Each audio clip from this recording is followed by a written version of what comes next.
A Court of Mist and Fury. Book 2. By Sarah Janet Maas. Part 2. The House of Wind. Chapter 14. Welcome to my home, Rhysand said. A city, a world lay out there. Morning sunlight streamed through the windows lining the front of the townhouse.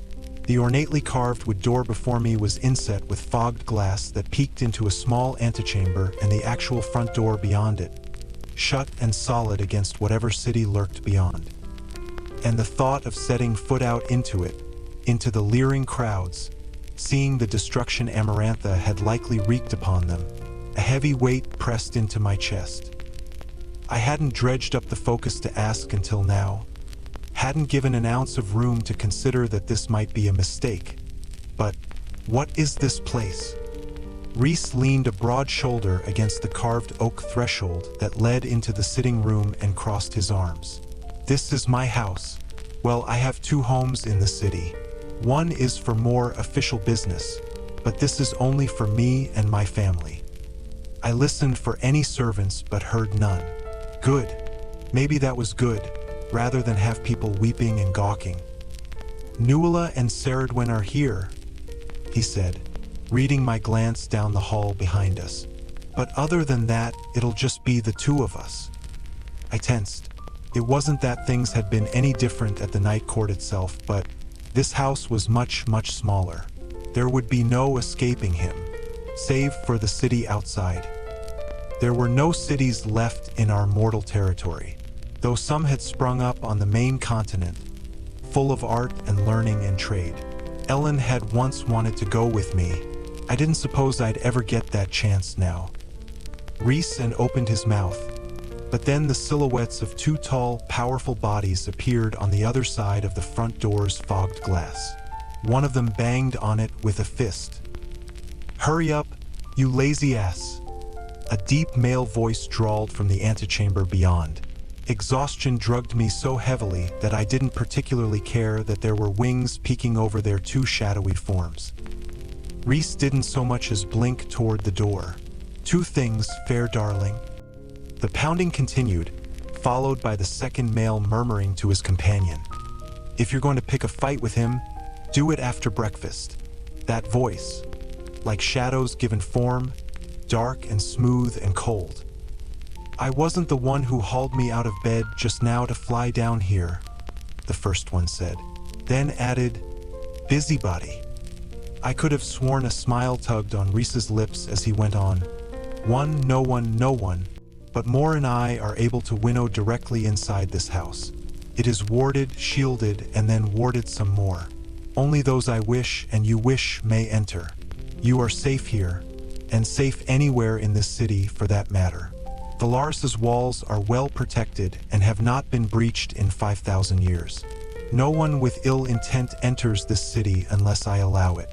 So go where you wish, do what you wish, and see who you wish. Those two in the antechamber, he added, eyes sparkling, might not be on that list of people you should bother knowing, if they keep banging on the door like children. Another pound, emphasized by the first male voice saying, "You know we can hear you, prick." Secondly, Rhys went on, "In regard to the two bastards at my door, it's up to you whether you want to meet them now, or head upstairs like a wise person. Take a nap since you're still looking a little peaky, and then change into city-appropriate clothing while I beat the hell out of one of them for talking to his high lord like that." There was such light in his eyes. It made him look younger somehow, more mortal, so at odds with the icy rage I'd seen earlier when I'd awoken on that couch, and then decided I wasn't returning home. Decided that perhaps the spring court might not be my home. I was drowning in that old heaviness, clawing my way up to a surface that might not ever exist. I'd slept for the mother knew how long, and yet, just come get me when they're gone. That joy dimmed, and Rhys looked like he might say something else, but a female voice, crisp and edged, now sounded behind the two males in the antechamber. "You Illyrians are worse than cats yowling to be let in the back door." The knob jangled. She sighed sharply. "Really, Rhysand? You locked us out." Fighting to keep that immense heaviness at bay a bit longer, I made for the stairs, at the top of which now stood Nuala and Cerridwen, wincing at the front door. I could have sworn Cerridwen subtly gestured me to hurry up, and I might have kissed both twins for that bit of normalcy. I might have kissed Rhys, too, for waiting to open the front door until I was halfway down the cerulean blue hallway on the second level. All I heard was that first male voice declare, "Welcome home, bastard," followed by the shadowy male voice saying, "I sensed you were back. More filled me in, but That strange female voice cut him off. "Send your dogs out in the yard to play. Rhysand, you and I have matters to discuss," that midnight voice said with quiet cold that licked down my spine. "As do I." Then the cocky one drawled to her, "We were here first. Wait your turn, tiny ancient one." On either side of me, Nuala and Cerridwen flinched, either from holding in laughter or some vestige of fear, or perhaps both. Definitely both, as a feminine snarl sliced through the house, albeit a bit half-heartedly. The upstairs hall was punctuated with chandeliers of swirled, colored glass, illuminating the few polished doors on either side. I wondered which belonged to Rhysand, and then wondered which one belonged to Moore as I heard her yawn amid the fray below. "Why is everyone here so early? I thought we were meeting tonight at the house." Below, Rhysand grumbled. "Trust me, there's no party, only a massacre, if Cashin doesn't shut his mouth." "We're hungry," that first male Cashin complained. "Feed us. Someone told me there'd be breakfast." "Pathetic," that strange female voice quipped. "You idiots are pathetic." Moore said, "We know that's true, but is there food?"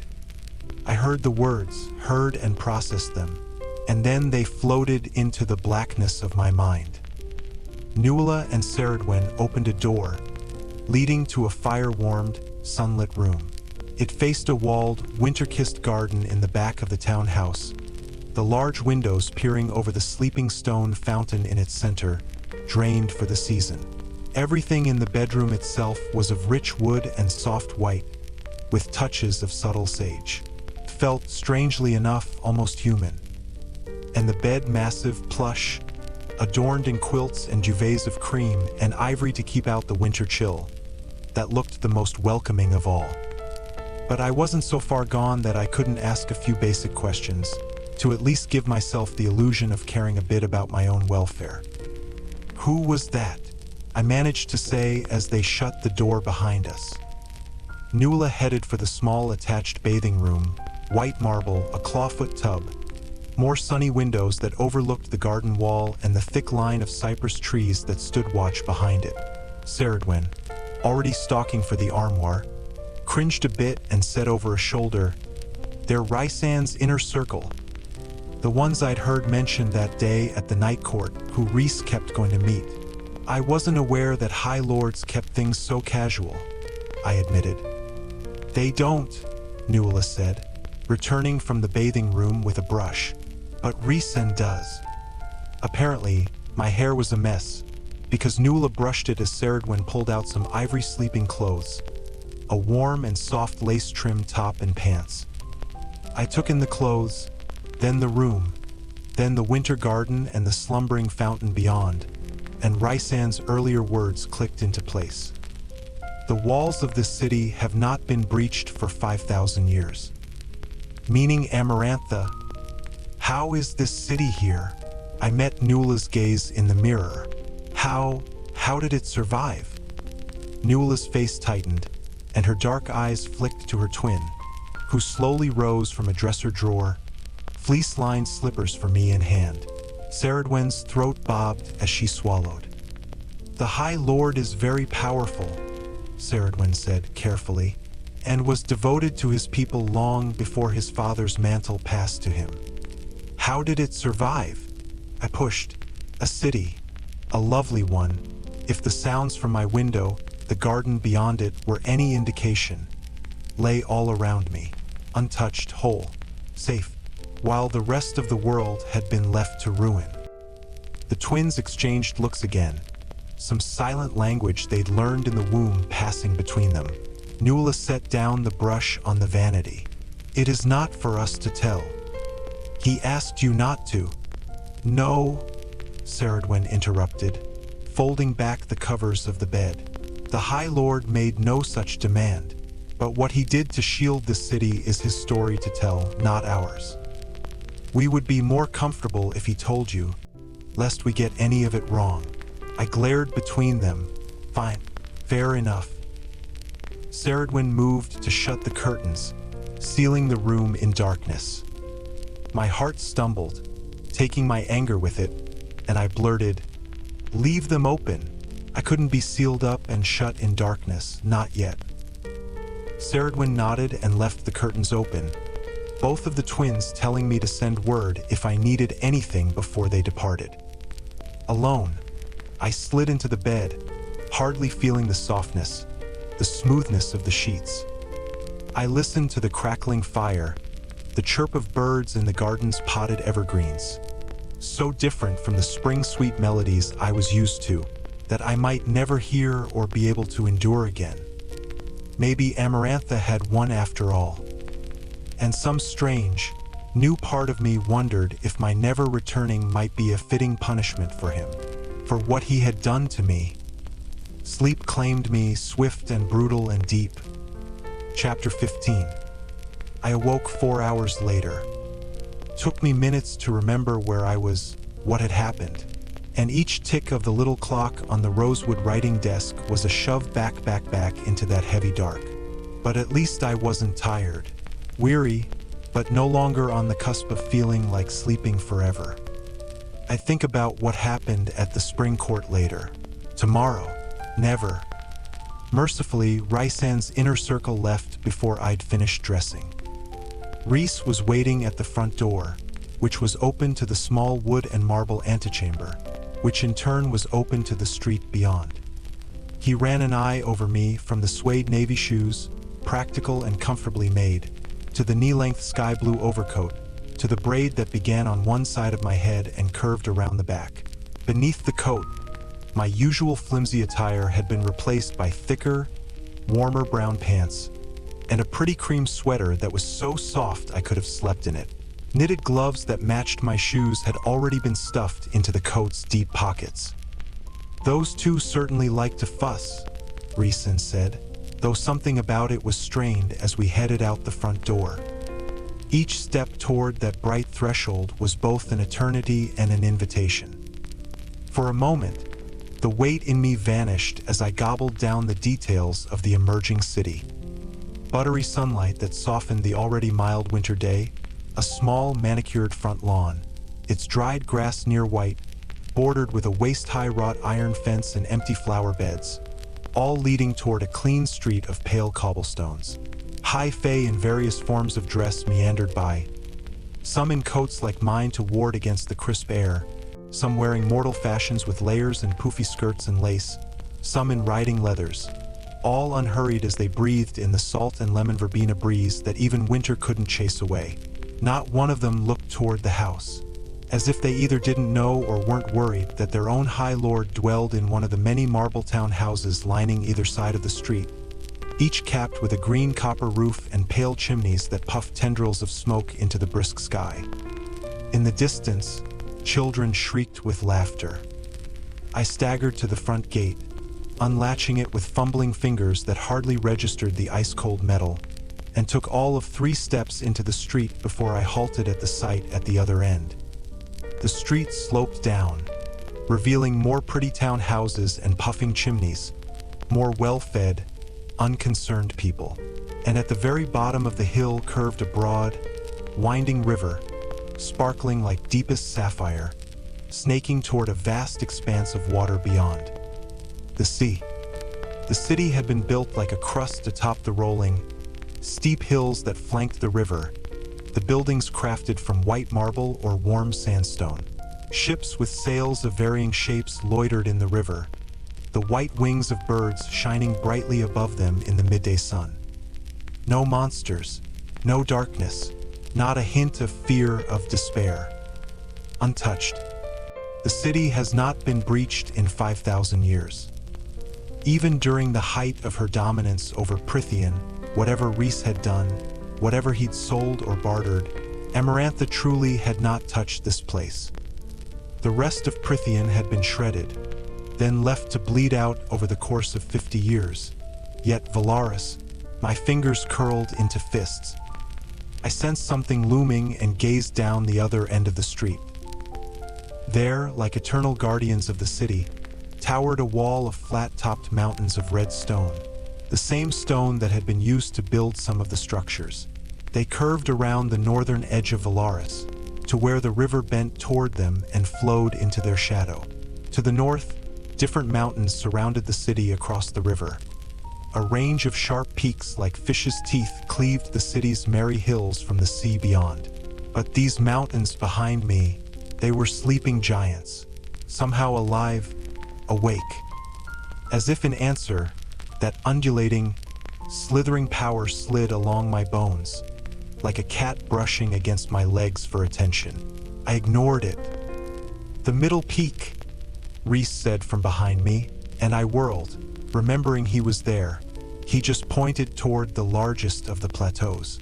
Holes and windows seemed to have been built into the uppermost part of it. And flying toward it, borne on large, dark wings, were two figures. That's my other home in this city, the House of Wind. Sure enough, the flying figures swerved on what looked to be a wicked, fast current. "We'll be dining there tonight," he added, and I couldn't tell if he sounded irritated or resigned about it. And I didn't quite care. I turned toward the city again and said, "How?" He understood what I meant. "Luck." "Luck? Yes, how lucky for you," I said quietly but not weakly. "That the rest of Prythian was ravaged while your people, your city, remained safe." The wind ruffled Rhys's dark hair, his face unreadable. "Did you even think for one moment," I said, my voice like gravel, "to extend that luck to anywhere else? Anyone else?" "Other cities," he said calmly, "are known to the world. Valaris has remained secret beyond the borders of these lands for millennia. Amarantha did not touch it because she did not know it existed. None of her beasts did. No one in the other courts knows of its existence either." "How?" "Spells and wards and my ruthless ancestors, who were willing to do anything to preserve a piece of goodness in our wretched world." "And when Amarantha came," I said, nearly spitting her name, "you didn't think to open this place as a refuge?" "When Amarantha came," he said, his temper slipping the leash a bit as his eyes flashed, "I had to make some very hard choices very quickly." I rolled my eyes, twisting away to scan the rolling, steep hills, the sea far beyond. "I'm assuming you won't tell me about it, but I had to know how he'd managed to save this slice of peace and beauty." "Now's not the time for that conversation." "Fine. I'd heard that sort of thing 1,000 times before at the spring court anyway. It wasn't worth dredging up the effort to push about it. But I wouldn't sit in my room, couldn't allow myself to mourn and mope and weep and sleep. So I would venture out, even if it was an agony, even if the size of this place, cauldron, it was enormous. I jerked my chin toward the city sloping down toward the river. So what is there that was worth saving at the cost of everyone else? When I faced him, his blue eyes were as ruthless as the churning winter sea in the distance. "Everything," he said. Rhysand wasn't exaggerating. There was everything to see in Valaris. Tea shops with delicate tables and chairs scattered outside their cheery fronts, surely heated by some warming spell, all full of chattering, laughing high fae, and a few strange, beautiful fairies. There were 4 main market squares, palaces they were called, 2 on this side, the southern side of the Sidra River, 2 on the northern. In the hours that we wandered, I only made it to 2 of them. Great white stone squares flanked by the pillars supporting the carved and painted buildings that watched over them and provided a covered walkway beneath for the shops built into the street level. The first market we entered, the Palace of Thread and Jewels, sold clothes, shoes, supplies for making both, and jewelry, endless, sparkling jewelers' shops. Yet nothing inside me stirred at the glimmer of sunlight on the undoubtedly rare fabrics swaying in the chill river breeze, at the clothes displayed in the broad glass windows, or the luster of gold and ruby and emerald and pearl nestled on velvet beds. I didn't dare glance at the now empty finger on my left hand. Rhys entered a few of the jewelry shops, looking for a present for a friend, he said. I chose to wait outside each time, hiding in the shadows beneath the palace buildings. Walking around today was enough. Introducing myself, enduring the gawking and tears and judgment. If I had to deal with that, I might very well climb into bed and never get out. But no one on the streets looked twice at me, even at Rhysand's side. Perhaps they had no idea who I was. Perhaps city dwellers didn't care who was in their midst. The second market, the Palace of Bone and Salt, was one of the twin squares. One on this side of the river, the other one, the Palace of Hoof and Leaf. Across it, both crammed with vendors selling meat, produce, prepared foods, livestock, confections, spices. So many spices, scents familiar and forgotten from those precious years when I had known the comfort of an invincible father and bottomless wealth. Rhysand kept a few steps away, hands in his pockets as he offered bits of information every now and then.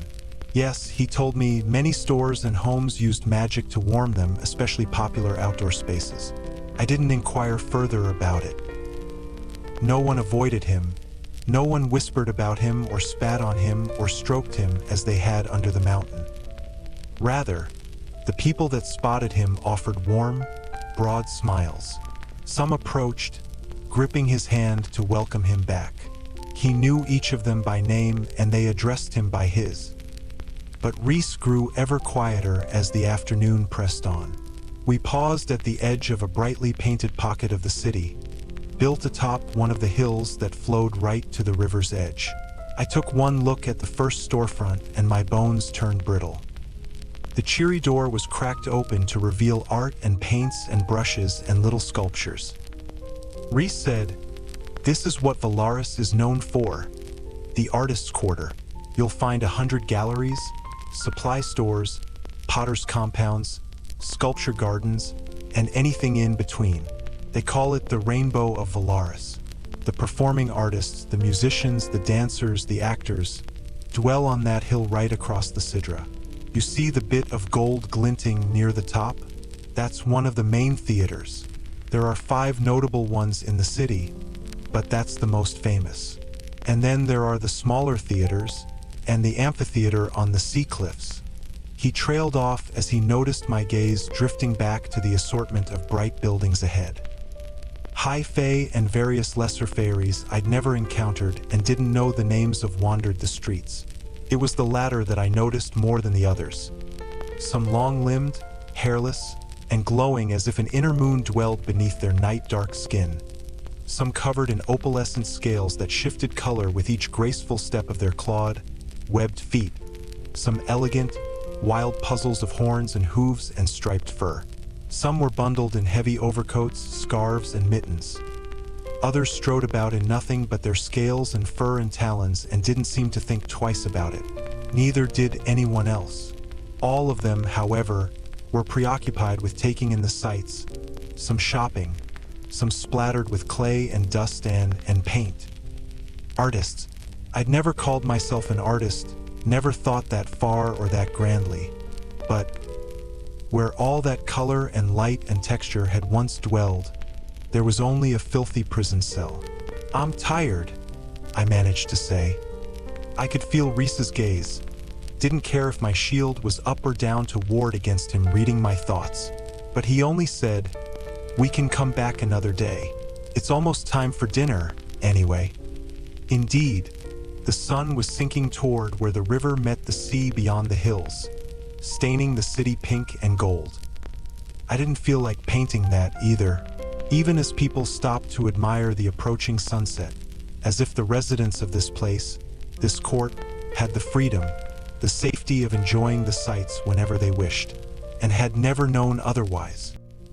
I wanted to scream at them, wanted to pick up a loose piece of cobblestone and shatter the nearest window, wanted to unleash that power again boiling beneath my skin and tell them, show them what had been done to me, to the rest of the world, while they admired sunsets and painted and drank tea by the river.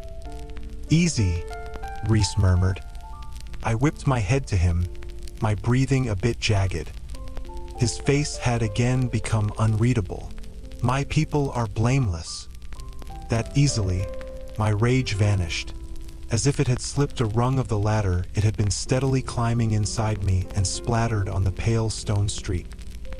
Yes, of course they were blameless, but I didn't feel like thinking more on it. On anything. I said again, I'm tired.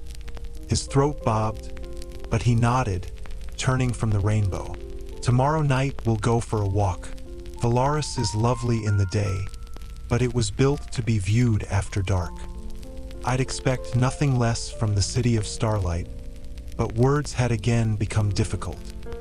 But dinner, with him, at that house of wind, I mustered enough focus to say, who, exactly, is going to be at this dinner? Rhys led us up a steep street, my thighs burning with the movement. Had I become so out of shape, so weakened? My inner circle, he said. I want you to meet them before you decide if this is a place you'd like to stay, if you'd like to work with me and thus work with them. More you've met, but the three others. The ones who came this afternoon. Anod, Cashin, Azriel, and Amren. Who are they? He'd said something about Illyrians, but Amren, the female voice I'd heard, hadn't possessed wings. At least ones I'd glimpsed through the fogged glass. There are tiers, he said neutrally. Within our circle, Amren is my second in command. A female? The surprise must have been written on my face because Rhys said, yes, and Mor is my third. Only a fool would think my Illyrian warriors were the apex predators in our circle. Irreverent, cheerful Mor was third to the High Lord of the Night Court. Rhys went on, you'll see what I mean when you meet Amren. She looks high fae, but something different prowls beneath her skin. Rhys nodded to a passing couple, who bowed their heads in merry greeting. She might be older than this city, but she's vain, and likes to hoard her baubles and belongings like a fire drake in a cave. So be on your guard. You both have tempers when provoked, and I don't want you to have any surprises tonight. Some part of me didn't want to know what manner of creature exactly she was. So if we get into a brawl and I rip off her necklace, she'll roast and eat me? He chuckled. No, Amren would do far, far worse things than that. The last time Amren and Mor got into it, they left my favorite mountain retreat in cinders. He lifted a brow. For what it's worth, I'm the most powerful High Lord in Prythian's history, and merely interrupting Amren is something I've only done once in the past century. The most powerful High Lord in history. In the countless millennia they had existed here in Prythian, Rhys with his smirking and sarcasm and bedroom eyes, and Amren was worse, and older than 5,000 years. I waited for the fear to hit, waited for my body to shriek to find a way to get out of this dinner, but nothing. Maybe it'd be a mercy to be ended. A broad hand gripped my face, gently enough not to hurt, but hard enough to make me look at him. Don't you ever think that? Rhys and hissed, his eyes livid. Not for one damned moment. That bond between us went taut, and my lingering mental shields collapsed. And for a heartbeat, just as it had happened under the mountain, I flashed from my body to his, from my eyes to his own. I had not realized how I looked. My face was gaunt, my cheekbones sharp, my blue-gray eyes dull and smudged with purple beneath. The full lips, my father's mouth, were wan, and my collarbones jutted above the thick wool neckline of my sweater. I looked as if rage and grief and despair had eaten me alive, as if I was again starved. Not for food, but for joy and life.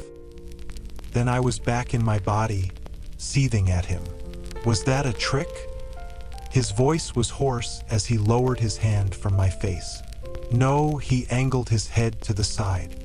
How did you get through it? My shield. I didn't know what he was talking about. I hadn't done anything, just slipped. And I didn't want to talk about it, not here, not with him. I stormed into a walk, my legs, so damn thin, so useless, burning with every step up the steep hill. He gripped my elbow, again with that considerate gentleness, but strong enough to make me pause. How many other minds have you accidentally slipped into? Lucian. Lucian. A short laugh. What a miserable place to be. A low snarl rippled from me. Do not go into my head. Your shield is down. I hauled it back up. You might as well have been shouting his name at me. Again, that contemplative angling of his head. Perhaps you having my power. He chewed on his bottom lip, then snorted. It'd make sense, of course, if the power came from me. If my own shield sometimes mistook you for me and let you slip past. Fascinating. I debated, spitting on his boots. Take your power back. I don't want it. A sly smile. It doesn't work that way. The power is bound to your life. The only way to get it back would be to kill you. And since I like your company, I'll pass on the offer. We walked a few steps before he said, you need to be vigilant about keeping your mental wards up, especially now that you've seen Valaris. If you ever go somewhere else, beyond these lands, and someone slipped into your mind and saw this place. A muscle quivered in his jaw. We're called Damati, those of us who can walk into another person's mind as if we were going from one room to another. We're rare, and the trait appears as the mother wills it, but there are enough of us scattered throughout the world that many, mostly those in positions of influence, extensively train against our skill set. If you were to ever encounter a Damati without those shields up, Feyre, they'd take whatever they wanted. A more powerful one could make you their unwitting slave, make you do whatever they wanted and you'd never know it. My lands remain mystery enough to outsiders that some would find you, among other things, a highly valuable source of information. Damati, was I now one if I, too, could do such things? Yet another damn title for people to whisper as I passed. I take it that in a potential war with Hybern, the king's armies wouldn't even know to strike here? I waved a hand to the city around us. So what, your pampered people, those who can't shield their minds, they get your protection and don't have to fight while the rest of us will bleed. I didn't let him answer and just increased my pace. A cheap shot and childish, but inside I had become like that distant sea, relentlessly churning, tossed about by squalls that tore away any sense of where the surface might be. Rhys kept a step behind for the rest of the walk to the townhouse. Some small part of me whispered that I could survive Amarantha. I could survive leaving Tamlin. I could survive transitioning into this new, strange body, but that empty, cold hole in my chest, I wasn't sure I could survive that. Even in the years I'd been one bad week away from starvation, that part of me had been full of color, of light. Maybe becoming a fairy had broken it. Maybe Amarantha had broken it. Or maybe I had broken it when I shoved that dagger into the hearts of two innocent fairies and their blood had warmed my hands. Absolutely not, I said atop the townhouse's small rooftop garden, my hands shoved deep into the pockets of my overcoat to warm them against the bite in the night air. There was room enough for a few box shrubs and a round iron table with 2 chairs, and me and Rhysand. Around us, the city twinkled, the stars themselves seeming to hang lower, pulsing with ruby and amethyst and pearl. Above, the full moon set the marble of the buildings and bridges glowing as if they were all lit from within. Music played, strings and gentle drums, and on either side of the Sidra, golden lights bobbed over riverside walkways dotted with cafes and shops, all open for the night, already packed. Life, so full of life, I could nearly taste it crackling on my tongue. clothed in black accented with silver thread. Rhysand crossed his arms and rustled his massive wings as I said, "No! The House of Wind is warded against people winnowing inside, exactly like this house. Even against High Lords. Don't ask me why or who did it, but the option is either walk up the 10,000 steps, which I really do not feel like doing, Feyre, or fly in." Moonlight glazed the talon at the apex of each wing. He gave me a slow grin that I hadn't seen all afternoon. "I promise I won't drop you." I frowned at the midnight blue dress I'd selected. Even with the long sleeves and heavy, luxurious fabric, the plunging V of the neckline did nothing against the cold. I debated wearing the sweater and thicker pants, but had opted for finery over comfort. I already regretted it, even with the coat. But if his inner circle was anything like Tamlin's court, better to wear the more formal attire. I winced at the swath of night between the roof and the mountain residence. "The wind will rip the gown right off." His grin became feline.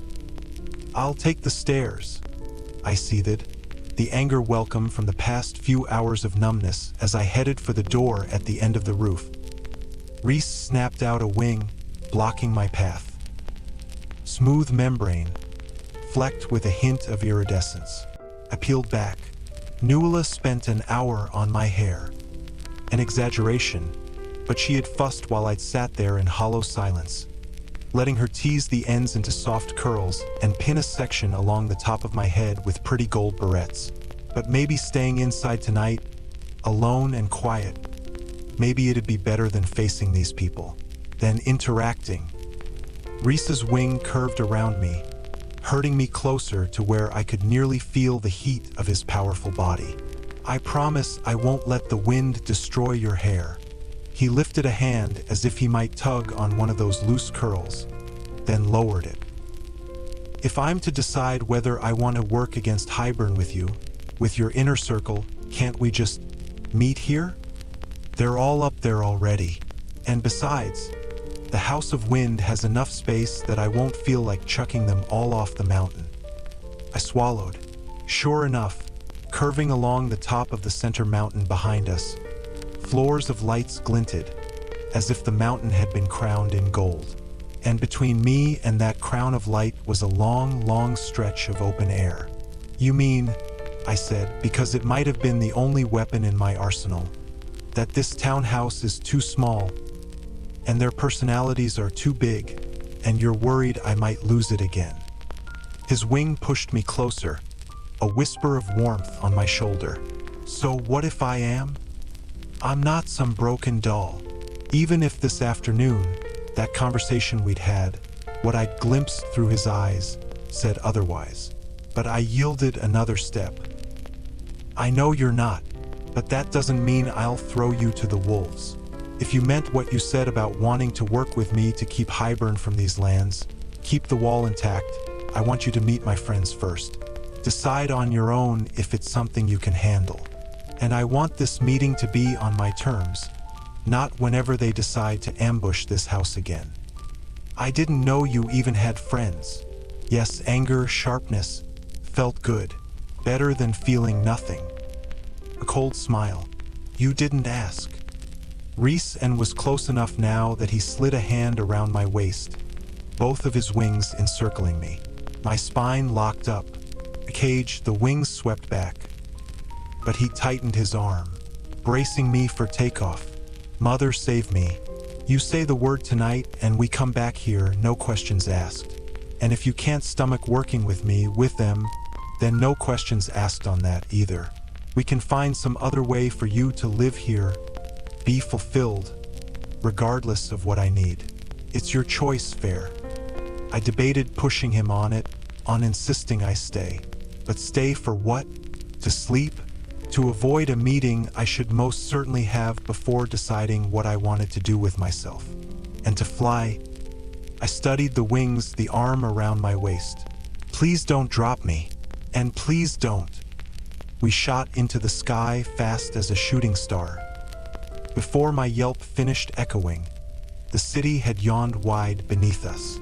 Rhys's hand slid under my knees while the other wrapped around my back and ribs, and we flapped up, up into the star-freckled night, into the liquid dark and singing wind. The city lights dropped away until Valaris was a rippling velvet blanket littered with jewels, until the music no longer reached even our pointed ears. The air was chill, but no wind other than a gentle breeze brushed my face, even as we soared with magnificent precision for the House of Wind.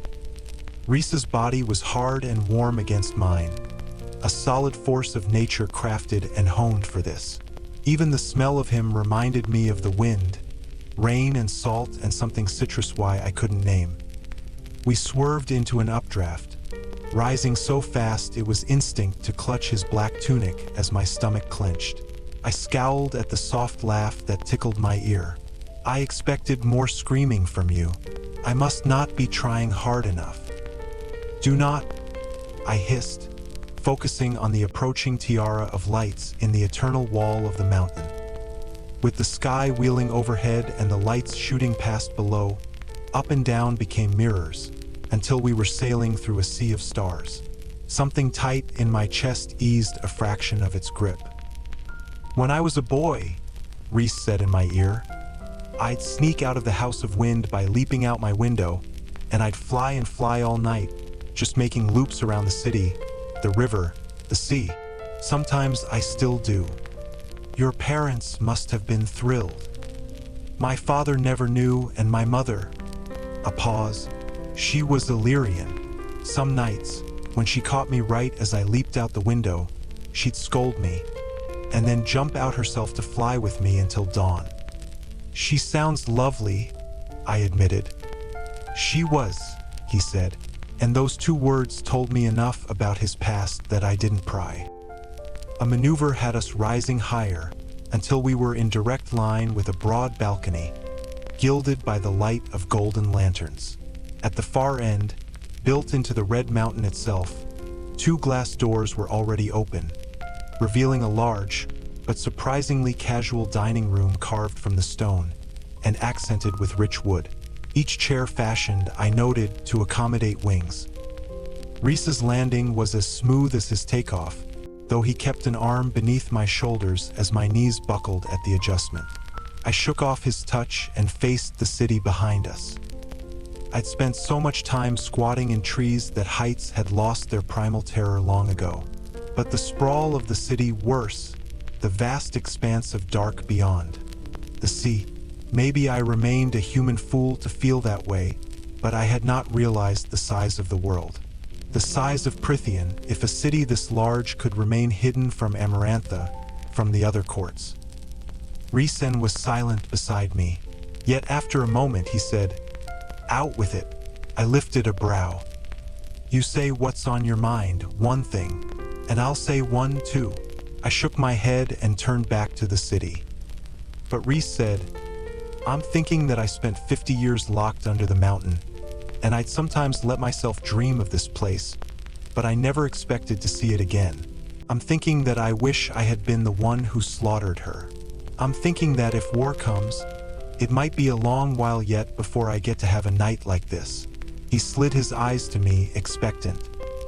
I didn't bother asking again how he'd kept this place from her, not when he was likely to refuse to answer. So I said, "Do you think war will be here that soon?" This was a no-questions-asked invitation. "I told you 3 things.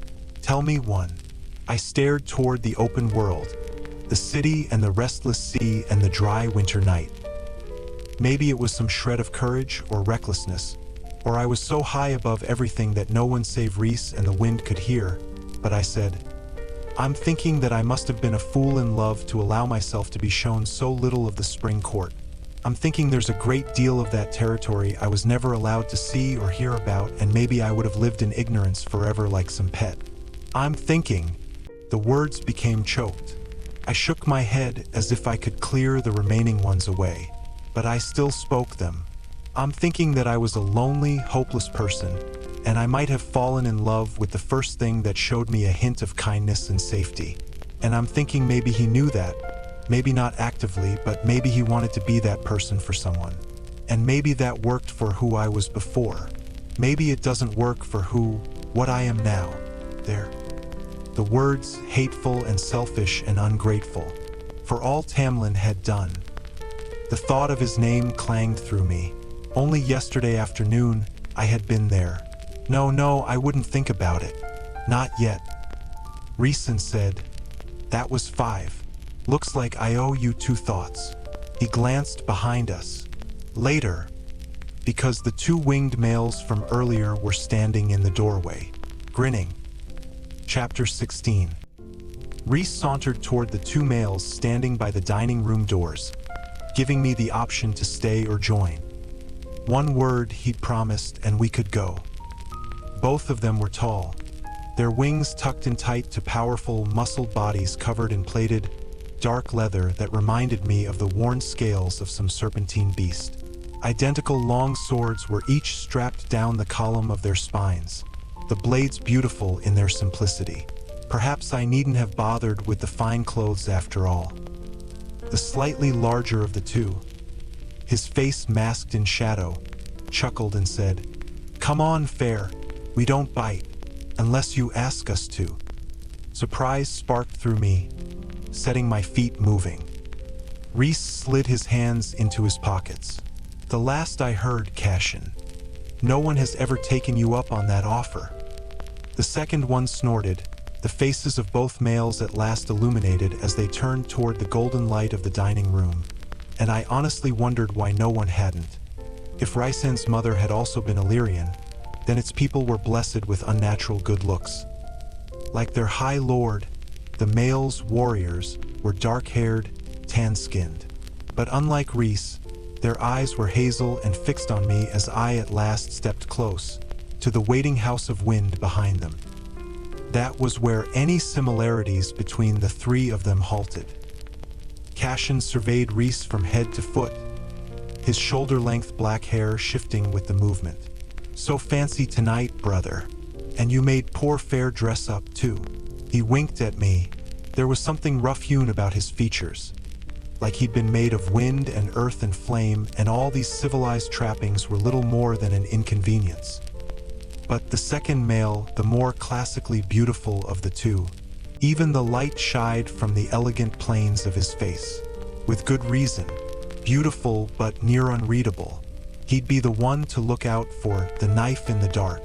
Indeed, an obsidian-hilted hunting knife was sheathed at his thigh, its dark scabbard embossed with a line of silver runes I'd never seen before. Rhys said, "This is Azriel, my spymaster." Not surprising. Some buried instinct had me checking that my mental shields were intact, just in case. "Welcome," was all Azriel said, his voice low, almost flat, as he extended a brutally scarred hand to me. The shape of it was normal, but the skin, it looked like it had been swirled and smudged and rippled. Burns. They must have been horrific if even their immortal blood had not been able to heal them. The leather plates of his light armor flowed over most of it, held by a loop around his middle finger. Not to conceal, I realized as his hand breached the chill night air between us. No, it was to hold in place the large, depthless cobalt stone that graced the back of the gauntlet. A matching one lay atop his left hand, and twin red stones adorned Cashin's gauntlets, their color like the slumbering heart of a flame. I took Azriel's hand, and his rough fingers squeezed mine. His skin was as cold as his face. But the word Cashin had used a moment ago snagged my attention as I released his hand and tried not to look too eager to step back to Rhys's side. "You're brothers." The Illyrians looked similar, but only in the way that people who had come from the same place did. Rhysand clarified, "Brothers in the sense that all bastards are brothers of a sort." I'd never thought of it that way. "And you?" I asked Cashin. Cashin shrugged, wings tucking in tighter. "I command Rhys's armies." As if such a position were something that one shrugged off. And armies. Rhys had armies. I shifted on my feet. Cashin's hazel eyes tracked the movement, his mouth twitching to the side, and I honestly thought he was about to give me his professional opinion on how doing so would make me unsteady against an opponent when Azriel clarified. Cashin also excels at pissing everyone off, especially amongst our friends. So, as a friend of Rhysand, good luck. A friend of Rhysand, not savior of their land, not murderer, not human fairy thing. Maybe they didn't know. But Cashin nudged his bastard brother whatever out of the way, Azriel's mighty wings flaring slightly as he balanced himself. How the hell did you make that bone ladder in the Midgard WRM's lair when you look like your own bones can snap at any moment? Well, that settled that, and the question of whether he'd been under the mountain. But where he'd been instead, another mystery, perhaps here with these people, safe and coddled. I met Cashin's gaze, if only because having Rhys and defend me might very well make me crumble a bit more. And maybe it made me as mean as an adder. Maybe I relished being one. But I said, how the hell did you manage to survive this long without anyone killing you? Cashin tipped back his head and laughed. A full, rich sound that bounced off the ruddy stones of the house. Azriel's brows flicked up with approval as the shadows seemed to wrap tighter around him, as if he were the dark hive from which they flew and returned. I tried not to shudder and faced Rhys, hoping for an explanation about his spymaster's dark gifts. Rhys's face was blank, but his eyes were wary, assessing. I almost demanded what the hell he was looking at, until Moore breezed onto the balcony with, "If Cashin's howling, I hope it means Feyre told him to shut his fat mouth." Both Illyrians turned toward her, Cashin bracing his feet slightly farther apart on the floor in a fighting stance I knew all too well.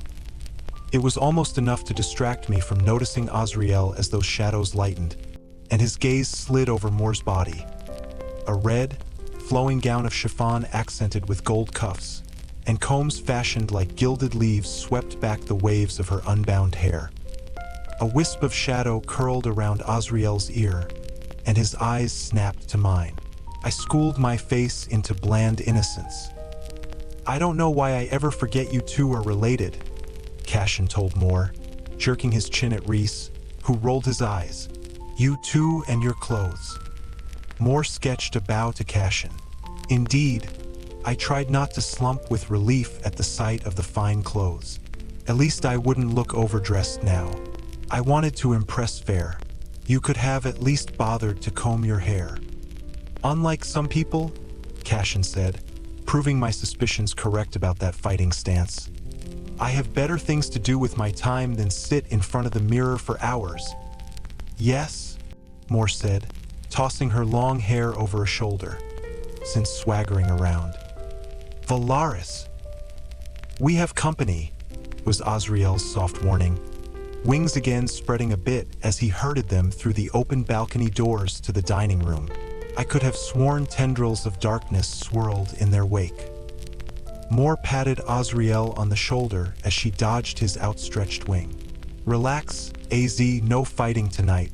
We promised Rhys." The lurking shadows vanished entirely as Azriel's head dipped a bit, his night-dark hair sliding over his handsome face as if to shield him from that mercilessly beautiful grin. Moore gave no indication that she noticed and curved her fingers toward me. "Come sit with me while they drink." I had enough dignity remaining not to look to Rhys for confirmation it was safe. So I obeyed, falling into step beside her as the two Illyrians drifted back to walk the few steps with their high lord.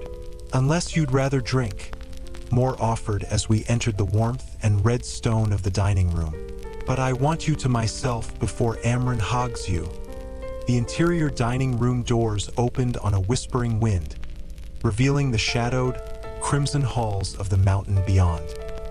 And maybe part of me remained mortal, because even though the short, delicate woman looked like High Fae, as Rhys had warned me, every instinct was roaring to run, to hide. She was several inches shorter than me, her chin-length black hair glossy and straight, her skin tan and smooth, and her face, pretty bordering on plain, was bored, if not mildly irritated. But Amren's eyes, Her silver eyes were unlike anything I'd ever seen. A glimpse into the creature that I knew in my bones wasn't high fae, or hadn't been born that way. The silver in Amren's eyes seemed to swirl like smoke under glass. She wore pants and a top like those I'd worn at the other mountain palace, both in shades of pewter and storm cloud, and pearls, white and gray and black, adorned her ears, fingers, and wrists. Even the High Lord at my side felt like a wisp of shadow compared to the power thrumming from her. Moore groaned, slumping into a chair near the end of the table, and poured herself a glass of wine. Cashin took a seat across from her, wiggling his fingers for the wine bottle. But Rhys and Azriel just stood there watching, maybe monitoring, as the female approached me, then halted 3 feet away. "Your taste remains excellent, High Lord. Thank you." Her voice was soft, but honed sharper than any blade I'd encountered. Her slim, small fingers grazed a delicate silver and pearl brooch pinned above her right breast. So that's who he'd bought the jewelry for. The jewelry I was to never, under any circumstances, try to steal. I studied Rhys and Amren, as if I might be able to read what further bond lay between them. But Rhys waved a hand and bowed his head. "It suits you, Amren."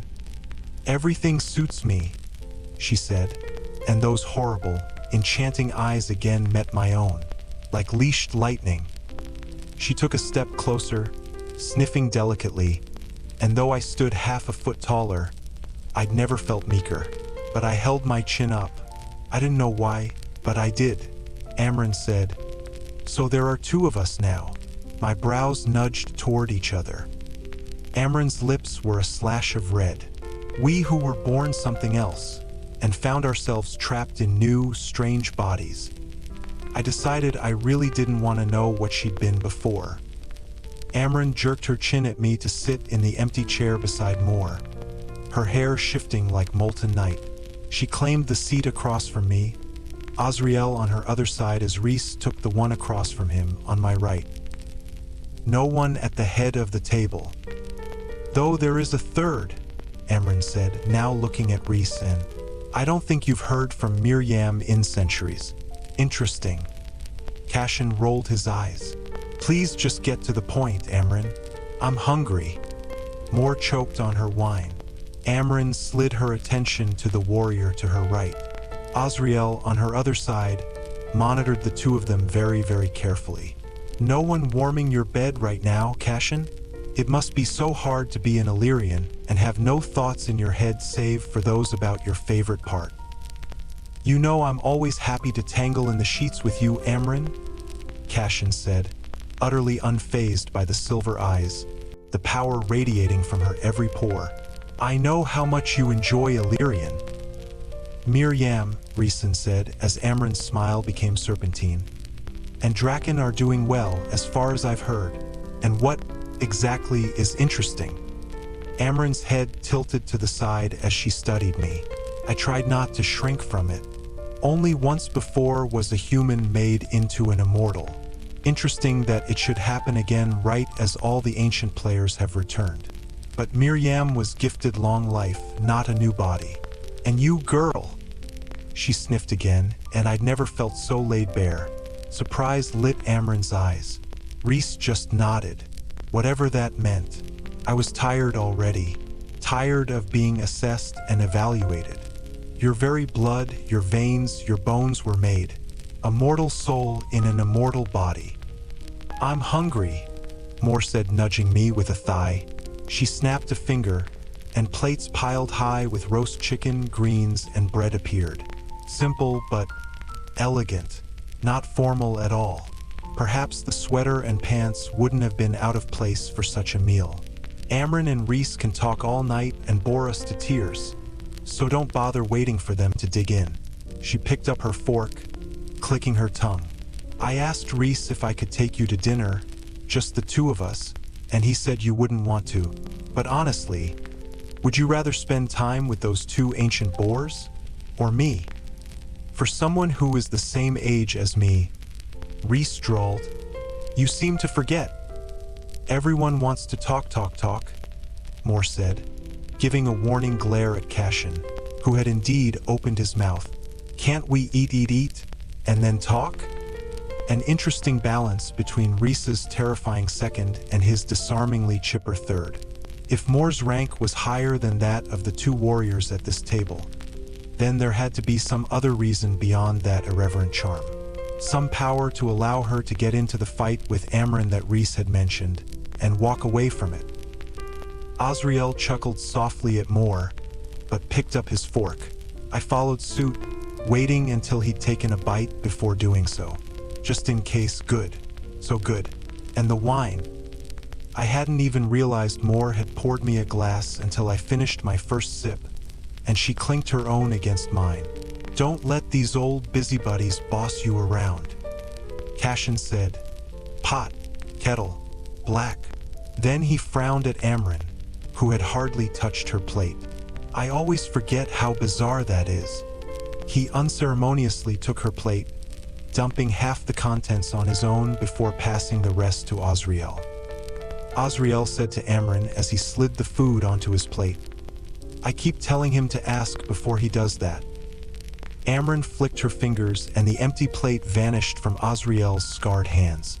If you haven't been able to train him after all these centuries, boy, I don't think you'll make any progress now.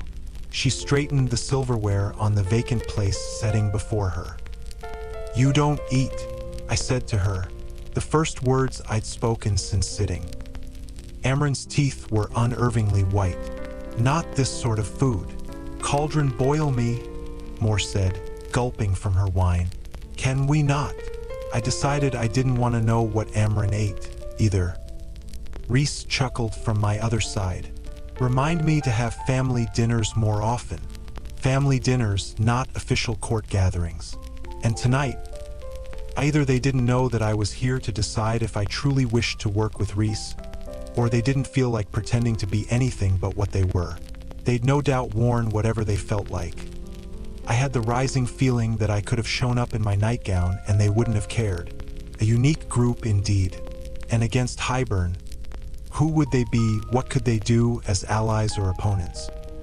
Across from me, a cocoon of silence seemed to pulse around Azriel, even as the others dug into their food.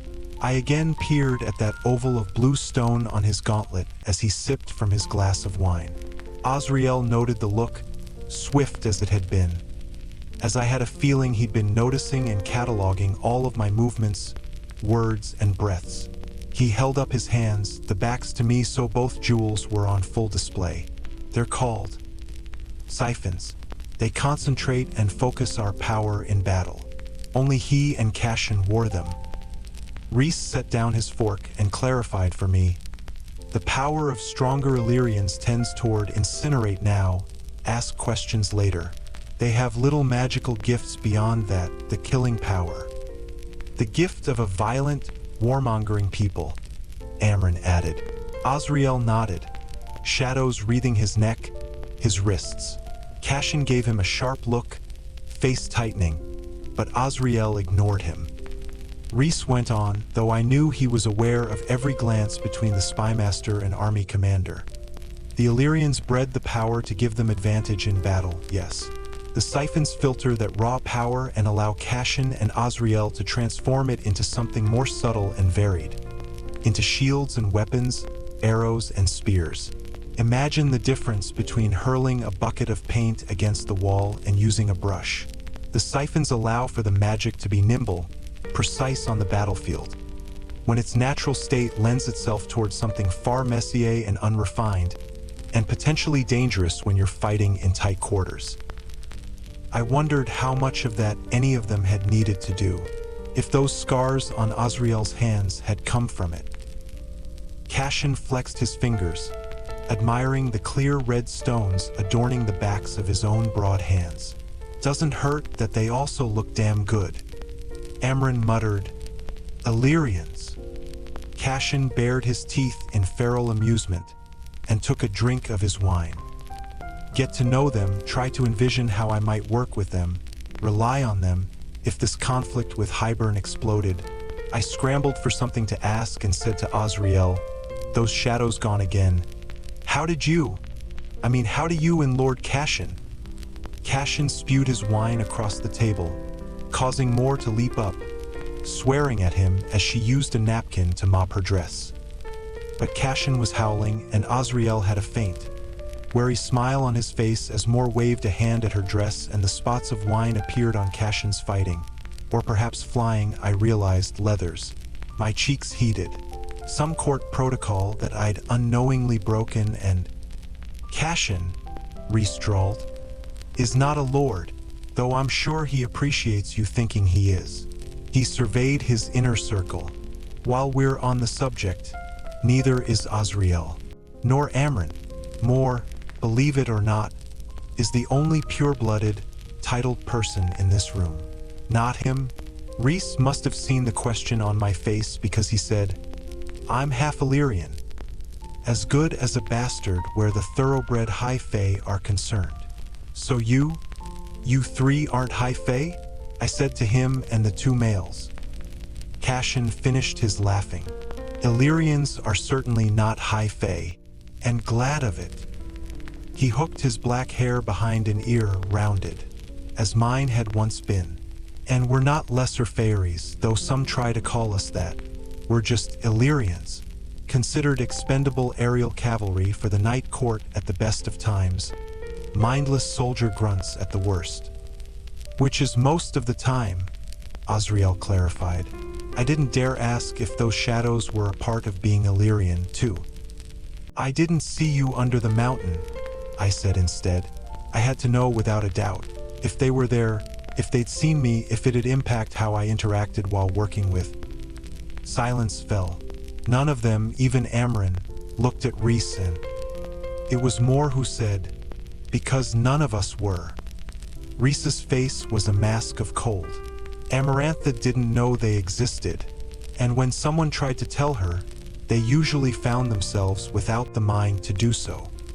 A shudder went down my spine, not at the cold killer, but you truly kept this city, and all these people, hidden from her for 50 years? Cashin was staring hard at his plate, as if he might burst out of his skin. Amren said, we will continue to keep this city, and these people hidden from our enemies for a great many more. Not an answer. Rhys hadn't expected to see them again when he'd been dragged under the mountain, yet he had kept them safe somehow. And it killed them, the four people at this table. It killed them all that he'd done it, however he'd done it. Even Amren. Perhaps not only for the fact that Rhys had endured Amarantha while they had been here. Perhaps it was also for those left outside of the city, too. Perhaps picking one city, one place to shield was better than nothing. Perhaps it was a comforting thing to have a spot in Prythian that remained untouched, unsullied. Moore's voice was a bit raw as she explained to me, her golden combs glinting in the light. There is not one person in this city who is unaware of what went on outside these borders, or of the cost. I didn't want to ask what price had been demanded. The pain that laced the heavy silence told me enough. Yet if they might all live through their pain, might still laugh. I cleared my throat, straightening, and said to Azriel, who, shadows or no, seemed the safest and therefore was probably the least so. How did you meet? A harmless question to feel them out, learn who they were, wasn't it? Azriel merely turned to Cashin, who was staring at Rhys with guilt and love on his face, so deep and agonized that some now splintered instinct had me almost reaching across the table to grip his hand. But Cashin seemed to process what I'd asked and his friend's silent request that he tell the story instead, and a grin ghosted across his face. We all hated each other at first. Beside me, the light had winked out of Rhys's eyes. What I'd asked about. Amarantha, what horrors I'd made him remember. A confession for a confession. I thought he'd done it for my sake. Maybe he had things he needed to voice, couldn't voice to these people, not without causing them more pain and guilt. Cashin went on, drawing my attention from the silent High Lord at my right. We are bastards, you know, Az and I, the Illyrians. We love our people and our traditions, but they dwell in clans and camps deep in the mountains of the north, and do not like outsiders, especially high Fae who try to tell them what to do. But they're just as obsessed with lineage, and have their own princes and lords among them. Az, he said, pointing a thumb in his direction, his red siphon catching the light, was the bastard of one of the local lords. And if you think the bastard son of a lord is hated, then you can't imagine how hated the bastard is of a war camp laundress and a warrior she couldn't or wouldn't remember. His casual shrug didn't match the vicious glint in his hazel eyes. Az's father sent him to our camp for training once he and his charming wife realized he was a Shadowzinger. Shadowzinger. Yes, the title, whatever it meant, seemed to fit. Like the Damati, Rhys said to me, Shadowzingers are rare, coveted by courts and territories across the world for their stealth and predisposition to hear and feel things others can't. Perhaps those shadows were indeed whispering to him. Then, Azriel's cold face yielded nothing. Cashin said, "The camp lord practically shit himself with excitement the day Az was dumped in our camp. But me. Once my mother weaned me and I was able to walk, they flew me to a distant camp and chucked me into the mud to see if I would live or die. They would have been smarter throwing you off a cliff," Moore said, snorting. "Oh, definitely," Cashin said, that grin going razor sharp. "Especially because when I was old and strong enough to go back to the camp I'd been born in, I learned those pricks worked my mother until she died." Again that silence fell, different this time. The tension and simmering anger of a unit who had endured so much, survived so much, and felt each other's pain keenly. "The Illyrians?" Rhys smoothly cut in, that light finally returning to his gaze. "Are unparalleled warriors, and are rich with stories and traditions, but they are also brutal and backward, particularly in regard to how they treat their females." Azriel's eyes had gone near vacant as he stared at the wall of windows behind me. "They're barbarians," Amryn said, and neither Illyrian male objected. Moore nodded emphatically, even as she noted Azriel's posture and bit her lip. "They cripple their females so they can keep them for breeding more flawless warriors." Rhys cringed. "My mother was low-born," he told me, "and worked as a seamstress in one of their many mountain war camps. When females come of age in the camps, when they have their first bleeding, their wings are clipped. Just an incision in the right place, left to improperly heal, can cripple you forever. And my mother, she was gentle and wild and loved to fly, so she did everything in her power to keep herself from maturing. She starved herself, gathered illegal herbs, anything to halt the natural course of her body. She turned 18 and hadn't yet bled, to the mortification of her parents. But her bleeding finally arrived, and all it took was for her to be in the wrong place, at the wrong time, before a male scented it on her and told the camp's lord. She tried to flee, took right to the skies, but she was young, and the warriors were faster, and they dragged her back. They were about to tie her to the posts in the center of camp when my father winnowed in for a meeting with the camp's lord about readying for the war. He saw my mother thrashing and fighting like a wildcat, and he swallowed. The mating bond between them clicked into place. One look at her and he knew what she was. He misted the guards holding her. My brows narrowed. Misted. Cashin let out a wicked chuckle as Rhys floated a lemon wedge that had been garnishing his chicken into the air above the table. With a flick of his finger, it turned to citrus-scented mist. Through the blood rain, Rhys went on as I shut out the image of what it'd do to a body, what he could do. My mother looked at him, and the bond fell into place for her. My father took her back to the night court that evening and made her his bride. She loved her people and missed them, but never forgot what they had tried to do to her, what they did to the females among them. She tried for decades to get my father to ban it, but the war was coming, and he wouldn't risk isolating the Illyrians when he needed them to lead his armies. And to die for him. "A real prize, your father," Moore grumbled. "At least he liked you," Rhys countered, then clarified for me. My father and mother, despite being mates, were wrong for each other. My father was cold and calculating, and could be vicious, as he had been trained to be since birth. My mother was soft and fiery and beloved by everyone she met. She hated him after a time, but never stopped being grateful that he had saved her wings, that he allowed her to fly whenever and wherever she wished. And when I was born, and could summon the Illyrian wings as I pleased, she wanted me to know her people's culture. She wanted to keep you out of your father's claws, Moore said, swirling her wine, her shoulders loosening as Azriel at last blinked and seemed to shake off whatever memory had frozen him. That too, Rhys added drily. When I turned 8, my mother brought me to one of the Illyrian war camps, to be trained as all Illyrian males were trained. And like all Illyrian mothers, she shoved me toward the sparring ring on the first day and walked away without looking back. She abandoned you? I found myself saying. No, never, Rhys said with a ferocity I'd heard only a few times, one of them being this afternoon.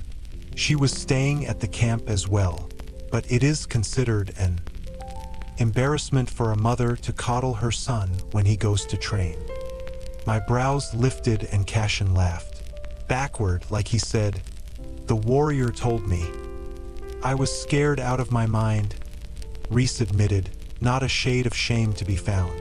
I'd been learning to wield my powers, but Illyrian magic was a mere fraction of it, and it's rare amongst them, usually possessed only by the most powerful, purebred warriors. Again, I looked at the slumbering siphons atop the warrior's hands. I tried to use a siphon during those years, Rhys said, and shattered about a dozen before I realized it wasn't compatible. The stones couldn't hold it. My power flows and is honed in other ways. So difficult, being such a powerful High Lord, Moore teased. Rhys rolled his eyes. The Camp Lord banned me from using my magic, for all our sakes, but I had no idea how to fight when I set foot into that training ring that day. The other boys in my age group knew it too, especially one in particular, who took a look at me and beat me into a bloody mess. You were so clean, Cashin said, shaking his head. The pretty half-breed son of the High Lord. How fancy you were in your new training clothes. Cashin, Azriel told me with that voice like darkness given sound. Resorted to getting new clothes over the years by challenging other boys to fights, with the prize being the clothes off their backs. There was no pride in the words, not for his people's brutality. I didn't blame the Shadowsinger, though. To treat anyone that way. Cashin, however, chuckled. But I was now taking in the broad, strong shoulders, the light in his eyes. I'd never met anyone else in Prythian who had ever been hungry, desperate, not like I'd been. Cashin blinked, and the way he looked at me shifted, more assessing, more sincere. I could have sworn I saw the words in his eyes. You know what it is like. You know the mark it leaves. I'd beaten every boy in our age group twice over already, Cashin went on. But then Rhys arrived in his clean clothes and he smelled different, like a true opponent. So I attacked. We both got 3 lashings apiece for the fight. I flinched, hitting children. They do worse, girl, Amryn cut in those camps. 3 lashings is practically an encouragement to fight again. When they do something truly bad, bones are broken. Repeatedly, over weeks. I said to Rhys, your mother willingly sent you into that? Soft fire indeed. My mother didn't want me to rely on my power, Rhysand said. She knew from the moment she conceived me that I'd be hunted my entire life. Where one strength failed, she wanted others to save me. My education was another weapon, which was why she went with me, to tutor me after lessons were done for the day. And when she took me home that first night to our new house at the edge of the camp, she made me read by the window. It was there that I saw Cashin trudging through the mud, toward the few ramshackle tents outside of the camp. I asked her where he was going, and she told me that bastards are given nothing. They find their own shelter, own food. If they survive and get picked to be in a warband, they'll be bottom ranking forever, but receive their own tents and supplies. But until then, he'd stay in the cold. Those mountains, Azriel added, his face hard as ice, offer some of the harshest conditions you can imagine. I'd spent enough time in frozen woods to get it. After my lessons, Rhys went on. My mother cleaned my lashings, and as she did, I realized for the first time what it was to be warm and safe and cared for, and it didn't sit well. Apparently not, Cashin said, because in the dead of night, that little prick woke me up in my piss-poor tent and told me to keep my mouth shut and come with him. And maybe the cold made me stupid, but I did. His mother was livid, but I'll never forget the look on her beautiful face when she saw me and said, "There is a bathtub with hot running water. Get in it or you can go back into the cold." Being a smart lad, I obeyed. When I got out, she had clean night clothes and ordered me into bed. I'd spent my life sleeping on the ground, and when I balked, she said she understood because she had felt the same once, and that it would feel as if I was being swallowed up, but the bed was mine for as long as I wanted it. "And you were friends after that?" "No, Cauldron, no," Rhysand said. "We hated each other and only behaved because if one of us got into trouble or provoked the other, then neither of us ate that night." My mother started tutoring Cashin, but it wasn't until Azriel arrived a year later that we decided to be allies. Cashin's grin grew as he reached around Amren to clap his friend on the shoulder. Azriel sighed, the sound of the long-suffering, the warmest expression I'd seen him make. A new bastard in the camp, and an untrained Shadowsinger to boot. Not to mention he couldn't even fly thanks to. More cut in lazily, "Stay on track, Cashin." Indeed, any warmth had vanished from Azriel's face, but I quieted my own curiosity as Cashin again shrugged, not even bothering to take note of the silence that seemed to leak from the Shadowsinger. More saw, though, even if Azriel didn't bother to acknowledge her concerned stare, the hand that she kept looking at as if she'd touch, but thought better of it. Cashin went on. "Rhys and I made his life a living hell, Shadowsinger or no. But Rhys's mother had known Az's mother, and took him in. As we grew older, and the other males around us did too, we realized everyone else hated us enough that we had better odds of survival sticking together." "Do you have any gifts?" I asked him. "Like them." I jerked my chin to Azriel and Rhys. "A volatile temper doesn't count," Moore said as Cashin opened his mouth. He gave her that grin I realized likely meant trouble was coming, but said to me, "No, I don't, not beyond a heaping pile of the killing power. Bastard-born nobody, through and through." Rhys sat forward like he'd object, but Cashin forged ahead. "Even so, the other males knew that we were different, and not because we were two bastards and a half-breed. We were stronger, faster. Like the Cauldron knew we'd been set apart and wanted us to find each other. Rhys's mother saw it too, especially as we reached the age of maturity, and all we wanted to do was fuck and fight." "Males are horrible creatures, aren't they?" Amren said. "Repulsive," Moore said, clicking her tongue. Some surviving, small part of my heart wanted to laugh at that. Cashin shrugged.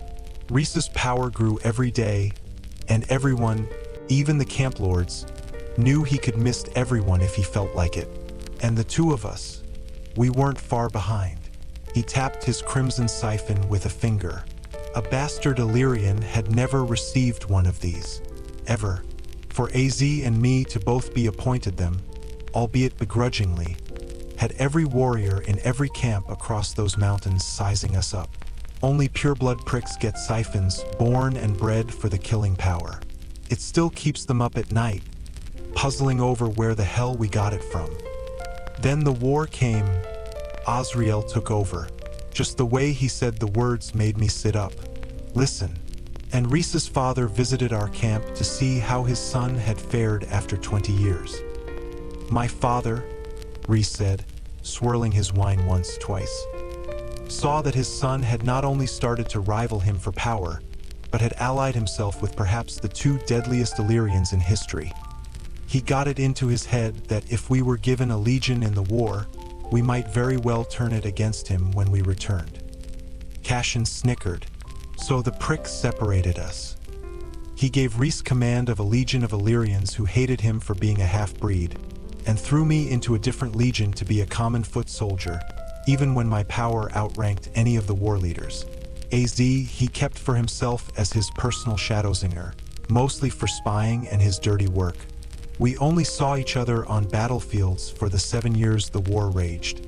They'd send around casualty lists amongst the Illyrians, and I read each one, wondering if I'd see their names on it. But then Rhys was captured. That is a story for another time, Rhys said, sharply enough that Cashin lifted his brows, but nodded. Rhys's violet eyes met mine, and I wondered if it was true starlight that flickered so intensely in them as he spoke. Once I became High Lord, I appointed these 4 to my inner circle, and told the rest of my father's old court that if they had a problem with my friends, they could leave. They all did.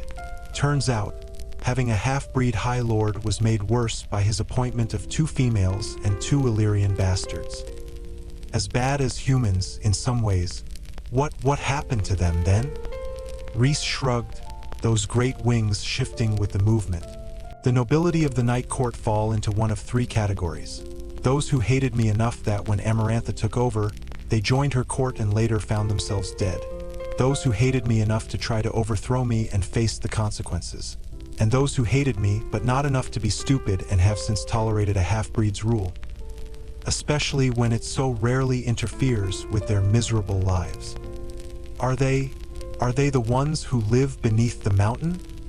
A nod. In the hewn city, yes. I gave it to them for not being fools. They're happy to stay there, rarely leaving, ruling themselves and being as wicked as they please, for all eternity. That was the court he must have shown Amarantha when she first arrived, and its wickedness must have pleased her enough that she modeled her own after it. The Court of Nightmares, Moore said, sucking on a tooth. And what is this court? I asked, gesturing to them. The most important question.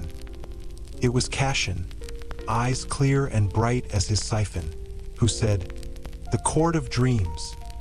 The Court of Dreams, the dreams of a half-breed High Lord, 2 bastard warriors, and the 2 females. And you, I said to Moore and Amren. Amren merely said, Rhys offered to make me his second. No one had ever asked me before, so I said yes to see what it might be like. I found I enjoyed it. Moore leaned back in her seat, Azriel now watching every movement she made with subtle, relentless focus. I was a dreamer born into the Court of Nightmares, Moore said. She twirled a curl around a finger, and I wondered if her story might be the worst of all of them as she said simply, "So I got out." "What's your story, then?" Cashin said to me with a jerk of his chin. I'd assumed Rhys and had told them everything. Rhys merely shrugged at me. So I straightened. I was born to a wealthy merchant family, with 2 older sisters and parents who only cared about their money and social standing. My mother died when I was 8. My father lost his fortune 3 years later. He sold everything to pay off his debts, moved us into a hovel, and didn't bother to find work while he let us slowly starve for years. I was 14 when the last of the money ran out, along with the food. He wouldn't work, couldn't because the debtors came and shattered his leg in front of us. So I went into the forest and taught myself to hunt. And I kept us all alive, if not near starvation at times, for 5 years. Until everything happened. They fell quiet again, Azriel's gaze now considering. He hadn't told his story. Did it ever come up? Or did they never discuss those burns on his hands? And what did the shadows whisper to him? Did they speak in a language at all? But Cashin said, "You taught yourself to hunt. What about to fight?" I shook my head. Cashin braced his arms on the table. Lucky for you, you've just found yourself a teacher. I opened my mouth, protesting, but Rhysand's mother had given him an arsenal of weapons to use if the other failed. What did I have in my own beyond a good shot with a bow and brute stubbornness? And if I had this new power, these other powers, I would not be weak again. I would not be dependent on anyone else. I would never have to endure the touch of the adder as it dragged me because I was too helpless to know where and how to hit. Never again. But what Ianthe and Tamlin had said, you don't think it sends a bad message if people see me learning to fight using weapons? The moment the words were out, I realized the stupidity of them. The stupidity of what had been shoved down my throat these past few months. Silence. Then more said with a soft venom that made me understand the High Lord's third had received training of her own in that court of nightmares. Let me tell you two things. As someone who has perhaps been in your shoes before, again, that shared bond of anger, of pain throbbed between them all, save for Amren, who was giving me a look dripping with distaste.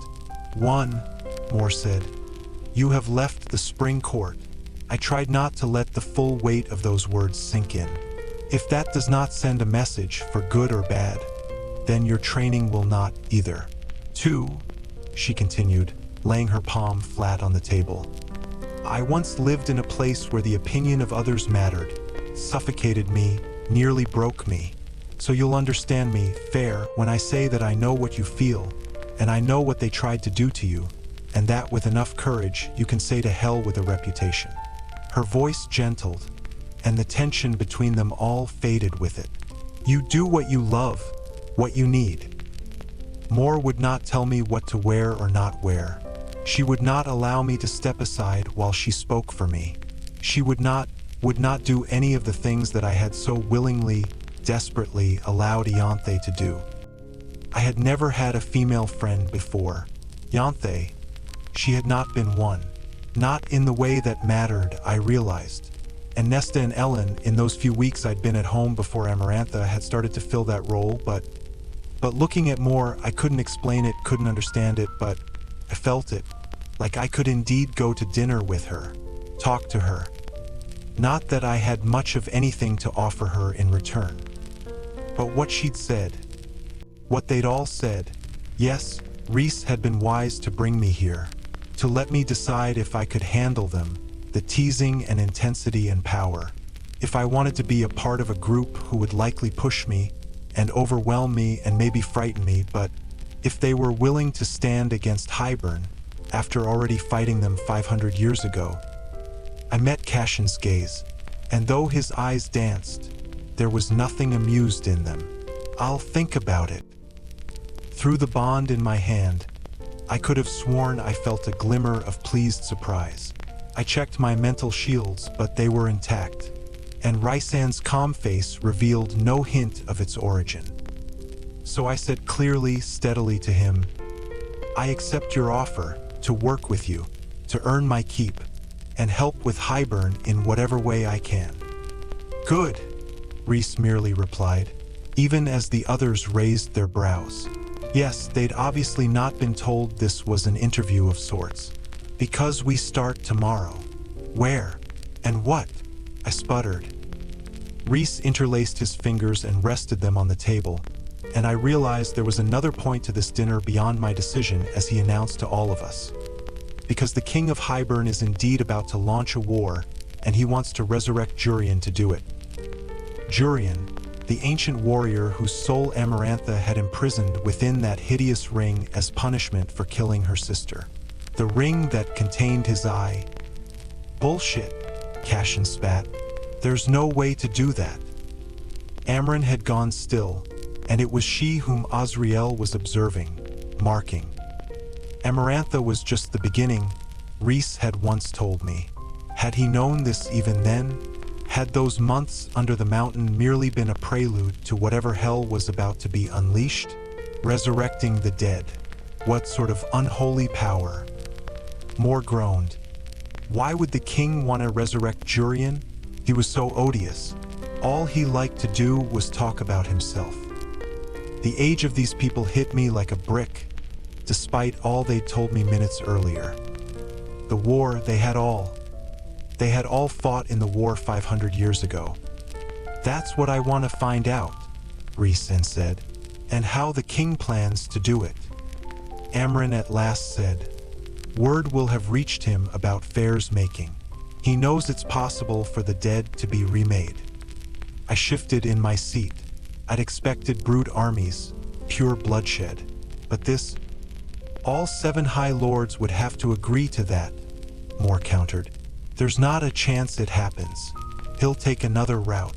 Her eyes narrowed to slits as she faced Rhys.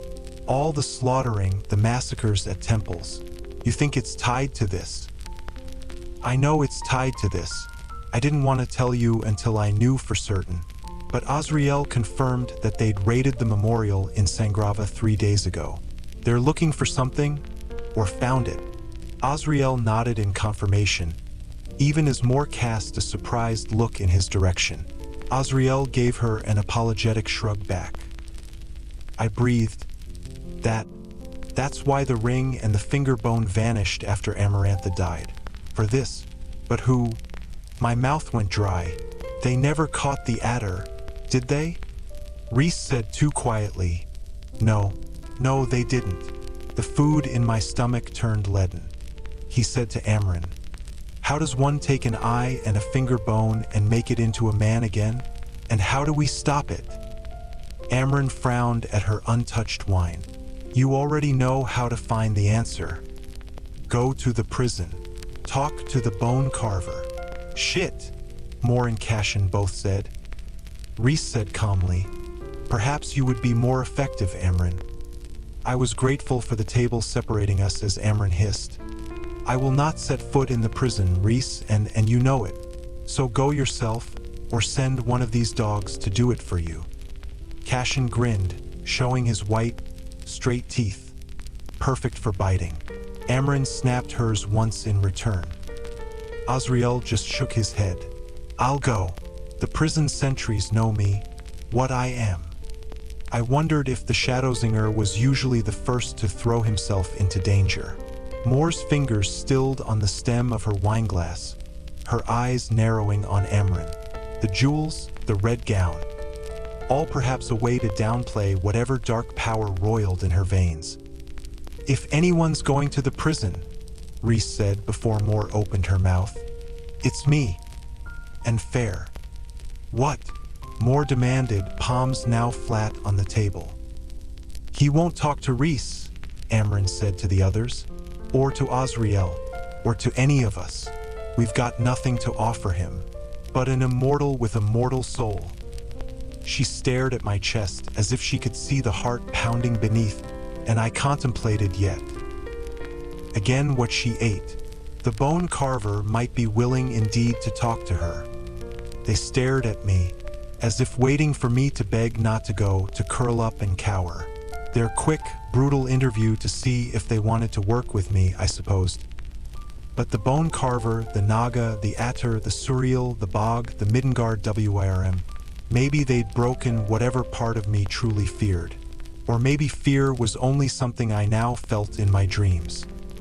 Your choice, Feyre, Rhys said casually. To shirk and mourn or face some unknown horror. The choice was easy. How bad can it be? Was my response. Bad, Cashin said. None of them bothered to contradict him. Chapter 17. Jurian. The name clanged through me even after we finished dinner, even after Mor and Cashin and Azriel and Amren had stopped debating and snarling about who would do what and be where while Rhys and I went to the prison, whatever that was, tomorrow. Rhys flew me back over the city, plunging into the lights and darkness. I quickly found I much preferred ascending, and couldn't bring myself to watch for too long without feeling my dinner rise up. Not fear, just some reaction of my body. We flew in silence, the whistling winter wind the only sound, despite his cocoon of warmth blocking it from freezing me entirely. Only when the music of the streets welcomed us did I peer into his face, his features unreadable as he focused on flying. Tonight, I felt you again, through the bond. Did I get past your shields? No, he said, scanning the cobblestone streets below. This bond is a living thing, an open channel between us, shaped by my powers, shaped by what you needed when we made the bargain. I needed not to be dead when I agreed. You needed not to be alone. Our eyes met. It was too dark to read whatever was in his gaze. I was the one who looked away first. I'm still learning how and why we can sometimes feel things the other doesn't want known, he admitted. So I don't have an explanation for what you felt tonight. You needed not to be alone. But what about him? 50 years he'd been separated from his friends, his family. I said, you let Amarantha and the entire world think you rule and delight in a court of nightmares. It's all a front to keep what matters most safe. The city lights gilded his face. I love my people and my family. Do not think I wouldn't become a monster to keep them protected. You already did that under the mountain. The words were out before I could stop them.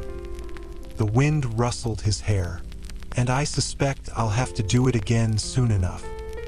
What was the cost, I dared ask, of keeping this place secret and free? He shot straight down, wings beating to keep us smooth as we landed on the roof of the townhouse. I made to step away, but he gripped my chin. You know the cost already. Amarantha's whore. He nodded, and I think I might have said the two vile words aloud. When she tricked me out of my powers and left the scraps, it was still more than the others, and I decided to use it to tap into the mind of every night court citizen she captured, and anyone who might know the truth. I made a web between all of them, actively controlling their minds every second of every day, every decade, to forget about Valaris, to forget about Mor and Amren and Cashin and Osriel. Amarantha wanted to know who was close to me, who to kill and torture. But my true court was here, ruling this city and the others. And I used the remainder of my power to shield them all from sight and sound. I had only enough for one city, one place. I chose the one that had been hidden from history already. I chose, and now must live with the consequences of knowing there were more left outside who suffered.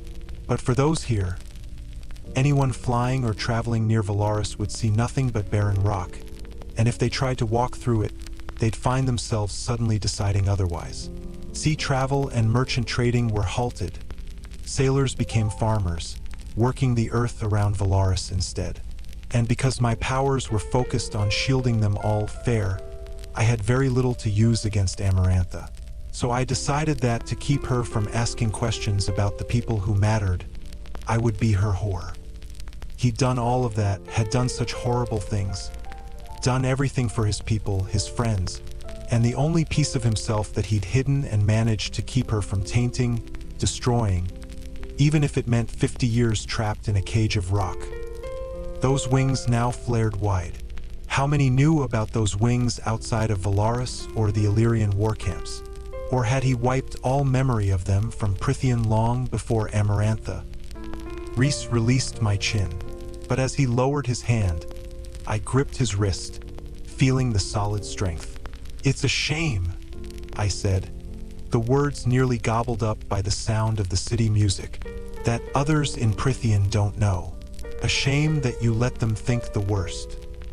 He took a step back, his wings beating the air like mighty drums. As long as the people who matter most know the truth, I don't care about the rest. Get some sleep. Then he shot into the sky and was swallowed by the darkness between the stars. I tumbled into a sleep so heavy my dreams were an undertow that dragged me down, down, down until I couldn't escape them. I lay naked and prone on a familiar red marble floor while Amarantha slid a knife along my bare ribs, the steel scraping softly against my skin. Lying, traitorous human, she purred, with your filthy, lying heart. The knife scratched a cool caress. I struggled to get up, but my body wouldn't work. She pressed a kiss to the hollow of my throat. You're as much a monster as me. She curved the knife over my breast, angling it toward my peaked nipple, as if she could see the heart beating beneath. I started sobbing. Don't waste your tears. Someone far away was roaring my name, begging for me. I'm going to make eternity a hell for you, she promised, the tip of the dagger piercing the sensitive flesh beneath my breast. Her lips hovering a breath above mine as she pushed. Hands. There were hands on my shoulders, shaking me, squeezing me. I thrashed against them, screaming, Feyre.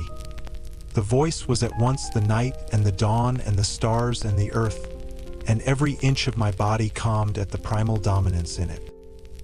Open your eyes, the voice ordered. I did. My throat was raw, my mouth full of ash, my face soaked and sticky, and Rhysand was hovering above me, his eyes wide. It was a dream, he said, his breathing as hard as mine. The moonlight trickling through the windows illuminated the dark lines of swirling tattoos down his arm, his shoulders, across his sculpted chest, like the ones I bore on my arm. He scanned my face. A dream, he said again. Valaris. I was in Valaris at his house, and I had my dream. The sheets, the blankets were ripped, shredded, but not with a knife, and that ashy, smoky taste coating my mouth. My hand was unervingly steady as I lifted it to find my fingers ending in simmering embers. Living claws of flame that had sliced through my bed linens like they were cauterizing wounds. I shoved him off with a hard shoulder, falling out of bed and slamming into a small chest before I hurtled into the bathing room, fell to my knees before the toilet, and was sick to my stomach. Again. My fingertips hissed against the cool porcelain. Large, warm hands pulled my hair back a moment later. Breathe, Rhys said. Imagine them winking out like candles, one by one. I heaved into the toilet again, shuddering as light and heat crested and rushed out of me, and savored the empty, cool dark that pooled in their wake. Well, that's one way to do it, he said. When I dared to look at my hands, braced on the bowl, the embers had been extinguished. Even that power in my veins, along my bones, slumbered once more. I have this dream, Rhys said as I retched again, holding my hair, where it's not me stuck under her, but Cashin or Azriel, and she's pinned their wings to the bed with spikes, and there's nothing I can do to stop it. She's commanded me to watch, and I have no choice but to see how I failed them. I clung to the toilet, spitting once, and reached up to flush. I watched the water swirl away entirely before I twisted my head to look at him. His fingers were gentle, but firm where he'd fisted them in my hair. You never failed them, I rasped. I did horrible things to ensure that. Those violet eyes near glowed in the dim light. So did I. My sweat clung like blood, the blood of those two fairies. I pivoted, barely turning in time. His other hand stroked long, soothing lines down the curve of my back, as over and over I yielded my dinner. When the latest wave had ebbed, I breathed, the flames! Autumn court. I couldn't muster a response. At some point, I leaned against the coolness of the nearby bathtub and closed my eyes.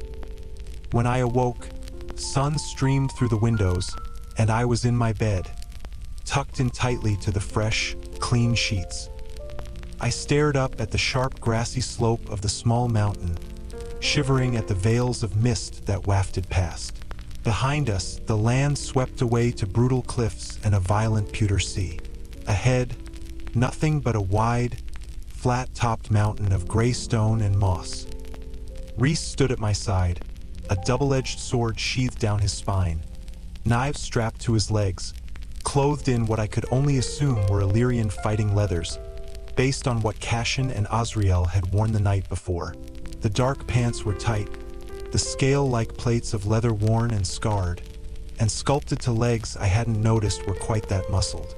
His close-fitting jacket had been built around the wings that were now fully out, bits of dark, scratched armor added at the shoulders and forearms. If his attire hadn't told me enough about what we might be facing today, if my own, similar attire hadn't told me enough, all I needed was to take one look at the rock before us and know it wouldn't be pleasant. I'd been so distracted in the study an hour ago by what Rhys had been writing as he drafted a careful request to visit the summer court that I hadn't thought to ask what to expect here. Not that Rhys had really bothered explaining why he wanted to visit the summer court beyond improving diplomatic relations. "Where are we?" I said, our first words since winnowing in a moment ago. Valaris had been brisk, sunny. This place, wherever it was freezing, deserted, barren. Only rock and grass and mist and sea. "On an island in the heart of the Western Isles," Rhysand said, staring up at the mammoth mountain.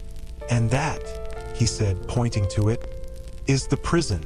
There was nothing, no one around. "I don't see anything. The rock is the prison, and inside it are the foulest, most dangerous creatures and criminals you can imagine. Go inside the stone under another mountain. This place," he said, "was made before High Lords existed, before Prythian was Prythian. Some of the inmates remember those days. Remember a time when it was Moore's family, not mine, that ruled the north. Why won't Amren go in here? Because she was once a prisoner. Not in that body, I take it." A cruel smile. "No, not at all." I shivered. "The hike will get your blood warming," Rhys said. "Since we can't winnow inside or fly to the entrance, the wards demand that visitors walk in. The long way." I didn't move. The word lodged in my throat. "Go under another mountain. It helps the panic," he said quietly. "To remind myself that I got out, that we all got out." Barely. I tried to breathe. I couldn't. "We got out, and it might happen again if we don't go inside." The chill mist bit at my face, and I did to take a step toward it. My body refused to obey. I tried to take a step again. I tried for Ellen and Nesta and the human world that might be wrecked, but couldn't. "Please," I whispered. I didn't care if it meant that I'd failed my first day of work. Rhysand, as promised, didn't ask any questions as he gripped my hand and brought us back to the winter sun and rich colors of Valaris. I didn't get out of bed for the rest of the day. Chapter 18. Amren was standing at the foot of my bed. I jolted back, slamming into the headboard, blinded by the morning light blazing in, fumbling for a weapon, anything to use. "No wonder you're so thin if you vomit up your guts every night," she sniffed, her lip curling. "You reek of it." The bedroom door was shut. Rhys had said no one entered without his permission, but she chucked something onto the bed. A little gold amulet of pearl and cloudy blue stone. "This got me out of the prison. Wear it in, and they can never keep you." I didn't touch the amulet. "Allow me to make one thing clear," Amren said, bracing both hands on the carved wooden footboard. "I do not give that amulet lightly, but you may borrow it while you do what needs to be done, and return it to me when you are finished. If you keep it, I will find you, and the results won't be pleasant. But it is yours to use in the prison." By the time my fingers brushed the cool metal and stone, she'd walked out the door. Rhys hadn't been wrong about the Firedrake comparison. Rhys kept frowning at the amulet as we hiked the slope of the prison, so steep that at times we had to crawl on our hands and knees.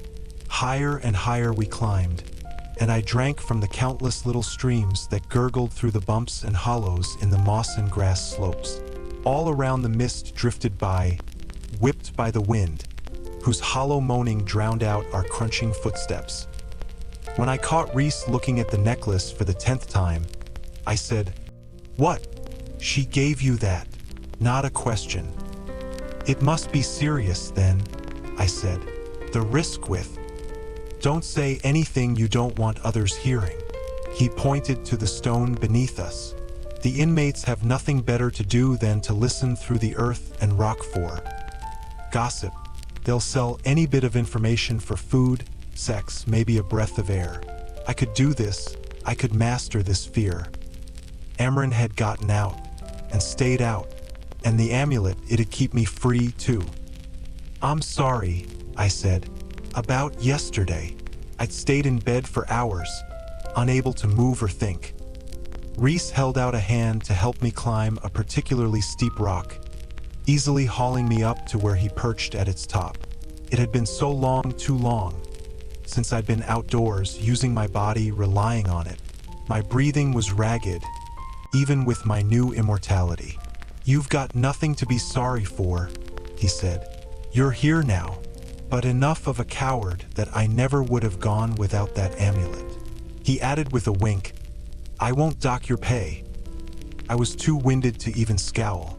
We climbed until the upper face of the mountain became a wall before us.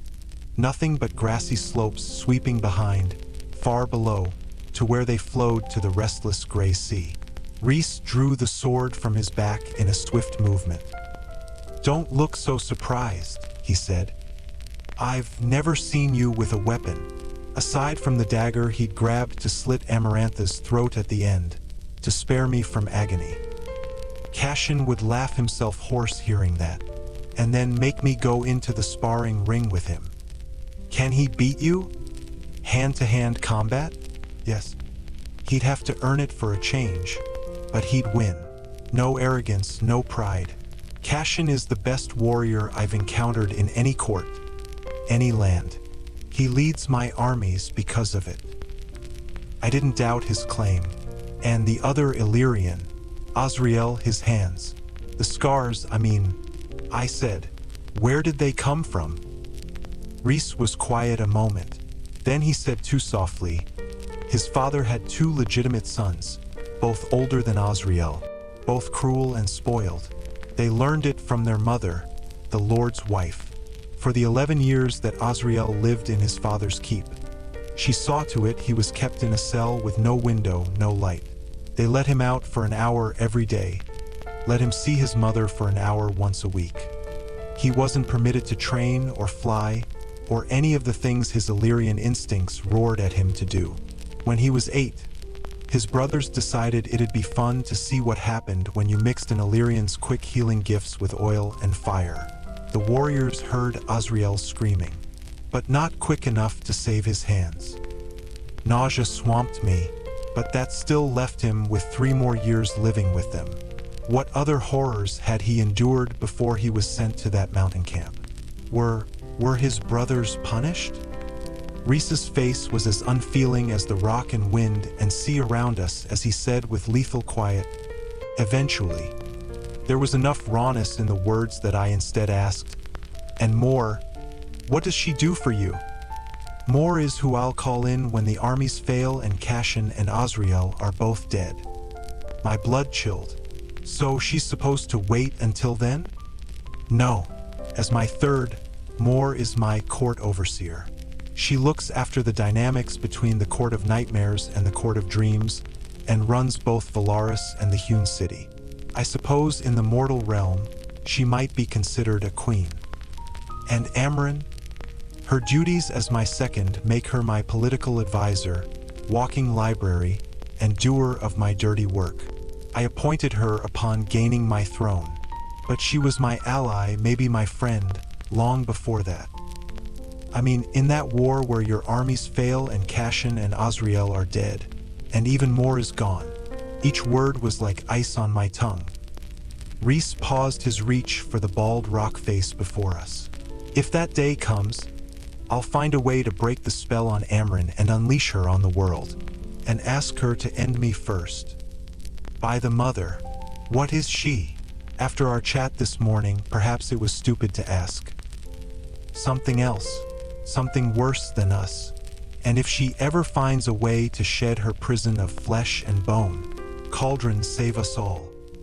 I shivered again and stared up at the sheer stone wall. I can't climb bare rock like that. You don't need to, Rhys said, laying a hand flat on the stone. Like a mirage, it vanished in a ripple of light. Pale, carved gates stood in its place, so high their tops were lost to the mist. Gates of bone.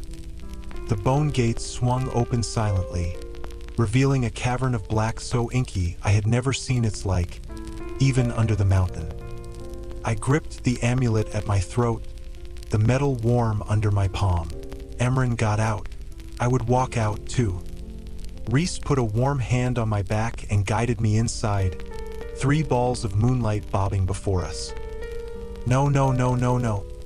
Breathe, he said in my ear. 1 breath. Where are the guards? I managed to get out past the tightness in my lungs. They dwell within the rock of the mountain, he murmured, his hand finding mine and wrapping around it as he tugged me into the immortal gloom. They only emerge at feeding time or to deal with restless prisoners. They are nothing but shadows of thought and an ancient spell. With the small lights floating ahead, I tried not to look too long at the gray walls, especially when they were so rough-hewn that the jagged bits could have been a nose, or a craggy brow, or a set of sneering lips. The dry ground was clear of anything but pebbles, and there was silence, utter silence as we rounded a bend, and the last of the light from the misty world faded into inky black. I focused on my breathing. I couldn't be trapped here. I couldn't be locked in this horrible, dead place. The path plunged deep into the belly of the mountain, and I clutched Rhys's fingers to keep from losing my footing. He still had his sword gripped in his other hand. Do all the High Lords have access? My words were so soft they were devoured by the dark. Even that thrumming power in my veins had vanished, burrowing somewhere in my bones. No, the prison is law unto itself. The island may be even an 8th court, but it falls under my jurisdiction, and my blood is keyed to the gates. Could you free the inmates? No. Once the sentence is given and a prisoner passes those gates, they belong to the prison. It will never let them out. I take sentencing people here very, very seriously. Have you ever? Yes, and now is not the time to speak of it. He squeezed my hand in emphasis. We wound down through the gloom. There were no doors, no lights, no sounds, not even a trickle of water. But I could feel them. I could feel them sleeping, pacing, running hands and claws over the other side of the walls. They were ancient and cruel in a way I had never known, not even with Amarantha. They were infinite and patient, and had learned the language of darkness, of stone. How long? I breathed. How long was she in here? I didn't dare say her name. Azriel looked once, into archives in our oldest temples and libraries. All he found was a vague mention that she went in before Prythian was split into the courts, and emerged once they had been established. Her imprisonment predates our written word. I don't know how long she was in here. A few millennia seems like a fair guess. Horror roiled in my gut. You never asked? Why bother? She'll tell me when it's necessary. Where did she come from? The brooch he'd given her. Such a small gift for a monster who had once dwelled here. I don't know, though there are legends that claim when the world was born, there were rips in the fabric of the realms, that in the chaos of forming, creatures from other worlds could walk through one of those rips and enter another world. But the rips closed at will, and the creatures could become trapped with no way home. It was more horrifying than I could fathom. Both that monsters had walked between worlds, and the terror of being trapped in another realm. You think she was one of them? I think that she is the only one of her kind, and there is no record of others ever having existed. Even the Suriel have numbers, however small. But she and some of those in the prison, I think they came from somewhere else, and they have been looking for a way home for a long, long time. I was shivering beneath the fur-lined leather, my breath clouding in front of me. Down and down we went, and time lost its grip. It could have been hours or days, and we paused only when my useless, wasted body demanded water.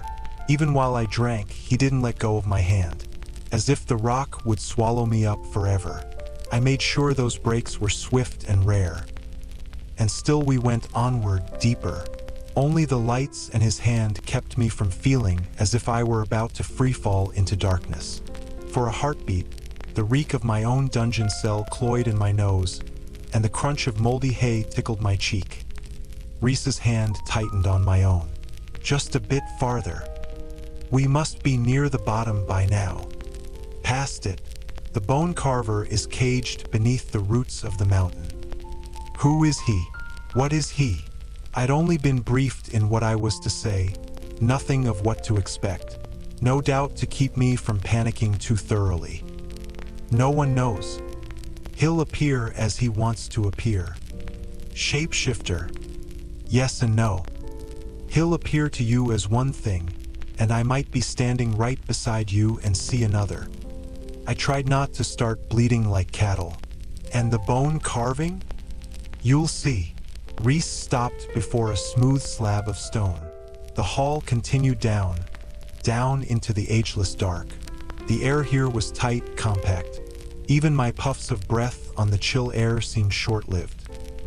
Rhys and at last released my hand, only to lay his once more on the bare stone. It rippled beneath his palm, forming a door. Like the gates above, it was of ivory bone, and in its surface were etched countless images.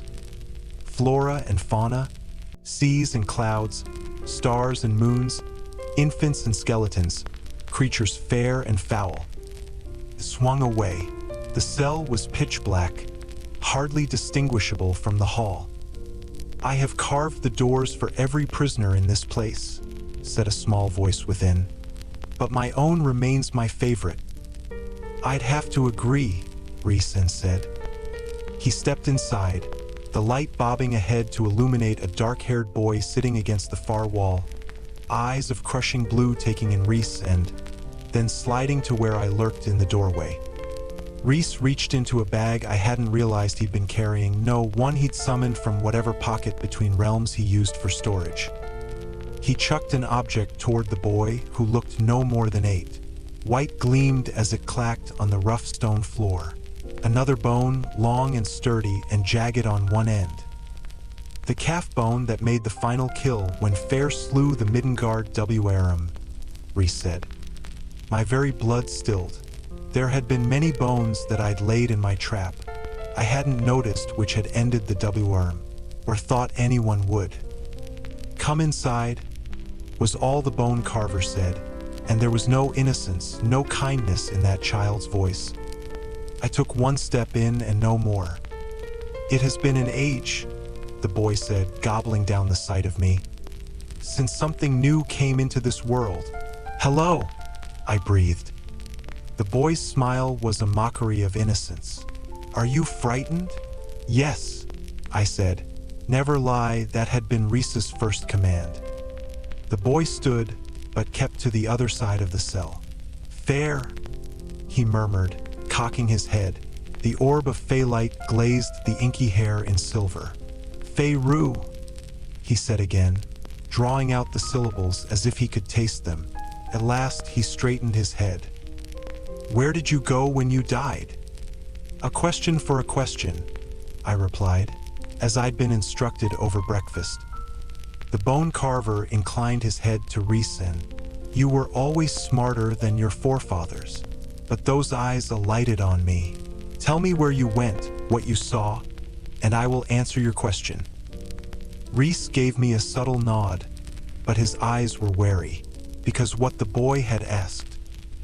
I had to calm my breathing to think, to remember, but there was blood and death and pain and screaming, and she was breaking me, killing me so slowly, and Rhys was there, roaring in fury as I died, Tamlin begging for my life on his knees before her throne. But there was so much agony, and I wanted it to be over, wanted it all to stop. Rhys had gone rigid while he monitored the bone carver. as if those memories were freely flowing past the mental shields I'd made sure were intact this morning. And I wondered if he thought I'd give up then and there. I bunched my hands into fists. I had lived. I had gotten out. I would get out today. I heard the crack, I said. Rhys's head whipped toward me. I heard the crack when she broke my neck. It was in my ears, but also inside my skull. I was gone before I felt anything more than the first lash of pain. The bone carver's violet eyes seemed to glow brighter. And then it was dark, a different sort of dark than this place. But there was a thread, I said, a tether, and I yanked on it and suddenly I could see, not through my eyes, but his, I said, inclining my head toward Rhys. I uncurled the fingers of my tattooed hand, and I knew I was dead, and this tiny scrap of spirit was all that was left of me, clinging to the thread of our bargain. But was there anyone there? Were you seeing anything beyond? There was only that bond in the darkness. Rhysand's face had gone pale, his mouth a tight line. And when I was made anew, I said, I followed that bond back to me. I knew that home was on the other end of it. There was light then, like swimming up through sparkling wine. Were you afraid? All I wanted was to return to the people around me. I wanted it badly enough I didn't have room for fear. The worst had happened, and the darkness was calm and quiet. It did not seem like a bad thing to fade into, but I wanted to go home, so I followed the bond home. There was no other world, the bone carver pushed. If there was or is, I did not see it. No light, no portal? Where is it that you want to go? The question almost leaped off my tongue. It was only peace and darkness. Did you have a body? No. Did. That's enough from you, Rhysand purred, the sound like velvet over sharpest steel. You said a question for a question. Now you've asked. He did a tally on his fingers. 6. The bone carver leaned back against the wall and slid to a sitting position. It is a rare day when I meet someone who comes back from true death. Forgive me for wanting to peer behind the curtain. He waved a delicate hand in my direction. Ask it, girl. If there was no body, nothing but perhaps a bit of bone, I said as solidly as I could. Would there be a way to resurrect that person? To grow them a new body, put their soul into it? Those eyes flashed. Was the soul somehow preserved? Contained?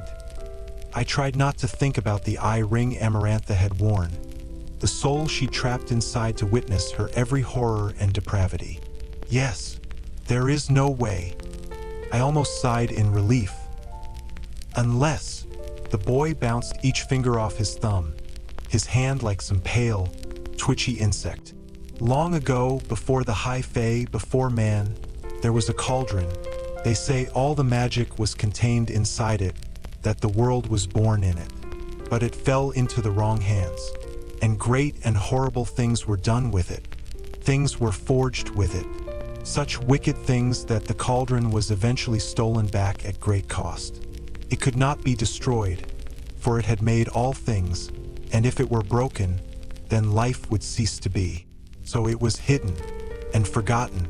Only with that cauldron could something that is dead be reforged like that. Rhysand's face was again a mask of calm. Where did they hide it? Tell me a secret no one knows, Lord of Night, and I'll tell you mine.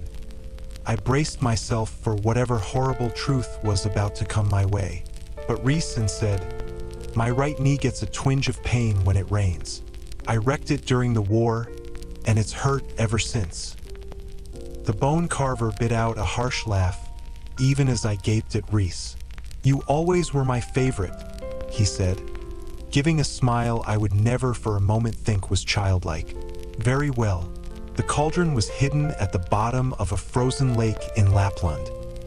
Rhys began to turn for me, as if he'd head there right now, but the bone carver added, and vanished a long, long time ago. Rhys halted. I don't know where it went to or where it is now. Millennia before you were born, the 3 feet on which it stands were successfully cleaved from its base in an attempt to fracture some of its power. It worked barely. Removing the feet was like cutting off the first knuckle of a finger. Irksome, but you could still use the rest with some difficulty. The feet were hidden at 3 different temples, Caesarea, Sangrava, and Ithaca. If they have gone missing, it is likely the cauldron is active once more, and that the wielder wants it at full power and not a wisp of it missing. That was why the temples had been ransacked, to get the feet on which the cauldron stood and restore it to its full power. Rhys merely said, "I don't suppose you know who now has the cauldron." The bone carver pointed a small finger at me. "Promise that you'll give me her bones when she dies and I'll think about it." I stiffened, but the boy laughed. "No, I don't think even you would promise that, Rhysand." I might have called the look on Rhys's face a warning. "Thank you for your help," he said, placing a hand on my back to guide me out. But if he knew, I turned again to the boy creature. "There was a choice in death," I said. Those eyes guttered with cobalt fire. Rhys's hand contracted on my back, but remained warm, steady, and I wondered if the touch was more to reassure him that I was there, still breathing. "I knew," I went on, "that I could drift away into the dark, and I chose to fight to hold on for a bit longer. Yet I knew if I wanted, I could have faded, and maybe it would be a new world, a realm of rest and peace. But I wasn't ready for it, not to go there alone. I knew there was something else waiting beyond that dark, something good." For a moment, those blue eyes flared brighter. Then the boy said, "You know who has the cauldron, Rhys? Who has been pillaging the temples? You only came here to confirm what you have long guessed. The King of Hybern." Dread sluiced through my veins and pooled in my stomach. I shouldn't have been surprised, should have known, but the carver said nothing more, waiting for another truth. So I offered up another shattered piece of me. When Amarantha made me kill those 2 fairies, if the third hadn't been Tamlin, I would have put the dagger in my own heart at the end. Rhys went still. "I knew there was no coming back from what I'd done," I said, wondering if the blue flame in the carver's eyes might burn my ruined soul to ash. "And once I broke their curse, once I knew I'd saved them, I just wanted enough time to turn that dagger on myself. I only decided I wanted to live when she killed me, and I knew I had not finished whatever it was I'd been born to do." I dared a glance at Rhys, and there was something like devastation on his beautiful face. It was gone in a blink. Even the bone carver said gently, "With the cauldron, you could do other things than raise the dead. You could shatter the wall. The only thing keeping human lands, my family, safe from not just Hybern but any other fairies. It is likely that Hybern has been quiet for so many years because he was hunting the cauldron, learning its secrets. Resurrection of a specific individual might very well have been his first test once the feet were reunited. And now he finds that the cauldron is pure energy, pure power. And like any magic, it can be depleted. So he will let it rest, let it gather strength, learn its secrets to feed it more energy, more power. Is there a way to stop it?" I breathed. Silence. Expectant, waiting silence. Rhys's voice was hoarse as he said, "Don't offer him one more." When the cauldron was made, the carver interrupted. Its dark maker used the last of the molten ore to forge a book, the Book of Breathings. In it, written between the carved words, are the spells to negate the cauldron's power or control it wholly. But after the war, it was split into 2 pieces. One went to the Fae, one to the 6 human queens. It was part of the treaty, purely symbolic, as the cauldron had been lost for millennia and considered mere myth. The book was believed harmless, because like calls to like, and only that which was made can speak those spells and summon its power. No creature born of the earth may wield it, so the High Lords and humans dismissed it as little more than a historical heirloom. But if the book were in the hands of something reforged, you would have to test such a theory, of course, but it might be possible. His eyes narrowed to amused slits as I realized. So now the High Lord of Summer possesses our peace, and the reigning mortal queens have the other entombed in their shining palace by the sea. Prythian's half is guarded, protected with blood spells keyed to Summer himself. The one belonging to the mortal queens. They were crafty when they received their gift. They used our own kind to spell the book to bind it, so that if it were ever stolen, if, let's say, a High Lord were to winnow into their castle to steal it, the book would melt into or and be lost. It must be freely given by a mortal queen, with no trickery, no magic involved. A little laugh. Such clever, lovely creatures, humans. The carver seemed lost in ancient memory, then shook his head. Reunite both halves of the Book of Breathings and you will be able to nullify the powers of the cauldron. Hopefully before it returns to full strength and shatters that wall. I didn't bother saying thank you, not with the information he'd told us. Not when I'd been forced to say those things, and could still feel Rhys's lingering attention. As if he'd suspected, but never believed just how badly I'd broken in that moment with Amarantha. We turned away, his hand sliding from my back to grip my hand. The touch was light, gentle, and I suddenly had no strength to even grip it back. The carver picked up the bone Rhys and had brought him and weighed it in those child's hands. I shall carve your death in here, Feyre. Up and up into the darkness we walked, through the sleeping stone and the monsters who dwelled within it. At last I said to Rhys, "What did you see?" "You first." A boy around 8, dark-haired and blue-eyed. Rhys shuddered, the most human gesture I'd seen him make. "What did you see?" I pushed. "Jurian," Rhys said. He appeared exactly as Jurian looked the last time I saw him, facing Amarantha when they fought to the death. I didn't want to learn how the bone carver knew who we'd come to ask about. Chapter 19. "Amren's right," Rhys drawled, leaning against the threshold of the townhouse sitting room. "You are like dogs, waiting for me to come home. Maybe I should buy treats."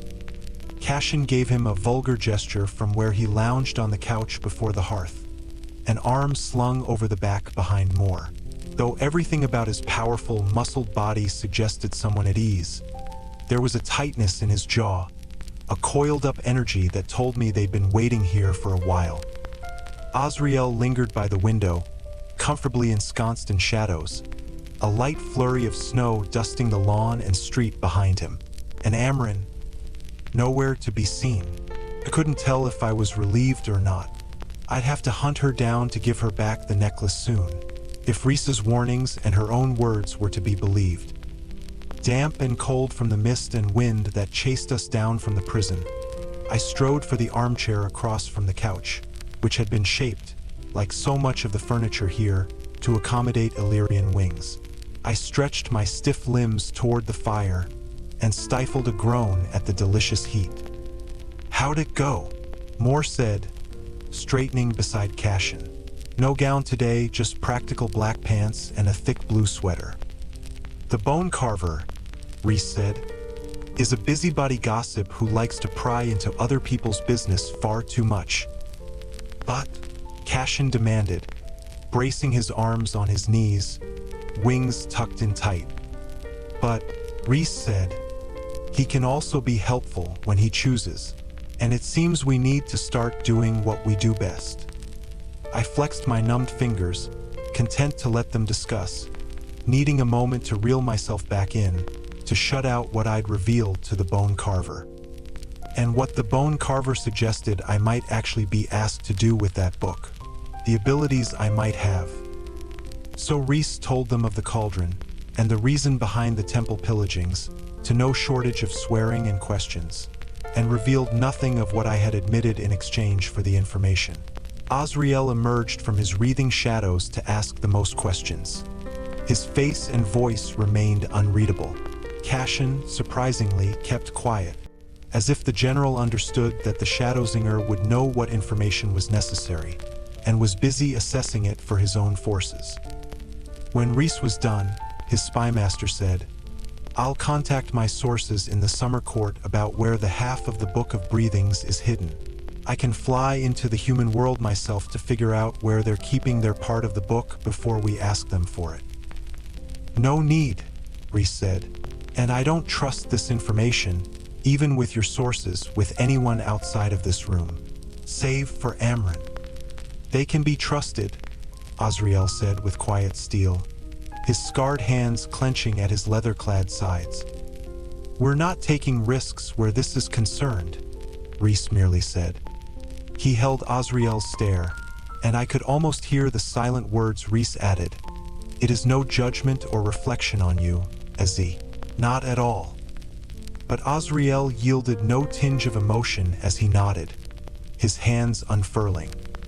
"So what do you have planned? More cut in, perhaps for Azzy's sake?" Rhys picked an invisible piece of dirt off his fighting leathers. When he lifted his head, those violet eyes were glacial. "The King of Hybern sacked one of our temples to get a missing piece of the cauldron. As far as I'm concerned, it's an act of war, an indication that His Majesty has no interest in wooing me. He likely remembers our allegiance to the humans in the war anyway," Cashin said.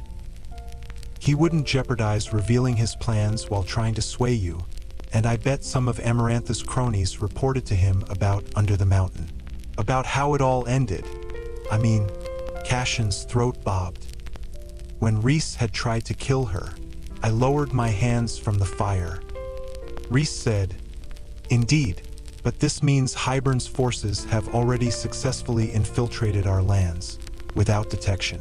I plan to return the favor."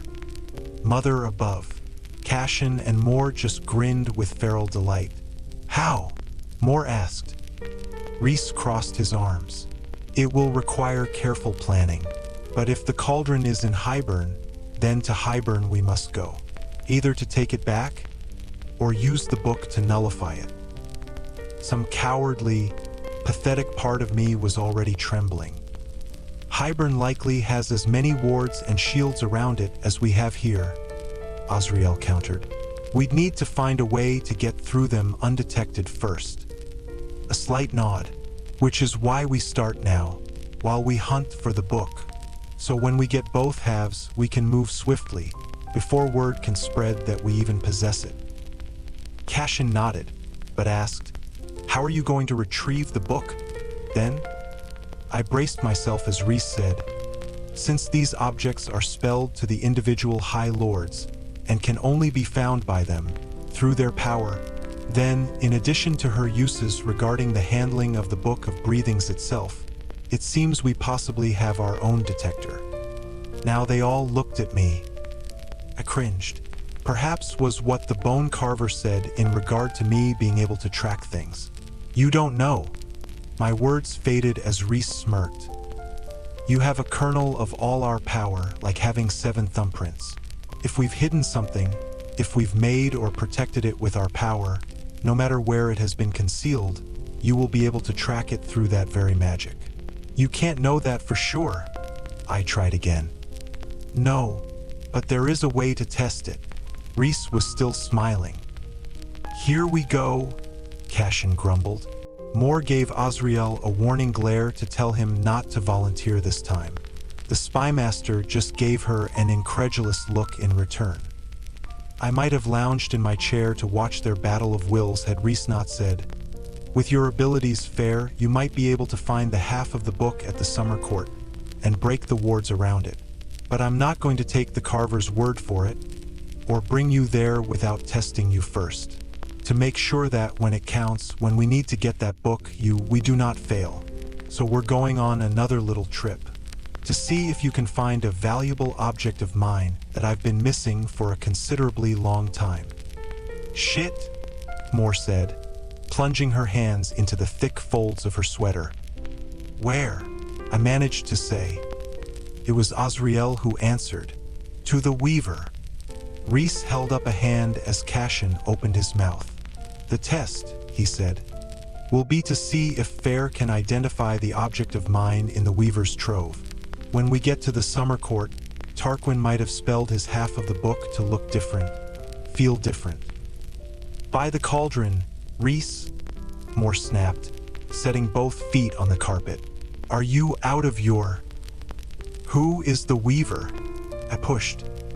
An ancient wicked creature, Azriel said, and I surveyed the faint scars on his wings, his neck, and wondered how many such things he'd encountered in his immortal life, if they were any worse than the people who shared blood ties with him.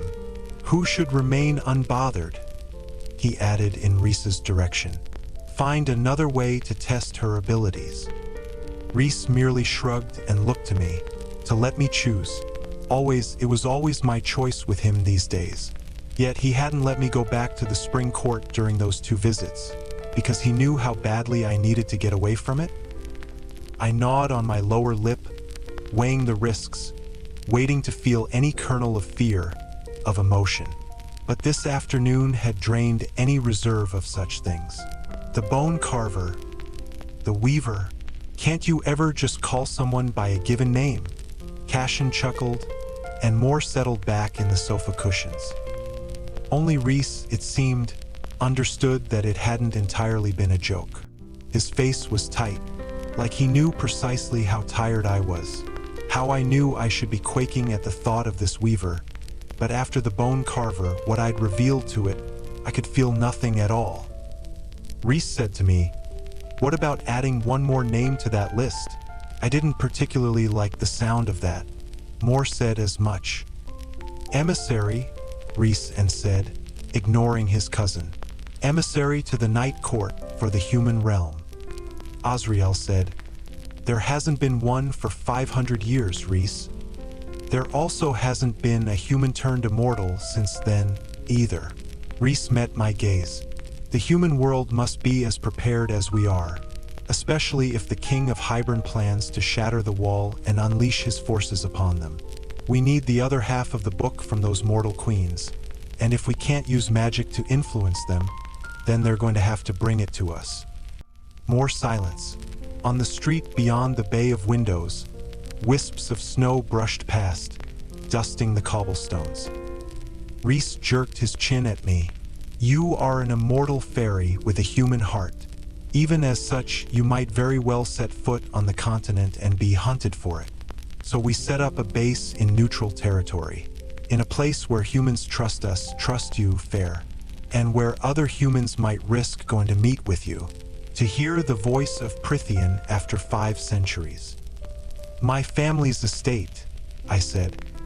"Mother's tits," Rhys, Cashin cut in, wings flaring wide enough to nearly knock over the ceramic vase on the side table next to him. "You think we can just take over her family's house? Demand that of them?" Nesta hadn't wanted any dealings with the Fae, and Ellen was so gentle, so sweet. How could I bring them into this? "The land," Maas said, reaching over to return the vase to its place, "will run red with blood, Cashin, regardless of what we do with her family. It is now a matter of where that blood will flow, and how much we'll spill, how much human blood we can save." And maybe it made me a cowardly fool, but I said, "The spring court borders the wall. The wall stretches across the sea. We'll fly in offshore," Rhys said without so much as a blink. "I won't risk discovery from any court, though word might spread quickly enough once we're there. I know it won't be easy, Feyre, but if there's any way you could convince those queens..." "I'll do it," I said.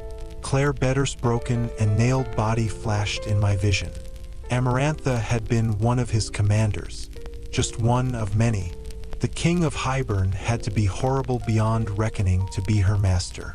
If these people got their hands on my sisters, they might not be happy about it, but I'll make Ellen and Nesta do it.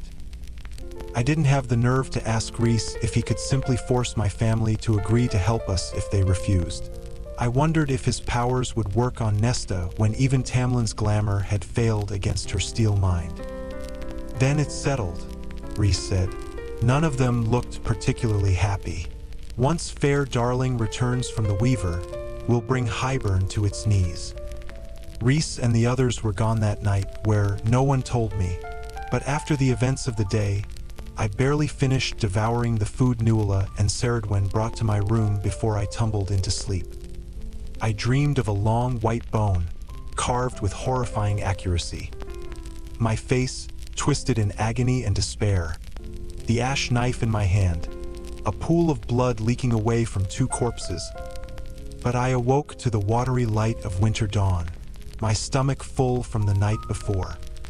A mere minute after I'd risen to consciousness, Rhys knocked on my door. I'd barely granted him permission to enter before he stalked inside like a midnight wind and chucked a belt hung with knives onto the foot of the bed. "Hurry," he said, flinging open the doors of the armoire and yanking out my fighting leathers. He tossed them onto the bed, too. "I want to be gone before the sun is fully up." "Why?" I said, pushing back the covers. "No wings today." "Because time is of the essence." He dug out my socks and boots. "Once the king of Hybern realizes that someone is searching for the Book of Breathings to nullify the powers of the cauldron, then his agents will begin hunting for it, too. You suspected this for a while, though. I hadn't had the chance to discuss it with him last night. The cauldron, the king, the book. You wanted it confirmed, but you were waiting for me. Had you agreed to work with me 2 months ago, I would have taken you right to the bone carver to see if he confirmed my suspicions about your talents. But things didn't go as planned. No, they most certainly hadn't. "The reading," I said, sliding my feet into fleece-lined, thick-soled slippers. "That's why you insisted on the lessons. So if your suspicions were true and I could harness the book, I could actually read it or any translation of whatever is inside. A book that old might very well be written in an entirely different language, a different alphabet." "Again," he said, now striding for the dresser. "Had you started to work with me, I would have told you why. I couldn't risk discovery otherwise." He paused with a hand on the knob. "You should have learned to read no matter what. But yes, when I told you it served my own purposes, it was because of this. Do you blame me for it?" "No," I said, and meant it, "but I'd prefer to be notified of any future schemes." "Duly noted." Rhys yanked open the drawers and pulled out my undergarments. He dangled the bits of midnight lace and chuckled. "I'm surprised you didn't demand Nuala and Ceridwen buy you something else." I stalked to him, snatching the lace away. "You're drooling on the carpet." I slammed the bathing room door before he could respond. He was waiting as I emerged, already warm within the fur-lined leather. He held up the belt of knives, and I studied the loops and straps. "No swords, no bow or arrows," he said. He'd worn his own Illyrian fighting leathers, that simple, brutal sword strapped down his spine. "But knives are fine?" Rhys knelt and spread wide the web of leather and steel, beckoning for me to stick a leg through one loop. I did as instructed, ignoring the brush of his steady hands on my thighs as I stepped through the other loop, and he began tightening and buckling things. "She will not notice a knife, as she has knives in her cottage for eating and her work. But things that are out of place, objects that have not been there, a sword, a bow and arrow, she might sense those things." "What about me?" He tightened a strap. Strong, capable hands, so at odds with the finery he usually wore to dazzle the rest of the world into thinking he was something else entirely. "Do not make a sound. Do not touch anything but the object she took from me." Rhys looked up, hands braced on my thighs. Bow, he'd once ordered Tamlin, and now here he was on his knees before me. His eyes glinted as if he remembered it, too. Had that been a part of his game, that facade? Or had it been vengeance for the horrible blood feud between them? "If we're correct about your powers," he said, "if the bone carver wasn't lying to us, then you and the object will have the same imprint, thanks to the preserving spells I placed on it long ago. You are one and the same." She will not notice your presence so long as you touch only it. You will be invisible to her. She's blind. A nod.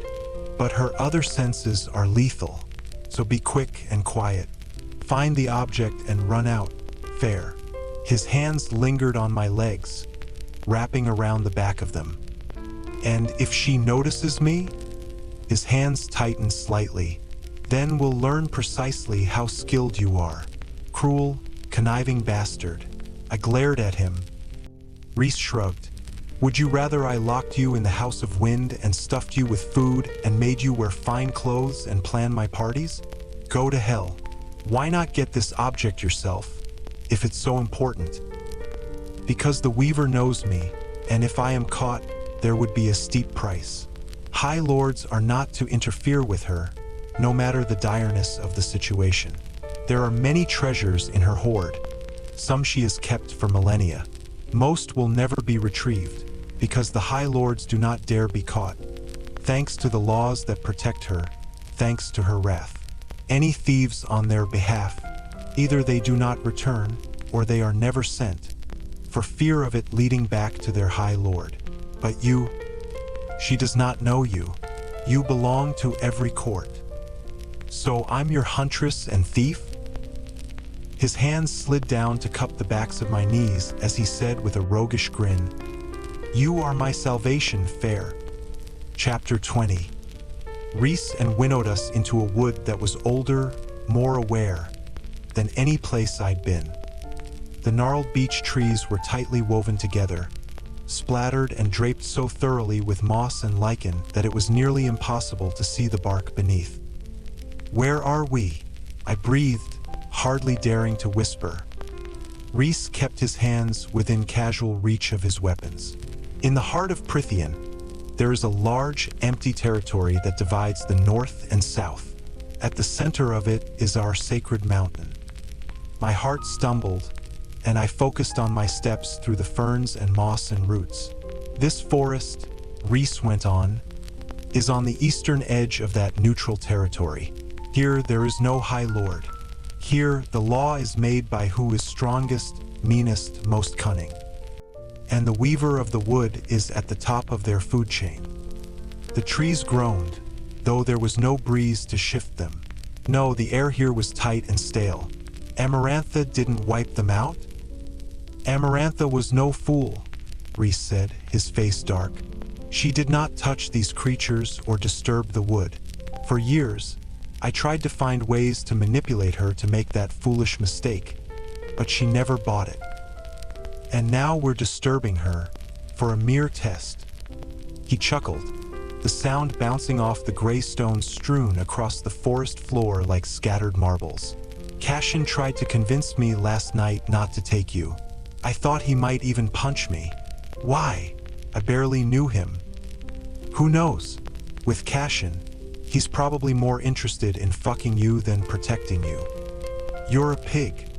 You could, you know, Rhys said, holding up the branch of a scrawny beech for me to slip under.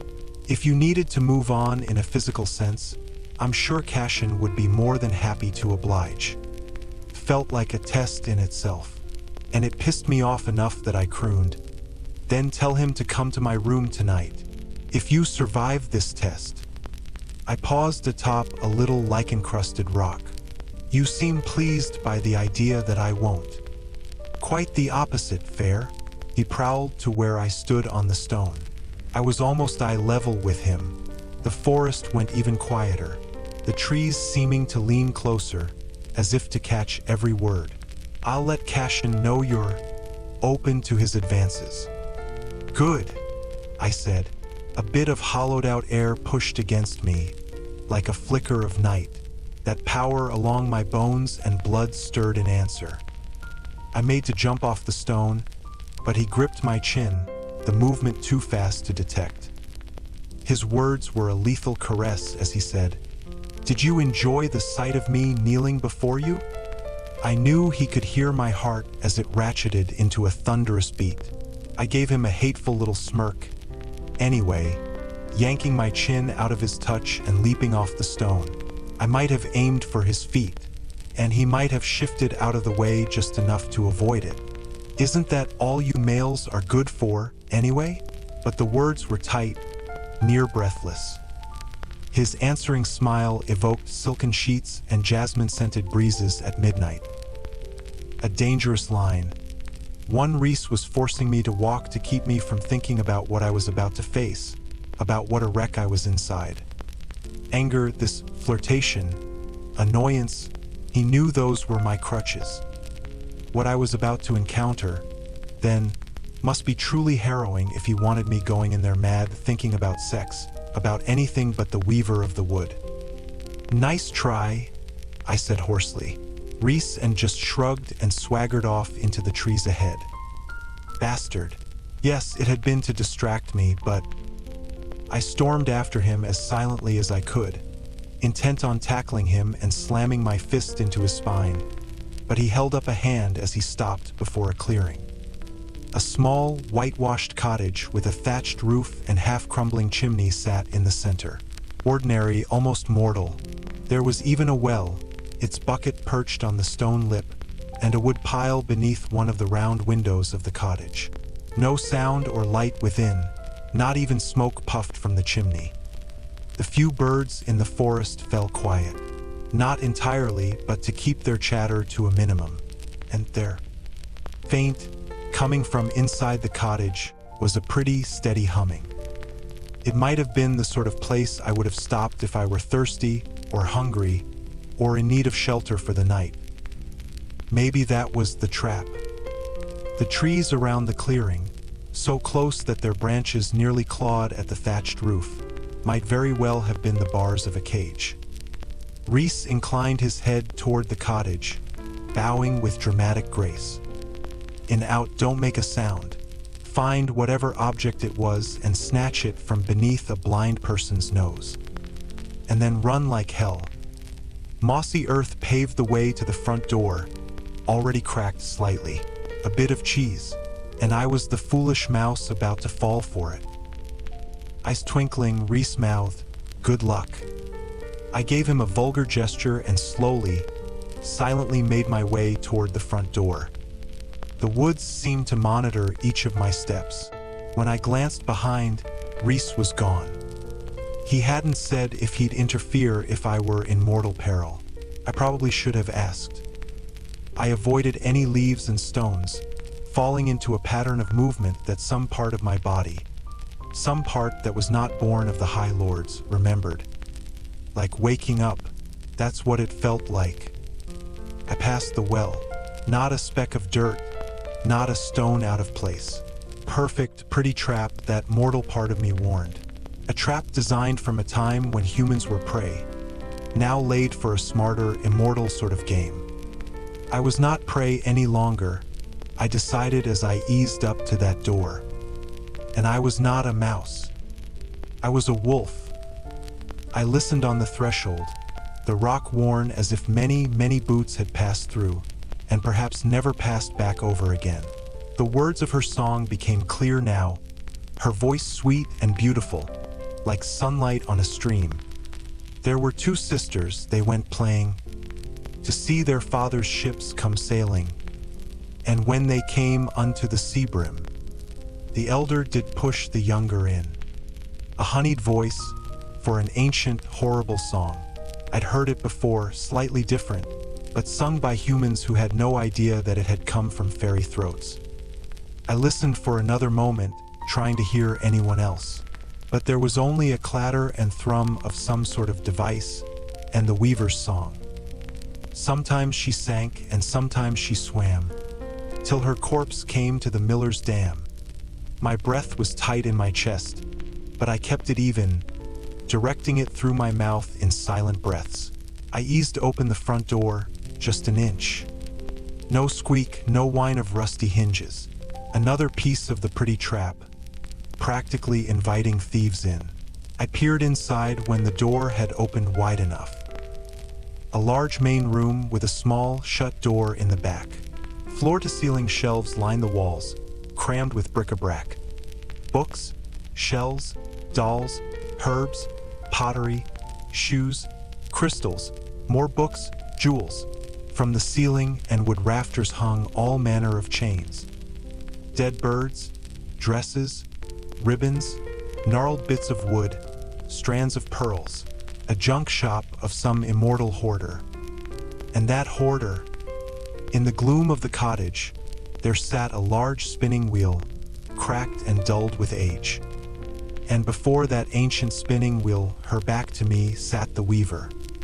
Her thick hair was of richest onyx, tumbling down to her slender waist as she worked the wheel, snow-white hands feeding and pulling the thread around a thorn-sharp spindle. She looked young, her gray gown simple but elegant, sparkling faintly in the dim forest light through the windows as she sang in a voice of glittering gold. But what did he do with her breastbone? He made him a viol to play on. What did he do with her fingers so small? He made pegs to his viol withal. The fiber she fed into the wheel was white soft, like wool. But I knew in that lingering human part of me it was not wool. I knew that I did not want to learn what creature it had come from, who she was spinning into thread. Because on the shelf directly beyond her were cones upon cones of threads, of every color and texture. And on the shelf adjacent to her were swaths and yards of that woven thread. Woven, I realized, on the massive loom nearly hidden in the darkness near the hearth. The weaver's loom. I had come on spinning day. Would she have been singing if I had come on weaving day instead? From the strange, fear-drenched scent that came from those bolts of fabric, I already knew the answer. A wolf. I was a wolf. I stepped into the cottage, careful of the scattered debris on the earthen floor. She kept working, the wheel clattering so merrily, so at odds with her horrible song. And what did he do with her nose ridge? Unto his viol he made a bridge. What did he do with her veins so blue? He made strings to his viol thereto. I scanned the room, trying not to listen to the lyrics. Nothing. I felt nothing that might pull me toward one object in particular. Perhaps it would be a blessing if I were indeed not the one to track the book, if today was not the start of what was sure to be a slew of miseries. The weaver perched there, working. I scanned the shelves, the ceiling. Borrowed time. I was on borrowed time and I was almost out of it. Had Rhys sent me on a fool's errand? Maybe there was nothing here. Maybe this object had been taken. It would be just like him to do that. To tease me in the woods, to see what sort of things might make my body react. And maybe I resented Tamlin enough in that moment to enjoy that deadly bit of flirtation. Maybe I was as much a monster as the female spinning before me. But if I was a monster, then I supposed Rhys was as well. Rhys and I were one in the same, beyond the power that he'd given me. It'd be fitting if Tamlin hated me, too, once he realized I'd truly left. I felt it then like a tap on my shoulder. I pivoted, keeping one eye on the weaver and the other on the room as I wove through the maze of tables and junk. Like a beacon, a bit of light laced with his half-smile, it tugged me. Hello, it seemed to say. Have you come to claim me at last? Yes, I wanted to say, even as part of me wished it were otherwise. The weaver sang behind me. What did he do with her eyes so bright? On his viol he set at first light. What did he do with her tongue so rough? 'Twas the new till, and it spoke enough. I followed that pulse, toward the shelf lining the wall beside the hearth. Nothing. And nothing on the second, but the third, right above my eyeline, there. I could almost smell his salt and citrus scent. The bone carver had been correct. I rose on my toes to examine the shelf. An old letter knife, books and leather that I did not want to touch or smell. A handful of acorns, a tarnished crown of ruby and jasper, and a ring. A ring of twisted strands of gold and silver, flecked with pearl, and set with a stone of deepest, solid blue. Sapphire, but different. I'd never seen a sapphire like that, even at my father's offices. This one, I could have sworn that in the pale light, The lines of a six-pointed star radiated across the round, opaque surface. This had Rhys written all over it. He'd sent me here for a ring? The weaver sang. Then bespake the treble string. Oh, yonder is my father the king. I watched her for another heartbeat, gauging the distance between the shelf and the open door.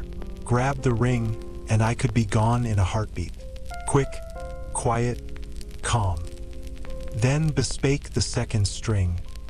Oh, yonder sits my mother the queen.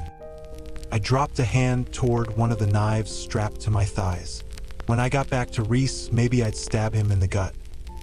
That fast, the memory of phantom blood covered my hands. I knew how it'd feel to slide my dagger through his skin and bones and flesh. Knew how the blood would dribble out, how he'd groan in pain. I shut out the thought, even as I could feel the blood of those fairies soaking that human part of me that hadn't died and belonged to no one but my miserable self. Then bespake the strings all three. Yonder is my sister that drowned me. My hand was quiet as a final, dying breath as I plucked the ring from the shelf. The weaver stopped singing. Chapter 21. I froze, the ring now in the pocket of my jacket. She'd finished the last song. Maybe she'd start another. Maybe. The spinning wheel slowed. I backed a step toward the door, then another. Slower and slower, each rotation of the ancient wheel longer than the last. Only 10 steps to the door. 5. The wheel went round one last time, so slow I could see each of the spokes. 2. I turned for the door as she lashed out with a white hand, gripping the wheel and stopping it wholly. The door before me snicked shut. I lunged for the handle, but there was none. Window. Get to the window. Who is in my house? She said softly. Fear. Undiluted, unbroken fear slammed into me, and I remembered. I remembered what it was to be human and helpless and weak. I remembered what it was to want to fight to live, to be willing to do anything to stay breathing. I reached the window beside the door. Sealed. No latch, no opening. Just glass that was not glass. Solid and impenetrable. The weaver turned her face toward me. Wolf or mouse, it made no difference because I became no more than an animal sizing up my chance of survival. Above her young, supple body, beneath her black, beautiful hair, her skin was gray, wrinkled and sagging and dry, and where eyes should have gleamed instead lay rotting black pits. Her lips had withered to nothing but deep, dark lines around a hole full of jagged stumps of teeth, like she had gnawed on too many bones. And I knew she would be gnawing on my bones soon if I did not get out. Her nose, perhaps once pert and pretty, now half caved in, flared as she sniffed in my direction. "What are you?" she said in a voice that was so young and lovely. Out, out, I had to get out. There was another way. One suicidal, reckless way. I did not want to die. I did not want to be eaten. I did not want to go into that sweet darkness. The weaver rose from her little stool, and I knew my borrowed time had run out. "What is like all?" she mused, taking one graceful step toward me. "But unlike all, I was a wolf, and I bit when cornered." I lunged for the soul candle burning on the table in the center of the room, and hurled it against the wall of woven thread, against all those miserable, dark bolts of fabric. Woven bodies, skins, lives. Let them be free. Fire erupted, and the weaver's shriek was so piercing I thought my head might shatter, thought my blood might boil in its veins. She dashed for the flames, as if she'd put them out with those flawless white hands, her mouth of rotted teeth open and screaming like there was nothing but black hell inside her. I hurtled for the darkened hearth, for the fireplace and chimney above. A tight squeeze, but wide enough for me. I didn't hesitate as I grabbed onto the ledge and hauled myself up, arms buckling. Immortal strength. It got me only so far, and I'd become so weak, so malnourished. I had let them make me weak, bent to it like some wild horse broken to the bit. The soot-stained bricks were loose, uneven, perfect for climbing. Faster, I had to go faster. But my shoulders scraped against the brick, and it reeked in here, like carrion and burned hair, and there was an oily sheen on the stone, like cooked fat. The weaver's screaming was cut short as I was halfway up her chimney, sunlight and trees almost visible, every breath a near sob. I reached for the next brick, fingernails breaking as I hauled myself up so violently that my arms barked in protest against the squeezing of the stone around me. And I was stuck. Stuck, as the weaver hissed from within her house. What little mouse is climbing about in my chimney? I had just enough room to look down as the weaver's rotted face appeared below. She put that milk-white hand on the ledge, and I realized how little room there was between us. My head emptied out. I pushed against the grip of the chimney, but couldn't budge. I was going to die here. I was going to be dragged down by those beautiful hands and ripped apart and eaten, maybe while I was still alive. She'd set that hideous mouth on my flesh and gnaw and tear and bite, and black panic crushed in, and I was again trapped under a nearby mountain, in a muddy trench, the Midgard WRM barreling for me. I barely escaped, barely. I couldn't breathe, couldn't breathe, couldn't breathe. The weaver's nails scratched against the brick as she took a step up. No, no, no, no, no. I kicked and kicked against the bricks. Did you think you could steal and flee, thief? I would have preferred the Midgard WYRM. Would have preferred those massive, sharp teeth to her jagged stumps. Stop. The word came out of the darkness of my mind, and the voice was my own. Stop, it said. I said, breathe. Think. The weaver came closer, brick crumbling under her hands. She'd climb up like a spider, like I was a fly in her web. Stop. And that word quieted everything. I mouthed it. Stop, stop, stop. Think. I had survived the WYRM, survived Amarantha, and I had been granted gifts. Considerable gifts. Like strength. I was strong. I slammed a hand against the chimney wall, as low as I could get. The weaver hissed at the debris that rained down. I smashed my fist again, rallying that strength. I was not a pet, not a doll, not an animal. I was a survivor, and I was strong. I would not be weak or helpless again. I could not be broken, tamed. I pounded my fist into the bricks over and over, and the weaver paused. Paused long enough for the brick I'd loosened to slide free into my waiting palm, and for me to hurl it at her hideous, horrible face as hard as I could. Bone crunched and she roared, black blood spraying. But I rammed my shoulders into the sides of the chimney, skin tearing beneath my leather. I kept going, until I was stone breaking stone, until nothing and no one held me back and I was scaling the chimney. I didn't dare stop, not as I reached the lip and hauled myself out, tumbling onto the thatched roof, which was not thatched with hay at all, but hair. And with all that fat lining the chimney, all that fat now gleaming on my skin, the hair clung to me, in clumps and strands and tufts. Bile rose, but the front door banged open, a shriek following it. No, not that way, not to the ground. Up. A tree branch hung low and close by, and I scrambled across that heinous roof, trying not to think about who and what I was stepping on, what clung to my skin, my clothes. A heartbeat later, I jumped onto the waiting branch, scrambling into the leaves and moss as the weaver screamed, "Where are you?" But I was running through the tree, running toward another one nearby. I leaped from branch to branch, bare hands tearing on the wood. Where was Rhysand? Farther and farther I fled, her screams chasing me, though they grew ever distant. Where are you? Where are you? Where are you? And then, lounging on a branch in a tree before me, one arm draped over the edge, Rhys and drawled, "What the hell did you do?"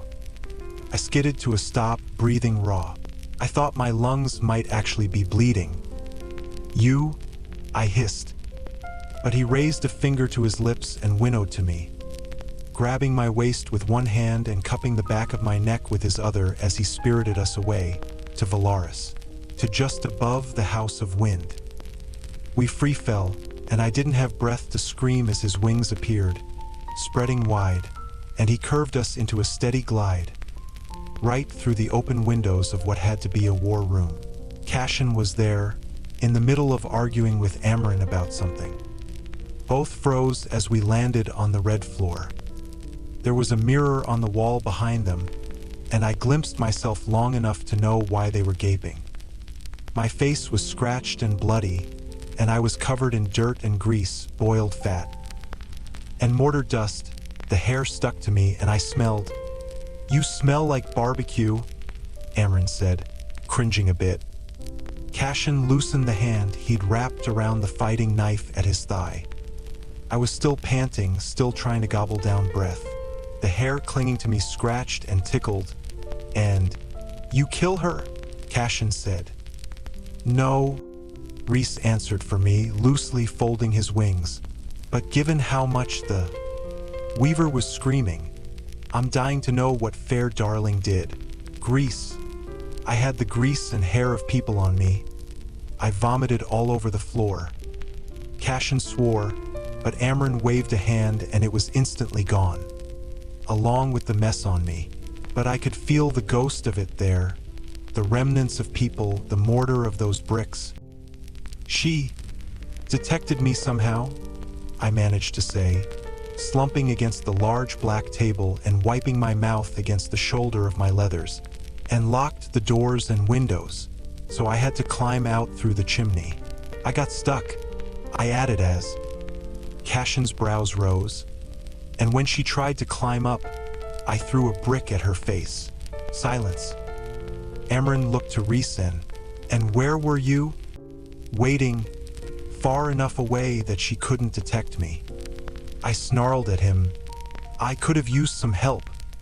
"You survived," he said, "and found a way to help yourself." From the hard glimmer in his eye, I knew he was aware of the panic that had almost gotten me killed, either through mental shields I'd forgotten to raise or whatever anomaly in our bond. He'd been aware of it and let me endure it, because it had almost gotten me killed, and I'd be no use to him if it happened when it mattered, with the book, exactly like he'd said. "That's what this was also about," I spat. "Not just this stupid ring." I reached into my pocket, slamming the ring down on the table, "or my abilities, but if I can master my panic." Cashin swore again, his eyes on that ring. Amren shook her head, sheet of dark hair swaying.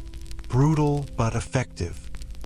Rhys only said, "Now you know that you can use your abilities to hunt our objects, and thus track the book at the summer court and master yourself." "You're a prick, Rhys, and..." Cashin said quietly. Rhys merely tucked his wings in with a graceful snap. "You'd do the same."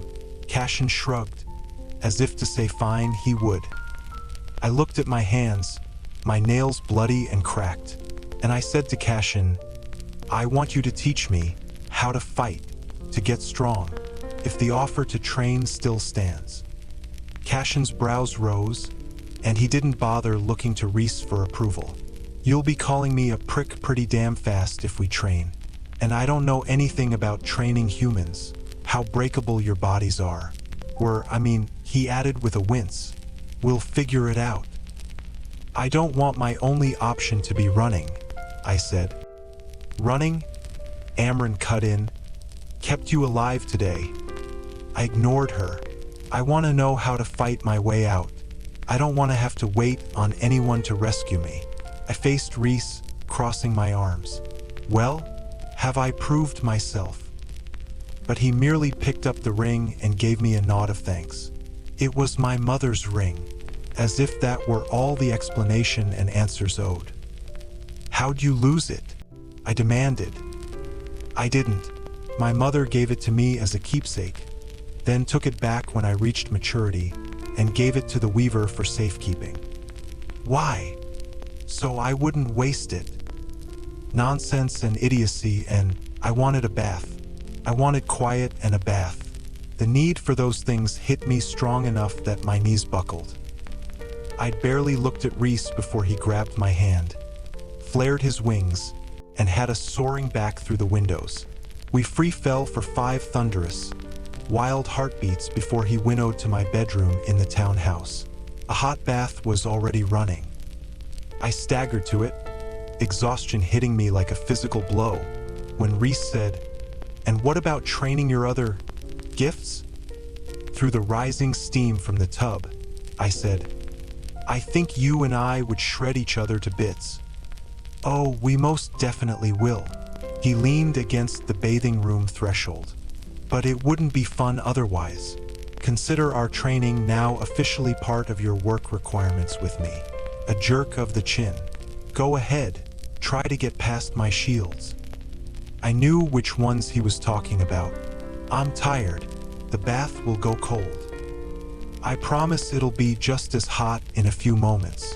Or, if you mastered your gifts, you might be able to take care of that yourself." I frowned, but took a step toward him, then another, making him yield a step 2 into the bedroom. The phantom grease and hair clung to me, reminded me what he'd done. I held his stare, those violet eyes twinkling. "You feel it, don't you?" he said over the burbling and chittering garden birds. "Your power, stalking under your skin, purring in your ear." "So what if I do?" A shrug. "I'm surprised Ianthe didn't carve you up on an altar to see what that power looks like inside you." "What precisely is your issue with her?" "I find the high priestesses to be a perversion of what they once promised to be. Ianthe among the worst of them." A knot twisted in my stomach. "Why do you say that?" "Get past my shields and I'll show you." So that explained the turn in conversation. A taunt, bait. Holding his stare, I let myself fall for it. I let myself imagine that line between us. A bit of braided light, and there was his mental shield at the other end of the bond. Black and solid and impenetrable. No way in. However I'd slipped through before, I had no idea. I've had enough tests for the day. Rhys crossed the 2 feet between us. The high priestesses have burrowed into a few of the courts, dawn, day, and winter mostly. They've entrenched themselves so thoroughly that their spies are everywhere, their followers near fanatic with devotion. And yet, during those 50 years they escaped. They remained hidden. I would not be surprised if Ianthe sought to establish a foothold in the spring court. "You mean to tell me they're all black-hearted villains?" "No. Some, yes. Some are compassionate and selfless and wise. But there are some who are merely self-righteous, though those are the ones that always seem the most dangerous to me." "And Ianthe?" A knowing sparkle in his eyes. He really wouldn't tell me. He'd dangle it before me like a piece of meat. I lunged, blindly, wildly, but I sent my power lashing down that line between us, and yelped as it slammed against his inner shields, the reverberations echoing in me as surely as if I'd hit something with my body. Rhys chuckled, and I saw fire. Admirable sloppy, but an admirable effort. Panting a bit, I seethed. But he said, "Just for trying," and took my hand in his. The bond went taut, that thing under my skin pulsing, and there was dark, and the colossal sense of him on the other side of his mental barricade of black adamant. That shield went on forever, the product of half a millennia of being hunted, attacked, hated. I brushed a mental hand against that wall. Like a mountain cat arching into a touch, it seemed to purr, and then relaxed its guard. His mind opened for me, an antechamber at least, A single space he'd carved out to allow me to see. A bedroom carved from obsidian. A mammoth bed of ebony sheets, large enough to accommodate wings. And on it, sprawled in nothing but her skin, lay Ianthe. I reeled back, realizing it was a memory, and Ianthe was in his bed, in his court beneath that mountain. Her full breasts peaked against the chill. "There is more," Rhys's voice said from far away as I struggled to pull out. But my mind slammed into the shield, the other side of it. "He trapped me in here. You kept me waiting," Ianthe sulked.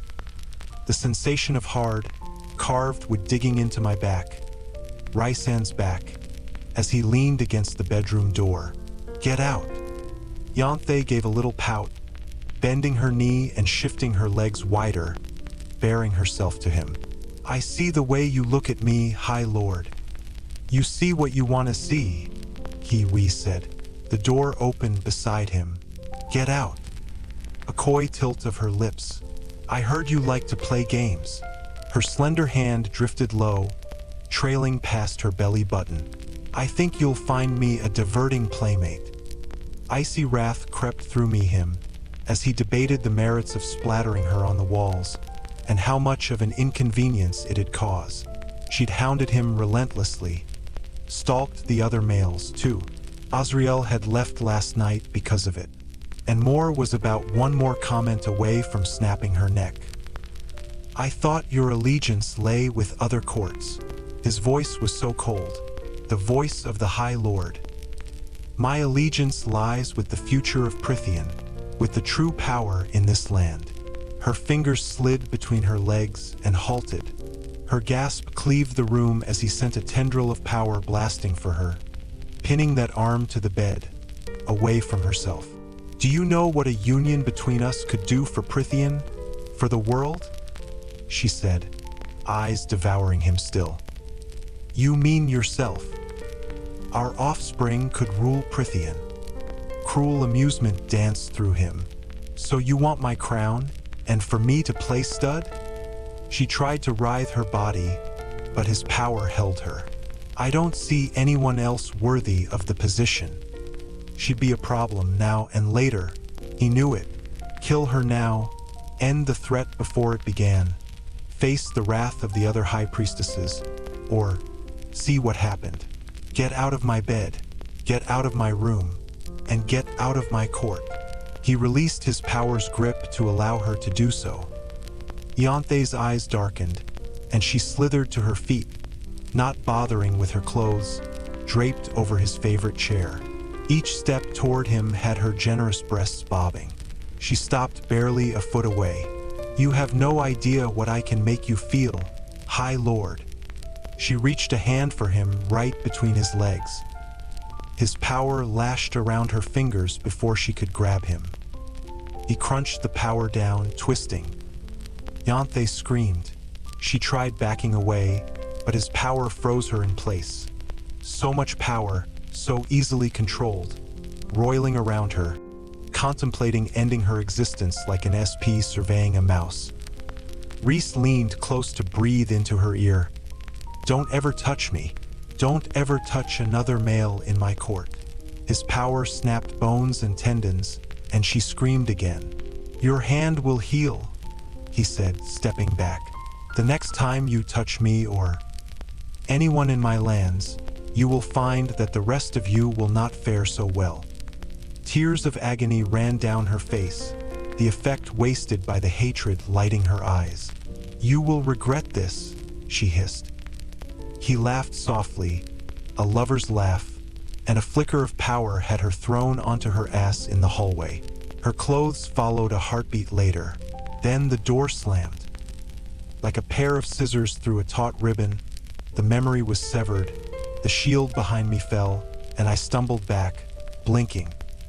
"Rule 1, Rhys told me, his eyes glazed with the rage of that memory. "Don't go into someone's mind unless you hold the way open. A Damati might leave their minds spread wide for you, and then shut you inside, turn you into their willing slave." A chill went down my spine at the thought.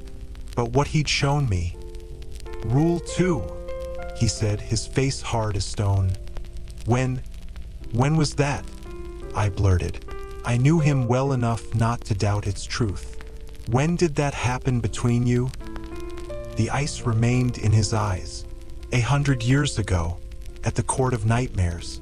I allowed her to visit after she'd begged for years, insisting she wanted to build ties between the Night Court and the priestesses. I'd heard rumors about her nature, but she was young and untried, and I hoped that perhaps a new high priestess might indeed be the change her order needed. It turned out that she was already well trained by some of her less benevolent sisters. I swallowed hard, my heart thundering. She didn't act that way at Lucian. Lucian had hated her, had made vague, vicious allusions to not liking her, to being approached by her. I was going to throw up.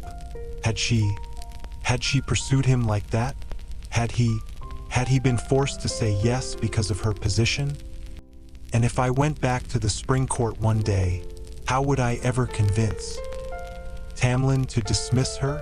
What if, now that I was gone, she was... Rule 2, Rhys finally went on. Be prepared to see things you might not like.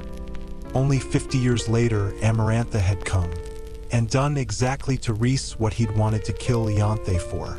He'd let it happen to him, to keep them safe, to keep Osriel and Cashin from the nightmares that would haunt him forever, from enduring any more pain than what they'd suffered as children.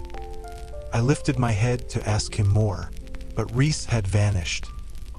Alone, I peeled off my clothes, struggling with the buckles and straps he'd put on me. When had it been? An hour or two ago. Felt as if a lifetime had passed, and I was now a certified book tracker, it seemed. Better than a party-planning wife for breeding little high lords. What Ianthe had wanted to make me, to serve whatever agenda she had. The bath was indeed hot, as he'd promised, and I mulled over what he'd shown me. Seeing that hand again and again reach between his legs, the ownership and arrogance in that gesture. I shut out the memory, the bath water suddenly cold. Chapter 22. Word still hadn't come from the summer court the following morning, so Rhys and made good on his decision to bring us to the mortal realm. What does one wear exactly in the human lands? More said from where she sprawled across the foot of my bed. For someone who claimed to have been out drinking and dancing until the mother knew when, she appeared unfairly perky. Cashin and Osriel, grumbling and wincing over breakfast, had looked like they'd been run over by wagons. Repeatedly, some small part of me wondered what it would be like to go out with them, to see what Valaris might offer at night. I rifled through the clothes in my armoire. Layers, I said. They cover everything up. The décolletage might be a little daring depending on the event, but everything else gets hidden beneath skirts and petticoats and nonsense. Sounds like the women are used to not having to run or fight. I don't remember it being that way 500 years ago. I paused on an ensemble of turquoise with accents of gold, rich, bright, regal. Even with the wall, the threat of fairies remained. So surely practical clothes would have been necessary to run, to fight any that crept through. I wonder what changed. I pulled out the top and pants for her approval. More merely nodded, no commentary like Ianthe might have provided, no beatific intervention. I shoved away the thought and the memory of what she'd tried to do to Rhys, and went on. Nowadays, most women wed, bear children, and then plan their children's marriages. Some of the poor might work in the fields, and a rare few are mercenaries or hired soldiers. But the wealthier they are, the more restricted their freedoms and roles become. You'd think that money would buy you the ability to do whatever you pleased.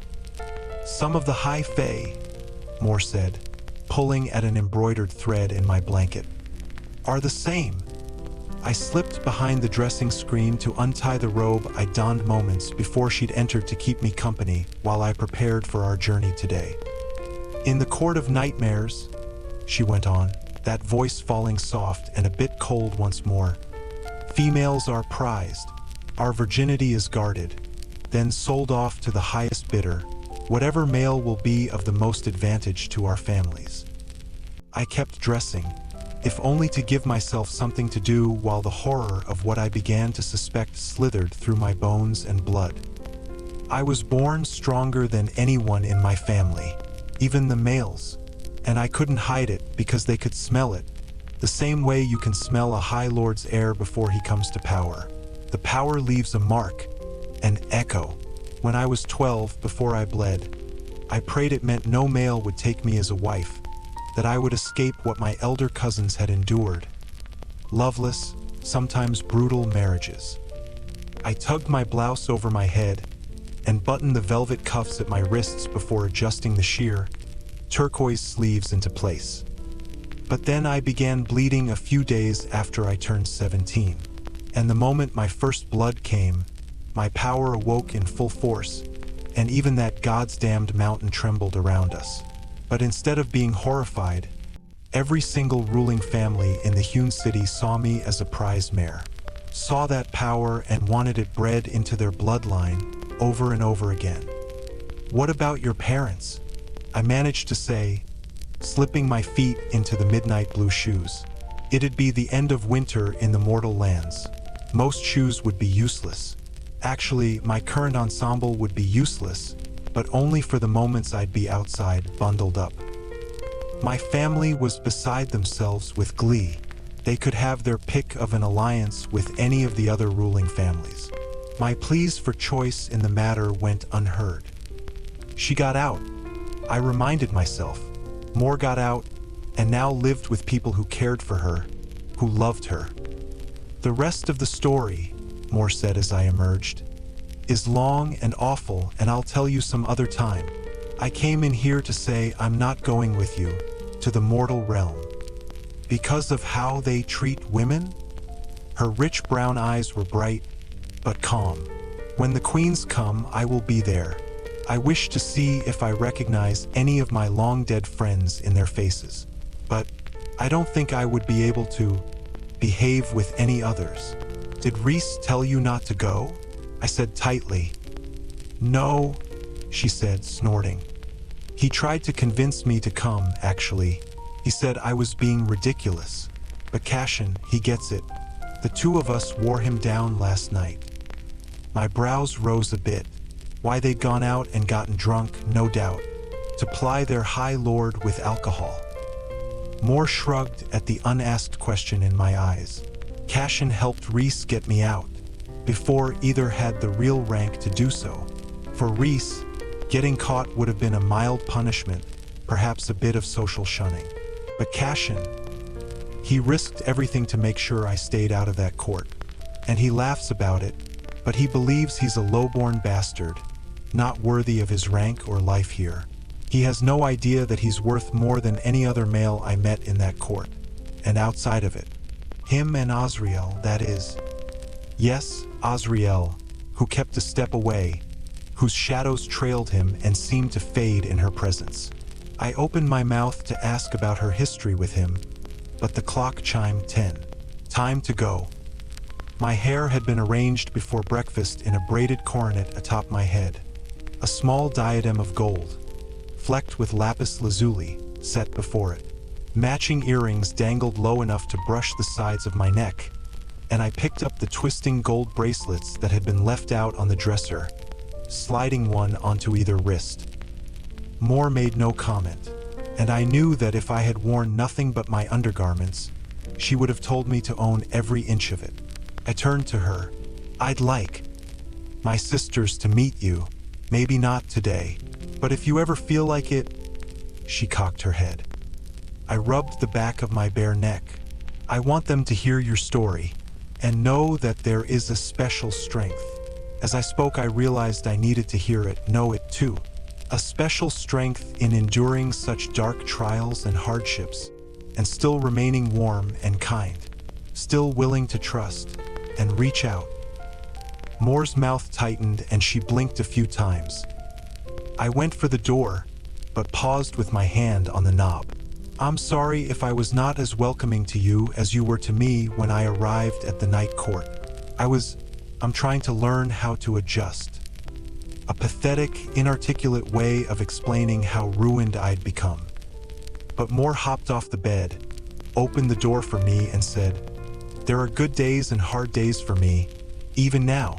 Don't let the hard days win." Today, it seemed, would indeed be yet another hard day. With Rhys, Cashin, and Azriel ready to go, Amren and Moore remaining in Valaris to run the city and plan our inevitable trip to Hybern, I was left with only one choice: who to fly with. Rhys would winnow us off the coast, right to the invisible line where the wall bisected our world. There was a tear in its magic about half a mile offshore, which we'd fly through. But standing in that hallway, all of them in their fighting leathers and me bundled in a heavy, fur-lined cloak, I took one look at Rhys and felt those hands on my thighs again. Felt how it had been to look inside his mind. Felt his cold rage. Felt him defend himself, his people, his friends, using the power and masks in his arsenal. He'd seen and endured such unspeakable things, and yet, his hands on my thighs had been gentle, the touch like. I didn't let myself finish the thought as I said, "I'll fly with Azriel." Rhys and Cashin looked as if I'd declared I wanted to parade through Valaris in nothing but my skin, but the Shadowsinger merely bowed his head and said, "Of course," and that, thankfully, was that. Rhys winnowed in Cashin first, returning a heartbeat later for me and Azriel. The Spymaster had waited in silence. I tried not to look too uncomfortable as he scooped me into his arms, those shadows that whispered to him stroking my neck, my cheek. Rhys was frowning a bit, and I just gave him a sharp look and said, "Don't let the wind ruin my hair." He snorted, gripped Azriel's arm, and we all vanished into a dark wind. Stars and blackness, Azriel's scarred hands clenching tightly around me, my arms entwined around his neck, bracing, waiting, counting, then blinding sunlight, roaring wind, a plunge down. Then we tilted, shooting straight. Azriel's body was warm and hard, though those brutalized hands were considerate as he gripped me. No shadows trailed us, as if he'd left them in Valaris. Below, ahead, behind, the vast blue sea stretched. Above, fortresses of clouds plodded along, and to my left, a dark smudge on the horizon. Land. Spring Court land. I wondered if Tamlin was on the western sea border. He'd once hinted about trouble there. Could he sense us now? I didn't let myself think about it, not as I felt the wall. As a human, it had been nothing but an invisible shield. As a fairy, I couldn't see it, but I could hear it crackling with power, the tang of it coating my tongue. "It's abhorrent, isn't it?" Azriel said, his low voice nearly swallowed up by the wind. "I can see why we were deterred for all these centuries," I admitted. Every heartbeat had us racing closer to that gargantuan, nauseating sense of power. "You'll get used to it, the wording," he said, clinging to him so tightly I couldn't see his face. I watched the light shift inside the sapphire siphon instead, as if it were the great eye of some half-slumbering beast from a frozen wasteland. "I don't really know where I fit in anymore," I admitted, perhaps only because the wind was screeching around us and Rhys had already winnowed ahead to where Cashin's dark form flew, beyond the wall. "I've been alive almost 5.5 centuries, and I'm not sure of that either," Azriel said. I tried to pull back to read the beautiful, icy face, but he tightened his grip, a silent warning to brace myself. How Azriel knew where the cleft was, I had no idea. It all looked the same to me, invisible, open sky. But I felt the wall as we swept through. Felt it lunge for me as if enraged we'd slipped past. Felt the power flare and try to close that gap but failing. Then we were out. The wind was biting, the temperature so cold it snatched the breath from me. That bitter wind seemed somehow less alive than the spring air we'd left behind. Azriel banked, veering toward the coastline, where Rhys and Cashin were now sweeping over the land. I shivered in my fur-lined cloak, clinging to Osriel's warmth. We cleared a sandy beach at the base of white cliffs, and flat, snowy land dotted with winter-ravaged forests spread beyond them. The human lands. My home. Chapter 23. It had been a year since I had stalked through that labyrinth of snow and ice and killed a fairy with hate in my heart. My family's emerald-roofed estate was as lovely at the end of winter as it had been in the summer. A different sort of beauty, though. The pale marble seemed warm against the stark snow piled high across the land, and bits of evergreen and holly adorned the windows, the archways, and the lampposts. The only bit of decoration, of celebration, humans bothered with. Not when they'd banned and condemned every holiday after the war, all a reminder of their immortal overseers. 3 months with Amarantha had destroyed me. I couldn't begin to imagine what millennia with high fae like her might do, the scars it'd leave on a culture, a people. My people, or so they had once been. Hood up, fingers tucked into the fur-lined pockets of my cloak, I stood before the double doors of the house, listening to the clear ringing of the bell I'd pulled a heartbeat before. Behind me, hidden by Rhys's glamours, my 3 companions waited, unseen. I told them it would be best if I spoke to my family first, alone. I shivered, craving the moderate winter of Valaris, wondering how it could be so temperate in the far north. But everything in Prythian was strange. Perhaps when the wall hadn't existed, when magic had flowed freely between realms, the seasonal differences hadn't been so vast. The door opened, and a merry-faced, round housekeeper, Mrs. Loran, I recalled, squinted at me. "May I help?" The words trailed off as she noticed my face. With the hood on, my ears and crown were hidden, but that glow, that preternatural stillness, she didn't open the door wider. "I'm here to see my family," I choked out. Your father is away on business, but your sisters." She didn't move. She knew. She could tell there was something different, something off.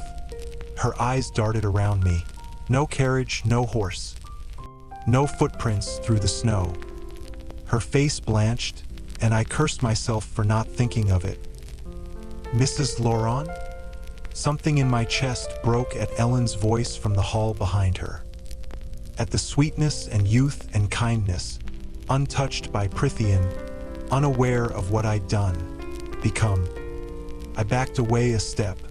I couldn't do this, couldn't bring this upon them. Then Ellen's face appeared over Mrs. Lawrence's round shoulder. Beautiful. She'd always been the most beautiful of us, soft and lovely, like a summer dawn. Ellen was exactly as I'd remembered her, the way I'd made myself remember her in those dungeons, when I told myself that if I failed, if Amarantha crossed the wall, she'd be next.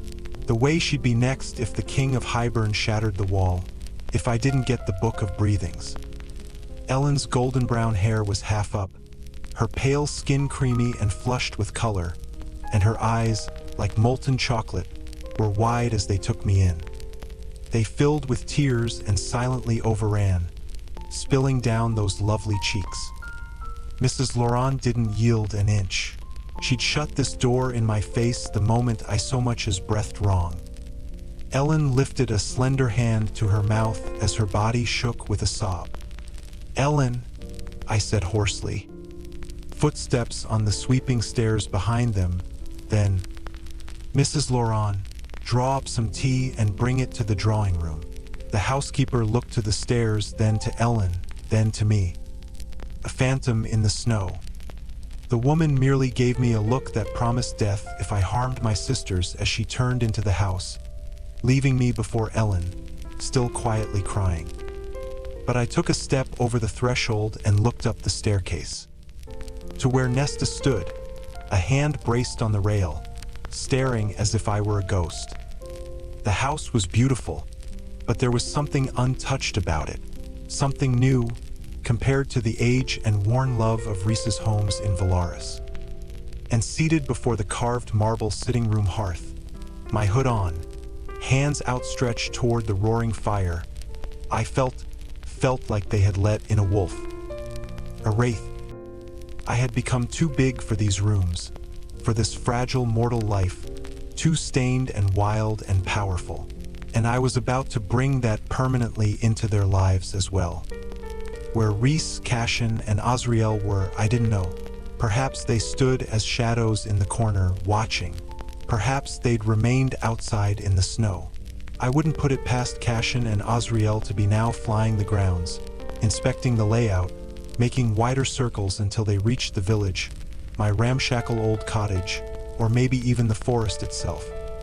Nesta looked the same, but older, not in her face, which was as grave and stunning as before, but in her eyes, in the way she carried herself. Seated across from me on a small sofa, my sister stared and waited. I said, "Where is father?" Felt like the only safe thing to say. "In Neva," Nesta said, naming one of the largest cities on the continent, trading with some merchants from the other half of the world, and attending a summit about the threat above the wall. A threat I wonder if you've come back to warn us about. No words of relief, of love. Never from her. Ellen lifted her teacup. "Whatever the reason, Feyre, we are happy to see you. Alive. We thought you were." I pulled my hood back before she could go on. Ellen's teacup rattled in its saucer as she noticed my ears, my longer, slender hands, the face that was undeniably Fae. "I was dead," I said roughly. "I was dead, and then I was reborn, remade." Ellen set her shivering teacup onto the low-lying table between us. Amber liquid splashed over the side, pooling in the saucer. And as she moved, Nesta angled herself ever so slightly, between me and Ellen. It was Nesta's gaze I held as I said, "I need you to listen." They were both wide-eyed. But they did. I told them my story. In as much detail as I could endure, I told them of Under the Mountain, of my trials, and Amarantha. I told them about death and rebirth. Explaining the last few months, however, was harder. So I kept it brief. But I explained what needed to happen here, the threat Hybern posed.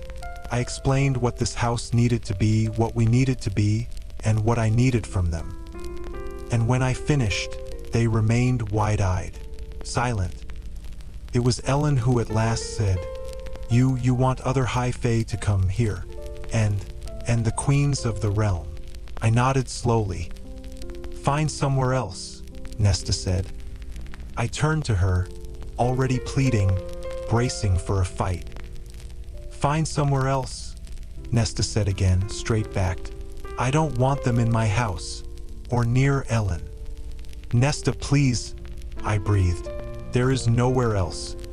Nowhere I can go without someone hunting me, crucifying me. And what of us, when the people around here learn we're Fae sympathizers? Are we any better than the children of the blessed, then? Any standing, any influence we have, gone. And Ellen's wedding, I blurted. I hadn't noticed the pearl and diamond ring on her finger, the dark metal band glinting in the firelight. Ellen's face was pale, though, as she looked at it. "In 5 months," Nesta said, "she's marrying a lord's son, and his father has devoted his life to hunting down your kind when they cross the wall. Your kind. So there will be no meeting here," Nesta said, shoulders stiff. "There will be no Fae in this house." "Do you include me in that declaration?" I said quietly. Nesta's silence was answer enough. But Ellen said, "Nesta." Slowly, my eldest sister looked at her. "Nesta," Ellen said again, twisting her hands. If we do not help Feyre, there won't be a wedding. Even Lord Nolan's battlements and all his men couldn't save me from them." Nesta didn't so much as flinch. Ellen pushed, "We keep it secret. We send the servants away. With the spring approaching, they'll be glad to go home. And if Feyre needs to be in and out for meetings, she'll send word ahead, and we'll clear them out. Make up excuses to send them on holidays. Father won't be back until the summer. Anyway, no one will know. She put a hand on Nesta's knee, the purple of my sister's gown nearly swallowing up the ivory hand. Feyre gave and gave for years. Let us now help her. Help others. My throat was tight, and my eyes burned. Nesta studied the dark ring on Ellen's finger, the way she still seemed to cradle it. A lady, that's what Ellen would become, what she was risking for this. I met Nesta's gaze. There is no other way. Her chin lifted slightly. We'll send the servants away tomorrow. Today, I pushed. We don't have any time to lose. Order them to leave now. I'll do it, Ellen said, taking a deep breath and squaring her shoulders. She didn't wait for either of us before she strode out, graceful as a doe. Alone with Nesta, I said, "Is he good? The Lord's son she's to marry?" "She thinks he is. She loves him like he is." "And what do you think?" Nesta's eyes, my eyes, our mother's eyes, met mine. His father built a wall of stone around their estate so high even the trees can't reach over it. I think it looks like a prison. Have you said anything to her? No. The son, Rhysand, is kind enough, as smitten with Ellen as she is with him. It's the father I don't like. He sees the money she has to offer their estate, and his crusade against the Fae. But the man is old. He'll die soon enough. Hopefully. A shrug. Then Nesta asked, "Your High Lord, you went through all that?" She waved a hand at me, my ears, my body. And it still did not end well. I was heavy in my veins again. That Lord built a wall to keep the Fae out. My High Lord wanted to keep me caged in. Why? He let you come back here all those months ago. To save me, protect me. And I think what happened to him, to us, under the mountain broke him. Perhaps more than it had broken me. The drive to protect at all costs, even my own well-being. I think he wanted to stifle it, but he couldn't. He couldn't let go of it. There was much I still had to do, I realized, to settle things, settle myself. And now you are at a new court. Not quite a question, but I said, "Would you like to meet them?" Chapter 24. It took hours for Ellen to work her charm on the staff to swiftly pack their bags and leave, each with a purse of money to hasten the process. Mrs. Laurent, though the last to depart, promised to keep what she'd seen to herself. I didn't know where Rhys, Cashin, and Azriel had been waiting, but when Mrs. Laurent had hauled herself into the carriage crammed with the last of the staff, heading down to the village to catch transportation to wherever they all had family, there was a knock on the door. The light was already fading, and the world outside was thick with shades of blue and white and gray, stained golden as I opened the front door and found them waiting. Nesta and Ellen were in the large dining room, the most open space in the house. Looking at Rhys, Cashin, and Azriel, I knew I'd been right to select it as the meeting spot. They were enormous, wild and rough and ancient. Rhys's brows lifted. You'd think they'd been told plague had befallen the house. I pulled the door open wide enough to let them in, then quickly shut it against the bitter cold. My sister Ellen can convince anyone to do anything with a few smiles. Cashin let out a low whistle as he turned in place, surveying the grand entry hall, the ornate furniture, the paintings. All of it paid for by Tamlin initially. He'd taken such care of my family, yet his own. I didn't want to think about his family, murdered by a rival court for whatever reason no one had ever explained to me.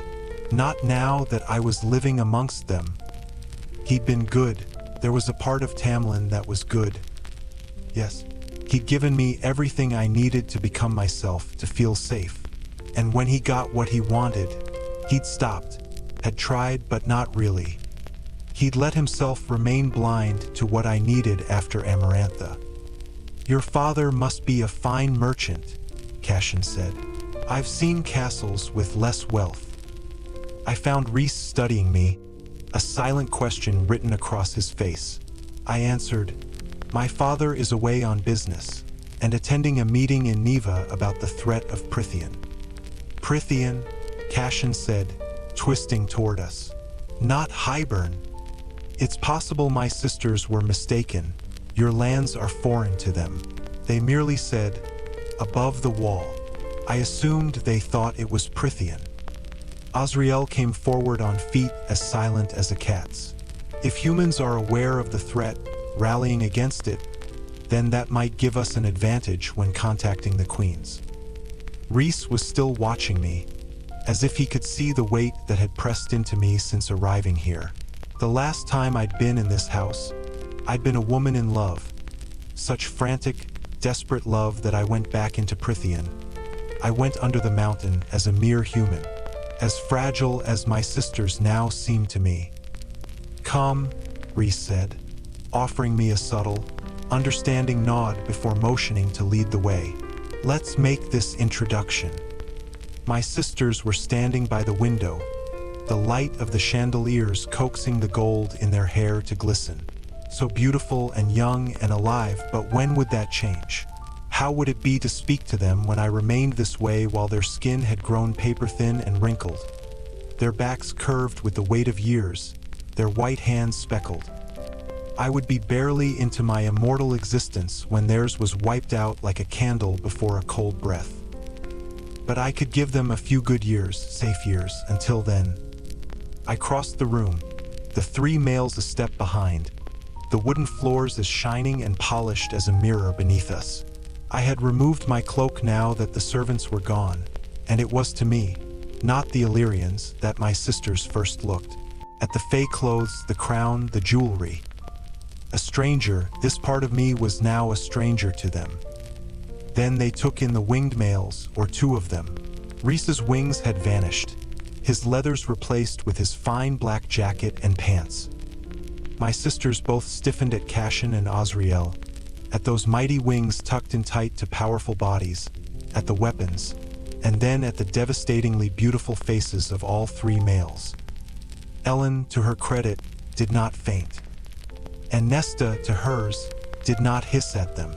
She just took a not-so-subtle step in front of Ellen and ducked her fisted hand behind her simple, elegant amethyst gown. The movement did not go unnoticed by my companions. I halted a good 4 feet away, giving my sisters breathing space in a room that had suddenly been deprived of all air. I said to the males, "My sisters, Nesta and Ellen Arcaren." I had not thought of my family name, had not used it, for years and years, because even when I had sacrificed and hunted for them, I had not wanted my father's name. Not when he sat before that little fire and let us starve. Let me walk into the woods alone. I'd stopped using it the day I'd killed that rabbit, and felt its blood stain my hands, the same way the blood of those fairies had marred it years later like an invisible tattoo. My sisters did not curtsy. Their hearts wildly pounded, even Nesta's, and the tang of their terror coated my tongue. "Cashin," I said, inclining my head to the left. Then I shifted to the right, grateful those shadows were nowhere to be found as I said, "Azriel." I half-turned, and Rhysand, High Lord of the Night Court. Rhys had dimmed it too, I realized, the night rippling off him, the otherworldly grace and thrum of power. But looking in those star-flecked violet eyes, no one would ever mistake him for anything but extraordinary. He bowed to my sisters. "Thank you for your hospitality and generosity," he said with a warm smile, but there was something strained in it. Ellen tried to return the smile but failed. And Nesta just looked at the three of them, then at me and said, "The cook left dinner on the table. We should eat before it goes cold." She didn't wait for my agreement before striding off, right to the head of the polished cherry table. Ellen rasped, "Nice to meet you," before hustling after her, the silk skirts of her cobalt dress whispering over the parquet floor. Cashin was grimacing as we trailed them. Rhys's brows were raised, and Azriel looked more inclined to blend into the nearest shadow and avoid this conversation altogether. Nesta was waiting at the head of the table, a queen ready to hold court. Ellen trembled in the upholstered, carved wood chair to her left. I did them all a favor and took the one to Nesta's right. Cashin claimed the spot beside Ellen, who clenched her fork as if she might wield it against him, and Rhys slid into the seat beside me, Azriel on his other side. A faint smile bloomed upon Azriel's mouth as he noticed Ellen's fingers white-knuckled on that fork, but he kept silent, focusing instead, as Cashin was subtly trying to do, on adjusting his wings around a human chair. Cauldron, damn me, I should have remembered, though I doubted either would appreciate it if I now brought in 2 stools. I sighed through my nose and yanked the lids off the various dishes and casseroles. Poached salmon with dill and lemon from the hothouse, whipped potatoes, roast chicken with beets and turnips from the root cellar, and some casserole of egg, game meat, and leeks. Seasonal food, whatever they had left at the end of the winter. I scooped food onto my plate, the sounds of my sisters and companions doing the same filling the silence. I took a bite and fought my cringe. Once, this food would have been rich and flavorful. Now it was ash in my mouth. Rhys was digging into his chicken without hesitation. Cashin and Azriel ate as if they hadn't had a meal in months. Perhaps being warriors, fighting in wars, had given them the ability to see food as strength and put taste aside. I found Nesta watching me. "Is there something wrong with our food?" she said flatly. I made myself take another bite, each movement of my jaw an effort. "No," I swallowed and gulped down a healthy drink of water. "So you can't eat normal food anymore? Or are you too good for it?" A question and a challenge. Rhys's fork clanked on his plate. Ellen made a small, distressed noise. And though Nesta had let me use this house, though she tried to cross the wall for me and we'd worked out a tentative truce, the tone, the disgust and disapproval, I laid my hand flat on the table. I can eat, drink, fuck, and fight just as well as I did before. Better even. Cashin choked on his water. Azriel shifted on his seat, angling to spring between us if need be. Nesta let out a low laugh. But I could taste fire in my mouth, hear it roaring in my veins, and a blind, solid tug on the bond, cooling darkness sweeping into me, my temper, my senses, calming that fire. I scrambled to throw my mental shields up, but they were intact. Rhys didn't so much as blink at me before he said evenly to Nesta, "If you ever come to Prythian, you will discover why your food tastes so different." Nesta looked down her nose at him. "I have little interest in ever setting foot in your land, so I'll have to take your word on it." "Nesta, please," Ellen murmured. Cashin was sizing up Nesta, a gleam in his eyes that I could only interpret as a warrior finding himself faced with a new, interesting opponent. Then, mother above, Nesta shifted her attention to Cashin, noticing that gleam, what it meant. She snarled softly, "What are you looking at?" Cashin's brows rose, little amusement to be found now. Someone who let her youngest sister risk her life every day in the woods while she did nothing. Someone who let a 14-year-old child go out into that forest, so close to the wall. My face began heating, and I opened my mouth to say what I didn't know. "Your sister died to save my people. She is willing to do so again to protect you from war. So don't expect me to sit here with my mouth shut while you sneer at her for a choice she did not get to make, and insult my people in the process." Nesta didn't bat an eyelash as she studied the handsome features, the muscled torso, then turned to me, dismissing him entirely. Cashin's face went almost feral, a wolf who had been circling a doe, only to find a mountain cat wearing its hide instead. Ellen's voice wobbled as she noted the same thing and quickly said to him, It is very hard, you understand, to accept it. I realized the dark metal of her ring. It was iron. Even though I had told them about iron being useless, there it was. The gift from her Fey-hating soon-to-be husband's family. Ellen cast pleading eyes on Rhys, then Azriel, such mortal fear coating her features, her scent. We are raised this way. We hear stories of your kind crossing the wall to hurt us. Our own neighbor, Claire, better, was taken, her family murdered. A naked body spiked to a wall, broken, dead, nailed there for months. Rhys was staring at his plate, unmoving, unblinking. He had given Amarantha Claire's name, given it despite knowing I'd lied to him about it. Ellen said, "It's all very disorienting." "I can imagine," Azriel said. Cashin flashed him a glare, but Azriel's attention was on my sister, a polite, bland smile on his face. Her shoulders loosened a bit. I wondered if Rhys's spymaster often got his information through stone-cold manners as much as stealth and shadows. Ellen sat a little higher as she said to Cashin, "And as for Feyre's hunting during those years, it was not Nesta's neglect alone that is to blame. We were scared and had received no training, and everything had been taken, and we failed her. Both of us." Nesta said nothing, her back rigid. Rhys gave me a warning look. I gripped Nesta's arm, drawing her attention to me. "Can we just start over?" I could almost taste her pride roiling in her veins, barking to not back down. Cashin, damn him, gave her a taunting grin. But Nesta merely hissed, "Fine," and went back to eating. Cashin watched every bite she took, every bob of her throat as she swallowed. I forced myself to clean my plate, aware of Nesta's own attention on my eating. Ellen said to Azriel, perhaps the only two civilized ones here, "Can you truly fly?" He set down his fork, blinking. I might have even called him self-conscious. He said, "Yes, Cashin and I hail from a race of fairies called Illyrians. We're born hearing the song of the wind." "That's very beautiful," she said.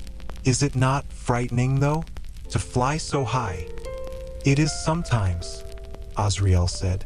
Cashin tore his relentless attention from Nesta long enough to nod his agreement.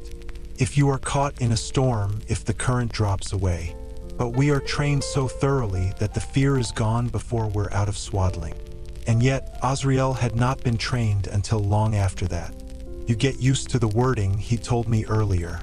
How often did he have to remind himself to use such words? Did we and our and us taste as foreign on his tongue as they did on mine? "You look like High Fae," Nesta cut in, her voice like a honed blade. "But you are not?" "Only the High Fae who look like them," Cashin drawled, waving a hand to me and Rhys. "Are High Fae. Everyone else, any other differences, mark you as what they like to call lesser fairies."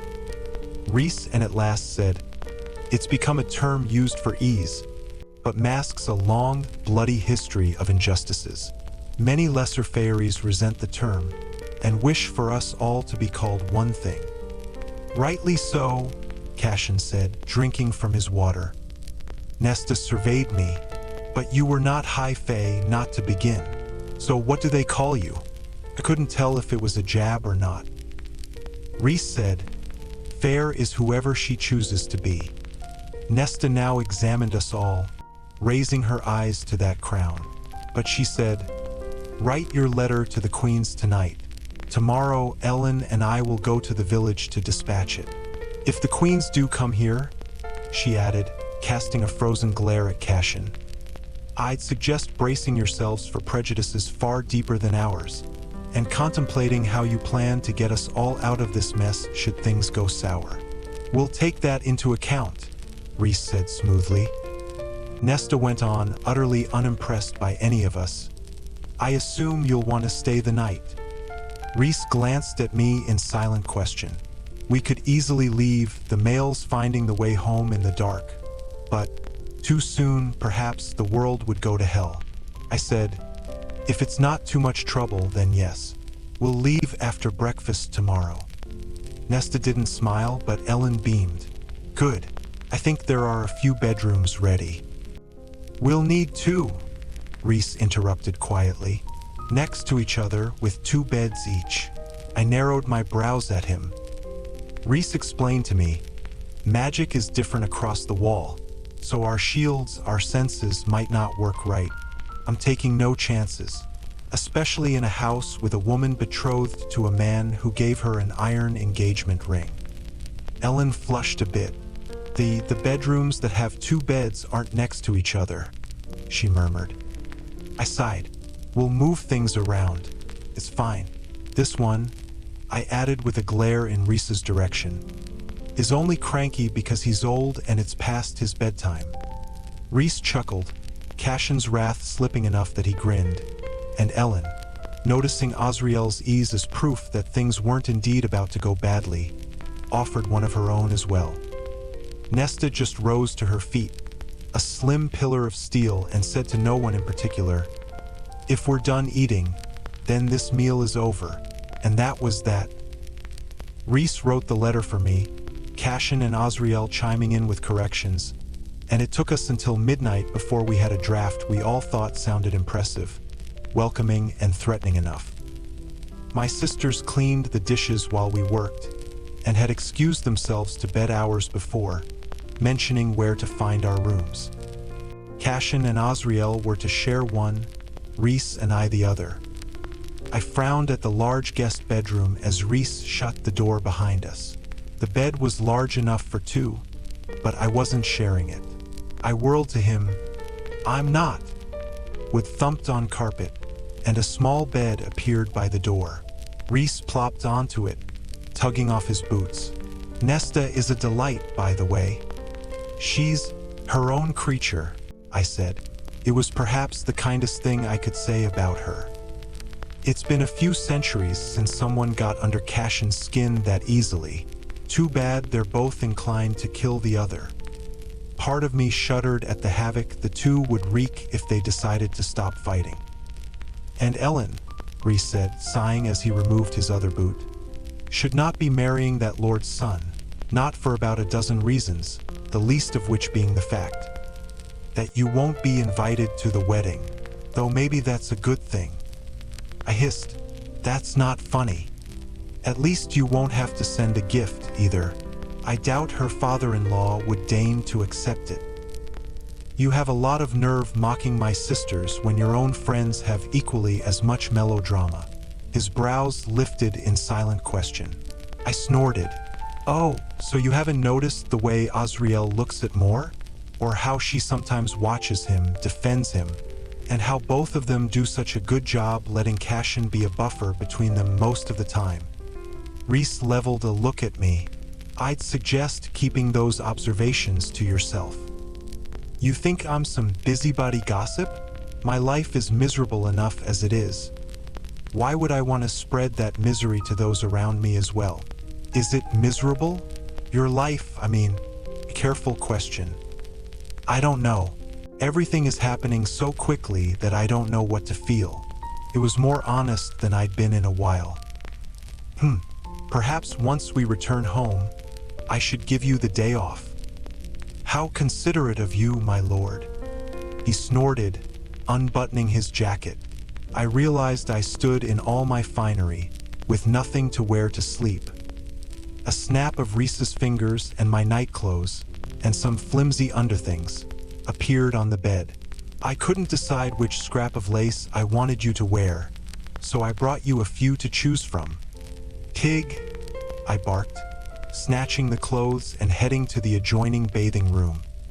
The room was toasty when I emerged. Rhys in the bed he'd summoned from wherever, all light gone save for the murmuring embers in the hearth. Even the sheets were warm as I slid between them. Thank you for warming the bed, I said into the dimness. His back was to me, but I heard him clearly as he said, Amarantha never once thanked me for that. Any warmth leached away. She didn't suffer enough. Not even close for what she had done. To me, to him, to Claire, to so many others. Rhys didn't answer. Instead he said, "I didn't think I could get through that dinner." "What do you mean?"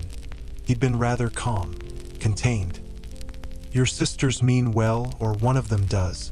But seeing them sitting at that table, I hadn't realized it would hit me as strongly. How young you were, how they didn't protect you.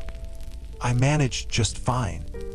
We owe them our gratitude for letting us use this house," he said quietly.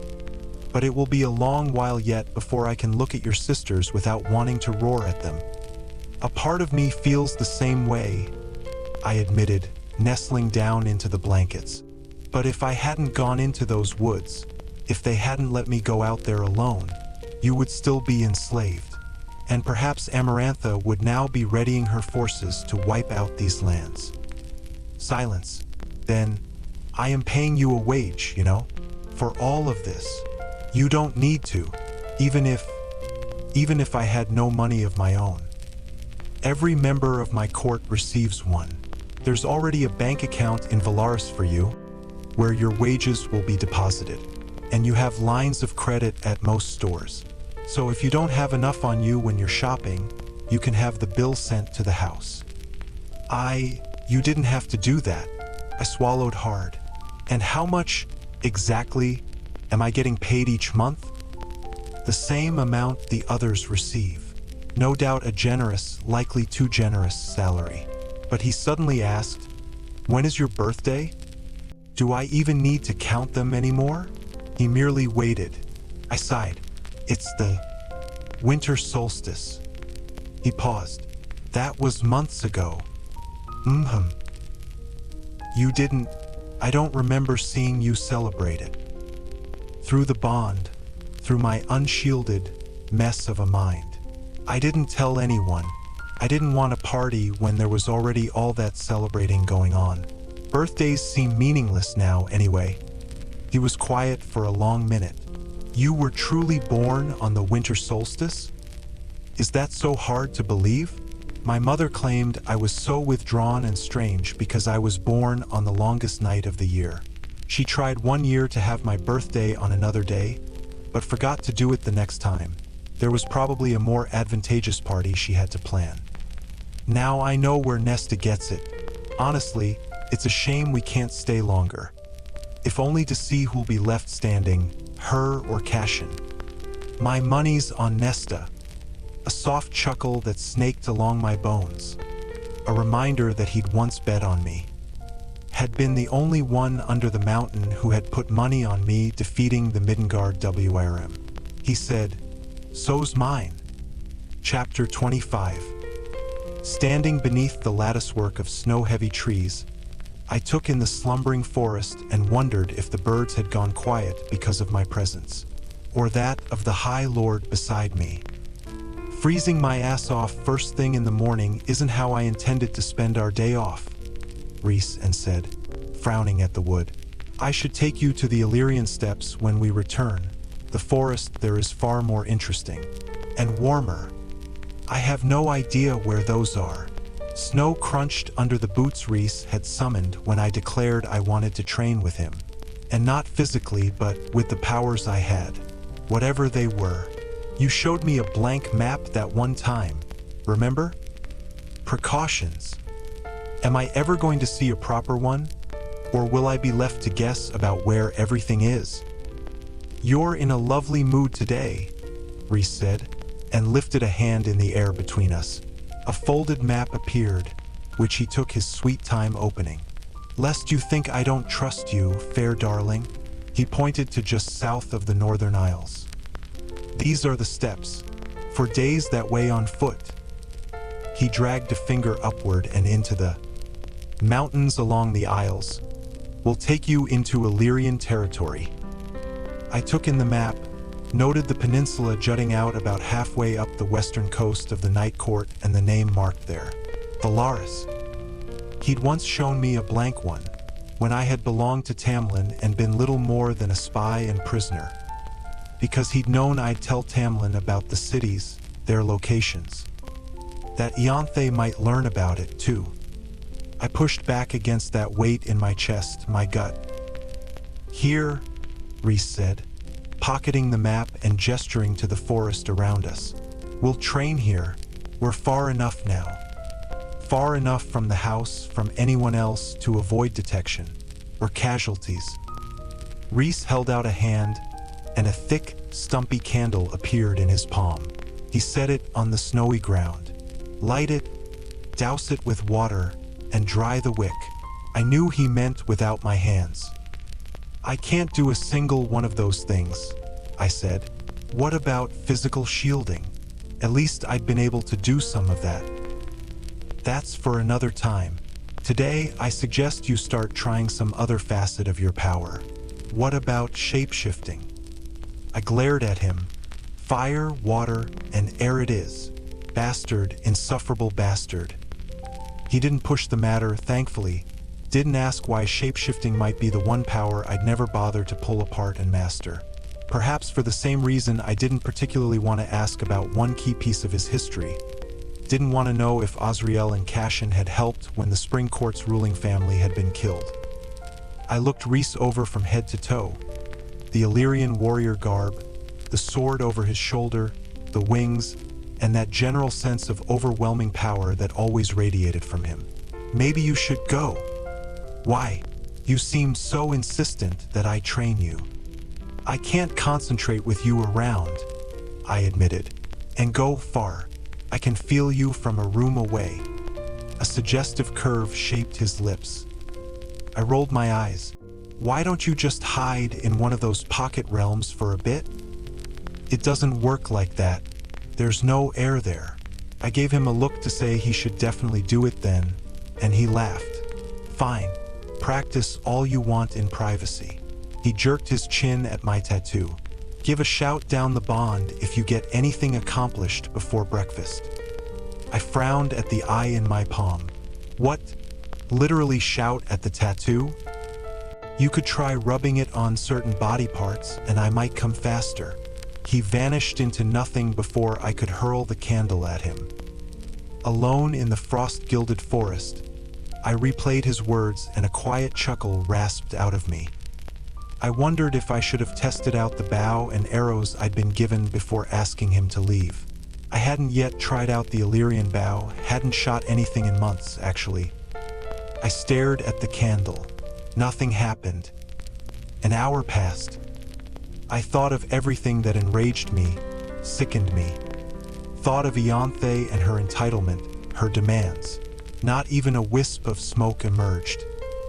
When my eyes were on the verge of bleeding, I took a break to scrounge through the pack I'd brought. I found fresh bread, a magically warmed canister of stew, and a note from Rhys and that said, "I'm bored. Any sparks yet?" Not surprisingly, a pen clattered in the bottom of the bag.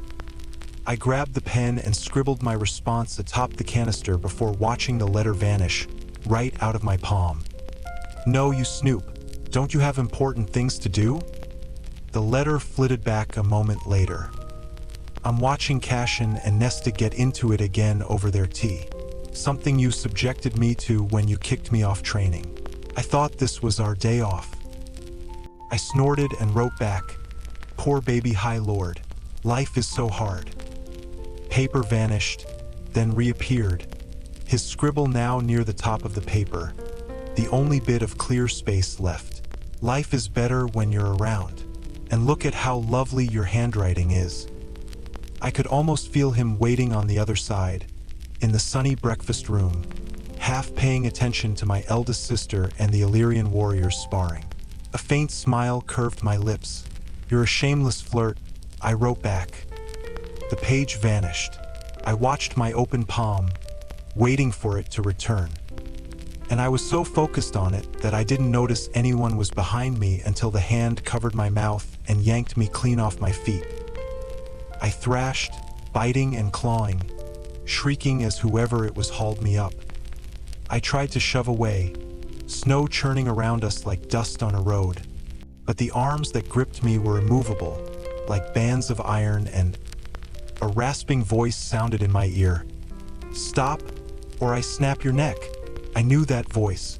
prowled through my nightmares. The Adder. Chapter 26. The Adder had vanished in the moments after Amarantha died, suspected to have fled. For the king of Hybern, and if it was here in the mortal lands. I went pliant in its arms, buying a wisp of time to scan for something, anything to use against it. Good, it hissed in my ear. Now tell me. Night exploded around us. The Adder screamed, as that darkness swallowed us, and I was wrenched from its spindly, hard arms, its nails slicing into my leather. I collided face first with packed, icy snow. I rolled, flipping back, whirling to get my feet under me.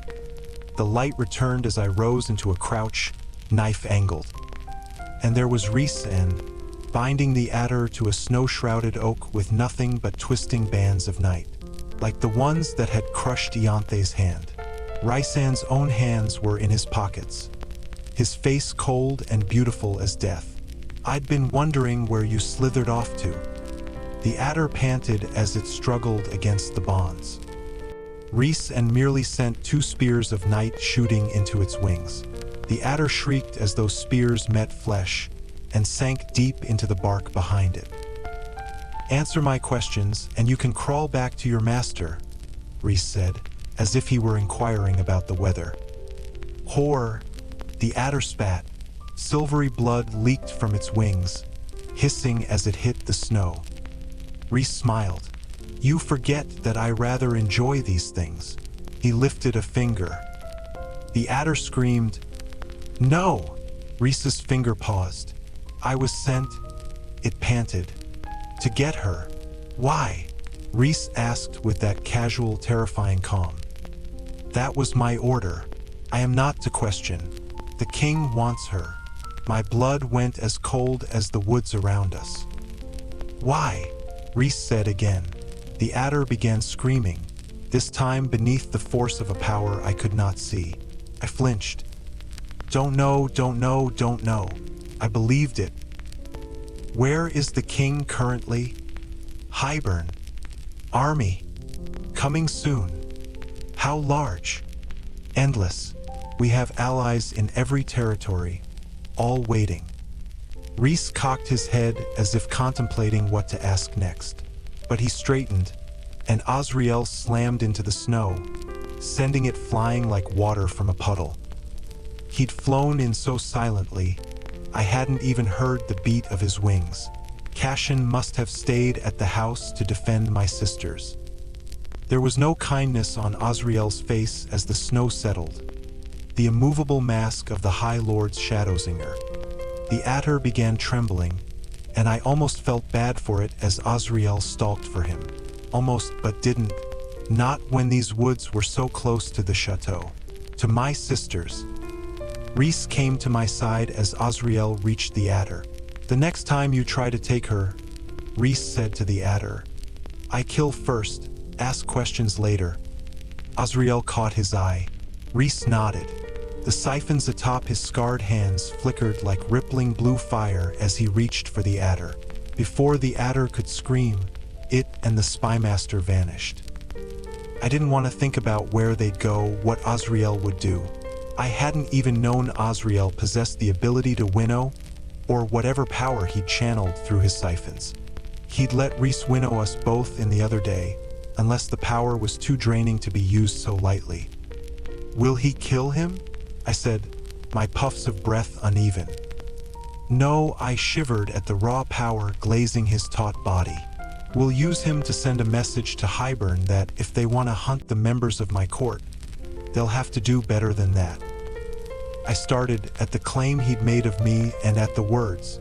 You knew he was hunting me? I was curious who wanted to snatch you the first moment you were alone. I didn't know where to start, so Tamlin was right about my safety. To some degree, it didn't excuse anything. So you never planned to stay with me while I trained. You used me as bait. Yes, and I'd do it again. You were safe the entire time. You should have told me.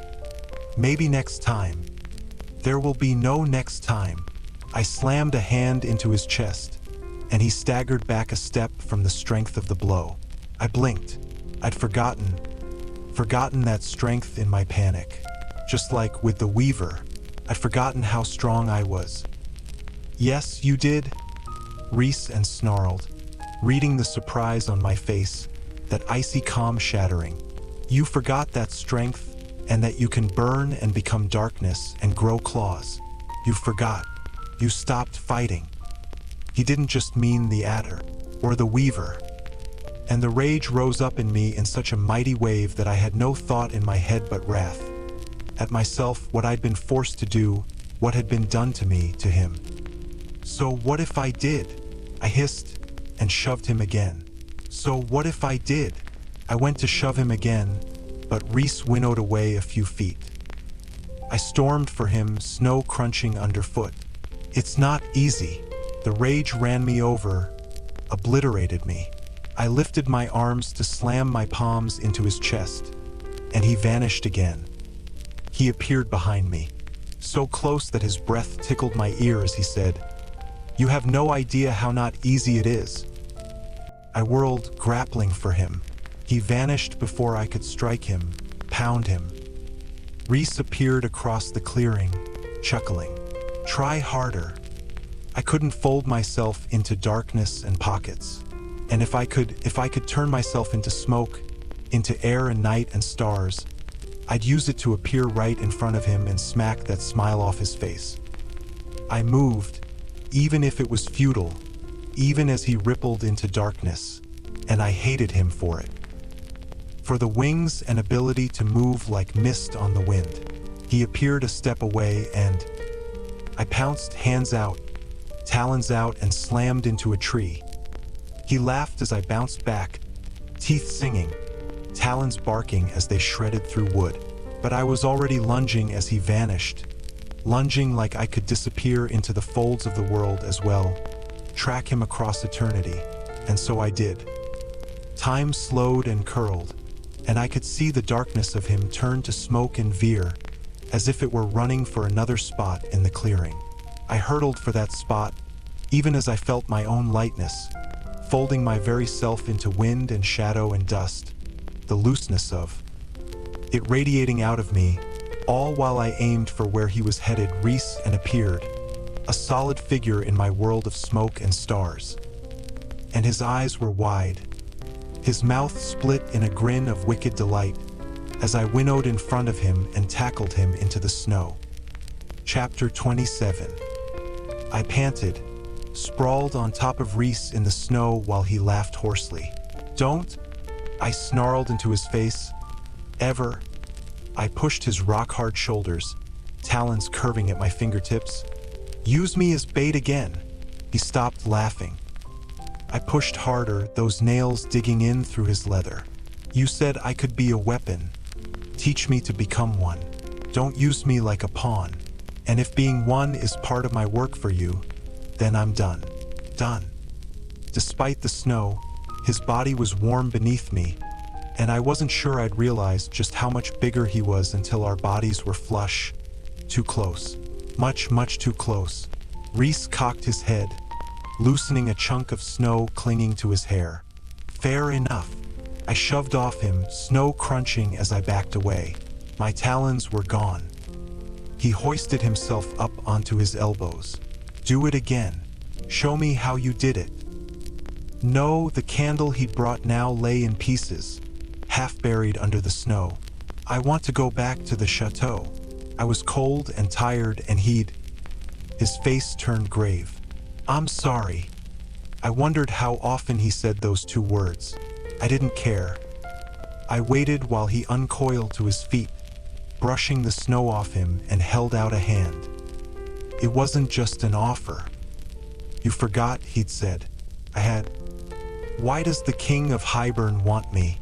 "Because he knows I can nullify the cauldron's power with the book." Darkness flickered, the only sign of the temper Rhysand had once again leashed. "That's what I'm going to find out.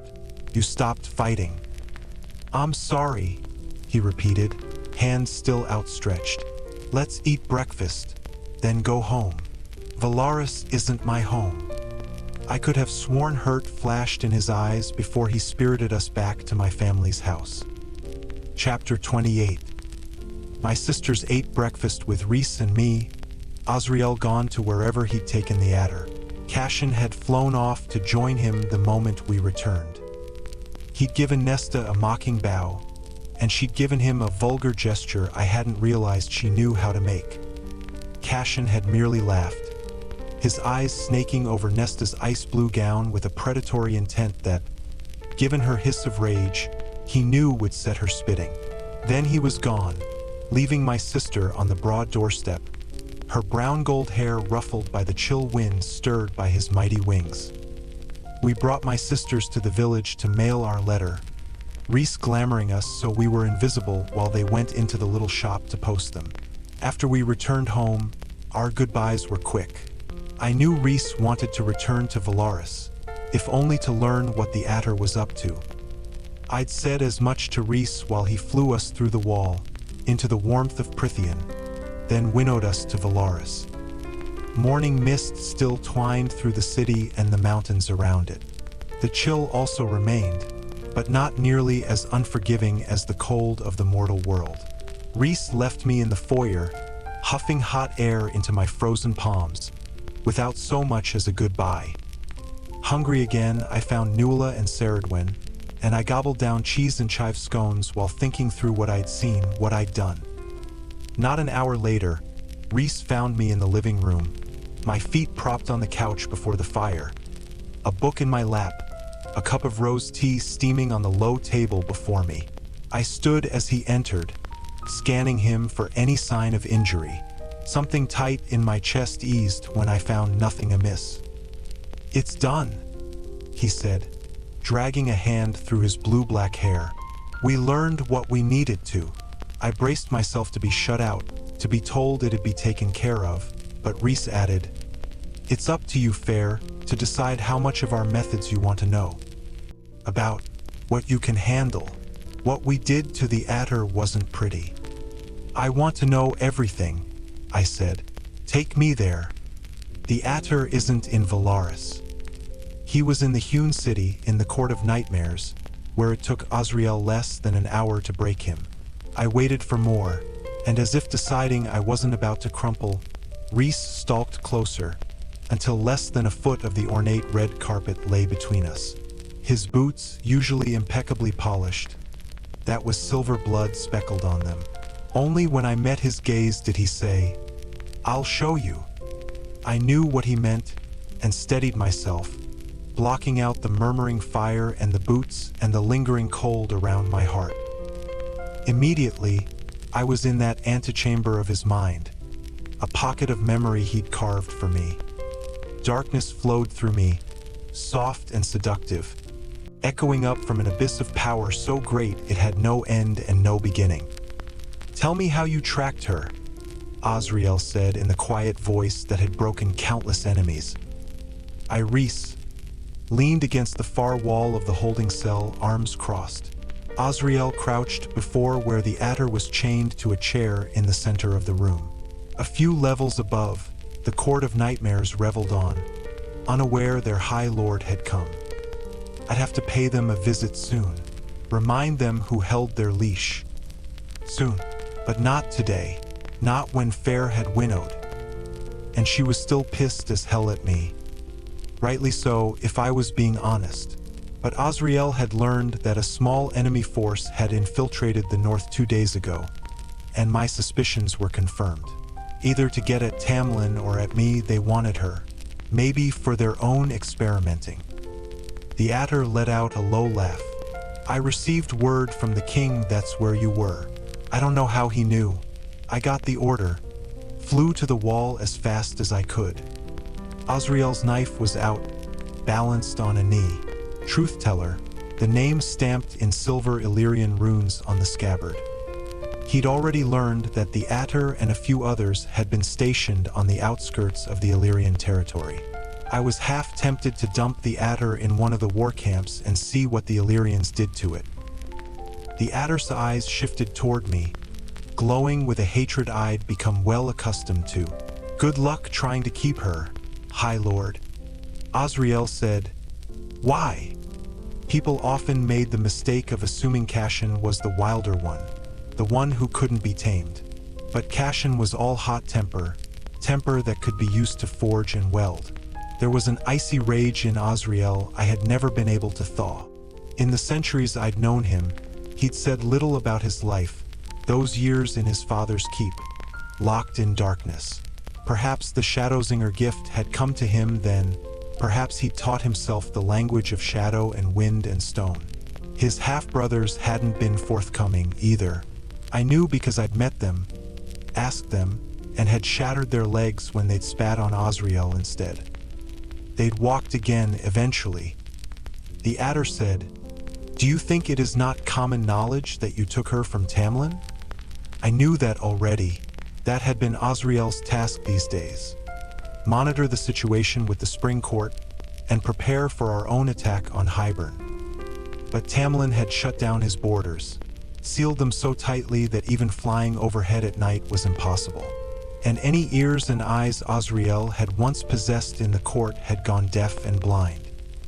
The king could help you keep her, consider sparing you if you worked with him. As the Adder spoke, I rummaged through its mind, each thought more vile and hideous than the next. It didn't even know I'd slipped inside, but there, images of the army that had been built, the twin to the one I'd fought against 5 centuries ago, of Hybern's shores full of ships, readying for an assault, of the king lounging on his throne in his crumbling castle. No sign of Jurian sulking about or the cauldron, not a whisper of the book being on their minds. Everything the Adder had confessed was true, and it had no more value. Az looked over his shoulder. The Adder had given him everything. Now it was just babbling to buy time. I pushed off the wall, break its legs, shred its wings, and dump it off the coast of Hybern. See if it survives. The Adder began thrashing, begging. I paused by the door and said to it, I remember every moment of it. Be grateful I'm letting you live. For now. I hadn't let myself see the memories from under the mountain. Of me, of the others, of what it had done to that human girl I'd given Amarantha in Feyre's place. I didn't let myself see what it had been like to beat Feyre, to torment and torture her. I might have splattered him on the walls, and I needed him to send a message more than I needed my own vengeance. The Adder was already screaming beneath Truth-Teller's honed edge when I left the cell. Then it was done. I staggered back, spooling myself into my body. Tamlin had closed his borders. What situation with the Spring Court? None, as of right now. But you know how far Tamlin can be driven to protect what he thinks is his. The image of paint sliding down the ruined study wall flashed in my mind. I should have sent more that day, Rhys said with quiet menace. I snapped up my mental shields. I didn't want to talk about it. Thank you for telling me, I said, and took my book and tea up to my room. Fair, he said. I didn't stop. I am sorry about deceiving you earlier, and this letting me into his mind. A peace offering. I need to write a letter. The letter was quick, simple, but each word was a battle. Not because of my former illiteracy. No, I could now read and write just fine. It was because of the message that Rhys, standing in the foyer, now read. I left of my own free will. I am cared for and safe. I am grateful for all that you did for me, all that you gave. Please don't come looking for me. I'm not coming back. He swiftly folded it in two and it vanished. Are you sure? Perhaps it would help with whatever situation was going on at the Spring Court. I glanced to the windows beyond him. The mist wreathing the city had wandered off, revealing a bright, cloudless sky, and somehow my head felt clearer than it had in days, months. A city lay out there that I had barely observed or cared about. I wanted it life, people. I wanted to see it, feel its rush through my blood. No boundaries, no limits to what I might encounter or do. I am no one's pet, I said. Rhys's face was contemplative, and I wondered if he remembered that he'd told me the same thing once, when I was too lost in my own guilt and despair to understand. What next? For what it's worth, I did actually want to give you a day to rest. Don't coddle me. I'm not, and I'd hardly call our encounter this morning rest. But you will forgive me if I make assessments based on your current physical condition. I'll be the person who decides that. What about the Book of Breathings? Once Azriel returns from dealing with the Adder, he's to put his other skill set to use and infiltrate the Mortal Queen's courts to learn where they're keeping it, and what their plans might be. And as for the half in Prythian, we'll go to the Summer Court within a few days, if my request to visit is approved. High Lords visiting other courts makes everyone jumpy. We'll deal with the book then. He shut his mouth, no doubt waiting for me to trudge upstairs, to brood and sleep. Enough, I'd had enough of sleeping. I said, "You told me that this city was better seen at night. Are you all talk? Or will you ever bother to show me?" A low laugh as he looked me over. I didn't recoil from his gaze. When his eyes found mine again, his mouth twisted in a smile so few saw. Real amusement, perhaps a bit of happiness edged with relief. The male behind the High Lord's mask. "Dinner," he said. "Tonight. Let's find out if you, fair darling, are all talk, or if you'll allow a Lord of Night to take you out on the town." Amren came to my room before dinner. Apparently, we were all going out tonight. Downstairs, Cashin and Moore were sniping at each other about whether Cashin could fly faster short distance than Moore could winnow to the same spot. I assumed Azriel was nearby, seeking sanctuary in the shadows. Hopefully, he'd gotten some rest after dealing with the Adder, and would rest a bit more before heading into the mortal realm to spy on those queens. Amren at least knocked this time before entering. Nuala and Ceridwen, who had finished setting combs of mother of pearl into my hair, took one look at the delicate female and vanished into puffs of smoke. "Skittish things," Amren said, her red lips cutting a cruel line. "Wraiths always are." "Wraiths?" I twisted in the seat before the vanity. "I thought they were high fae." "Half," Amren said, surveying my turquoise, cobalt, and white clothes. "Wraiths are nothing but shadow and mist, able to walk through walls, stone, you name it. I don't even want to know how those two were conceived. High fae will stick their cocks anywhere." I choked on what could have been a laugh or a cough. "They make good spies. Why do you think they're now whispering in Azriel's ear that I'm in here? I thought they answered to Rhys." "They answer to both, but they were trained by Azriel first." "Are they spying on me?" "No," she frowned at a loose thread in her rain-cloud-colored shirt. Her chin-length dark hair swayed as she lifted her head. "Rhys has told them time and again not to, but I don't think Azriel will ever trust me fully, so they're reporting on my movements, and with good reason." "Why? Why not? I'd be disappointed if Rhysand's spymaster didn't keep tabs on me, even go against orders to do so. Rhys doesn't punish him for disobeying?" Those silver eyes glowed. "The Court of Dreams is founded on 3 things: to defend, to honor, and to cherish. Were you expecting brute strength and obedience? Many of Rhysand's top officials have little to no power. He values loyalty, cunning, compassion. And Azriel, despite his disobedience, is acting to defend his court, his people. So no, Rhysand does not punish that. There are rules, but they are flexible." "What about the tithe?" "What tithe?" I stood from the little bench. "The tithe taxes whatever, twice a year. There are taxes on city dwellers, but there is no tithe." She clicked her tongue. "But the High Lord of Spring enacts one." I didn't want to think about it entirely, not yet. Not with that letter now on its way to him, if not already delivered. So I reached for the small box on the vanity and pulled out her amulet. "Here." I handed over the gold and jewel-encrusted thing. Thank you. Amren's brows rose as I dropped it into her waiting palm. You gave it back. I didn't realize it was a test. She set it back into the case. Keep it. There's no magic to it. I blinked. You lied. She shrugged, heading for the door. I found it at the bottom of my jewelry box. You needed something to believe you could get out of the prison again. But Rhys kept looking at it. Because he gave it to me 200 years ago, he was probably surprised to see it again and wondered why I'd given it to you. Likely worried why I might have given it to you. I clenched my teeth, but Amren was already breezing through the door with a cheerful, "You're welcome." Chapter 29. Despite the chill night, every shop was open as we walked through the city. Musicians played in the little squares, and the palace of thread and jewels was packed with shoppers and performers, high fae and lesser fairies alike. But we continued past, down to the river itself, the water so smooth that the stars and lights blended on its dark surface like a living ribbon of eternity.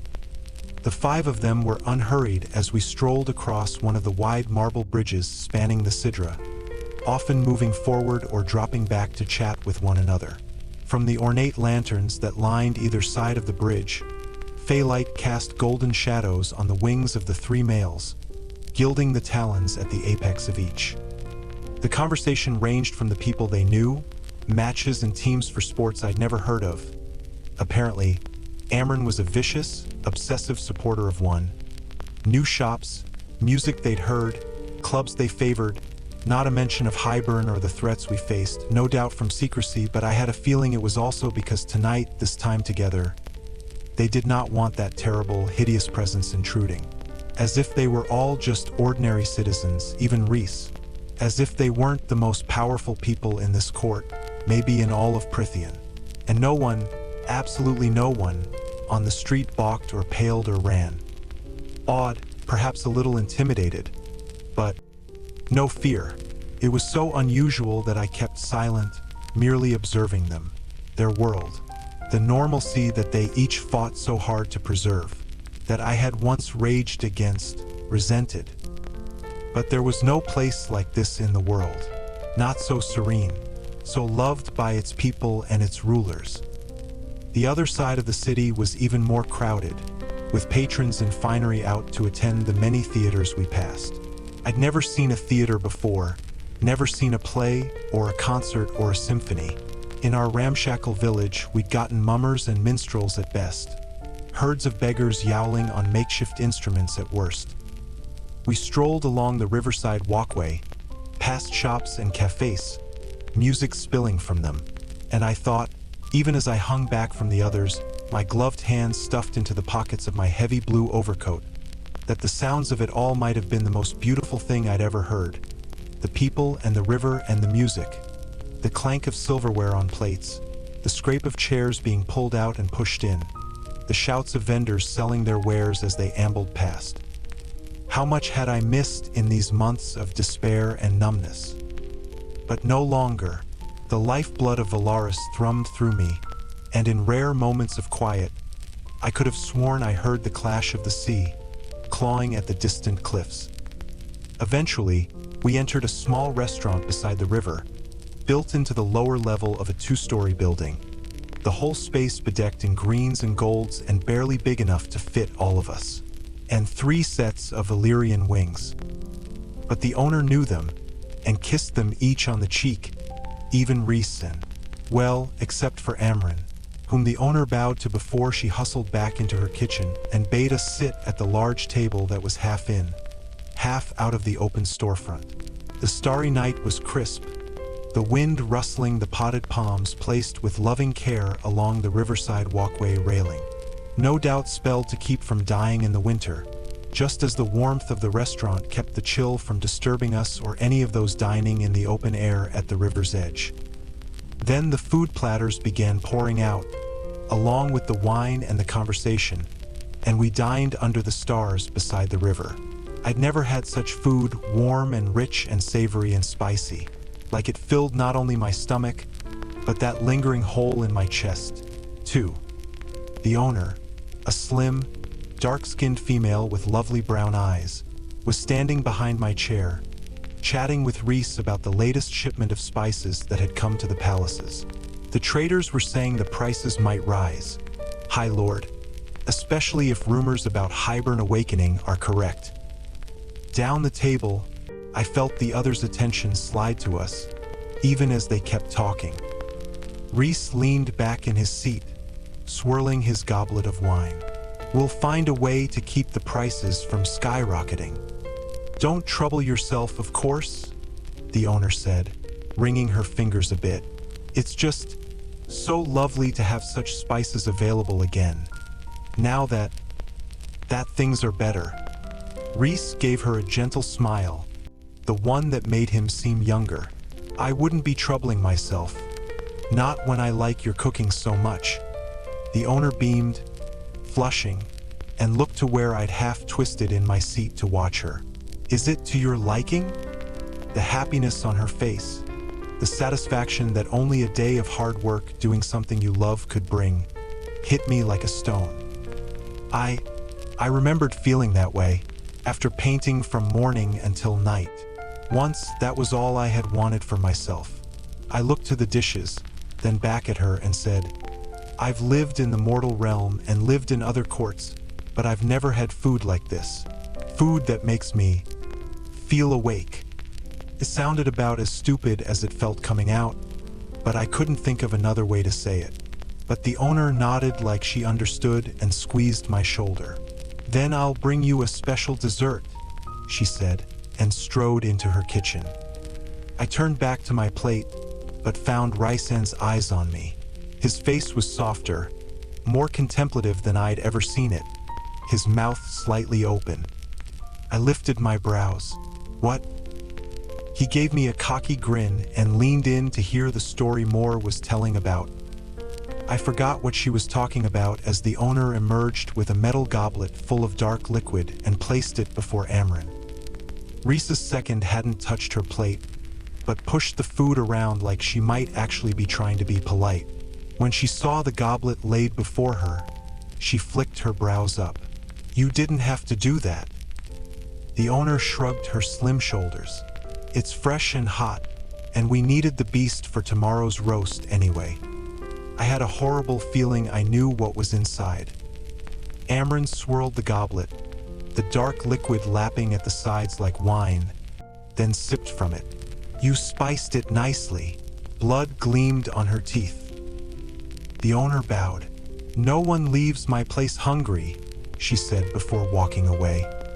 Indeed, I almost asked Moore to roll me out of the restaurant by the time we were done and Rhys had paid the tab. Despite the owner's protests, my muscles were barking thanks to my earlier training in the mortal forest, and at some point during the meal, every part of me I'd used while tackling Rhys into the snow had started to ache. Moore rubbed her stomach in lazy circles as we paused beside the river. I want to go dancing. I won't be able to fall asleep when I'm this full. Rita's is right up the street. Dancing. My body groaned in protest and I glanced about for an ally to shoot down this ridiculous idea. But Azriel said, his eyes wholly on Moore. I'm in. Of course you are, Cashin grumbled, frowning at him. Don't you have to be off at dawn? Moore's frown now mirrored Cashin's, as if she realized where and what he'd be doing tomorrow. She said to Azriel, we don't have to. I want to, Azriel said, holding her gaze long enough that Moore dropped it, twisted toward Cashin, and said, will you deign to join us? Or do you have plans to ogle your muscles in the mirror? Cashin snorted, looping his elbow through hers and leading her up the street. I'll go. For the drinks, you ass. No dancing. Thank the mother. You nearly shattered my foot the last time you tried. It was an effort not to stare at Azriel as he watched them head up the steep street, arm in arm and bickering with every step. The shadows gathered around his shoulders, like they were indeed whispering to him, shielding him, perhaps. His broad chest expanded with a deep breath that sent them skittering, and then he set into an easy, graceful stroll after them. If Azriel was going with them, then any excuse I might make not to. I turned pleading eyes to Amren, but she'd vanished. "She's getting more blood in the back to take home with her," Rhys said in my ear, and I nearly jumped out of my skin. His chuckle was warm against my neck. "And then she'll be going right to her apartment to gorge herself." I tried not to shudder as I faced him. "Why blood? It doesn't seem polite to ask." I frowned up at him. "Are you going dancing?" He peered over my shoulder at his friends, who had almost scaled the steep street, some people pausing to greet them. "I'd rather walk home," Rhys said at last. "It's been a long day." Moore turned back at the top of the hill, her purple clothes floating around her in the winter wind, and raised a dark gold brow. Rhys shook his head, and she waved, followed by short waves from Azriel and Cashin, who dropped back to talk with his brother-in-arms. Rhys gestured forward. "Shall we? Or are you too cold?" Consuming blood with Amren in the back of the restaurant sounded more appealing, but I shook my head and fell into step beside him as we walked along the river toward the bridge. I drank in the city as greedily as Amren had gobbled down the spiced blood, and I almost stumbled as I spied the glimmer of color across the water. The rainbow of Valaris glowed like a fistful of jewels, as if the paint they used on their houses came alive in the moonlight. "This is my favorite view in the city," Rhys said, stopping at the metal railing along the river walkway and gazing toward the artist's quarter. "It was my sister's favorite, too. My father used to have to drag her kicking and screaming out of Valaris. She loved it so much." I fumbled for the right response to the quiet sorrow in those words. But like a useless fool, I merely asked, "Then why are both your houses on the other side of the river?" I leaned against the railing, watching the reflections of the rainbow wobble on the river surface like bright fishes struggling in the current. "Because I wanted a quiet street, so I could visit this clamor whenever I wished and then have a home to retreat to. You could have just reordered the city. Why the hell would I change one thing about this place? Isn't that what High Lords do?" My breath clouded in front of me in the brisk night. "Whatever they please?" He studied my face. "There are a great many things that I wish to do, and don't get to." I hadn't realized how close we were standing. "So when you buy jewelry for Amren, is it to keep yourself in her good graces, or because you're together?" Rhys barked a laugh. "When I was young and stupid, I once invited her to my bed. She laughed herself hoarse. The jewelry is just because I enjoy buying it for a friend who works hard for me and has my back when I need it. Staying in her good graces is an added bonus." None of it surprised me. "And you didn't marry anyone?" So many questions tonight. I stared at him until he sighed. "I've had lovers, but I never felt tempted to invite one of them to share a life with me. And I honestly think that if I'd asked, they all would have said no. I would have thought they'd be fighting each other to win your hand, like Ianthe. Marrying me means a life with a target on your back, and if there were offspring, then a life of knowing they'd be hunted from the moment they were conceived. Everyone knows what happened to my family, and my people know that beyond our borders, we are hated." I still didn't know the full story, but I asked, "Why? Why are you hated? Why keep the truth of this place secret? It's a shame no one knows about it. What good you do here?" There was a time when the Night Court was a court of nightmares and was ruled from the hewn city. Long ago, but an ancient High Lord had a different vision, and rather than allowing the world to see his territory vulnerable at a time of change, he sealed the borders and staged a coup, eliminating the worst of the courtiers and predators, building Valaris for the dreamers, establishing trade and peace. His eyes blazed, as if he could peer all the way back in time to see it. With those remarkable gifts of his, it wouldn't surprise me. To preserve it, Rhys continued, he kept it a secret, and so did his offspring and their offspring. There are many spells on the city itself, laid by him and his heirs, that make those who trade here unable to spill our secrets, and grant them adept skills at lying in order to keep the origin of their goods, their ships, hidden from the rest of the world. Rumor has it that ancient High Lord cast his very life's blood upon the stones and river to keep that spell eternal. But along the way, despite his best intentions, darkness grew again. Not as bad as it had once been, but bad enough that there is a permanent divide within my court. We allow the world to see the other half, to fear them, so that they might never guess this place thrives here. And we allow the Court of Nightmares to continue, blind to Valaris's existence, because we know that without them, there are some courts and kingdoms that might strike us, and invade our borders to discover the many, many secrets we've kept from the other High Lords and courts these millennia. So truly none of the others know? In the other courts? Not a soul. You will not find it on a single map, or mentioned in any book beyond those written here. Perhaps it is our loss to be so contained and isolated, but he gestured to the city around us. My people do not seem to be suffering much for it. Indeed, they did not, thanks to Rhys and his inner circle. Are you worried about AZ going to the mortal lands tomorrow? He tapped a finger against the rail. Of course I am, but Azriel has infiltrated places far more harrowing than a few mortal courts. He'd find my worrying insulting. Does he mind what he does? Not the spying, what he did to the adder today. Rhys loosed a breath. It's hard to tell with him, and he'd never tell me.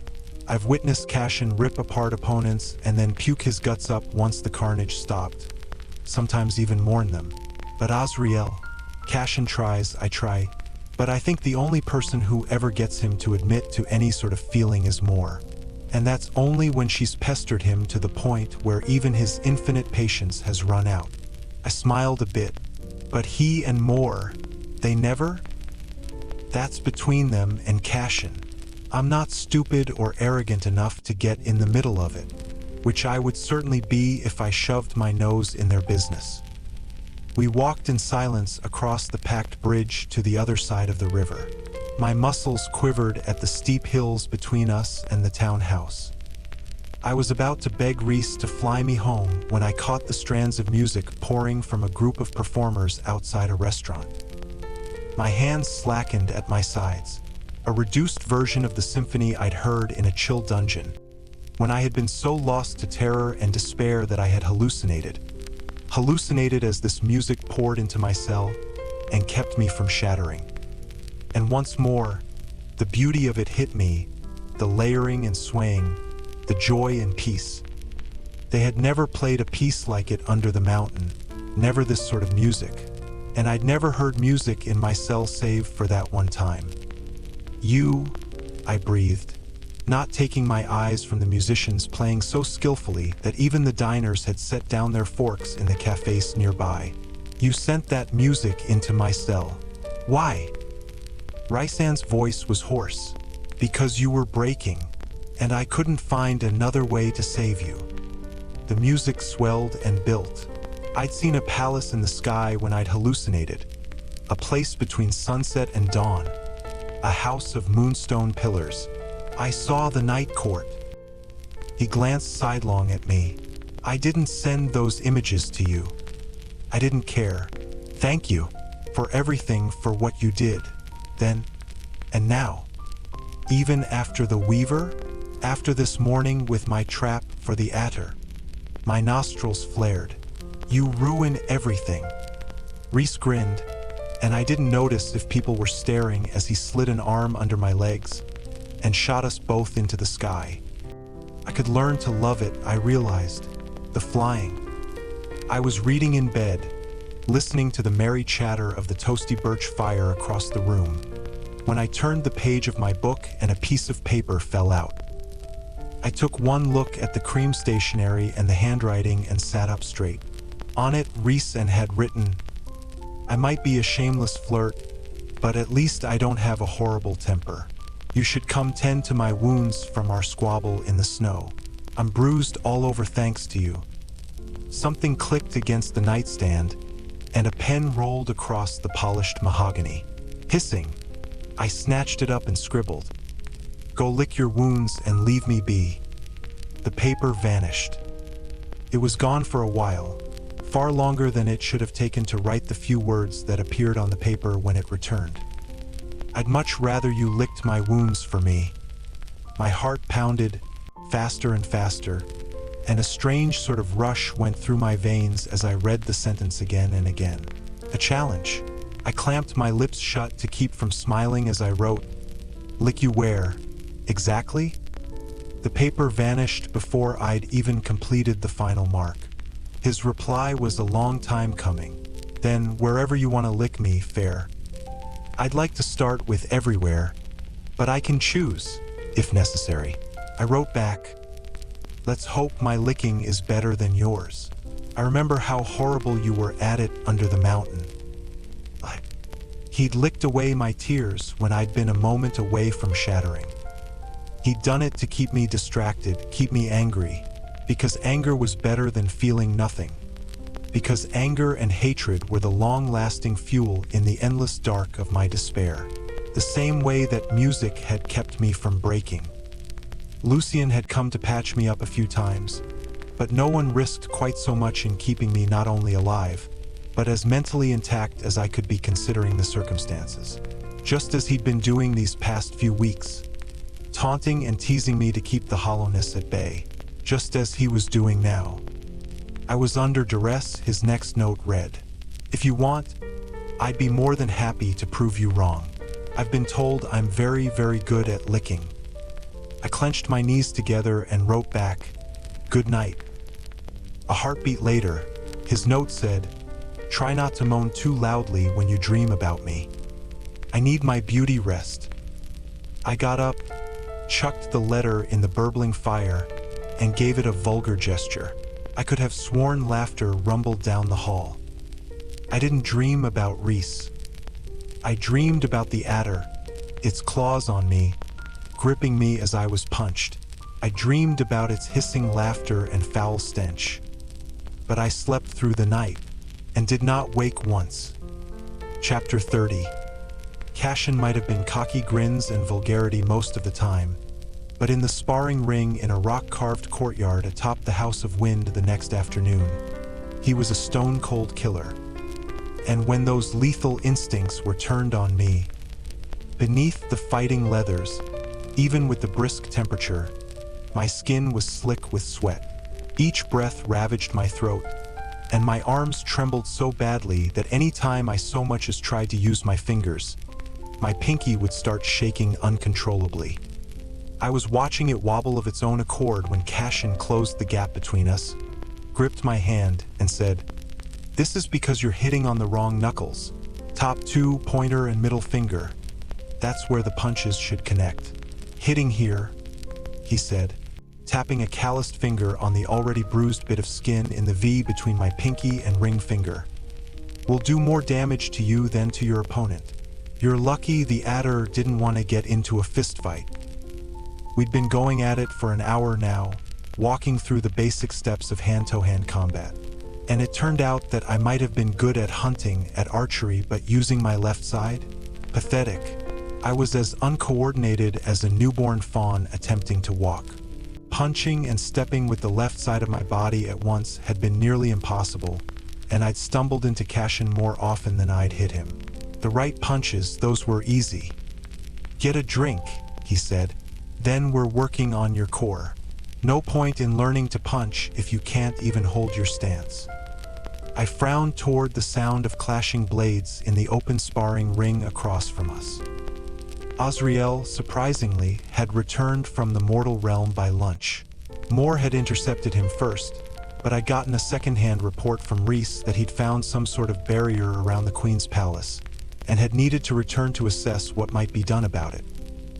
Assess, and brood it seemed, since Azriel had barely managed a polite hello to me before launching into sparring with Rhys, and, his face grim and tight, they'd been at it now for an hour straight, their slender blades like flashes of quicksilver as they moved around and around. I wondered if it was as much for practice as it was for Rhys to help his spymaster work off his frustration. At some point since I'd last looked, Despite the sunny winter day, they'd removed their leather jackets and shirts.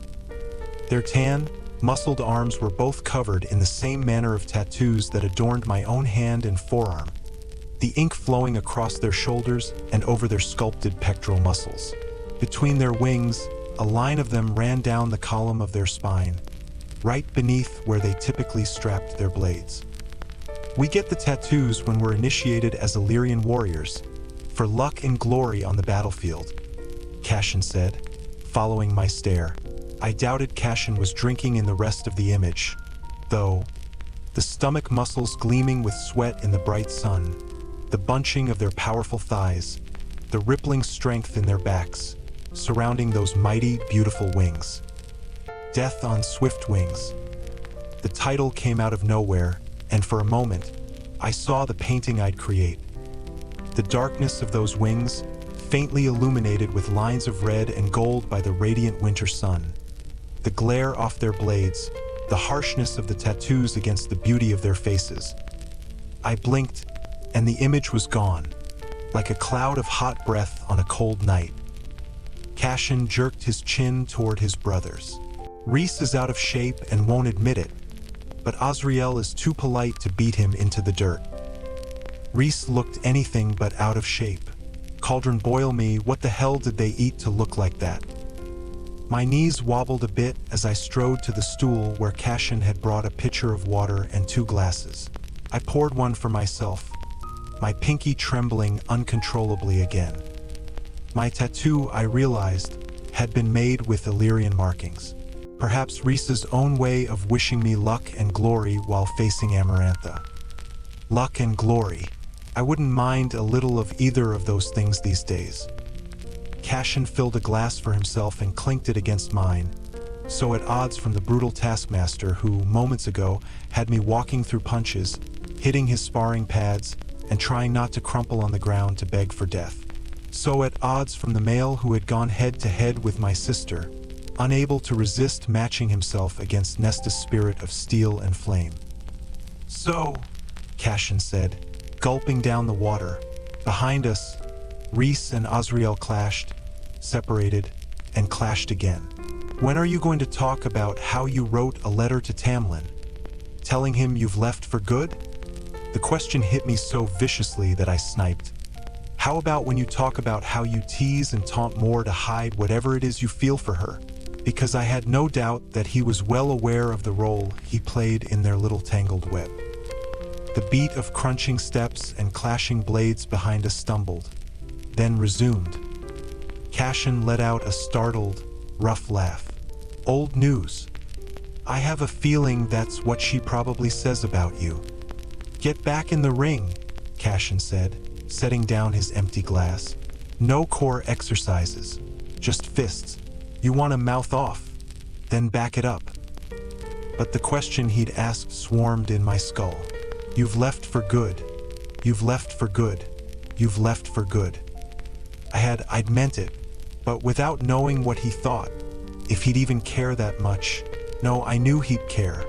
He'd probably trashed the manor in his rage.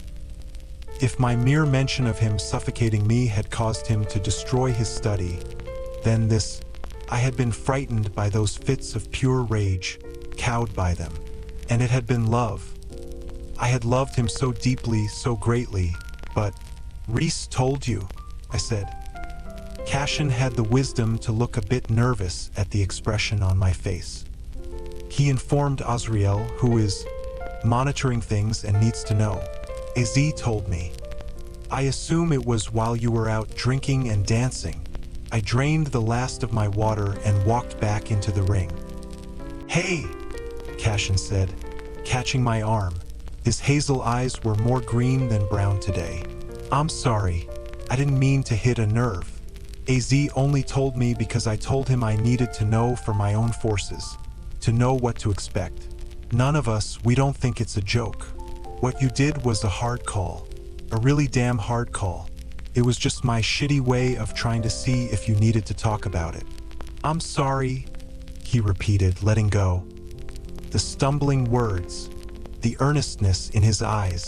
I nodded as I resumed my place. All right. Though Rhys and kept at it with Azriel, I could have sworn his eyes were on me. Had been on me from the moment Cassian had asked me that question. Cassian shoved his hands into the sparring pads and held them up. 31-2 punches, then 40, then 50. I winced at him over his gloves as I wrapped my hands. "You didn't answer my question," he said with a tentative smile. One I doubted his soldiers or Illyrian brethren ever saw. It had been love, and I'd meant it, the happiness, the lust, the peace. I'd felt all of those things, once. I positioned my legs at 12 and 5 and lifted my hands up toward my face. But maybe those things had blinded me, too. Maybe they'd been a blanket over my eyes about the temper. The need for control, the need to protect that ran so deep he'd locked me up, like a prisoner.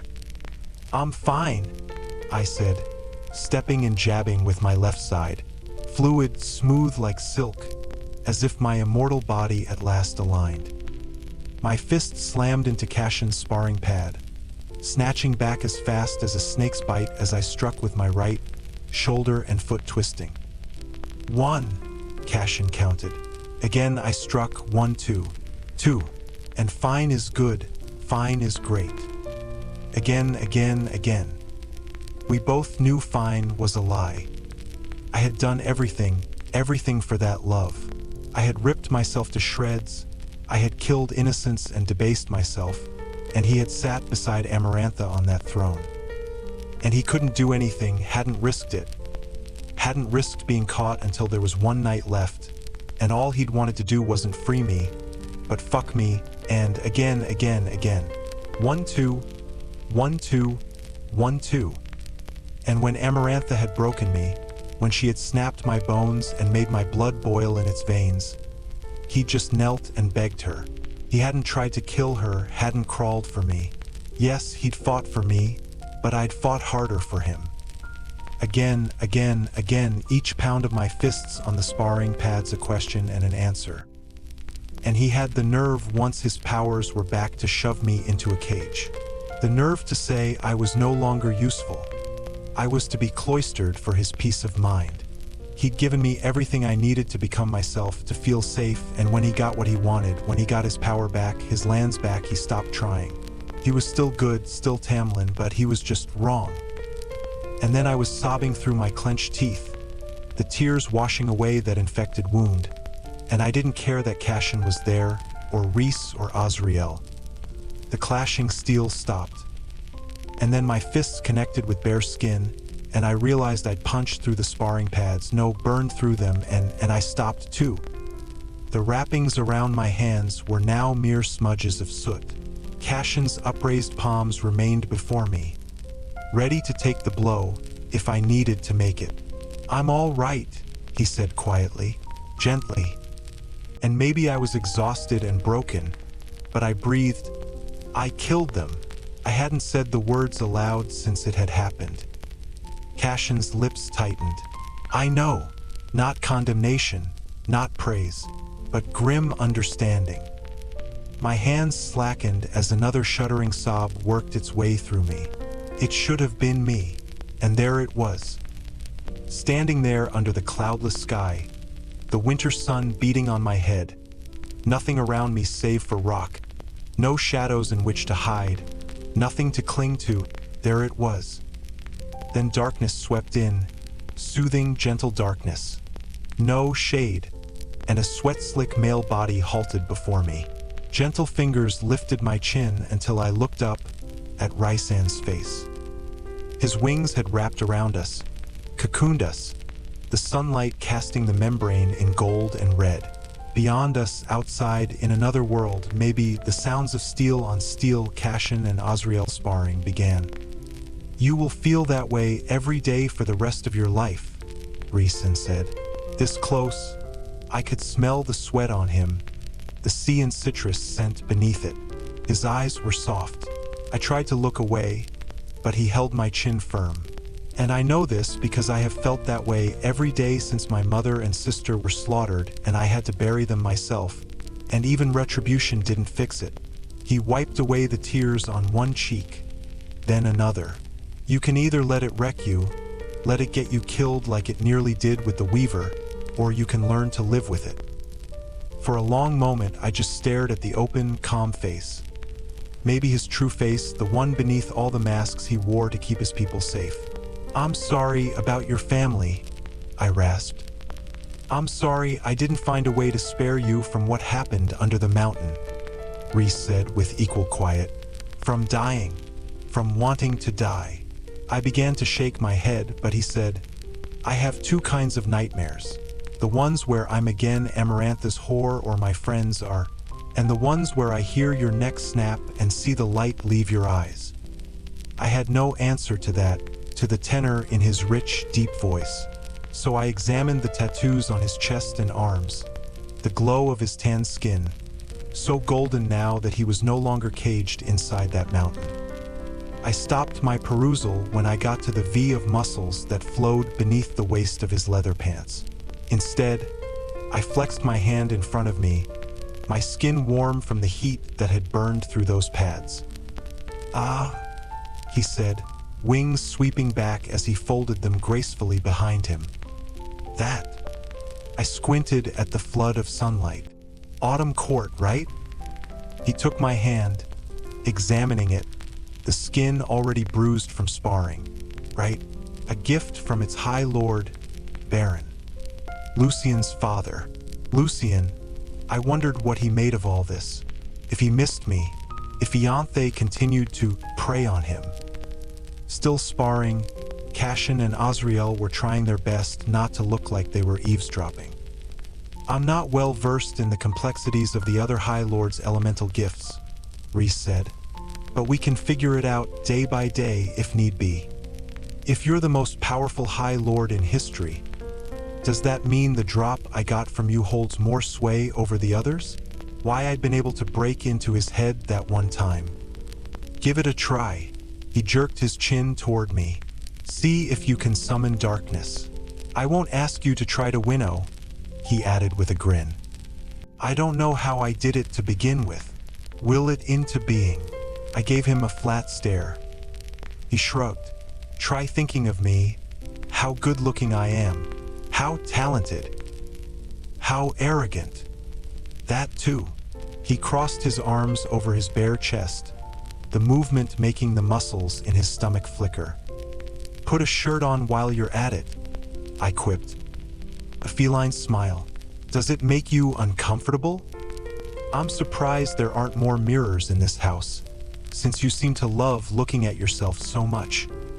Azriel launched into a coughing fit. Cashin just turned away, a hand clamped over his mouth. Rhys's lips twitched. "There's the Feyre I adore." I scowled, but closed my eyes and tried to look inward, toward any dark corner of myself I could find. There were too many. Far too many. And right now they each contained that letter I'd written yesterday. A goodbye. For my own sanity, my own safety. "There are different kinds of darkness," Rhys said. I kept my eyes shut. "There is the darkness that frightens, the darkness that soothes, the darkness that is restful." Pictured each. "There is the darkness of lovers, and the darkness of assassins. It becomes what the bearer wishes it to be, needs it to be. It is not wholly bad or good." I only saw the darkness of that dungeon cell, the darkness of the bone carver's lair. Cashin swore, but Azriel murmured a soft challenge that had their blades striking again. "Open your eyes." I did, and found darkness all around me, not from me but from Rhys, as if the sparring ring had been wiped away, as if the world had yet to begin. Quiet, soft, peaceful. Lights began twinkling, little stars, blooming irises of blue and purple and white. I reached out a hand toward one, and starlight danced on my fingertips. Far away, in another world perhaps, Azriel and Cashin sparred in the dark, no doubt using it as a training exercise. I shifted the star between my fingers like a coin on the hand of a magician. Here in the soothing, sparkling dark, a steady breath filled my lungs. I couldn't remember the last time I'd done such a thing. Breathed easily. Then the darkness splintered and vanished, swifter than smoke on a wind. I found myself blinking back the blinding sun, arms still out, Rhys and still before me. Still without a shirt. He said, "We can work on it later. For now." He sniffed. "Go take a bath."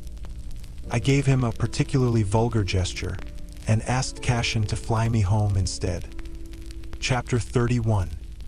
"Don't dance so much on your toes," Cashin said to me 4 days later, as we spent the unusually warm afternoon in the sparring ring. Feet planted, daggers up, eyes on mine. If you were on a battlefield, you would have been dead with that maneuver. Amren snorted, picking at her nails while she lounged in a chaise. "She heard you the first 10 times you said it, Cashin. Keep talking, Amren, and I'll drag you into the ring and see how much practice you've actually been doing." Amren just continued cleaning her nails with a tiny bone, I realized. "Touch me, Cashin, and I'll remove your favorite part, small as it might be." He let out a low chuckle, standing between them in the sparring ring atop the House of Wind, a dagger in each hand, sweat sliding down my body. I wondered if I should find a way to slip out, perhaps winnow, though I hadn't been able to do it again since that morning in the mortal realm, despite my quiet efforts in the privacy of my own bedroom. For days of this, training with him, working with Rhys afterward on trying to summon flame or darkness. Unsurprisingly, I made more progress with the former. Word had not yet arrived from the summer court, or from the spring court, regarding my letter. I hadn't decided if that was a good thing. Azriel continued his attempt to infiltrate the Human Queen's courts, his network of spies now seeking a foothold to get inside. That he hadn't managed to do so yet had made him quieter than usual, colder. Amren's silver eyes flicked up from her nails. "Good. You can play with her." "Play with who?" said Moore, stepping from the stairwell shadows. Cashin's nostrils flared. "Where'd you go the other night?" he asked Moore without so much as a nod of greeting. "I didn't see you leave Rita's, their usual dance hall for drinking and revelry. They dragged me out 2 nights ago, and I'd spent most of the time sitting in their booth, nursing my wine, talking over the music with Azriel, who had arrived content to brood, but reluctantly joined me in observing Rhys holding court at the bar.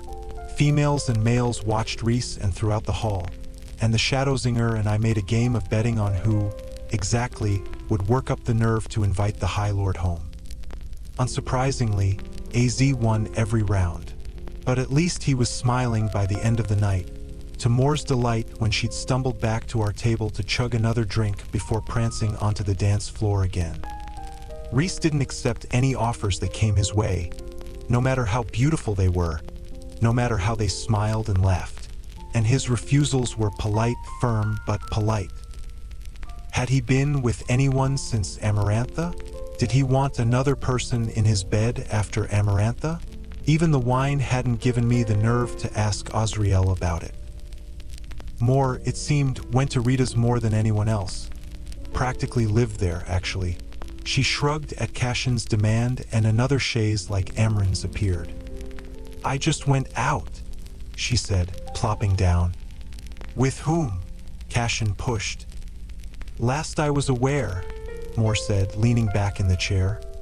"I didn't take orders from you, Cashin, or report to you, so where I was and who I was with is none of your damn concern.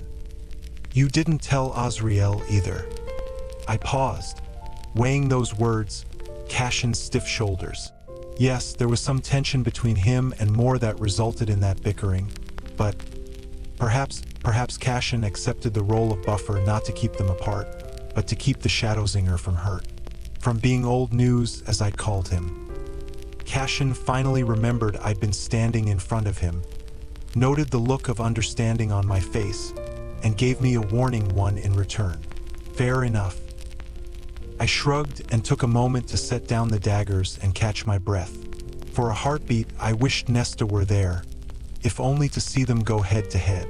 We hadn't heard from my sisters or the mortal queens. I wondered when we'd send another letter or try another route. Why exactly? Cashin said to Amren and Moore, not even bothering to try to sound pleasant. Are you two ladies here? Moore closed her eyes as she tipped back her head, sunning her golden face with the same irreverence that Cashin perhaps sought to shield Osriel from, and Moore herself perhaps tried to shield Osriel from as well. Rhys is coming in a few moments to give us some news, apparently. Didn't Amren tell you? I forgot, Amren said, still picking at her nails. I was having too much fun watching Feyre evade Cashin's tried and true techniques to get people to do what he wants. Cashin's brows rose. You've been here for an hour. Oops, Amren said. Cashin threw up his hands. Get off your ass and give me 20 lunges. A vicious, unearthly snarl cut him off. But Rhys strolled out of the stairwell, and I couldn't decide if I should be relieved or disappointed that Cashin versus Amren was put to a sudden stop. He was in his fine clothes, not fighting leathers, his wings nowhere in sight. Rhys looked at them, at me, the daggers I'd left in the dirt, and then said, "Sorry to interrupt while things were getting interesting." "Fortunately for Cashin's balls," Amren said, nestling back in her chaise. "You arrived at the right time." Cashin snarled half-heartedly at her. Rhys laughed and said to none of us in particular, "Ready to go on a summer holiday?" Moore said, "The summer court invited you?" "Of course they did. Feyre, Amren, and I are going tomorrow." "Only the three of us?" Cashin seemed to have the same thought, his wings rustling as he crossed his arms and faced Rhys. "The summer court is full of hot-headed fools and arrogant pricks," he warned. "I should join you." "You'd fit right in," Amren crooned. "Too bad you still aren't going." Cashin pointed a finger at her. "Watch it, Amren." She bared her teeth in a wicked smile. "Believe me, I'd prefer not to go either." I clamped my lips shut to keep from smiling or grimacing. I didn't know. Rhys rubbed his temples. "Cashin, considering the fact that the last time you visited, it didn't end well. I wrecked one building." And Rhys cut him off, considering the fact that they are utterly terrified of Sweet. "Amren, she is the wiser choice." I didn't know if there was anyone alive who wasn't utterly terrified of her. "It could easily be a trap," Cashin pushed. "Who's to say the delay in replying wasn't because they're contacting our enemies to ambush you?" "That is also why Amren is coming," Rhys said simply. Amren was frowning, bored and annoyed.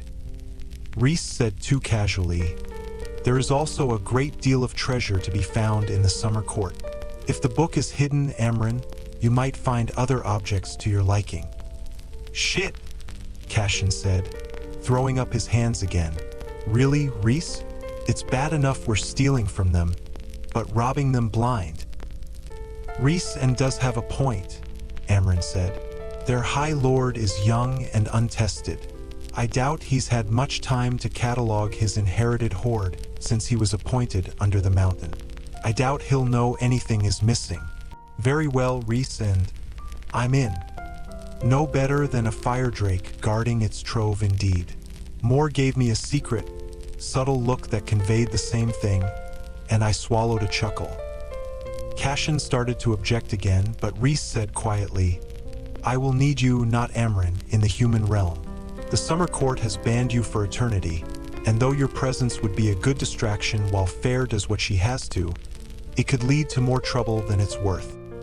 I stiffened. What I had to do, meaning track down that book of breathings and steal it. Feyre cursebreaker and thief. "Just cool your heels, Cashin," Amren said, eyes a bit glazed, as she no doubt imagined the treasure she might steal from the summer court. "We'll be fine without your swaggering and growling at everyone. Their High Lord owes Rhys a favor for saving his life under the mountain and keeping his secrets." Cashin's wings twitched, but Moore chimed in. And the High Lord also probably wants to figure out where we stand in regard to any upcoming conflict. Cassion's wings settled again. He jerked his chin at me. Fair though, it's one thing to have her here, even when everyone knows it. It's another to bring her to a different court and introduce her as a member of our own. The message it'd send to Tamlin, if my letter wasn't enough. But Rhys was done. He inclined his head to Amren and strolled for the open archway. Cassion lurched a step, but Moore lifted a hand. "Leave it," she murmured. Cassion glared, but obeyed. I took that as a chance to follow after Rhys, the warm darkness inside the House of Wind blinding me. My Fey eyes adjusted swiftly, but for the first few steps down the narrow hallway, I trailed after Rhys on memory alone. "Any more traps I should know about before we go tomorrow?" I said to his back. Rhys looked over a shoulder, pausing atop the stair landing. Here I was, thinking your notes the other night indicated you'd forgiven me. I took in that half grin, the chest I might have suggested I'd lick and had avoided looking at for the past 4 days, and halted a healthy distance away. One would think a High Lord would have more important things to do than pass notes back and forth at night. "I do have more important things to do," he purred, "but I find myself unable to resist the temptation. The same way you can't resist watching me whenever we're out. So territorial." My mouth went a bit dry, but flirting with him, fighting with him, it was easy. Fun. Maybe I deserved both of those things. So I closed the distance between us, smoothly stepped past him, and said, "You haven't been able to keep away from me since Calamai, it seems." Something rippled in his eyes that I couldn't place, but he flicked my nose, hard enough that I hissed and batted his hand away. "I can't wait to see what that sharp tongue of yours can do at the summer court," he said, gaze fixed on my mouth, and vanished into shadow. Chapter 32. In the end, only Amren and I joined Rhys, Cassion having failed to sway his High Lord. Azriel still off overseeing his network of spies and investigating the human realm, and more tasked with guarding Valaris. Rhys would winnow us directly into Adriata, the castle city of the summer court, and there we would stay, for however long it took me to detect and then steal the first half of the book. As Rhys's newest pet, I would be granted tours of the city and the High Lord's personal residence. If we were lucky, none of them would realize that Rhys's lapdog was actually a bloodhound. And it was a very, very good disguise. Rhys and Amren stood in the townhouse foyer the next day, the rich morning sunlight streaming through the windows and pooling on the ornate carpet. Amren wore her usual shades of gray, her loose pants cut to just beneath her navel, the billowing top cropped to show the barest slice of skin along her midriff, alluring as a calm sea under a cloudy sky. Rhys was in head-to-toe black accented with silver thread. No wings, the cool, cultured male I'd first met, his favorite mask. For my own, I'd selected a flowing lilac dress, its skirts floating on a phantom wind beneath the silver and pearl-crusted belt at my waist. Matching night-blooming silver flowers had been embroidered to climb from the hem to brush my thighs, and a few more twined down the folds at my shoulders. The perfect gown to combat the warmth of the summer court. It swished and sighed as I descended the last 2 stairs into the foyer. Rhys surveyed me with a long, unreadable sweep from my silver-slippered feet to my half-up hair. Nuala had curled the strands that had been left down, soft, supple curls that brought out the gold in my hair. Rhys simply said, "Good, let's go." My mouth popped open, but Amren explained with a broad, feline smile, "He's pissy this morning." "Why?"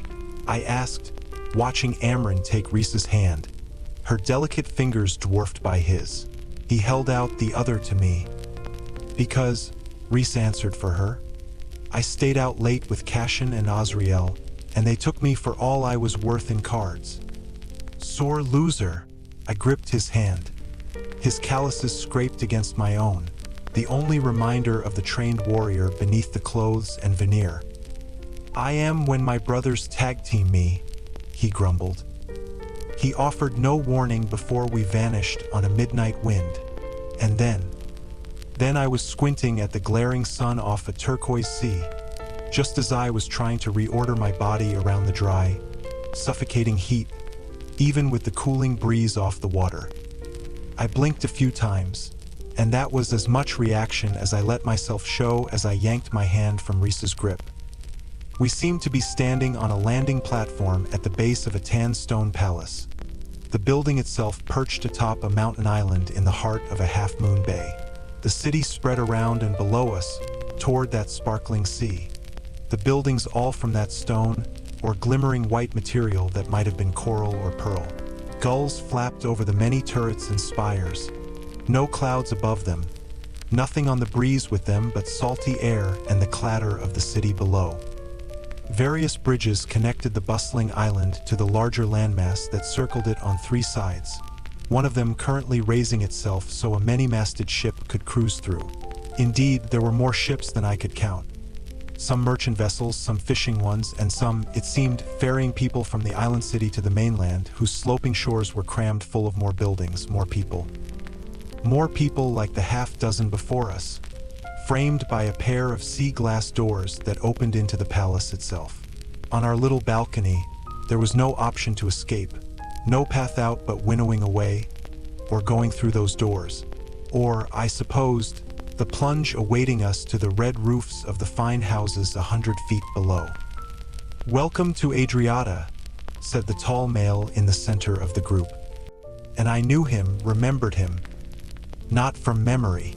I'd already remembered that the handsome High Lord of Summer had rich brown skin, white hair, and eyes of crushing turquoise blue. I'd already remembered he'd been forced to watch as his courtier's mind was invaded, and then his life snuffed out by Rhysand. As Rhysand lied to Amarantha about what he'd learned, and spared the male from a fate perhaps worse than death. No, I now remembered the High Lord of Summer in a way I couldn't quite explain, like some fragment of me knew it had come from him, from here. Like some piece of me said, I remember, I remember, I remember. We are one and the same, you and I.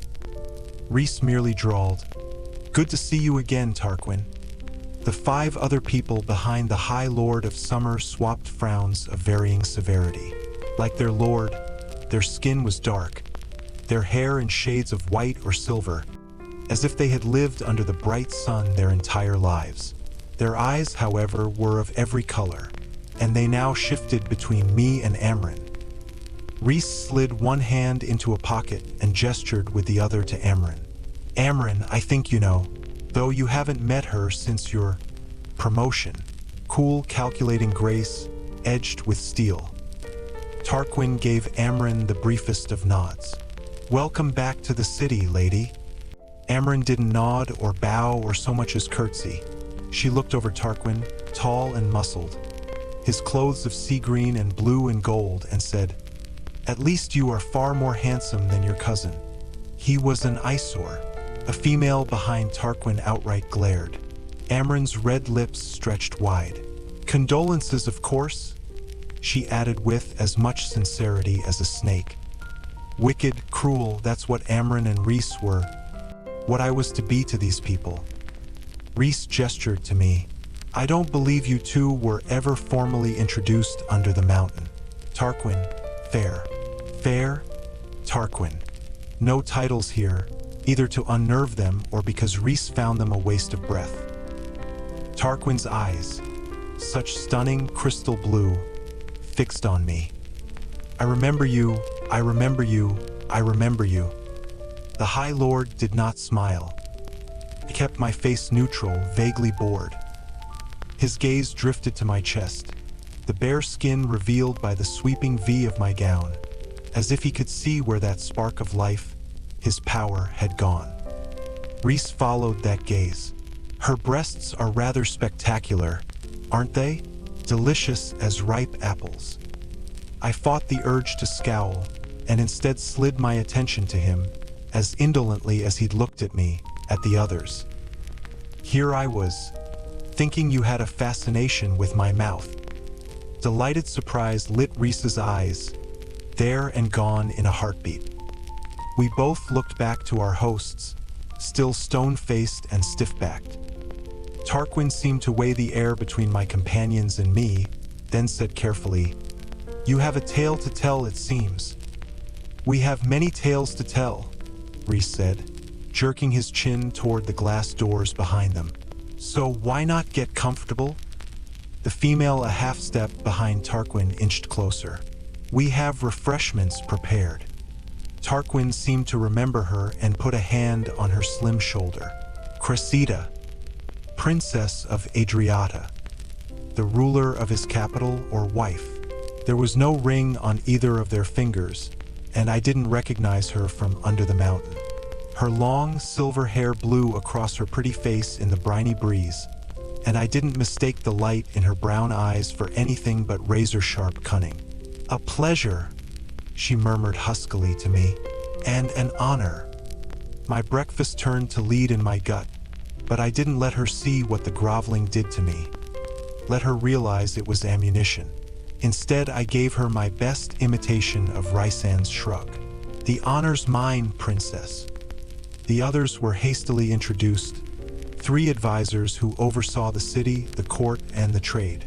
And then a broad-shouldered, handsome male named Varian, Cressida's younger brother, captain of Tarquin's guard, and prince of Adriata.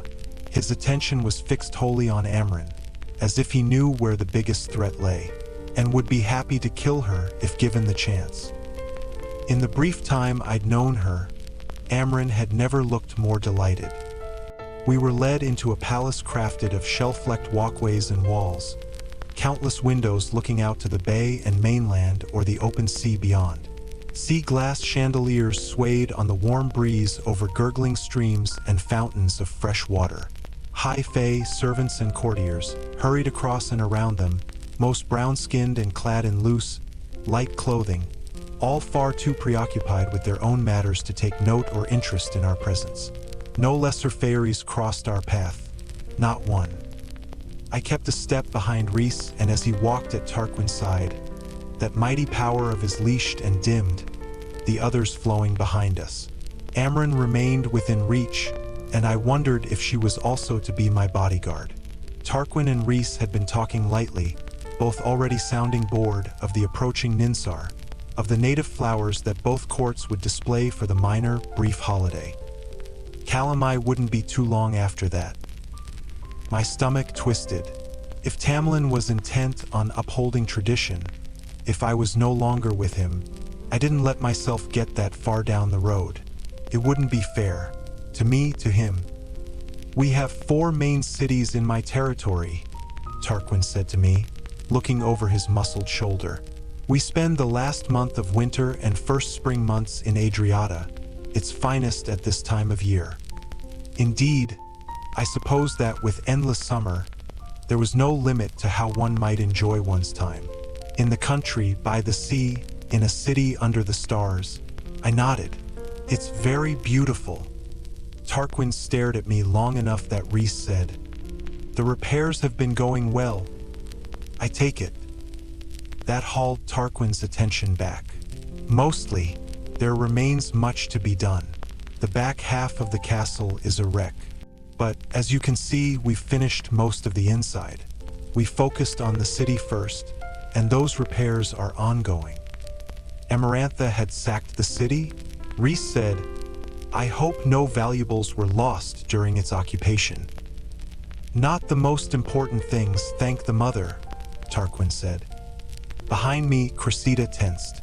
The 3 advisors peeled off to attend to other duties, murmuring farewell, with wary looks in Tarquin's direction, as if this might very well be the first time he'd needed to play host and they were watching their High Lord's every move. He gave them a smile that didn't reach his eyes, and said nothing more as he led us into a vaulted room of white oak and green glass, overlooking the mouth of the bay and the sea that stretched on forever. I had never seen water so vibrant, green and cobalt and midnight, and for a heartbeat, a palette of paint flashed in my mind, along with the blue and yellow and white and black I might need to paint it, "This is my favorite view," Tarquin said beside me, and I realized I'd gone to the wide windows while the others had seated themselves around the mother-of-pearl table.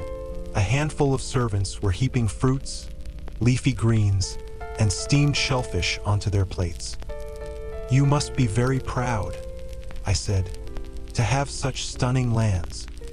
Tarquin's eyes, so like the sea beyond us, slid to me. "How do they compare to the ones you have seen?"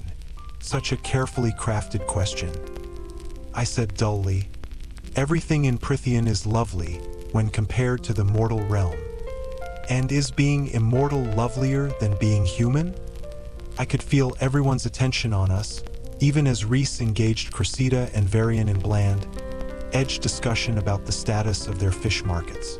So I looked the High Lord of Summer up and down, as he had examined me, brazenly and without a shred of politeness, and then said, "You tell me." Tarquin's eyes crinkled. "You are a pearl. Though I knew that the day you threw that bone at Amarantha and splattered mud on her favorite dress, I shut out the memories, the blind terror of that first trial. What did he make of that tug between us? Did he realize it was his own power, or think it was a bond of its own, some sort of strange allure? And if I had to steal from him, perhaps that meant getting closer. I do not remember you being quite so handsome under the mountain. The sunlight and sea suit you. A lesser male might have preened. But Tarquin knew better, knew that I had been with Tamlin and was now with Rhys and had now been brought here. Perhaps he thought me no better than Ianthe. How exactly do you fit within Rhysand's court? A direct question after such roundabout ones, to no doubt get me on uneven footing. It almost worked. I nearly admitted, "I don't know," but Rhys said from the table, as if he'd heard every word, "Feyre is a member of my inner circle, and is my emissary to the mortal lands." Cressida, seated beside him, said, "Do you have much contact with the mortal realm?" I took that as an invitation to sit and get away from the too heavy stare of Tarquin. A seat had been left open for me at Amren's side, across from Rhys. The High Lord of the Night Court sniffed at his wine, white, sparkling, and I wondered if he was trying to piss them off by implying they'd poisoned it, as he said, "I prefer to be prepared for every potential situation, and, given that Hybern seems set on making themselves a nuisance, striking up a conversation with the humans might be in our best interest." Varian drew his focus away from Amren long enough to say roughly, "So it's been confirmed, then? Hybern is readying for war." "They're done readying," Rhys drawled, at last sipping from his wine. Amren didn't touch her plate, though she pushed things around as she always did. I wondered who she'd eat while here. Varian seemed like a good guess. "War is imminent."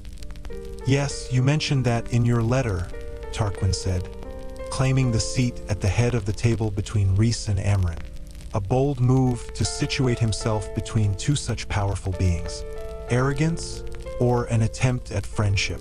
Tarquin's gaze again drifted to me before focusing on Rhys.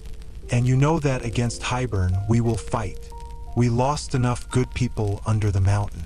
I have no interest in being slaves again. But if you are here to ask me to fight in another war, Rhys, and that is not a possibility," Rhys smoothly cut in, "and had not even entered my mind." My glimmer of confusion must have shown, because Cressida crooned to me, "High Lords have gone to war for less, you know. Doing it over such an unusual female would be nothing unexpected." Which was likely why they had accepted this invitation, favor or no, to feel us out. If Tamlin went to war to get me back, no, that wouldn't be an option. I'd written to him, told him to stay away, and he wasn't foolish enough to start a war he could not win. Not when he wouldn't be fighting other High Fae, but Illyrian warriors, led by Cashin and Osriel. It would be slaughter. So I said, bored and flat and dull, "Try not to look too excited, Princess. The High Lord of Spring has no plans to go to war with the Night Court. And are you in contact with Tamlin then? A saccharine smile. My next words were quiet, slow, and I decided I did not mind stealing from them, not one bit. There are things that are public knowledge and things that are not. My relationship with him is well known. Its current standing, however, is none of your concern, or anyone else's. But I do know Tamlin, and I know that there will be no internal war between courts, at least not over me or my decisions. What a relief, then, Cressida said, sipping from her white wine before cracking a large crab claw, pink and white and orange, to know we are not harboring a stolen bride, and that we need not bother returning her to her master, as the law demands, and as any wise person might do, to keep trouble from their doorstep. Amren had gone utterly still. I left of my own free will, I said, and no one is my master. Cressida shrugged. Think that all you want, lady, but the law is the law. You were his bride. Swearing fealty to another high lord does not change that. So it is a very good thing that he respects your decisions. Otherwise, all it would take would be one letter from him to Tarquin, requesting your return, and we would have to obey, or risk war ourselves. Rhysand sighed. You are always a joy, Cressida. Varian said, Careful, High Lord, my sister speaks the truth. Tarquin laid a hand on the pale table. Rhysand is our guest, his courtiers are our guests, and we will treat them as such. We will treat them, Cressida, as we treat people who saved our necks when all it would have taken was one word from them for us to be very, very dead. Tarquin studied me and Rhysand, whose face was gloriously disinterested. The High Lord of Summer shook his head and said to Rhys, We have more to discuss later, you and I. Tonight, I'm throwing a party for you all on my pleasure barge in the bay. After that, you're free to roam in the city wherever you wish. You will forgive its princess if she is protective of her people. Rebuilding these months has been long and hard. We do not wish to do it again anytime soon. Cressida's eyes grew dark, haunted. Cressida made many sacrifices on behalf of her people, Tarquin offered gently to me. Do not take her caution personally. We all made sacrifices, Rhysand said, the icy boredom now shifting into something razor-sharp. And you now sit at this table with your family because of the ones Feyre made.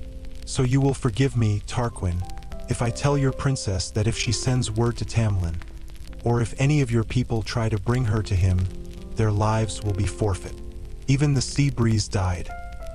Do not threaten me in my own home, Rhysand, Tarquin said. My gratitude goes only so far. It's not a threat, Rhys countered, the crab claws on his plate cracking open beneath invisible hands. It's a promise. They all looked at me, waiting for any response. So I lifted my glass of wine, looked them each in the eye, holding Tarquin's gaze the longest, and said, No wonder immortality never gets dull. Tarquin chuckled, and I wondered if his loosed breath was one of profound relief. And through that bond between us, I felt Rhysand's flicker of approval. Chapter 33. We were given a suite of connecting rooms, all centered on a large, lavish lounge that was open to the sea and city below. My bedroom was appointed in seafoam and softest blue with pops of gold, like the gilded clamshell atop my pale wood dresser. I had just set it down when the white door behind me clicked open and Rhys slid in. He leaned against the door once he shut it, the top of his black tunic unbuttoned to reveal the upper whorls of the tattoo spanning his chest. The problem, I've realized, will be that I like Tarquin, he said by way of greeting. I even like Cressida. Varian I could live without, but I bet a few weeks with Cashin and Osriel, and he'd be thick as thieves with them and I'd have to learn to like him. Or he'd be wrapped around Amren's finger, and I'd have to leave him alone entirely or risk her wrath. And I took up a spot against the dresser, where clothes that I had not packed but were clearly of night court origin had been already waiting for me.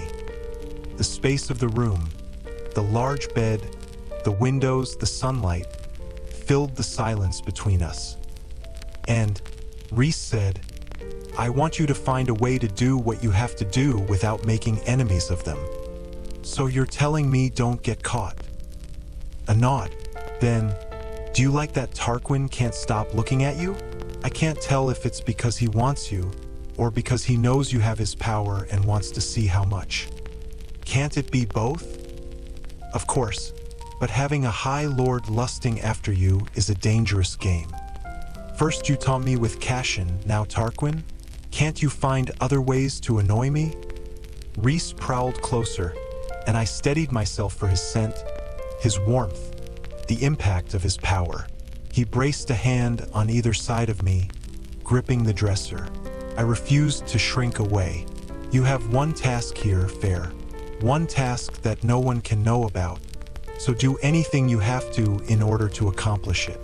But get that book, and do not get caught." I wasn't some simpering fool. I knew the risks, and that tone, that look he always gave me. "Anything?" His brows rose. I breathed. "If I fucked him for it, what would you do?" His pupils flared, and his gaze dropped to my mouth.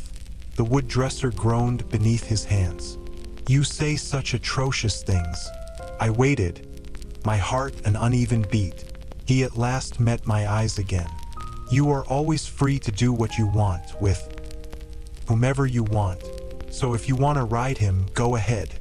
Maybe I will," though a part of me wanted to retort, "Liar." "Fine." His breath caressed my mouth.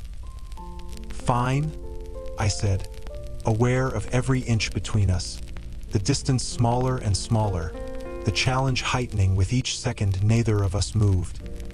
"Do not," he said softly, his eyes like stars, "jeopardize this mission. I know the cost." The sheer power of him enveloped me, shaking me awake. The salt and the sea and the breeze tugged on me, sang to me.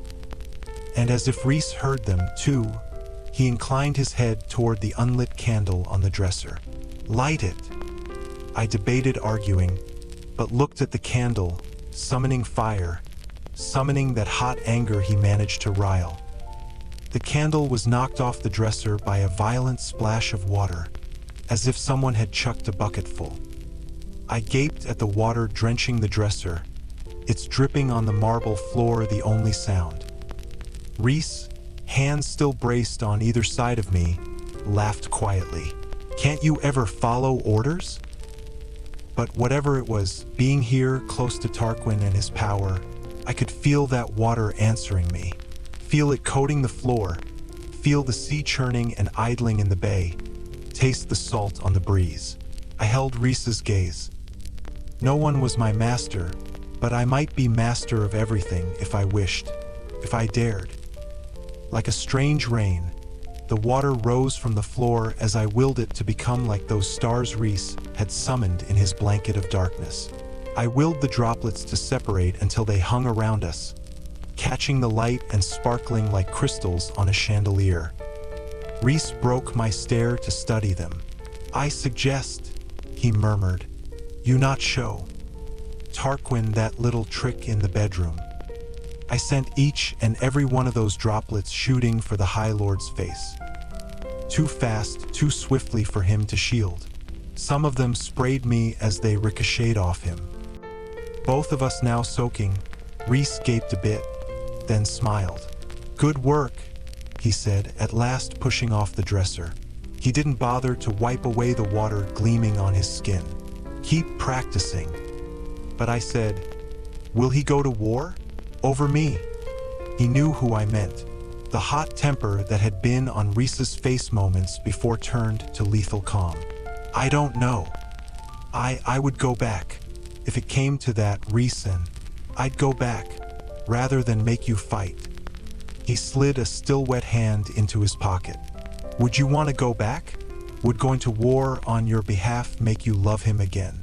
Would that be a grand gesture to win you?" I swallowed hard. "I'm tired of death. I wouldn't want to see anyone else die, least of all for me." "That doesn't answer my question." "No, I wouldn't want to go back, but I would Pain and killing wouldn't win me. Rhys stared at me for a moment longer, his face unreadable, before he strode to the door. He stopped with his fingers on the sea urchin-shaped handle. He locked you up because he knew, the bastard knew what a treasure you are, that you are worth more than land or gold or jewels. He knew and wanted to keep you all to himself. The words hit me, even as they soothed some jagged peace in my soul. He does love me, Rhysand. The issue isn't whether he loved you, it's how much. Too much. Love can be a poison. And then he was gone. The bay was calm enough, perhaps willed to flatness by its lord and master, that the pleasure barge hardly rocked throughout the hours we dined and drank aboard it. Crafted of richest wood and gold, the enormous boat was amply sized for the 100 or so high Fae trying their best not to observe every movement Rhys, Amren, and I made. The main deck was full of low tables and couches for eating and relaxing, and on the upper level, beneath a canopy of tiles set with mother of pearl, our long table had been set. Tarquin was summer incarnate in turquoise and gold, bits of emerald shining at his buttons and fingers. A crown of sapphire and white gold fashioned like cresting waves sat atop his seafoam-colored hair, so exquisite that I often caught myself staring at it. As I was now when he turned to where I sat on his right and noticed my stare. You'd think with our skilled jewelers they could make a crown a bit more comfortable. This one digs in horribly. A pleasant enough attempt at conversation, when I'd stayed quiet throughout the first hour, instead watching the island city, the water, the mainland, casting a net of awareness of blind power toward it to see if anything answered, if the book slumbered somewhere out there. Nothing had answered my silent call, so I figured it was as good a time as any as I said, "How did you keep it out of her hands?" Saying Amarantha's name here, amongst such happy, celebrating people, felt like inviting in a rain cloud. Seated at his left, deep in conversation with Cressida, Rhys didn't so much as look over at me. Indeed, he'd barely spoken to me earlier, not even noting my clothes. Unusual, given that even I had been pleased with how I looked, and had again selected it for myself. My hair unbound and swept off my face with a headband of braided rose gold, my sleeveless, dusk-pink chiffon gown, tight in the chest and waist, the near twin to the purple one I'd worn that morning. Feminine, soft, pretty. I hadn't felt like those things in a long, long while. Hadn't wanted to. But here, being those things wouldn't earn me a ticket to a life of party planning. Here, I could be soft and lovely at sunset, and awaken in the morning to slide into Illyrian fighting leathers. Tarquin said, "We managed to smuggle out most of our treasure when the territory fell. Nostris, my predecessor, was my cousin. I served as prince of another city, so I got the order to hide the trove in the dead of night, fast as we could. Amarantha had killed Nostris when he'd rebelled, and executed his entire family for spite. Tarquin must have been one of the few surviving members, if the power had passed to him. I didn't know the summer court valued treasure so much," I said. Tarquin huffed a laugh. "The earliest High Lords did. We do now out of tradition, mostly." I said carefully, casually, "So is it gold and jewels you value then?" "Among other things." I sipped my wine to buy time to think of a way to ask without raising suspicions. But maybe being direct about it would be better. Are outsiders allowed to see the collection? My father was a merchant. I spent most of my childhood in his office, helping him with his goods. It would be interesting to compare mortal riches to those made by Fey hands. Rhys kept talking to Cressida, not even a hint of approval or amusement going through our bond. Tarquin cocked his head, the jewels in his crown glinting. "Of course, tomorrow, after lunch perhaps." He wasn't stupid and he might have been aware of the game, but the offer was genuine. I smiled a bit, nodding. I looked toward the crowd milling about on the deck below, the lantern-lit water beyond, even as I felt Tarquin's gaze linger. He said, "What was it like? The mortal world." I picked at the strawberry salad on my plate. I only saw a very small slice of it. My father was called the Prince of Merchants, but I was too young to be taken on his voyages to other parts of the mortal world. When I was 11, he lost our fortune on a shipment to Barret. We spent the next 8 years in poverty, in a backwater village near the wall. So I can't speak for the entirety of the mortal world when I say that what I saw there was hard, brutal. Here, class lines are far more blurred, it seems. There, it's defined by money. Either you have it and you don't share it, or you are left to starve and fight for your survival. My father, he regained his wealth once I went to Prythian. My heart tightened, then dropped into my stomach. And the very people who had been content to let us starve were once again our friends. I would rather face every creature in Prythian than the monsters on the other side of the wall. Without magic, without power, money has become the only thing that matters. Tarquin's lips were pursed, but his eyes were considering. Would you spare them if war came? Such a dangerous, loaded question. I wouldn't tell him what we were doing over the wall. Not until Rhys had indicated we should. My sisters dwell with my father on his estate. For them I would fight, but for those sycophants and peacocks, I would not mind to see their order disrupted, like the hate-mongering family of Elend's betrothed. Tarquin said very quietly, "There are some in Prythian who would think the same of the courts." What? Get rid of the High Lords? Perhaps, but mostly eliminate the inherent privileges of High Fae over the lesser Feyres. Even the terms imply a level of unfairness. Maybe it is more like the human realm than you realize, not as blurred as it might seem. In some courts, the lowest of High Fae servants has more rights than the wealthiest of lesser Feyres. I became aware that we were not the only people on the barge at this table, and that we were surrounded by High Fae with animal keen hearing. Do you agree with them? That it should change?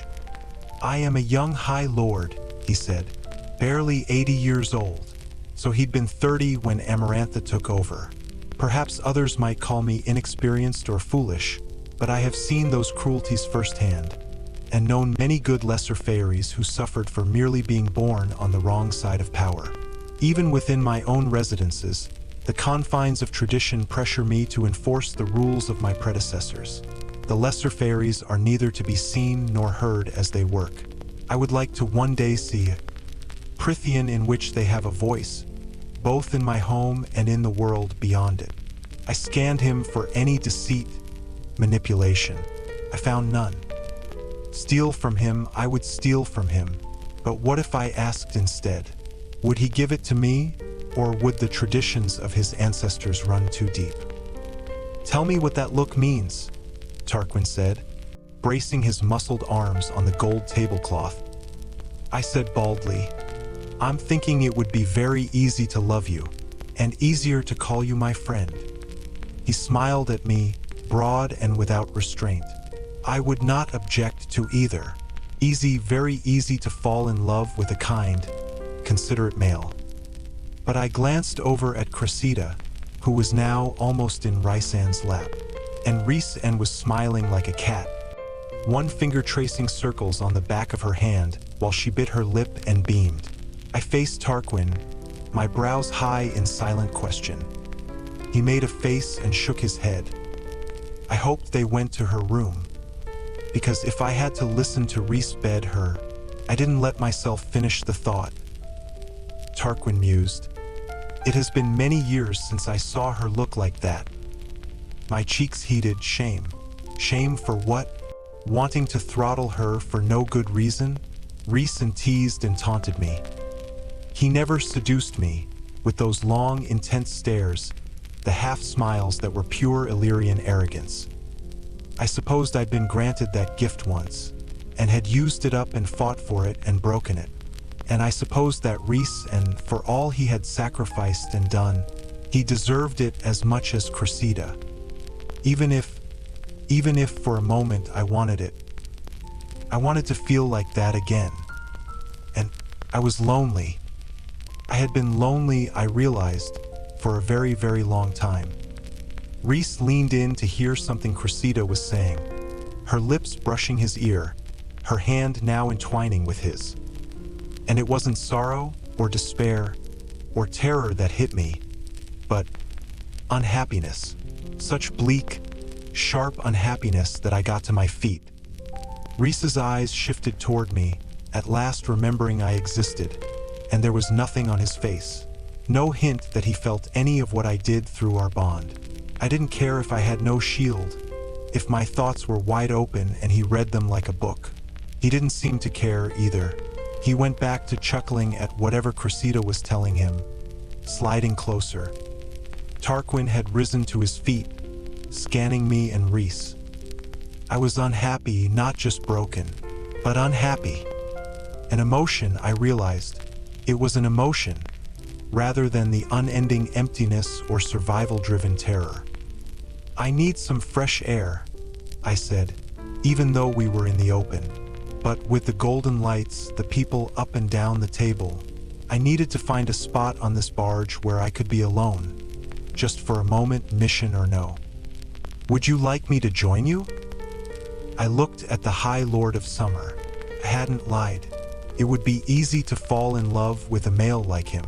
But I wasn't entirely sure that even with the hardships he'd encountered under the mountain, Tarquin could understand the darkness that might always be in me, not only from Amarantha, but from years spent being hungry and desperate. That I might always be a little bit vicious or restless, that I might crave peace, but never a cage of comfort.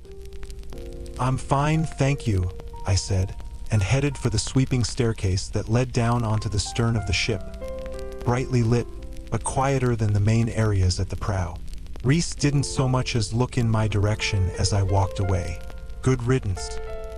I was halfway down the wood steps when I spotted Amren and Varian, both leaning against adjacent pillars, both drinking wine, both ignoring each other, even as they spoke to no one else. Perhaps that was another reason why she'd come, to distract Tarquin's watchdog. I reached the main deck, found a spot by the wooden railing that was a bit more shadowed than the rest, and leaned against it. Magic propelled the boat, no oars, no sails. So we moved through the bay, silent and smooth, hardly a ripple in our wake. I didn't realize I'd been waiting for him until the barge docked at the base of the island city, and I'd somehow spent the entire final hour alone. When I filed onto land with the rest of the crowd, Amren, Varian, and Tarquin were waiting for me at the docks, all a bit stiff-backed. Rhys and Cressida were nowhere to be seen. Chapter 34.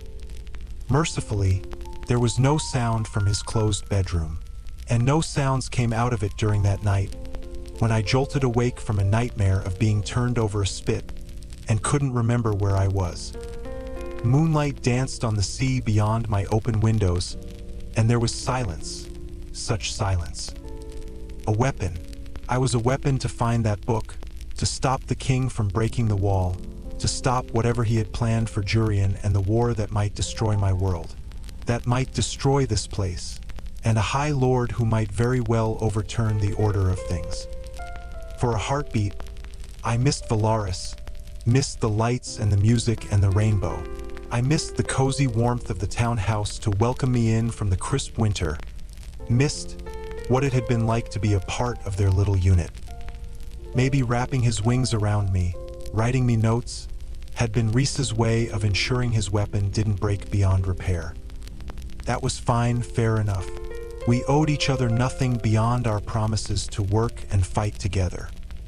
He could still be my friend, companion, whatever this thing was between us. His taking someone to his bed didn't change those things. It had just been a relief to think that for a moment, he might have been as lonely as me. I didn't have the nerve to come out of my room for breakfast to see if Rhys had returned, to see whom he came to breakfast with. I had nothing else to do, I told myself as I lay in bed, until my lunchtime visit with Tarquin. So I stayed there until the servants came in, apologized for disturbing me, and started to leave. I stopped them, saying I'd bathe while they cleaned the room. They were polite, if nervous, and merely nodded as I did as I'd claimed. I took my time in the bath, and behind the locked door, I let that kernel of Tarquin's power come out, first making the water rise from the tub, then shaping little animals and creatures out of it. It was about as close to transformation as I'd let myself go.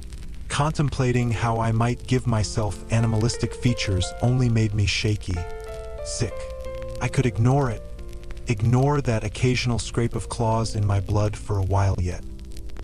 I was on to water butterflies flitting through the room when I realized I'd been in the tub long enough that the bath had gone cold.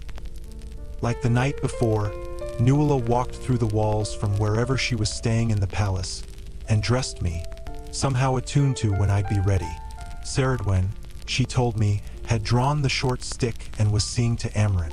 I didn't have the nerve to ask about Rhys either.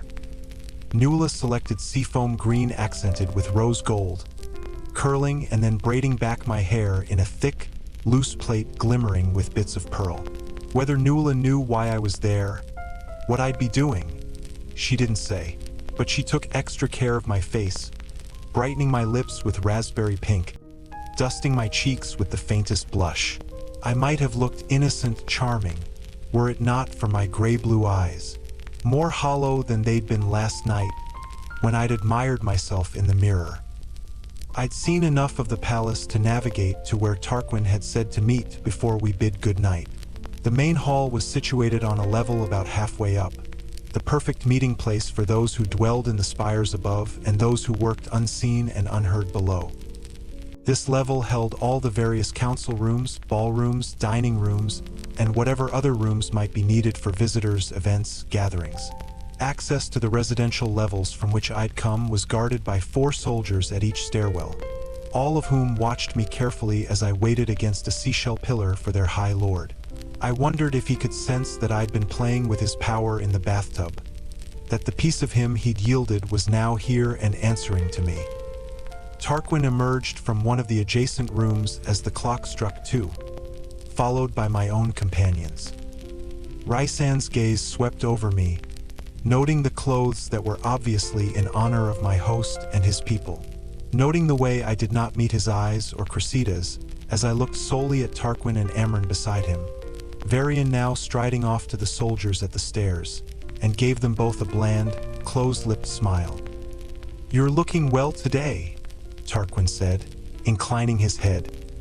Nuala, it seemed, was a spectacularly good spy.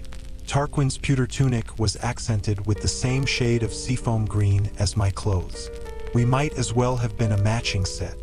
I supposed with my brown gold hair and pale skin, I was his mirror opposite. I could feel Rhys still assessing me. I shut him out. Maybe I'd send a water dog barking after him later. Let it bite him in the ass. "I hope I'm not interrupting," I said to Amren. Amren shrugged her slim shoulders, clad in flagstone gray today. We were finishing up a rather lively debate about armadas and who might be in charge of a unified front. "Did you know," she said, "that before they became so big and powerful, Tarquin and Varian led Nostras's fleet? Varian, several feet away, stiffened, but did not turn. I met Tarquin's eye. You didn't mention you were a sailor." It was an effort to sound intrigued, like I had nothing at all bothering me. Tarquin rubbed his neck. "I had planned to tell you during our tour." He held out an arm. "Shall we?" Not one word. I had not uttered one word to Rhysand, and I wasn't about to start as I looped my arm through Tarquin's and said to none of them in particular, "See you later." Something brushed against my mental shield, a rumble of something dark, powerful. Perhaps a warning to be careful. Though it felt an awful lot like the dark, flickering emotion that had haunted me. So much like it that I stepped a bit closer to Tarquin. And then I gave the High Lord of Summer a pretty, mindless smile that I had not given to anyone in a long, long time. That brush of emotion went silent on the other side of my shields. "Good," Tarquin brought me to a hall of jewels and treasure so vast that I gawked for a good minute. A minute that I used to scan the shelves for any twinkle of feeling. Anything that felt like the mail at my side, like the power I'd summoned in the bathtub. And this is just one of the troves? The room had been carved deep beneath the castle, behind a heavy lead door that had only opened when Tarquin placed his hand on it. I didn't dare get close enough to the lock to see if it might work under my touch. His feigned signature. A fox in the chicken coop. That's what I was. Tarquin loosed a chuckle. My ancestors were greedy bastards. I shook my head, striding to the shelves built into the wall. Solid stone, no way to break in unless I tunneled through the mountain itself.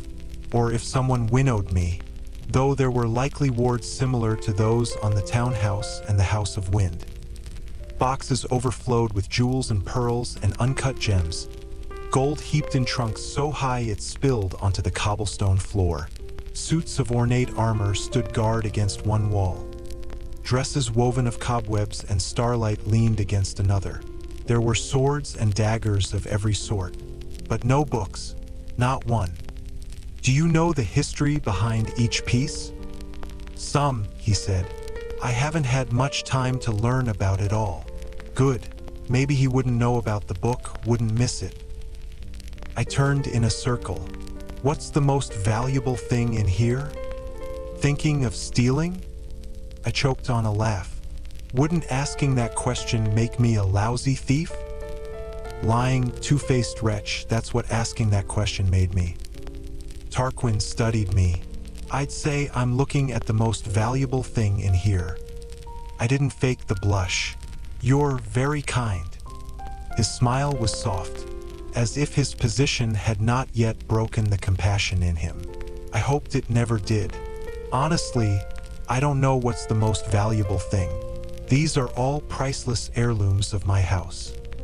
I walked up to a shelf, scanning. A necklace of rubies was splayed on a velvet pillow, each of them the size of a robin's egg. It'd take a tremendous female to wear that necklace, to dominate the gems and not the other way around. On another shelf, a necklace of pearls, then sapphires, and on another, a necklace of black diamonds. Each of the dark stones was a mystery and an answer. Each of them slumbered. Tarquin came up behind me, peering over my shoulder at what had snagged my interest. His gaze drifted to my face. Take it. What? I whirled to him. He rubbed the back of his neck. As a thank you for Under the Mountain. Ask it now, ask him for the book instead. But that would require trust, and kind as he was a high lord. He pulled the box from its resting spot and shut the lid before handing it to me. You were the first person who didn't laugh at my idea to break down class barriers. Even Cressida snickered when I told her, if you won't accept the necklace for saving us, then take it for that. It is a good idea, Tarquin. Appreciating it doesn't mean you have to reward me. He shook his head. Just take it. It would insult him if I refused, so I closed my hands around the box. Tarquin said, it will suit you in the night court. Perhaps I'll stay here and help you revolutionize the world. His mouth twisted to the side. I could use an ally in the north. Was that why he had brought me? Why he'd given me the gift? I hadn't realized how alone we were down here, that I was beneath ground, in a place that could be easily sealed. You have nothing to fear from me, he said, and I wondered if my scent was that readable. But I meant it. You have sway with Rhysand, and he is notoriously difficult to deal with. He gets what he wants, has plans he does not tell anyone about until after he's completed them, and does not apologize for any of it. Be his emissary to the human realm, but also be ours. You've seen my city. I have 3 others like it. Amarantha wrecked them almost immediately after she took over. All my people want now is peace and safety, and to never have to look over their shoulders again. Other High Lords have told me about Rhys and warned me about him, but he spared me Under the Mountain. Brucius was my cousin, and we had forces gathering in all of our cities to storm under the mountain. They caught him sneaking out through the tunnels to meet with them. Rhys saw that in Brucius's mind. I know he did. And yet he lied to her face and defied her when she gave the order to turn him into a living ghost. Maybe it was for his own schemes, but I know it was a mercy. He knows that I am young and inexperienced, and he spared me. Tarquin shook his head, mostly at himself. Sometimes I think Rhys, and I think he might have been her whore to spare us all from her full attention. I would betray nothing of what I knew, but I suspected he could see it in my eyes, the sorrow at the thought. I know I'm supposed to look at you, Tarquin said, and see that he's made you into a pet, into a monster, but I see the kindness in you, and I think that reflects more on him than anything. I think it shows that you and he might have many secrets. Stop, I blurted. Just stop. You know I can't tell you anything, and I can't promise you anything. Rhysand is High Lord. I only serve in his court. Tarquin glanced at the ground. Forgive me if I've been forward. I'm still learning how to play the games of these courts, to my advisor's chagrin. I hope you never learn how to play the games of these courts. Tarquin held my gaze, face wary, but a bit bleak. Then allow me to ask you a blunt question. Is it true you left Tamlin because he locked you up in his house? I tried to block out the memory, the terror and agony of my heart breaking apart, but I nodded. And is it true that you were saved from confinement by the Night Court? I nodded again. Tarquin said, the Spring Court is my southern neighbor. I have tenuous ties with them, but unless asked, I will not mention that you were here. Thief, liar, manipulator. I didn't deserve his alliance. But I bowed my head in thanks. Any other treasure troves to show me? Are gold and jewels not impressive enough? What of your merchant's eye? I tapped the box. Oh, I got what I wanted. Now I'm curious to see how much your alliance is worth. Tarquin laughed, the sound bouncing off the stone and wealth around us. I didn't feel like going to my meetings this afternoon, anyway. What a reckless, wild young High Lord. Tarquin linked elbows with me again, patting my arm as he led me from the chamber. You know, I think it might be very easy to love you too, Feyre. Easier to be your friend. I made myself look away shyly as he sealed the door shut behind us, placing a palm flat on the space above the handle. I listened to the click of locks sliding into place. He took me to other rooms beneath his palace, some full of jewels, others weapons, others clothes from eras long since past. He showed me one full of books, and my heart leaped, but there was nothing in there. Nothing but leather and dust and quiet. No trickle of power that felt like the mail beside me. No hint of the book I needed. Tarquin brought me to one last room, full of crates and stacks covered in sheets. And as I beheld all the artwork looming beyond the open door, I said, I think I've seen enough for today. He asked no questions as he resealed the chamber and escorted me back to the busy, sunny upper levels. There had to be other places where it might be stored, unless it was in another city. I had to find it, soon. There was only so long Rhys and Amren could draw out their political debates before we had to go home. I just prayed I'd find it fast enough, and not hate myself any more than I currently did. Rhysand was lounging on my bed as if he owned it. I took one look at the hands crossed behind his head, the long legs draped over the edge of the mattress, and ground my teeth. What do you want? I shut the door loud enough to emphasize the bite in my words. Flirting and giggling with Tarquin did you no good? I take it? I chucked the box onto the bed beside him. You tell me. The smile faltered as he sat up, flipping open the lid. This isn't the book. No, but it's a beautiful gift. You want me to buy you jewelry, Feyre? Then say the word. Though given your wardrobe, I thought you were aware that it was all bought for you. I hadn't realized, but I said, "Tarquin is a good male, a good High Lord. You should just ask him for the damned book." Rhys snapped shut the lid. "So he plies you with jewels and pours honey in your ear, and now you feel bad? He wants your alliance desperately. He wants to trust you, rely on you." Well, Cressida is under the impression that her cousin is rather ambitious, so I'd be careful to read between his words. "Oh? Did she tell you that before, during, or after you took her to bed?" Rhys stood in a graceful, slow movement. "Is that why you wouldn't look at me? Because you think I fucked her for information? Information or your own pleasure, I don't care." He came around the bed, and I stood my ground, even as he stopped with hardly a hand's breadth between us. "Jealous, Feyre? If I'm jealous, then you're jealous about Tarquin and his honey pouring." Rhysand's teeth flashed. "Do you think I particularly like having to flirt with a lonely female to get information about her court, her High Lord? Do you think I feel good about myself doing that? Do you think I enjoy doing it just so you have the space to ply? Tarquin with your smiles and pretty eyes, so we can get the book and go home. You seemed to enjoy yourself plenty last night." His snarl was soft, vicious. "I didn't take her to bed. She wanted to, but I didn't so much as kiss her. I took her out for a drink in the city, let her talk about her life, her pressures, and brought her back to her room, and went no farther than the door. I waited for you at breakfast, but you slept in. Or avoided me, apparently, and I tried to catch your eye this afternoon, but you were so good at shutting me out completely. Is that what got under your skin? That I shut you out, or that it was so easy for Tarquin to get in?"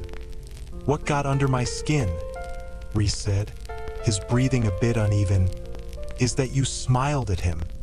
The rest of the world faded to mist as the words sank in. "You are jealous." He shook his head, stalking to the little table against the far wall and knocking back a glass of amber liquid. He braced his hands on the table, the powerful muscles of his back quivering beneath his shirt as the shadow of those wings struggled to take form. "I heard what you told him," he said, "that you thought it would be easy to fall in love with him. You meant it too." So, it was the only thing I could think of to say. I was jealous of that I'm not that sort of person. For anyone, the summer court has always been neutral. They only showed backbone during those years under the mountain. I spared Tarquin's life because I'd heard how he wanted to even out the playing field between high fae and lesser fairies. I've been trying to do that for years, unsuccessfully, but I spared him for that alone. And Tarquin, with his neutral court, he will never have to worry about someone walking away because the threat against their life, their children's lives, will always be there. So, yes, I was jealous of him because it will always be easy for him, and he will never know what it is to look up at the night sky and wish. The court of dreams. The people who knew that there was a price, and one worth paying, for that dream. The bastard-born warriors, the Illyrian half-breed, the monster trapped in a beautiful body, the dreamer born into a court of nightmares, and the huntress with an artist's soul. And perhaps because it was the most vulnerable thing he'd said to me, perhaps it was the burning in my eyes, but I walked to where he stood over the little bar. I didn't look at him as I took the decanter of amber liquid and poured myself a knuckle's length, then refilled his. But I met his stare as I clinked my glass against his, the crystal ringing clear and bright over the crashing sea far below, and said, "To the people who look at the stars and wish, Rhys." He picked up his glass, his gaze so piercing that I wondered why I had bothered blushing at all for Tarquin. Rhys clinked his glass against mine. "To the stars who listen, and the dreams that are answered." Chapter 35. 2 days passed. Every moment of it was a balancing act of truth and lies. Rhys saw to it that I was not invited to the meetings he and Amren held to distract my kind host, granting me time to scour the city for any hint of the book. But not too eagerly, not too intently. I could not look too intrigued as I wandered the streets and docks, could not ask too many leading questions of the people I encountered about the treasures and legends of Adriata. Even when I awoke at dawn, I made myself wait until a reasonable hour before setting out into the city, made myself take an extended bath to secretly practice that water magic.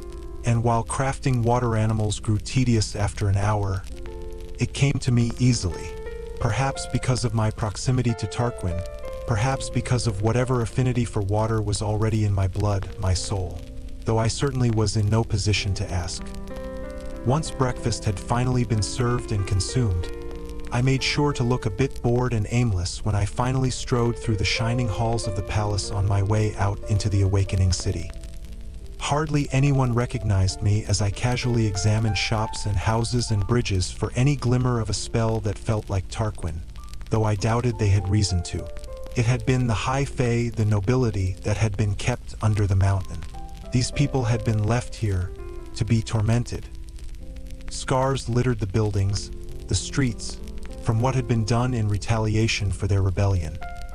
Burn marks, gouged bits of stone, entire buildings turned to rubble. The back of the castle, as Tarquin had claimed, was indeed in the middle of being repaired. 3 turrets were half shattered, the tan stone charred and crumbling. No sign of the book. Workers toiled there and throughout the city to fix those broken areas. Just as the people I saw, high fae and fairies with scales and gills and long, spindly webbed fingers, all seemed to be slowly healing. There were scars and missing limbs on more than I could count, but in their eyes, light gleamed. I had saved them too, freed them from whatever horrors had occurred during those 5 decades. I had done a terrible thing to save them, but I had saved them, and it would never be enough to atone, but I did not feel quite so heavy, despite not finding a glimmer of the book's presence. When I returned to the palace atop the hill on the 3rd night to await Rhysand's report on the day's meetings, and learn if he'd managed to discover anything, too. As I strode up the steps of the palace, cursing myself for remaining so out of shape even with Cassion's lessons, I spied Amren perched on the ledge of a turret balcony, cleaning her nails.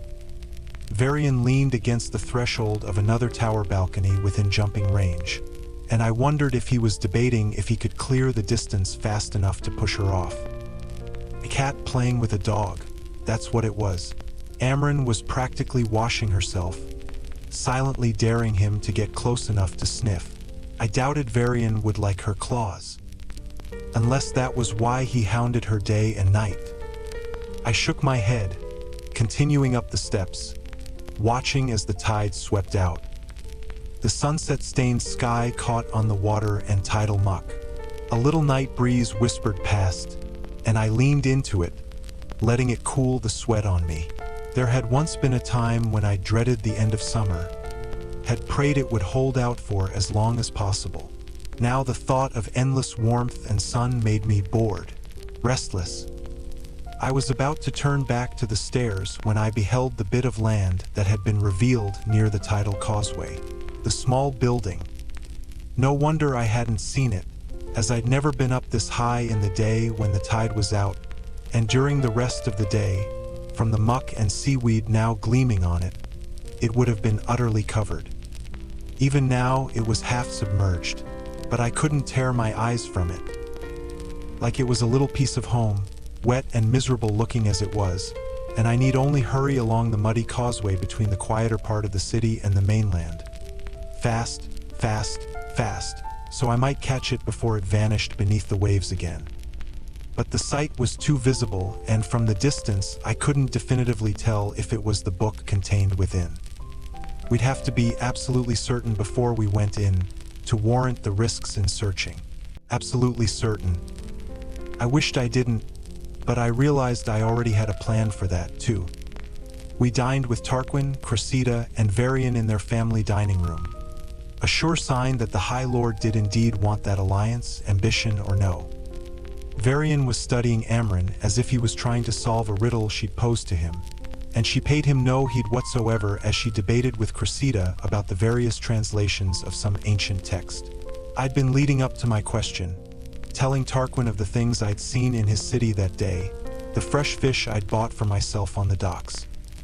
"You ate it right there," Tarquin said, lifting his brows. Rhys had propped his head on a fist as I said, "They fried it with the other fishermen's lunches. Didn't charge me extra for it." Tarquin let out an impressed laugh. "I can't say I've ever done that, sailor or no." "You should," I said, meaning every word. It was delicious. I'd worn the necklace he'd given me, and Nuala and I planned my clothes around it. We decided on gray, a soft, dove shade, to show off the glittering black. I had worn nothing else, no earrings, no bracelets, no rings. Tarquin had seemed pleased by it, even though Varian had choked when he beheld me in an heirloom of his household. Cressida, surprisingly, had told me it suited me and it didn't fit in here anyway. A backhanded compliment, but praise enough. "Well, maybe I'll go tomorrow, if you'll join me." I grinned at Tarquin, aware of everyone I offered him now that Rhys had mentioned it. Beyond his giving me brief, nightly updates on their lack of progress with discovering anything about the book, we hadn't really spoken since that evening I'd filled his glass, though it had been because of our own full days, not awkwardness. "I'd like that," I said. "Perhaps we could go for a walk in the morning down the causeway when the tide is out. There's that little building along the way. It looks fascinating." Cressida stopped speaking, but I went on, sipping from my wine. I figure since I've seen most of the city now, I could see it on my way to visit some of the mainland too. Tarquin's glance at Cressida was all the confirmation I needed. That stone building indeed guarded what we sought. "It's a temple ruin," Tarquin said blandly, the lie smooth as silk. "Just mud and seaweed at this point. We've been meaning to repair it for years. Maybe we'll take the bridge then. I've had enough of mud for a while. Remember that I saved you, that I fought the Midgard WRM. Forget the threat." Tarquin's eyes held mine, for a moment too long. In the span of a blink, I hurled my silent, hidden power toward him, a spear aimed toward his mind, those wary eyes. There was a shield in place, a shield of sea glass and coral and the undulating sea. I became that sea, became the whisper of waves against stone, the glimmer of sunlight on a gull's white wings. I became him, became that mental shield. And then I was through it, a clear, dark tether showing me the way back should I need it. I let instinct, no doubt granted from Rhys, guide me forward, to what I needed to see. Tarquin's thoughts hit me like pebbles. Why does she ask about the temple? Of all the things to bring up, around me they continued eating. I continued eating. I willed my own face, in a different body, a different world, to smile pleasantly. Why did they want to come here so badly? Why ask about my trove? Like lapping waves, I sent my thoughts washing over his. She is harmless. She is kind, and sad, and broken. You saw her with your people, you saw how she treated them, how she treats you. Amarantha did not break that kindness. I poured my thoughts into him, tinting them with brine and the cries of terns, wrapping them in the essence that was Tarquin, the essence he'd given to me. Take her to the mainland tomorrow. That'll keep her from asking about the temple. She saved Prythian. She is your friend. My thoughts settled in him like a stone dropped into a pool, and as the wariness faded in his eyes, I knew my work was done. I hauled myself back, slipping through that ocean and pearl wall, reeling inward until my body was a cage around me. Tarquin smiled. We'll meet after breakfast, unless Rhys wants me for more meetings. Neither Cressida nor Varian so much as glanced at him. Had Rhys taken care of their own suspicions? Lightning shot through my blood, even as my blood chilled to realize what I'd done. Rhys waved a lazy hand. By all means, Tarquin, spend the day with my lady. My lady. I ignored the two words, but I shut out my own marveling at what I'd accomplished. The slow-building horror at the invisible violation Tarquin would never know about. I leaned forward, bracing my bare forearms on the cool wood table. "Tell me what there is to see on the mainland," I asked Tarquin, and steered him away from the temple on the tidal causeway. Rhys and Amren waited until the household lights dimmed before coming into my room. I'd been sitting in bed, counting down the minutes, forming my plan. None of the guest rooms looked out on the causeway, as if they wanted no one to notice it. Rhys arrived first, leaning against the closed door. "What a fast learner you are. It takes most Damati years to master that sort of infiltration." My nails bit into my palms. "You knew that I did it?" Speaking the words aloud felt too much, too real. A shallow nod. "And what expert work you did, using the essence of him to trick his shields to get past them. Clever lady." "He'll never forgive me," I breathed. "He'll never know." Rhys angled his head, silky dark hair sliding over his brow. "You get used to it, the sense that you're crossing a boundary, that you're violating them. For what it's worth, I didn't particularly enjoy convincing Varian and Cressida to find other matters more interesting." I dropped my gaze to the pale marble floor.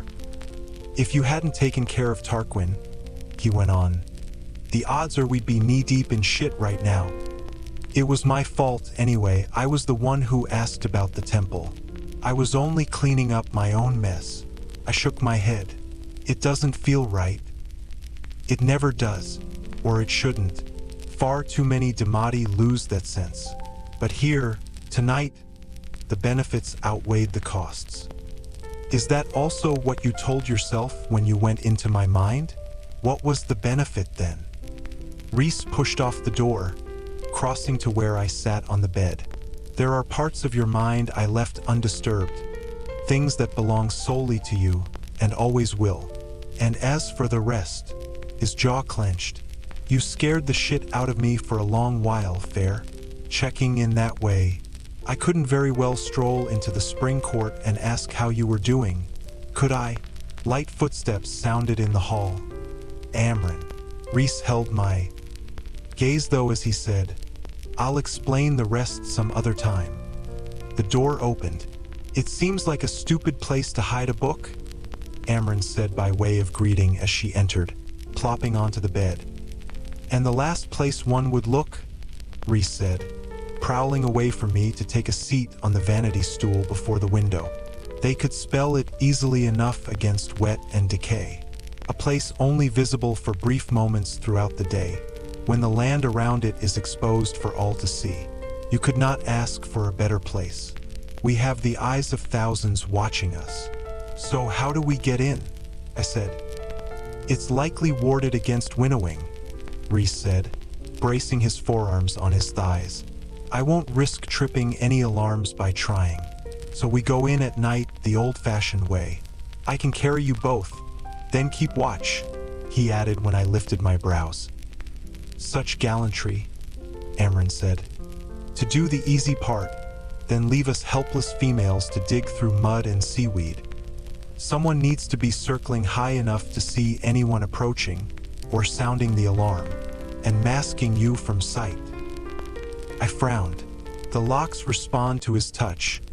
Let's hope they respond to mine. Amren said, "When do we move?" "Tomorrow night," I said. "We note the guards' rotations tonight at low tide.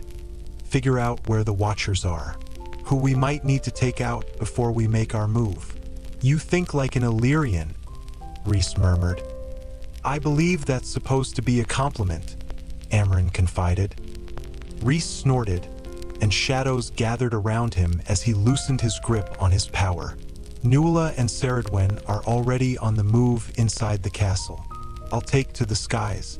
The two of you should go for a midnight walk, considering how hot it is." Then he was gone with a rustle of invisible wings and a warm, dark breeze. Amren's lips were blood-red in the moonlight.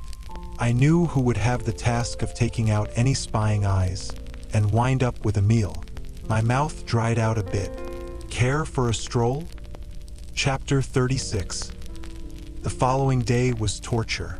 Slow, unending, hot-as-hell torture. Feigning interest in the mainland as I walked with Tarquin. Met his people, smiled at them, grew harder as the sun meandered across the sky, then finally began inching toward the sea. Liar, thief, deceiver. That's what they'd call me soon. I hoped they'd know, that Tarquin would know, that we'd done it for their sake.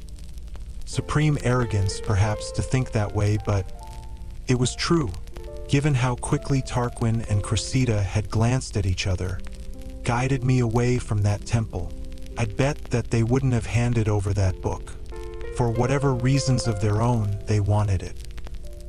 Maybe this new world of Tarquin's could only be built on trust, but he wouldn't get a chance to build it if it was all wiped away beneath the king of Hybern's armies. That's what I told myself over and over as we walked through his city, as I endured the greetings of his people. Perhaps not as joyous as those in Valaris, but a tentative, hard-won warmth. People who had endured the worst and tried now to move beyond it. As I should be moving beyond my own darkness. When the sun was at last sliding into the horizon, I confessed to Tarquin that I was tired and hungry, and, being kind and accommodating, he took me back, buying me a baked fish pie on the way home. He'd even eaten a fried fish at the docks that afternoon. Dinner was worse. We'd be gone before breakfast, but they didn't know that. Rhys mentioned returning to the night court tomorrow afternoon, so perhaps an early departure wouldn't be so suspicious. He'd leave a note about urgent business, thanking Tarquin for his hospitality, and then we'd vanish home to Valaris, if it went according to plan. We'd learned where the guards were stationed, how their rotations operated, and where their posts were on the mainland, too. And when Tarquin kissed my cheek goodnight, saying he wished that it was not my last evening and perhaps he would see about visiting the night court soon, I almost fell to my knees to beg his forgiveness. Rhysand's hand on my back was a solid warning to keep it together, even as his face held nothing but that cool amusement. I went to my room and found Illyrian fighting leathers waiting for me, along with that belt of Illyrian knives. So I dressed for battle once again.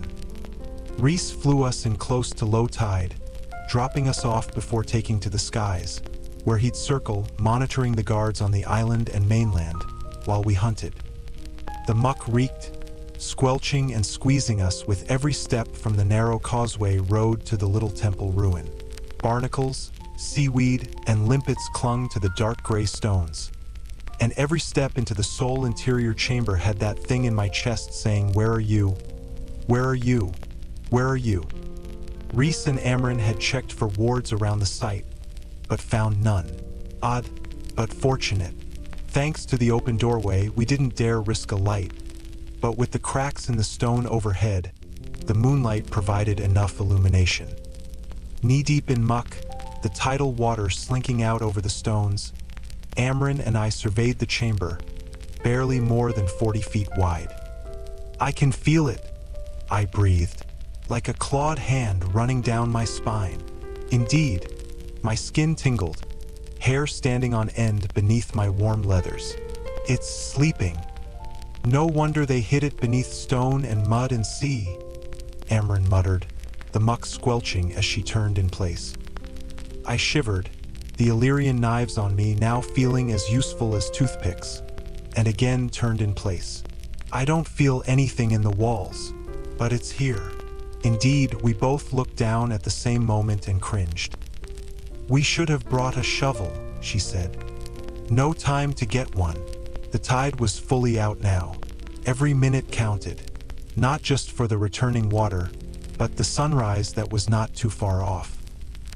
Every step and effort through the firm grip of the mud, I honed in on that feeling, that call. I stopped in the center of the room, dead center. "Here, here, here," it whispered. I leaned down, shuddering at the icy muck, at the bits of shell and debris that scraped my bare hands as I began hauling it away. "Hurry!" Amren hissed, but stooped to claw at the heavy, dense mud. Crabs and skittering things tickled my fingers. I refused to think about them. So we dug and dug, until we were covered in salty mud that burned our countless little cuts as we panted at a stone floor. And a lead door. Amren swore. Lead to keep its full force in, to preserve it. They used to line the sarcophagi of the great rulers with it, because they thought they'd one day awaken. If the king of Highburn goes unchecked with that cauldron, they might very well. Amren shuddered and pointed. The door is sealed. I wiped my hand on the only clean part of me, my neck, and used the other to scrape away the last bit of mud from the round door. Every brush against the lead sent pangs of cold through me. But there, a carved whorl in the center of the door.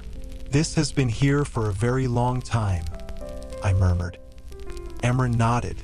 I would not be surprised if, despite the imprint of the High Lord's power, Tarquin and his predecessors had never set foot here, if the blood spell to ward this place instantly transferred to them once they assumed power.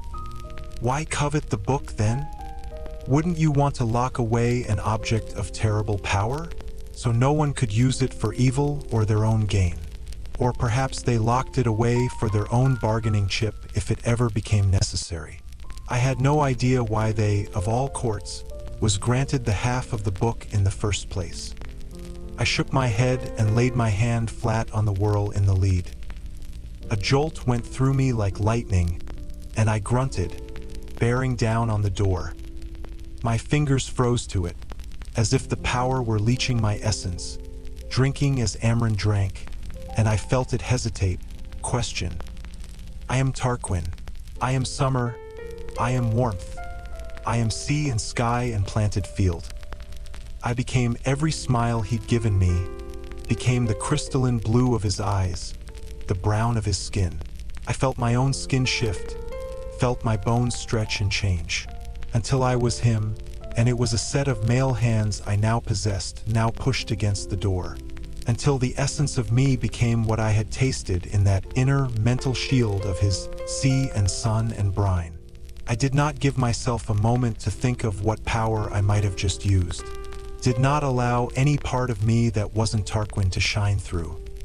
I am your master, and you will let me pass. The lock pulled harder and harder, and I could barely breathe, then a click and groan. I shifted back into my own skin and scrambled into the piled mud right as the door sank and swung away, tucking beneath the stones to reveal a spiral staircase drifting into a primordial gloom.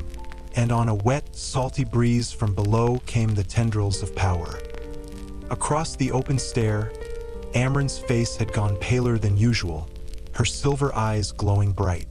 I never saw the cauldron, she said, but it must be terrible indeed if even a grain of its power feels like this. Indeed, that power was filling the chamber, my head, my lungs, smothering and drowning and seducing. Quickly, I said, and a small ball of Feylight shot down the curve of the stairs, illuminating gray, worn steps slick with slime. I drew my hunting knife and descended, one hand braced on the freezing stone wall to keep from slipping. I made it one rotation down, Amren close behind, before Feylight danced on waist-deep, putrid water. I scanned the passage at the foot of the stairs. There's a hall and a chamber beyond that. All clear. Then hurry the hell up, Amren said. Bracing myself, I stepped into the dark water, biting down my yelp at the near-freezing temperature, the oiliness of it. Amren gagged, the water nearly up to her chest. This place no doubt fills up swiftly once the tide comes back in, she observed as we sloshed through the water, frowning at the many drainage holes in the walls. We went only slow enough for her to detect any sort of ward or trap, but there was none, nothing at all, though who would ever come down here to such a place? Fools, desperate fools, that's who. The long stone hall ended in a second lead door. Behind it, that power coiled, overlaying Tarquin's imprint. It's in there, Obviously. I scowled at her, both of us shivering. The cold was deep enough that I wondered if I might have already been dead in my human body, or well on my way to it. I laid my palm flat on the door. The sucking and questioning and draining were worse this time. So much worse, and I had to brace my tattooed hand on the door to keep from falling to my knees and crying out as it ransacked me. I am summer, I am summer, I am summer. I didn't shift into Tarquin this time. Didn't need to. A click and groan, and the lead door rolled into the wall, water merging and splashing as I stumbled back into Amren's waiting arms. Nasty, nasty lock, she hissed, shuddering not just from the water. My head was spinning. Another lock and I might very well pass out. But the Fey light bobbed into the chamber beyond us, and we both halted. The water had not merged with another source, but rather halted against an invisible threshold. The dry chamber beyond was empty save for a round dais and pedestal, and a small lead box atop it. Amren waved a tentative hand over the air where the water just stopped. Then, satisfied there were no waiting wards or tricks, she stepped beyond, dripping onto the gray stones as she stood in the chamber, wincing a bit and beckoned. Waiting as fast as I could, I followed her, half falling onto the floor as my body adjusted to sudden air. I turned, and sure enough, the water was a black wall, as if there were a pane of glass keeping it in place. "Let's be quick about it," she said, and I didn't disagree. We both carefully surveyed the chamber. Floors, walls, ceilings. No signs of hidden mechanisms or triggers.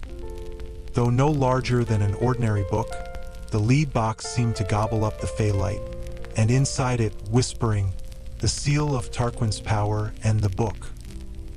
And now I heard, clear as if Amren herself whispered it. "Who are you? What are you? Come closer. Let me smell you. Let me see you." We paused on opposite sides of the pedestal, the Fey light hovering over the lid. "No wards," Amren said, her voice barely more than the scrape of her boots on the stone. "No spells. You have to remove it. Carry it out." The thought of touching that box, getting close to that thing inside it. "The tide is coming back in," Amren added, surveying the ceiling. "That soon. Perhaps the sea knows. Perhaps the sea is the High Lord's servant. And if we were caught down here when the water came in." I did not think my little water animals would help. Panic writhed in my gut, but I pushed it away and steeled myself, lifting my chin. The box would be heavy and cold. "Who are you? Who are you? Who are you?" I flexed my fingers and cracked my neck. "I am summer. I am sea and sun and green things." Come on, Amren murmured. Above, water trickled over the stones. "Who are you? Who are you? Who are you?" "I am Tarquin. I am High Lord. I am your master." The box quieted, as if that were answer enough. I snatched the box off the pedestal, the metal biting into my hands, the power an oily smear through my blood. An ancient, cruel voice hissed, "Liar," and the door slammed shut. Chapter 37. "No!" Amren screamed, at the door in an instant, her fist a radiant forge as she slammed it into the lead, once, twice. And above, the rush and gargle of water tumbling downstairs, filling the chamber. "No, no, no!" I reached the door, sliding the box into the wide inside pocket of my leather jacket while Amren's blazing palm flattened against the door, burning, heating the metal, swirls and whirls radiating out through it as if they were a language all her own. And then, the door burst open, only for a flood to come crashing in. I grappled for the threshold, but missed as the water slammed me back, sweeping me under the dark, icy surface. The cold stole the breath from my lungs. Find the floor, find the floor. My feet connected and I pushed up, gulping down air, scanning the dim chamber for Amren. She was clutching the threshold, eyes on me, hand out, glowing bright. The water already flowed up to my breasts, and I rushed to her, fighting the onslaught flooding the chamber, willing that new strength into my body, my arms. The water became easier, as if that kernel of power soothed its current, its wrath, but Amren was now climbing up the threshold. "You have it?" she shouted over the roaring water. I nodded, and I realized her outstretched hand wasn't for me, but for the door she'd forced back into the wall, holding it away until I could get out. I shoved through the archway, Amren slipping around the threshold, just as the door rolled shut again, so violently that I wondered at the power she'd used to push it back. The only downside was that the water in the hall now had much less space to fill. "Go," she said, but I didn't wait for her approval before I grabbed her, hooking her feet around my stomach as I hoisted her onto my back. "Just do what you have to," I gritted out, neck craned above the rising water. Not too much farther to the stairs that were now a cascade. Where the hell was Rhysand? But Amren held out a palm in front of us, and the water buckled and trembled. Not a clear path, but a break in the current. I directed that kernel of Tarquin's power, my power now, toward it. The water calmed further, straining to obey my command. I ran, gripping her thighs probably hard enough to bruise. Step by step, water now raging down, now at my jaw, now at my mouth. But I hit the stairs, almost slipping on the slick step, and Amren's gasp stopped me cold. Not a gasp of shock, but a gasp for air as a wall of water poured down the stairs, as if a mighty wave had swept over the entire site. Even my own mastery over the element could do nothing against it. I had enough time to gulp down air, to grab Amren's legs and brace myself, and watch as that door atop the stairs slid shut, sealing us in a watery tomb. I was dead. I knew I was dead, and there was no way out of it. I had consumed my last breath, and I would be aware for every second until my lungs gave out and my body betrayed me and I swallowed that fatal mouthful of water. Amren beat at my hands until I let go, until I swam after her, trying to calm my panicking heart, my lungs, trying to convince them to make each second count as Amren reached the door and slammed her palm into it. Symbols flared, again and again, but the door held. I reached her, shoving my body into the door, over and over, and the lead dented beneath my shoulders. Then I had talons not claws, and I was slicing and punching at the metal. My lungs were on fire. My lungs were seizing. Amren pounded on the door, that bit of fey light guttering, as if it were counting down her heartbeats. I had to take a breath, had to open my mouth and take a breath, had to ease the burning. Then the door was ripped away, and the fey light remained bright enough for me to see the three beautiful, ethereal faces hissing through fish's teeth as their spindly webbed fingers snatched us out of the stairs and into their frog skin arms. Water wraiths, but I couldn't stand it. And as those spiny hands grabbed my arm, I opened my mouth, water shoving in, cutting off thought and sound and breath. My body seized, those talons vanishing. Debris and seaweed and water shot past me, and I had the vague sense of being hurtled through the water, so fast the water burned beneath my eyelids.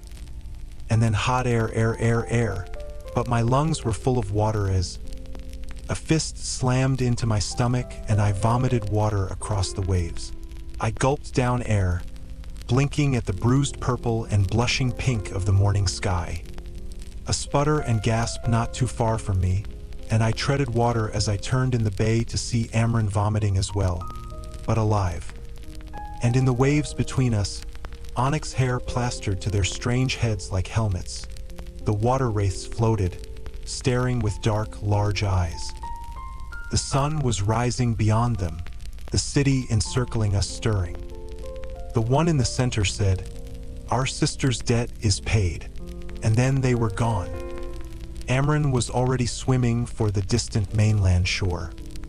Praying they didn't come back and make a meal of us, I hurried after her, trying to keep my movements small to avoid detection. We both reached a quiet, sandy cove and collapsed.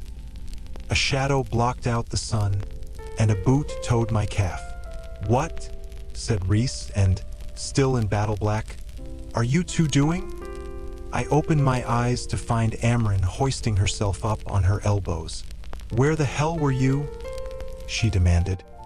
"You two set off every damn trigger in the place. I was hunting down each guard who went to sound the alarm. My throat was ravaged, and sand tickled my cheeks, my bare hands. I thought you had it covered," he said to her. Amren hissed. "That place, or that damned book, nearly nullified my powers. We almost drowned." His gaze shot to me. "I didn't feel it through the bond." "It probably nullified that too, you stupid bastard," Amren snapped. His eyes flickered. "Did you get it?" Not at all concerned that we were half drowned and had very nearly been dead. I touched my jacket, the heavy metal lump within. "Good," Rhys said, and I looked behind him at the sudden urgency in his tone. Sure enough, in the castle across the bay, people were darting about. "I missed some guards," he gritted out, grabbed both our arms, and we vanished. The dark wind was cold and roaring, and I had barely enough strength to cling to him. It gave out entirely, along with Amren's, as we landed in the townhouse foyer, and we both collapsed to the wood floor, spraying sand and water on the carpet. Cashin shouted from the dining room behind us, "What the hell?"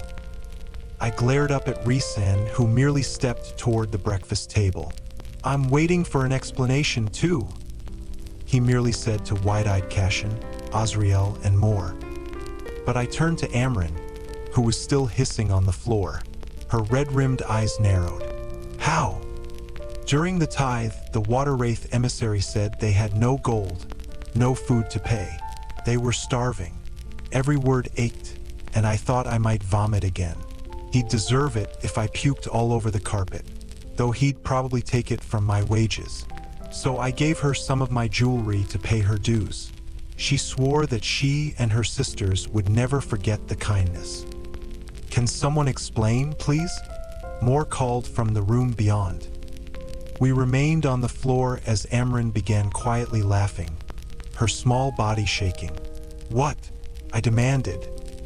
Only an immortal with a mortal heart would have given one of those horrible beasts the money. "It's so." Amren laughed again, her dark hair plastered with sand and seaweed. For a moment, she even looked human. "Whatever luck you live by, girl. Thank the cauldron for it." The others were all watching, but I felt a chuckle whisper out of me, followed by a laugh, as rasping and raw as my lungs, but a real laugh, perhaps edged by hysteria and profound relief. We looked at each other and laughed again. "Ladies," Rhysand purred, a silent order. I groaned as I got to my feet, sand falling everywhere, and offered a hand to Amren to rise.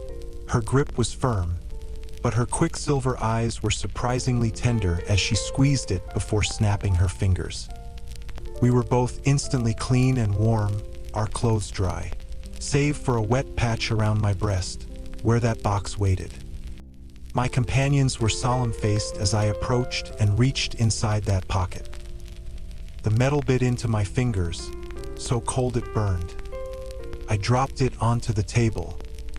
It thudded, and they all recoiled, swearing. Rhys crooked a finger at me. "One last task, Feyre. Unlock it, please."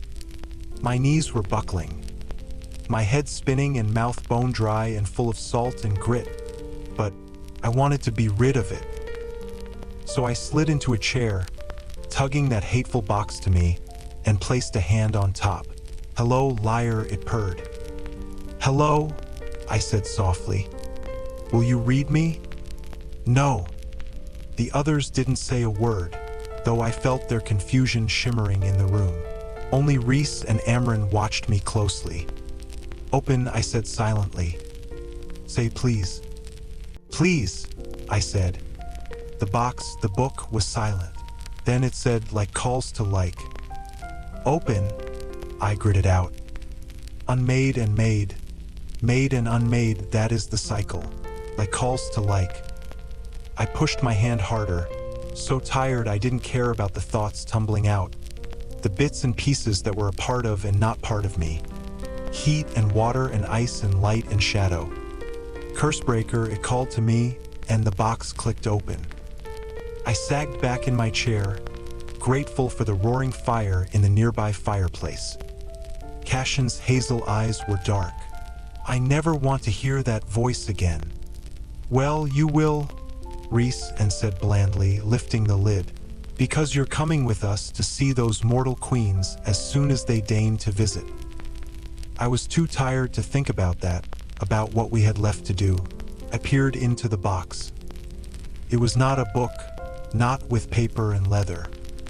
It had been formed of dark metal plates bound on 3 rings of gold, silver, and bronze, each word carved with painstaking precision, in an alphabet I could not recognize.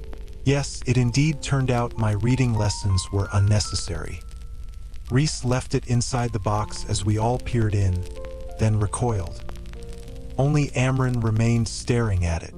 The blood drained from her face entirely. "What language is that?" Moore asked. I thought Amren's hands might have been shaking, but she shoved them into her pockets. "It is no language of this world." Only Rhys was unfazed by the shock on her face, as if he'd suspected what the language might be, why he had picked her to be a part of this hunt. "What is it, then?" Azriel asked. She stared and stared at the book, as if it were a ghost, as if it were a miracle, and said, "It is the Leshan Hakadesh, the Holy Tongue." Those quicksilver eyes shifted to Rhys, and I realized she'd understood, too, why she'd gone. Rhysand said, "I heard a legend that it was written in a tongue of mighty beings who feared the cauldron's power and made the book to combat it. Mighty beings who were here and then vanished. You are the only one who can uncode it." It was Moore who warned, "Don't play those sorts of games, Rhysand." But he shook his head. Not a game. It was a gamble that Amren would be able to read it, and a lucky one. Amren's nostrils flared delicately, and for a moment, I wondered if she might throttle him for not telling her his suspicions, that the book might indeed be more than the key to our own salvation. Rhys smiled at her in a way that said he'd be willing to let her try. Even Cashin slid a hand toward his fighting knife. But then Rhysand said, "I thought, too, that the book might also contain the spell to free you and send you home, if they were the ones who wrote it in the first place." Amren's throat bobbed slightly. Cashin said, "Shit." Rhys went on, "I did not tell you my suspicions, because I did not want to get your hopes up. But if the legends about the language were indeed right, perhaps you might find what you've been looking for, Amren. I need the other piece before I can begin decoding it." Her voice was raw. "Hopefully our request to the mortal queens will be answered soon," he said, frowning at the sand and water staining the foyer. "And hopefully the next encounter will go better than this one." Her mouth tightened, yet her eyes were blazing bright. "Thank you. 10,000 years in exile, alone." Moore sighed. A loud, dramatic sound no doubt meant to break the heavy silence, and complained about wanting the full story of what happened. But Azriel said, "Even if the book can nullify the cauldron, there's Jurian to contend with." We all looked at him. "That's the piece that doesn't fit," Azriel clarified, tapping a scarred finger on the table. "Why resurrect him in the first place? And how does the king keep him bound? What does the king have over Jurian to keep him loyal?" "I'd considered that," Rhys said, taking a seat across from me at the table, right between his 2 brothers. Of course he had considered it. Rhys shrugged. "Jurian was obsessive in his pursuits of things. He died with many of those goals left unfinished. Mor's face paled a bit. If he suspects Miriam is alive, odds are Jurian believes Miriam is gone, Rhys said. And who better to raise his former lover than a king with a cauldron able to resurrect the dead? Would Jurian ally with Hybern just because he thinks Miriam is dead and wants her back? Cassian said, bracing his arms on the table. He'd do it to get revenge on Draken for winning her heart, Rhys said. He shook his head. We'll discuss this later. And I made a note to ask him who these people were, what their history was, to ask Rhys why he'd never hinted under the mountain that he knew the man behind the eye on Amarantha's ring. After I'd had a bath, and water, and a nap. But they all looked to me and Amaran again, still waiting for the story. Brushing a few grains of sand off, I let Amaran launch into the tale, each word more unbelievable than the last. Across the table, I lifted my gaze from my clothes and found Rhys's eyes already on me. I inclined my head slightly and lowered my shield only long enough to say down the bond, to the dreams that are answered. A heartbeat later, a sensual caress trailed along my mental shields, a polite request. I let it drop, let him in, and his voice filled my head. To the huntresses who remember to reach back for those less fortunate, and water wraiths who swim very, very fast. Chapter 38. Amaran took the book to wherever it was she lived in Valaris, leaving the 5 of us to eat. While Rhys told them of our visit to the summer court, I managed to scarf down breakfast before the exhaustion of staying up all night, unlocking those doors and very nearly dying hit me. When I awoke, the house was empty, the afternoon sunlight warm and golden, and the day so unusually warm and lovely that I brought a book down to the small garden in the back. The sun eventually shifted, shading the garden to the point of frigidness again. Not quite willing to give up the sun yet, I trudged the 3 levels to the rooftop patio to watch it set. Of course, Rhys was already lounging in one of the white-painted iron chairs, an arm slung over the back while his other hand idly gripped a glass of some sort of liquor, a crystal decanter full of it set on the table before him. His wings were draped behind him on the tile floor, and I wondered if he was also taking advantage of the unusually mild day to sun them as I cleared my throat. "I know you're there," he said without turning from the view of the Sidra and the red-gold sea beyond. I scowled. "If you want to be alone, I can go." He jerked his chin toward the empty seat at the iron table. Not a glowing invitation, but I sat down. There was a wood box beside the decanter, and I might have thought it was something for whatever he was drinking had I not noticed the dagger fashioned of mother of pearl in the lid. Had I not sworn I could smell the sea and heat and soil that was Tarquin. "What is that?" Rhys drained his glass, held up a hand, the decanter floating to him on a phantom wind, and poured himself another knuckle's length before he spoke. "I debated it for a good while, you know," he said, staring out at his city, "whether I should just ask Tarquin for the book. But I thought that he might very well say no, then sell the information to the highest bidder. I thought he might say yes, and it'd still wind up with too many people knowing our plans and the potential for that information to get out. And at the end of the day, I needed the why of our mission to remain secret for as long as possible." He drank again and dragged a hand through his blue-black hair. I didn't like stealing from him. I didn't like hurting his guards. I didn't like vanishing without a word. When, ambition or no, he did truly want an alliance. Maybe even friendship. No other High Lords have ever bothered or dared. But I think Tarquin wanted to be my friend. I glanced between him and the box and repeated, "What is that?" "Open it." I gingerly flipped back the lid. Inside, nestled on a bed of white velvet, 3 rubies glimmered, each the size of a chicken egg, each so pure and richly colored that they seemed crafted of blood rubies, he said. I pulled back the fingers that had been inching toward the stones. In the summer court, when a grave insult has been committed, they send a blood ruby to the offender, an official declaration that there is a price on their head, that they are now hunted and will soon be dead. The box arrived at the Court of Nightmares an hour ago. Mother above, I take it one of these has my name on it, and yours, and Amren's. The lid flipped shut on a dark wind. I made a mistake, he said. I opened my mouth, but he went on. I should have wiped the minds of the guards and let them continue on. Instead, I knocked them out. It's been a while since I had to do any sort of physical defending like that, and I was so focused on my Illyrian training that I forgot the other arsenal at my disposal. They probably awoke and went right to him. He would have noticed the book was missing soon enough. We could have denied that we stole it and chalked it up to coincidence. He drained his glass. I made a mistake.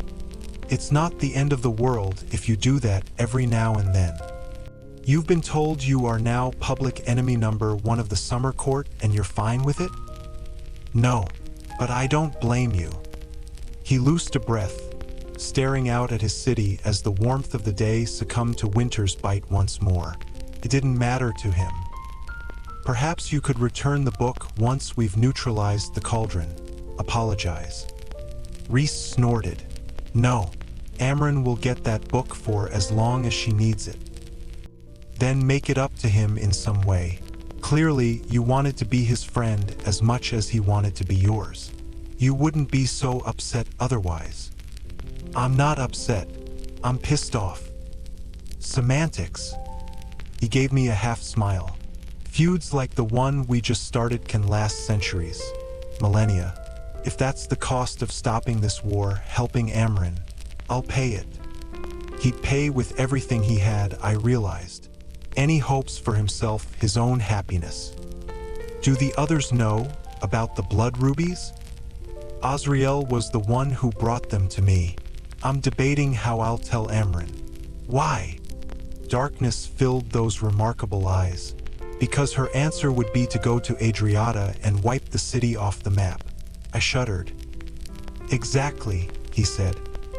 I stared out at Valaris with him, listening to the sounds of the day wrapping up and the night unfolding. Adriata felt rudimentary by comparison. I understand, I said, rubbing some warmth into my now chilled hands. Why you did what you had to in order to protect this city.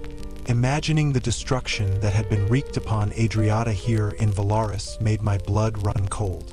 His eyes slid to me, wary and dull. I swallowed. And I understand why you will do anything to keep it safe during the times ahead. And your point is? A bad day, this was a bad day, I realized, for him. I didn't scowl at the bite in his words. Get through this war, Rhys, and then worry about Tarquin and the blood rubies. Nullify the cauldron. Stop the king from shattering the wall and enslaving the human realm again, and then we'll figure out the rest after. You sound as if you plan to stay here for a while. A bland but edged question. I can find my own lodging, if that's what you're referring to. Maybe I'll use that generous paycheck to get myself something lavish. Come on, wink at me, play with me, just stop looking like that. He only said, spare your paycheck. Your name has already been added to the list of those approved to use my household credit. Buy whatever you wish. Buy yourself a whole damn house if you want. I ground my teeth, and maybe it was panic or desperation, but I said sweetly, I saw a pretty shop across the Sidra the other day. It sold what looked to be lots of lacy little things. Am I allowed to buy that on your credit, too? Or does that come out of my personal funds? Those violet eyes again drifted to me. I'm not in the mood. There was no humor, no mischief. I could go warm myself by a fire inside. But he had stayed and fought for me. Week after week, he'd fought for me, even when I had no reaction, even when I had barely been able to speak or bring myself to care if I lived or died or ate or starved. I couldn't leave him to his own dark thoughts, his own guilt. He'd shouldered them alone long enough. So I held his gaze. I never knew Illyrians were such morose drunks. I'm not drunk. I'm drinking, he said, his teeth flashing a bit. Again, semantics.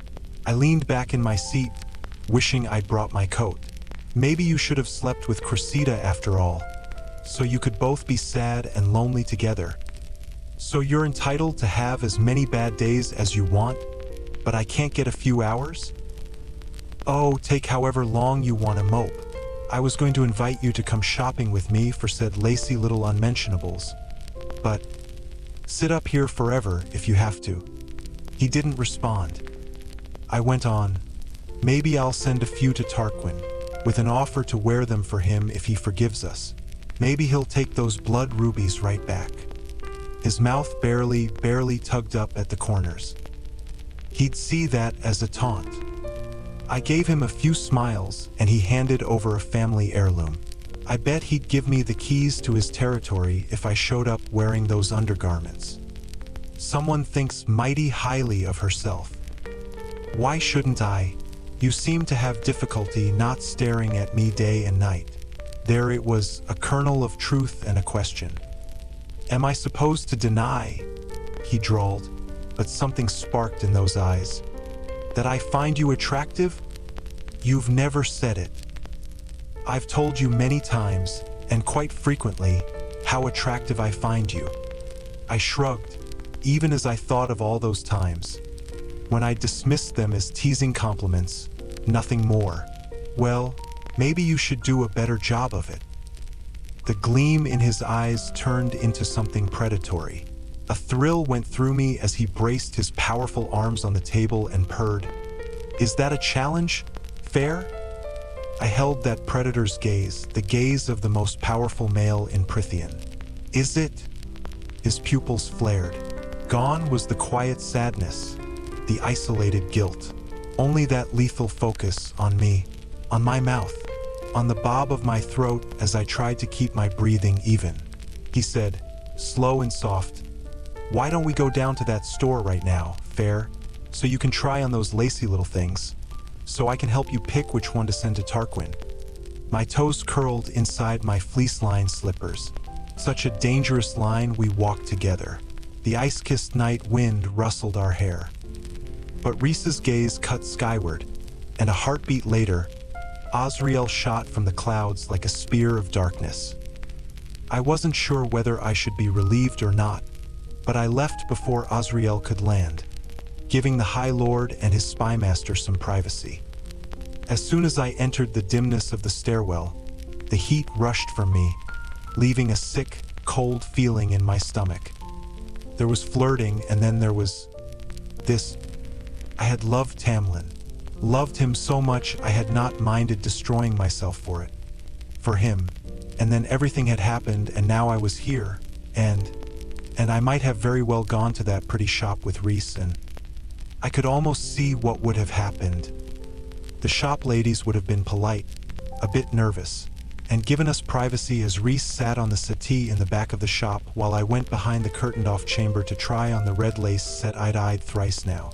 And when I emerged, mustering up more bravado than I felt, Rhys would have looked me up and down, twice, and he would have kept staring at me as he informed the shop ladies that the store was closed and they should all come back tomorrow, and we'd leave the tab on the counter.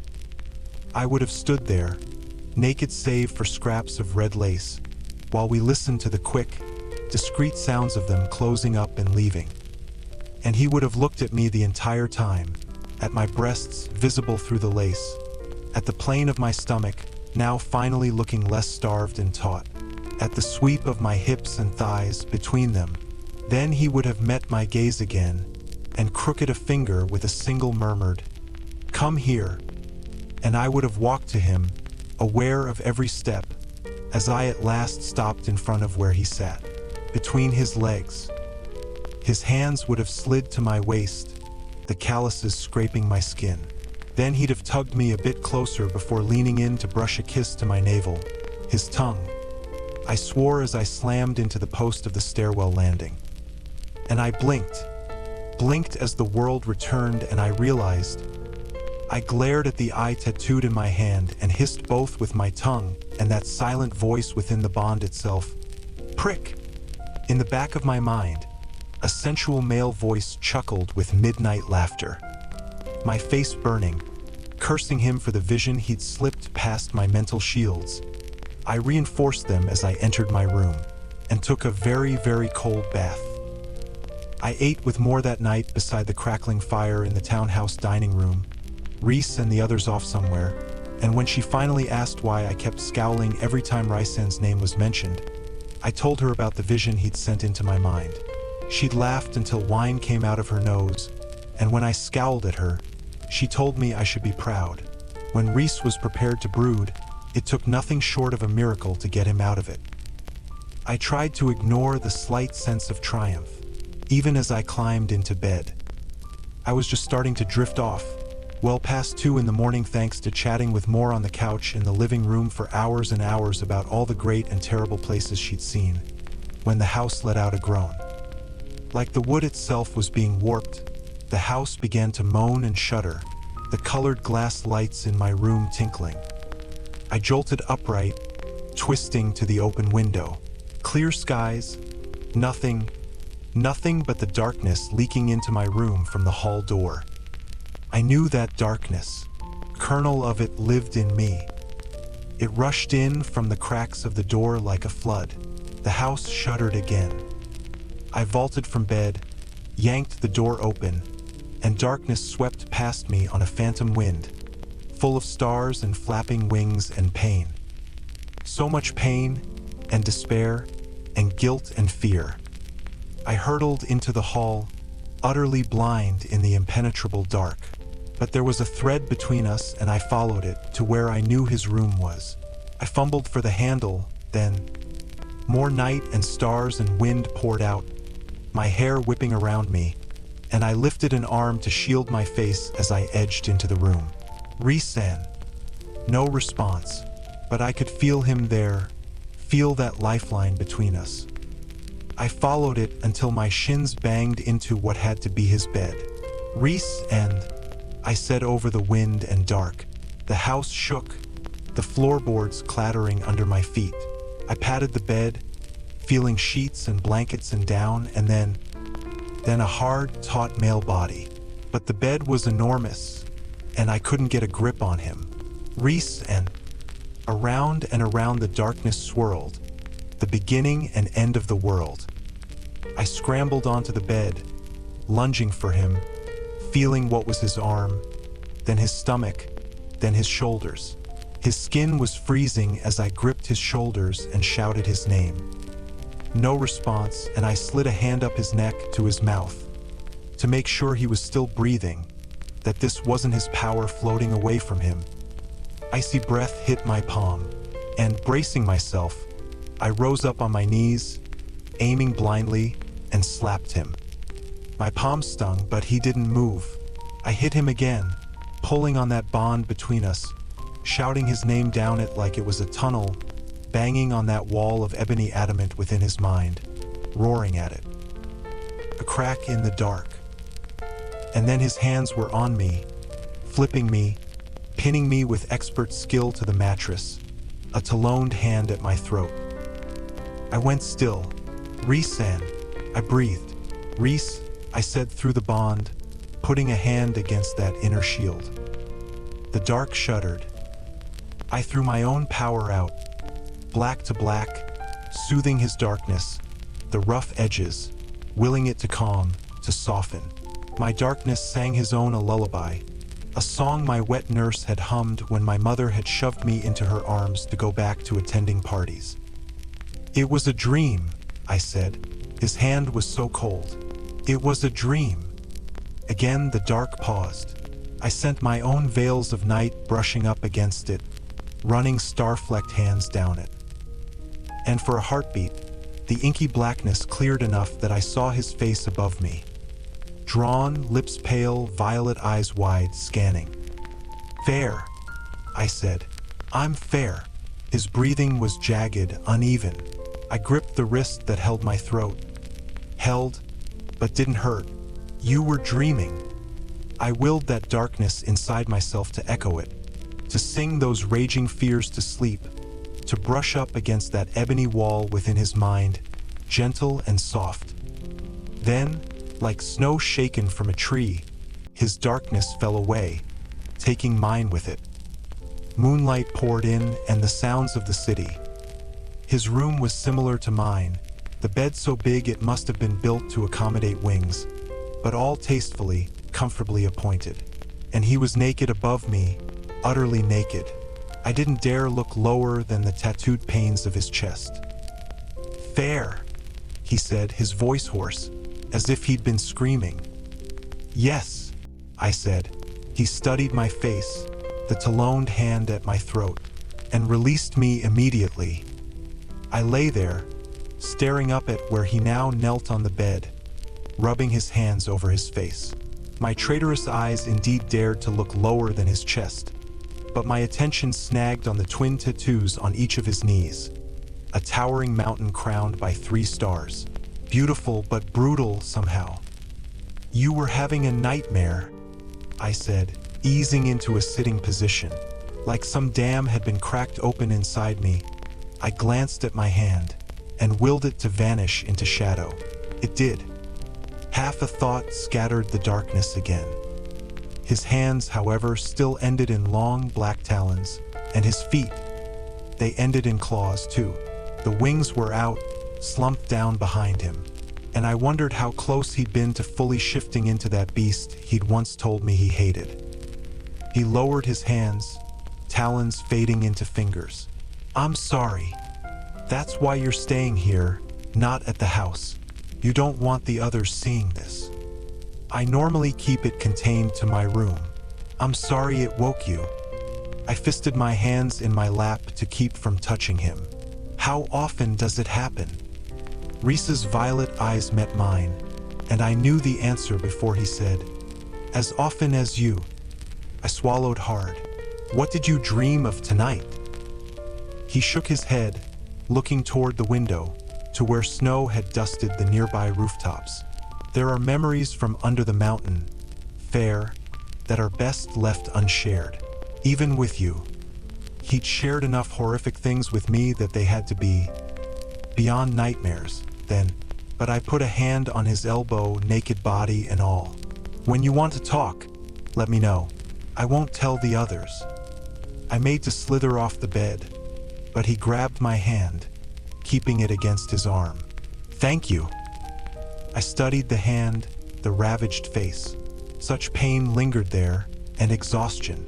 The face he never let anyone see. I pushed up onto my knees and kissed his cheek, his skin warm and soft beneath my mouth. It was over before it started, but how many nights had I wanted someone to do the same for me? His eyes were a bit wide as I pulled away, and he didn't stop me as I eased off the bed. I was almost out the door when I turned back to him. Rhys still knelt, wings drooping across the white sheets, head bowed, his tattoos stark against his golden skin. A dark, fallen prince. The painting flashed into my mind. Flashed, and stayed there, glimmering before it faded. But it remained, shining faintly, in that hole inside my chest. The hole that was slowly starting to heal over. Chapter 39. "Do you think you can decode it once we get the other half?" I said to Amryn, lingering by the front door of her apartment the next afternoon. She owned the top floor of a 3-story building, the sloped ceiling ending on either side in a massive window. One looked out on the Sidra, the other on a tree-lined city square. The entire apartment consisted of one giant room. The faded oak floors were covered in equally worn carpets. Furniture was scattered about as if she constantly moved it for whatever purpose. Only her bed, a large 4-poster monstrosity canopied in gossamer, seemed set in a permanent place against the wall. There was no kitchen, only a long table and a hearth burning hot enough to make the room near stifling. The dusting of snow from the night before had vanished in the dry winter sun by mid-morning, the temperature crisp but mild enough that the walk here had been invigorating. Seated on the floor before a low-lying table scattered with papers, Amren looked up from the gleaming metal of the book. Her face was paler than usual, her lips wan. It's been a long while since I used this language. I want to master it again before tackling the book. Hopefully by then, those haughty queens will have given us their share. And how long will relearning the language take? Didn't his darkness fill you in? She went back to the book. I strode for the long wooden table and set the package I'd brought on the scratched surface. A few pints of hot blood straight from the butcher. I'd nearly run here to keep them from going cold. No, I said, taking out the containers. He didn't. Rhys had already been gone by breakfast, though one of his notes had been on a bedside table. Thank you for last night was all it had said. No pen to write a response. But I'd hunted down one anyway, and had written back, "What do the tattooed stars and mountain on your knees mean?" The paper had vanished a heartbeat later. When it hadn't returned, I dressed and gone to breakfast. I was halfway through my eggs and toast when the paper appeared beside my plate, neatly folded. That I will bow before no one and nothing but my crown. This time a pen had appeared. I'd merely written back, so dramatic. And through our bond, on the other side of my mental shields, I could have sworn I heard his laugh. Smiling at the memory, I unscrewed the lid on the first jar, the tang of blood filling my nostrils. Amren sniffed, then whipped her head to the glass pints. Oh, I like you. It's lamb, if that makes a difference. Do you want me to heat it up? She rushed from the book, and I just watched as she clutched the jar in both hands and gulped it down like water. Well, at least I wouldn't have to bother finding a pot in this place. Amren drank half in one go. A trickle of blood ran down her chin, and she let it drip onto her gray shirt, rumpled in a way I'd never seen. Smacking her lips, she set the jar on the table with a great sigh. Blood gleamed on her teeth. Thank you. Do you have a favorite? She jerked her bloody chin, then wiped it with a napkin as she realized she'd made a mess. Lamb has always been my favorite, horrible as it is. Not human. She made a face, watery and often tastes like what they last ate. And since most humans have piss-poor palates, it's too much of a gamble. But lamb, I'll take goat too. The blood's purer, richer, reminds me of another time and place. Interesting, I said, and meant it. I wondered what world exactly she meant. She drained the rest, color already blooming on her face, and placed the jar in the small sink along the wall. I thought you'd live somewhere more ornate, I admitted. Indeed, all her fine clothes were hanging on racks near the bed, her jewelry scattered on a few armoires and tables. There was enough of the latter to provide an emperor's ransom. She shrugged, plopping down beside the book once more. I tried that once. It bored me, and I didn't like having servants. Too nosy. I've lived in palaces and cottages and in the mountains and on the beach, but I somehow like this apartment by the river the best. She frowned at the skylights that dotted the ceiling. It also means I never have to host parties or guests, both of which I abhor. I chuckled. Then I'll keep my visit short. She let out an amused huff, crossing her legs beneath her. Why are you here? Cashin said you'd been holed up in here night and day since we got back, and I thought you might be hungry, and I had nothing else to do. Cashin is a busybody. He cares about you, all of you. You're the only family he has. They were all the only family they each had. ACH, she said, studying a piece of paper, but it seemed to please her nonetheless. A gleam of color caught my attention on the floor near her. She was using her blood ruby as a paperweight. Rhys convinced you not to destroy Adriata for the blood ruby? Amren's eyes flicked up, full of storms and violent seas. He did no such thing. That convinced me not to destroy Adriata. She pointed to her dresser. Sprawled across the top like a snake lay a familiar necklace of diamonds and rubies. I'd seen it before in Tarquin's trove. How what? Amren smiled to herself. Varian sent it to me, to soften Tarquin's declaration of our blood feud. I thought the rubies would need to be worn by a mighty female, and could think of no mightier female than the one before me. Did you and Varian? Tempting, but no. The prick can't decide if he hates or wants me. Why can't it be both? A low chuckle. Indeed. Thus began weeks of waiting for Amren to relearn a language spoken by no other in our world. Waiting for the mortal queens to answer our request to meet. Azriel continued his attempt to infiltrate their courts, still to no avail. I heard about it mostly from Moore, who always knew when he'd return to the House of Wind, and always made a point to be there the moment he touched down.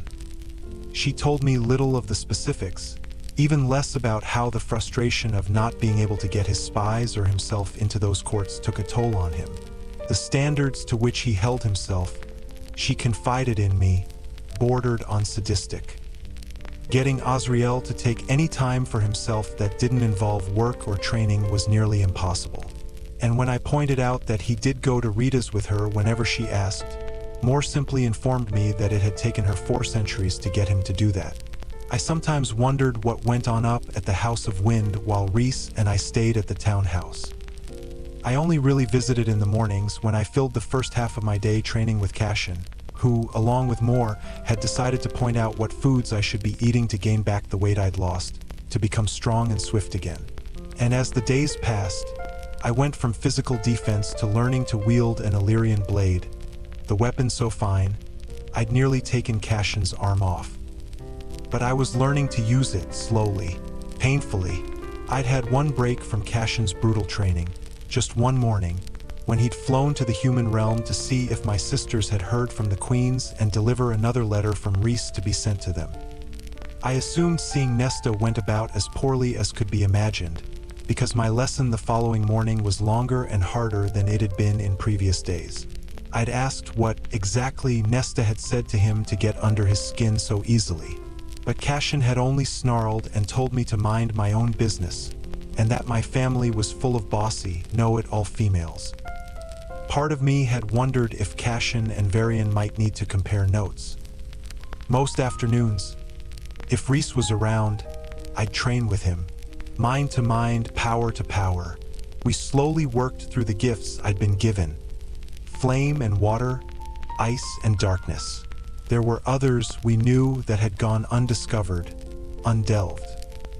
Winnowing still remained impossible. I hadn't been able to do it since that snowy morning with the adder. It'd take time, Rhys told me each day, when I'd inevitably snap at him, time to learn and master each one.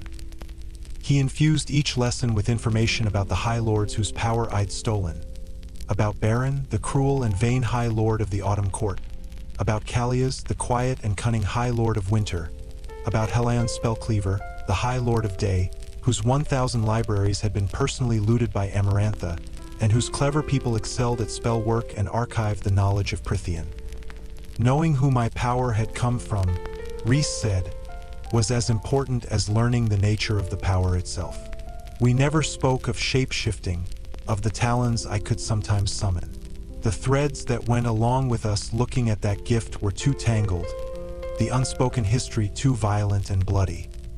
So I learned the other courts' politics and histories, and learned their masters' powers, until my waking and sleeping hours were spent with flame singeing my mouth and hoarfrost cracking between my fingers.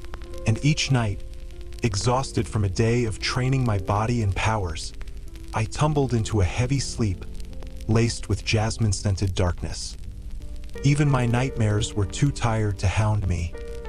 On the days when Rhys was called elsewhere, to deal with the inner workings of his own court, to remind them who ruled them or mete out judgment, to prepare for our inevitable visit to Hybern, I would read or sit with Amren while she worked on the book, or stroll through Valaris with Moore. The latter was perhaps my favorite, and the female certainly excelled at finding ways to spend money. I'd peeked only once at the account Rhys had set up for me. Just once, and realized he was grossly overpaying me. I tried not to be disappointed on those afternoons that he was gone. Tried not to admit that I'd begun looking forward to it, mastering my powers and bantering with him. But even when he was gone, he would talk to me in the notes that had become our own strange secret. One day, he'd written to me from Caesarea, a small city in the northeast where he was meeting with the few surviving priestesses to discuss rebuilding after their temple had been wrecked by Hybern's forces. None of the priestesses were like Ianthe he'd promised. Tell me about the painting. I'd written back from my seat in the garden. The fountain finally revived with the return of milder weather. There's not much to say. Tell me about it anyway. It had taken me a while to craft the response, to think through that little hole in me and what it had once meant and felt like. But then I said, there was a time when all I wanted was enough money to keep me and my family fed so that I could spend my days painting. That was all I wanted. Ever. Pause. Then he'd written, and now? Now I'd replied, I don't know what I want. I can't paint anymore. Why? Because that part of me is empty. Though maybe that night I'd seen him kneeling in the bed. Maybe that had changed a bit. I had contemplated the next sentence. Then written, did you always want to be High Lord? A lengthy pause again. Yes and no. I saw how my father ruled and knew from a young age that I did not want to be like him. So I decided to be a different sort of High Lord. I wanted to protect my people, change the perceptions of the Illyrians, and eliminate the corruption that plagued the land. For a moment, I hadn't been able to stop myself from comparing. Tamlin hadn't wanted to be High Lord. He resented being High Lord, and maybe that was part of why the court had become what it was. But Rhysand, with a vision, with the will and desire and passion to do it, he'd built something, and then gone to the mat to defend it. It was what he'd seen in Tarquin, why those blood rubies had hit him so hard. Another High Lord with vision, a radical vision for the future of Prythian. So I wrote back, at least you make up for your shameless flirting by being one hell of a High Lord. He'd returned that evening, smirking like a cat, and had merely said, one hell of a High Lord? By way of greeting.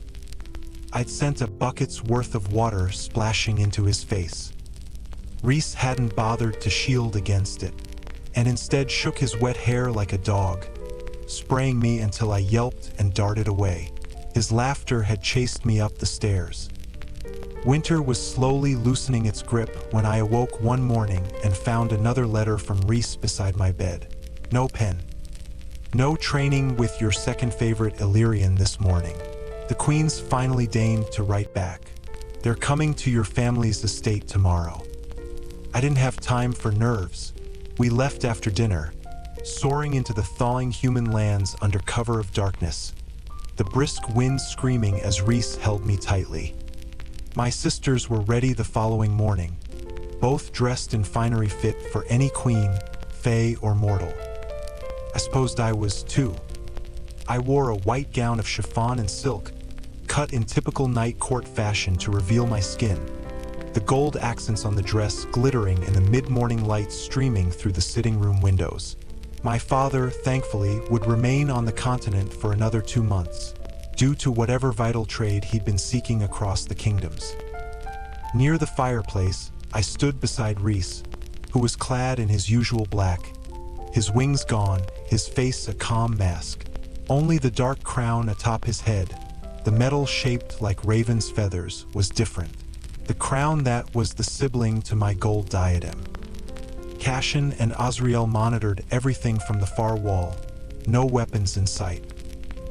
But their siphons gleamed, and I wondered what manner of weapon, exactly, they could craft with it, if the need demanded it.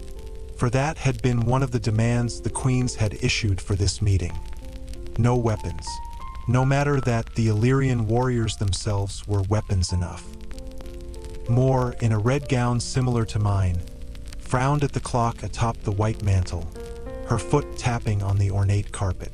Despite my wishes for her to get to know my sisters, Nesta and Ellen had been so tense and pale when we'd arrived that I'd immediately decided now was not the time for such an encounter. One day, I'd bring them all together. If we didn't die in this war first, if these queens chose to help us. 11 o'clock struck. There had been 2 other demands. The meeting was to begin at 11. No earlier, no later. And they had wanted the exact geographical location of the house, the layout and size of each room, where the furniture was, where the windows and doors were, what room likely we would greet them in. Azriel had provided it all with my sister's help. The chiming of the clock atop the mantel was the only sound, and I realized, as it finished its last strike, that the 3rd demand wasn't just for security. No, as a wind brushed through the room and 5 figures appeared, flanked by 2 guards apiece, I realized it was because the queens could winnow. Chapter 40. The mortal queens were a mixture of age, coloring, height, and temperament. The eldest of them, clad in an embroidered wool dress of deepest blue, was brown-skinned, her eyes sharp and cold, and unbent despite the heavy wrinkles carved into her face. The 2 who appeared middle-aged were opposites. One dark, one light, one sweet-faced, one hewn from granite, one smiling and one frowning. They even wore gowns of black and white and seemed to move in question and answer to each other. I wondered what their kingdoms were like, what relations they had, if the matching silver rings they each wore bound them in other ways. And the youngest 2 queens, one was perhaps a few years older than me, black-haired and black-eyed, careful cunning oozing from every pore as she surveyed us. And the final queen, the one who spoke first, was the most beautiful, the only beautiful one of them. These were women who, despite their finery, did not care if they were young or old, fat or thin, short or tall. Those things were secondary. Those things were a sleight of hand. But this one, this beautiful queen, perhaps no older than 30, her riotously curly hair was as golden as Moor's, her eyes of purest amber. Even her brown, freckled skin seemed dusted with gold. Her body was supple where she'd probably learned men found it distracting, lithe where it showed grace, a lion in human flesh. "Well met," Rhysand said, remaining still as their stone-faced guards scanned us, the room, as the queens now took our measure. The sitting room was enormous enough that one nod from the Golden Queen had the guards peeling off to hold positions by the walls, the doors. My sisters, silent before the bay window, shuffled aside to make room. Rhys stepped forward. The queens all sucked in a little breath, as if bracing themselves. Their guards casually, perhaps foolishly, rested a hand on the hilt of their broadswords, so large and clunky compared to Illyrian blades, as if they stood a chance against any of us. Myself included, I realized with a bit of a start. But it was Cashin and Azriel who would play the role of mere guards today, distractions. But Rhys bowed his head slightly and said to the assembled queens, "We are grateful you accepted our invitation." He lifted a brow. "Where is the 6th? The ancient queen, her blue gown heavy and rich, merely said, "She is unwell and could not make the journey." She surveyed me. "You are the emissary." My back stiffened. Beneath her gaze, my crown felt like a joke, like a bauble. But, "Yes," I said, "I am Feyre."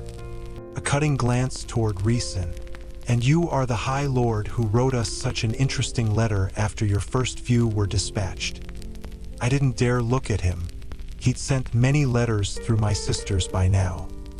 "You didn't ask what was inside them," he said mind to mind with me, laughter dancing along the bond. I'd left my mental shields down, just in case we needed to silently communicate. "I am," Rhysand said with a hint of a nod. "And this is my cousin, Morrigan." Moore stalked toward us, her crimson gown floating on a phantom wind.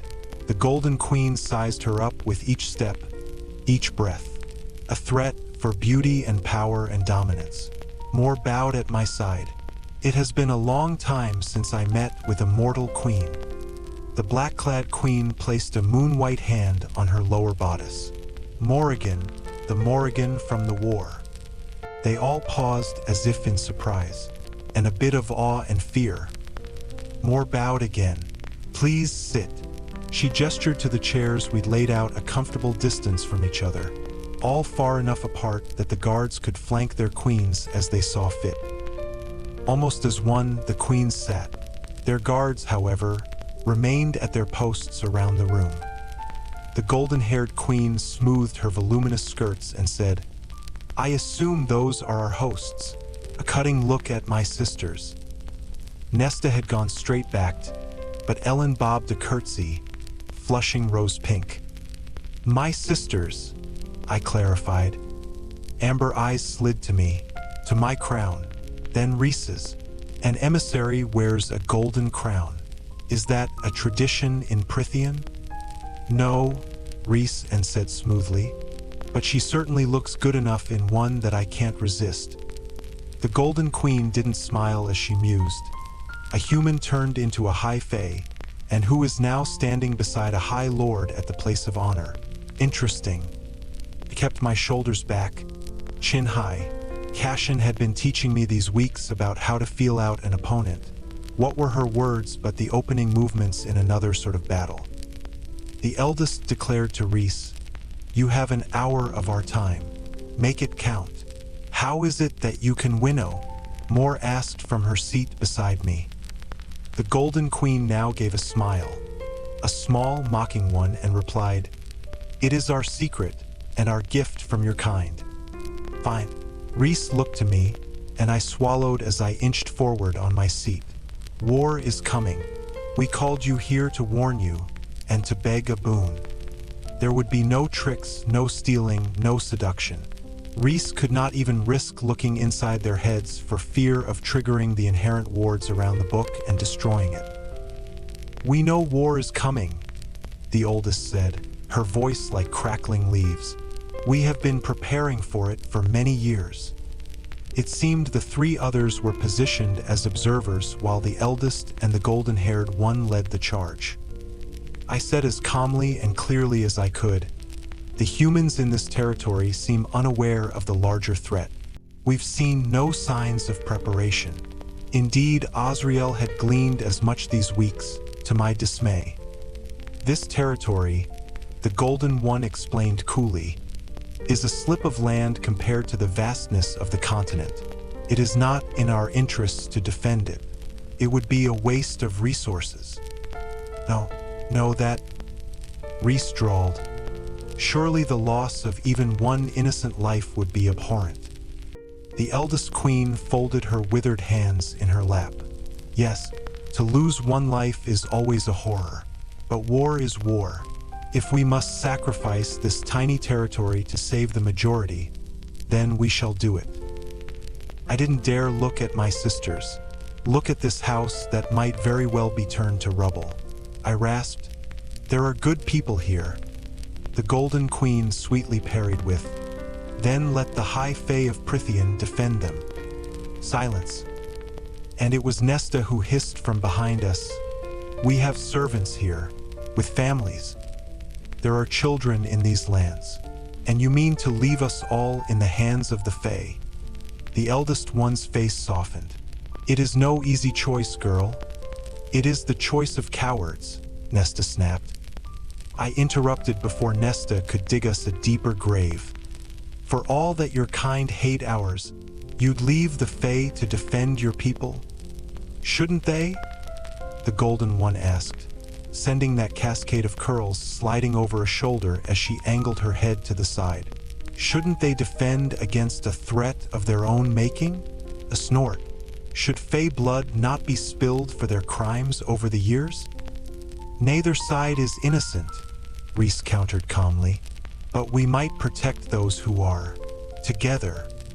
"Oh," said the eldest, her wrinkles seeming to harden, deepen. "The High Lord of the Night Court asks us to join with him, save lives with him, to fight for peace. And what of the lives you have taken during your long, hideous existence? What of the High Lord who walks with darkness in his wake and shatters minds as he sees fit? A crow's laugh. We have heard of you even on the continent, Rhysand. We have heard what the Night Court does, what you do to your enemies. Peace? For a male who melts minds and tortures for sport, I did not think you knew the word. Wrath began simmering in my blood. Embers crackled in my ears. But I cooled that fire I'd slowly been stoking these past weeks and tried. If you will not send forces here to defend your people, then the artifact we requested. Our half of the book, child, the crone cut me off, does not leave our sacred palace. It has not left those white walls since the day it was gifted as part of the treaty. It will never leave those walls, not while we stand against the terrors in the north. Please, was all I said. Silence again. Please, I repeated. Emissary, I was their emissary, and Rhys had chosen me for this, to be the voice of both worlds. I was turned into a fairy, because one of the commanders from Hybern killed me. Through our bond, I could have sworn I felt Rhys flinch. For 50 years, I pushed on. She terrorized Prythian, and when I defeated her, when I freed its people, she killed me. And before she did, I witnessed the horrors that she unleashed on human and fairy alike. One of them, just one of them, was able to cause such destruction and suffering. Imagine what an army like her might do. And now their king plans to use a weapon to shatter the wall, to destroy all of you. The war will be swift and brutal, and you will not win. We will not win. Survivors will be slaves, and their children's children will be slaves. Please, please, give us the other half of the book. The eldest queen swapped a glance with the golden one before saying gently, placatingly, "You are young, child. You have much to learn about the ways of the world." "Do not," Rhys said with deadly quiet, "condescend to her." The eldest queen, who was but a child to him, to his centuries of existence, had the good sense to look nervous at that tone. Rhys's eyes were glazed, his face as unforgiving as his voice as he went on. "Do not insult Feyre for speaking with her heart, with compassion for those who cannot defend themselves, when you speak from only selfishness and cowardice." The eldest stiffened. "For the greater good. Many atrocities," Rhys purred, "have been done in the name of the greater good." No small part of me was impressed that she held his gaze. She said simply, "The book will remain with us. We will weather this storm." "That's enough," Moore interrupted.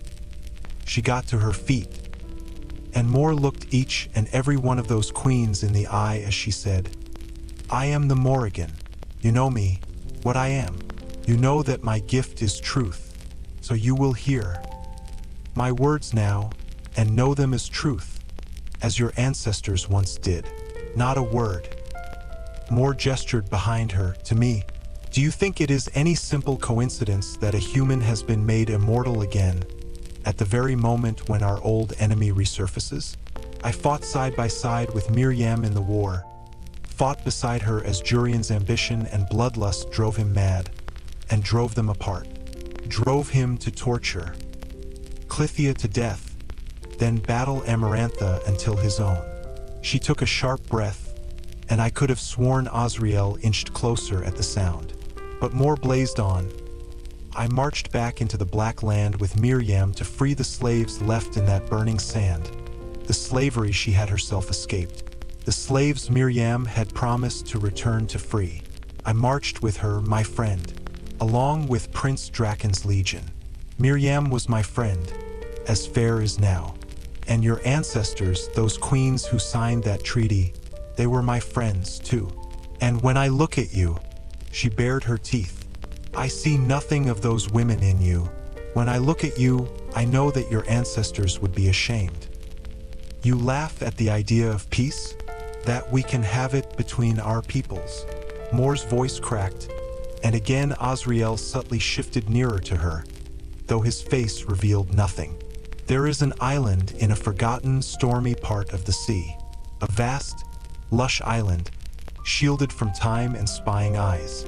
And on that island, Miriam and Draken still live, with their children, with both of their peoples, Fey and human and those in between. Side by side, for 500 years, they have prospered on that island, letting the world believe them dead. More, Rhys said, a quiet reprimand. A secret I realized that perhaps had remained hidden for 5 centuries. A secret that had fueled the dreams of Rhys and of his court. A land where 2 dreamers had found peace between their peoples. Where there was no wall, no iron wards, no ash arrows. The Golden Queen and Ancient Queen looked to each other again. The Ancient One's eyes were bright as she declared, "Give us proof. If you are not the High Lord that rumor claims, give us one shred of proof that you are, as you say, a male of peace." There was one way, only one way to show them, prove it to them. Valaris. My very bones cried out at the thought of revealing that gem to these spiders. Rhys rose in a fluid motion. The queens did the same. His voice was like a moonless night as he said, "You desire proof?" I held my breath, praying he wouldn't tell them. He shrugged, the silver thread in his jacket catching the sunlight. "I shall get it for you. Await my word, and return when we summon you." "We are summoned by no one, human or fairy," the Golden Queen simpered. Perhaps that was why they'd taken so long to reply, to play some power game. "Then come at your leisure," Rhys said, with enough of a bite that the Queen's guards stepped forward. Cashin only grinned at them, and the wisest among them instantly paled. Rhys barely inclined his head as he added, "Perhaps then you'll comprehend how vital the book is to both our efforts. We will consider it once we have your proof." The Ancient One nearly spat the word. Some part of me reminded myself that she was old and royal, and smacking that sneer off her face would not be in our best interests. That book has been ours to protect for 500 years. We will not hand it over without due consideration. The guards flanked them, as if the words had been some predetermined signal. The Golden Queen smirked at me and said, "Good luck." Then they were gone. The sitting room was suddenly too big, too quiet. And it was Ellen, who sighed and murmured, "I hope they all burn in hell." Chapter 41. We were mostly silent during the flight and winnowing to Valaris. Amren was already waiting in the townhouse, her clothes rumpled, face unervingly pale. I made a note to get her more blood immediately. But rather than gather in the dining or sitting room, Rhys strolled down the hall, hands in his pockets, past the kitchen, and out into the courtyard garden in the back. The rest of us lingered in the foyer, staring after him, the silence radiating from him, like the calm before a storm. "It went well, I take it," Amren said. Cashin gave her a look and trailed after his friend. The sun and arid day had warmed the garden, bits of green now poking their heads out here and there in the countless beds and pots. Rhys sat on the rim of the fountain, forearms braced on his knees, staring at the moss-flecked flagstone between his feet. We all found our seats in the white-painted iron chairs throughout. If only humans could see them. Fairies sitting on iron.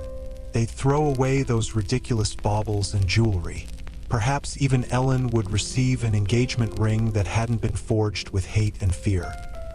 "If you're out here to brood, Rhys," Amren said from her perch on a little bench, "then just say so and let me go back to my work." Violet eyes lifted to hers, cold, humorless. "The humans wish for proof of our good intentions, that we can be trusted." Amren's attention cut to me. Feyre was not enough? I tried not to let the words sting. No, I had not been enough. Perhaps I'd even failed in my role as emissary. "She is more than enough," Rhys said with that deadly calm, and I wondered if I'd sent my own pathetic thoughts down the bond. I snapped my shield up once more. They're fools. Worse, frightened fools. He studied the ground again, as if the dried moss and stone made up some pattern no one but him could see.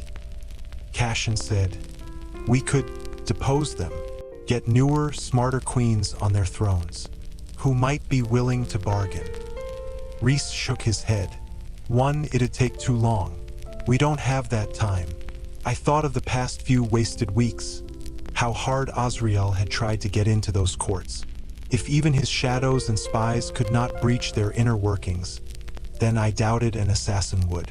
The confirming shake of the head Azriel gave Cassian said as much. "Two," Rhys continued. "Who knows if that would somehow impact the magic of their half of the book? It must be given freely. It's possible the magic is strong enough to see our scheming."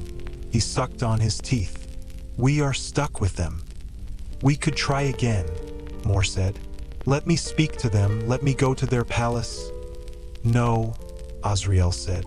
Moore raised her brows, and a faint color stained Azriel's tan face. But his features were set, his hazel eyes solid. "You're not setting foot in that human realm. I fought in the war, you will do well to remember." "No," Azriel said again, refusing to break her stare. His shifting wings rasped against the back of his chair. "They would string you up and make an example of you. They'd have to catch me first. That palace is a death trap for our kind," Azriel countered, his voice low and rough. "Built by Fey hands to protect the humans from us. You set foot inside it more and you won't walk out again. Why do you think we've had such trouble getting a foothold in there? If going into their territory isn't an option..." I cut in before Moore could say whatever the temper limbing her features hissed at her to retort and surely wound the Shadowsinger more than she intended. And deceit or any mental manipulation might make the magic wreck the book. What proof can be offered? Rhys lifted his head.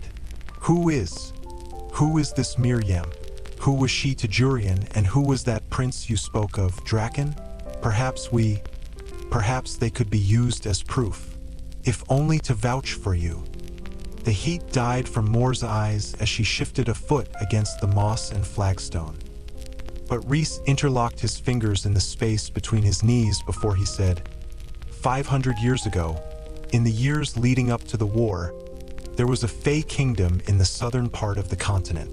It was a realm of sand surrounding a lush river delta, the Black Land. There was no crueler place to be born a human, for no humans were born free.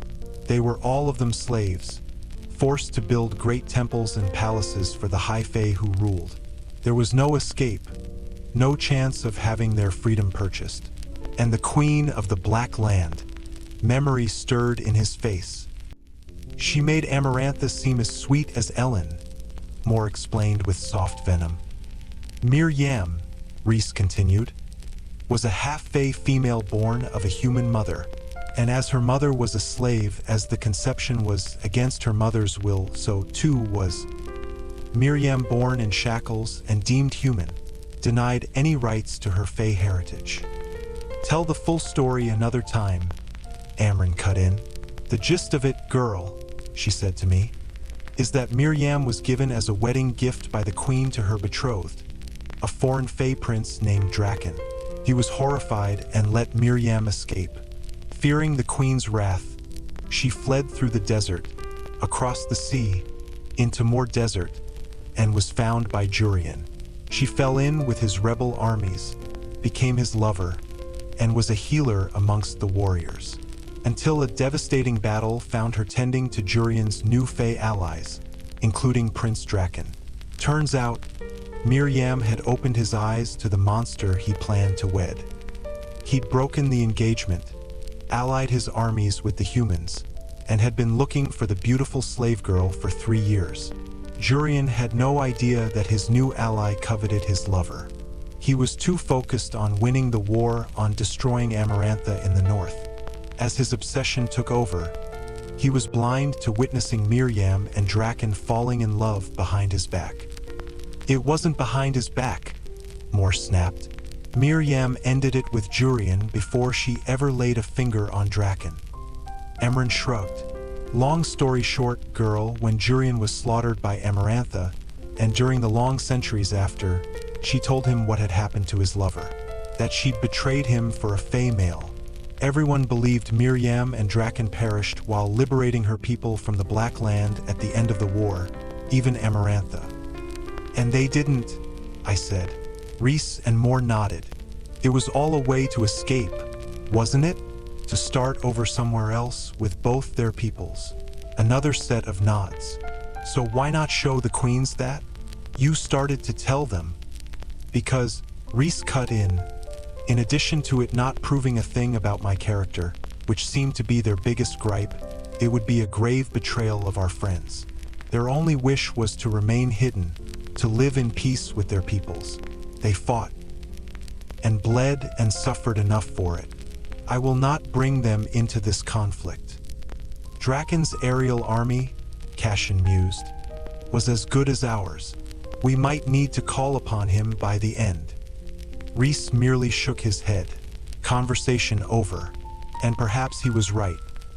Revealing Draken and Miriam's peaceful existence explained nothing about his own intentions. About his own merits and character. So, what do we offer them instead? I asked. What do we show them? Rhys's face was bleak. We show them Valaris. What? Moore barked, but Amren shushed her. You can't mean to bring them here, I said. Of course not. The risks are too great. Entertaining them for even a night would likely result in bloodshed.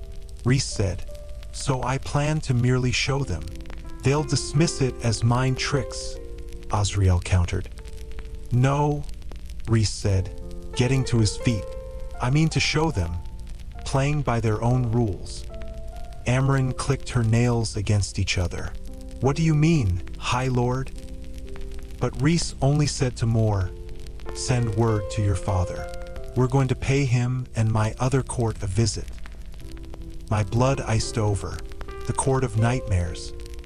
There was an orb, it turned out, that had belonged to Moore's family for millennia. The Veritas. It was rife with the truth magic she'd claimed to possess, that many in her bloodline also bore. And the Veritas was one of their most valued and guarded talismans. Rhys wasted no time planning. We'd go to the Court of Nightmares within the hewn city tomorrow afternoon, winnowing near the massive mountain it was built within, and then flying the rest of the way. Moore, Cashin, and I were mere distractions to make Rhys's sudden visit less suspicious, while Azriel stole the orb from Moore's father's chambers. The orb was known amongst the humans, had been wielded by them in the war. Rhys told me over a quiet dinner that night. The queens would know it, and would know it was absolute truth, not illusion or a trick, when we used it to show them, like peering into a living painting, that this city and its good people existed. The others had suggested other places within his territory to prove he wasn't some warmongering sadist, but none had the same impact as Valaris, Rhys claimed. For his people, for the world, he'd offer the queens this slice of truth. After dinner, I wandered into the streets and found myself eventually standing at the edge of the rainbow. The night in full swing, patrons and artists and everyday citizens bustling from shop to shop, peering in the galleries, buying supplies. Compared to the sparkling lights and bright colors of the little hill sloping down to the river ahead, the streets behind me were shadowed, sleeping. I'd been here nearly 2 months and hadn't worked up the courage to walk through the artist's quarter. But this place, Rhys would risk this beautiful city, these lovely people, all for a shot at peace. Perhaps the guilt of leaving it protected while the rest of Prythian had suffered drove him. Perhaps offering up Valaris on a silver platter was his own attempt to ease the weight. I rubbed at my chest, an ache building in there. I took a step toward the quarter and halted. Maybe I should have asked Moore to come, but she'd left after dinner, pale-faced and jumpy, ignoring Cashin's attempt to speak with her. Azriel had taken to the clouds to contact his spies. He'd quietly promised the pacing Cashin to find Moore when he was done. And Rhys, He had enough going on, and he hadn't objected when I stated I was going for a walk. He hadn't even warned me to be careful. If it was trust or absolute faith in the safety of his city, or just that he knew how badly I'd react if he tried to tell me not to go or warn me, I didn't know. I shook my head, clearing my thoughts as I again stared down the main street of the Rainbow. I'd felt flickers these past few weeks in that hole inside my chest. Flickers of images, but nothing solid. Nothing roaring with life and demand. Not in the way it had that night, seeing him kneel on that bed, naked and tattooed and winged. It'd be stupid to venture into the quarter, anyway, when it might very well be ruined in any upcoming conflict. It'd be stupid to fall in love with it, when it might be torn from me. So, like a coward, I turned and went home. Rhys was waiting in the foyer, leaning against the post of the stair banister. His face was grim. I halted in the middle of the entry carpet. What's wrong? His wings were nowhere to be seen, not even the shadow of them. I'm debating asking you to stay tomorrow. I crossed my arms. I thought I was going. Don't lock me up in this house. Don't shove me aside. He ran a hand through his hair. What I have to be tomorrow, who I have to become, it's not something I want you to see. How I will treat you, treat others. The mask of the High Lord, I said quietly. Yes. He took a seat on the bottom step of the stairs. I remained in the center of the foyer as I asked carefully, why don't you want me to see that? Because you've only started to look at me like I'm not a monster, and I can't stomach the idea of anything you see tomorrow, being beneath that mountain, putting you back into that place where I found you. Beneath that mountain, underground. Yes, I'd forgotten that. Forgotten I'd see the court that Amarantha had modeled her own after, that I'd be trapped beneath the earth. But with Cashin and Azriel and more, with him. I waited for the panic, the cold sweat. Neither came. Let me help, in whatever way I can. Bleakness shaded the starlight in those eyes. The role you will have to play is not a pleasant one. I trust you.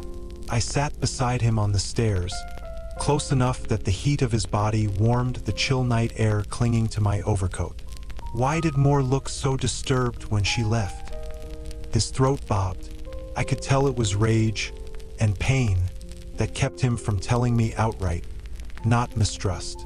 After a moment, he said, I was there in the hewn city, the day her father declared she was to be sold in marriage to Eris, eldest son of the High Lord of the Autumn Court, Lucian's brother. Eris had a reputation for cruelty, and Moore begged me not to let it happen. For all her power, all her wildness, she had no voice, no rights with those people. And my father didn't particularly care if his cousins used their offspring as breeding stock. What happened? I breathed. I brought Moore to the Illyrian camp for a few days, and she saw Cashin and decided she'd do the one thing that would ruin her value to these people. I didn't know until after, and it was a mess, with Cashin, with her, with our families. And it's another long story, but the short of it is that Eris refused to marry her. Said she'd been sullied by a bastard-born lesser fairy, and he'd now sooner fuck a sow her family. I'd never seen him at such a loss for words. Rhys cleared his throat. When they were done, they dumped her on the Autumn Court border, with a note nailed to her body that said she was Eris's problem. Nailed to her. Rhys said with soft wrath, Eris left her for dead in the middle of their woods. Azriel found her a day later. It was all I could do to keep him from going to either court and slaughtering them all. I thought of that merry face, the flippant laughter, the female that did not care who approved. Perhaps because she had seen the ugliest her kind had to offer, and had survived. And I understood why Rhys could not endure Nesta for more than a few moments, why he could not let go of that anger where her failings were concerned, even if I had. Baron's fire began crackling in my veins. My fire, not his son's either. I took Rhys's hand, and his thumb brushed against the back of my palm.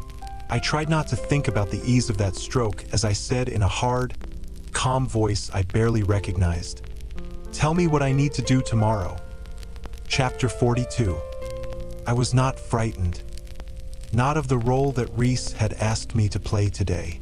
Not of the roaring wind as we winnowed into a familiar, snow-capped mountain range refusing to yield to spring's awakening kiss. Not of the punishing drop as Rhys flew us between the peaks and valleys, swift and sleek. Cashin and Azriel flanked us. More would meet us at the gates to the mountain base. Rhys's face was drawn, his shoulders tense as I gripped them. I knew what to expect, but even after he'd told me what he needed me to do, even after I had agreed he'd been aloof, haunted, worried for me, I realized. And just because of that worry, just to get that tightness off his face, even for these few minutes before we faced his unholy realm beneath that mountain, I said over the wind, Amren and more told me that the span of an Illyrian male's wings says a lot about the size of other parts. His eyes shot to mine, then to pine tree-coated slopes below. Did they now? I shrugged in his arms, trying not to think about the naked body that night all those weeks ago, though I hadn't glimpsed much. They also said Azriel's wings are the biggest.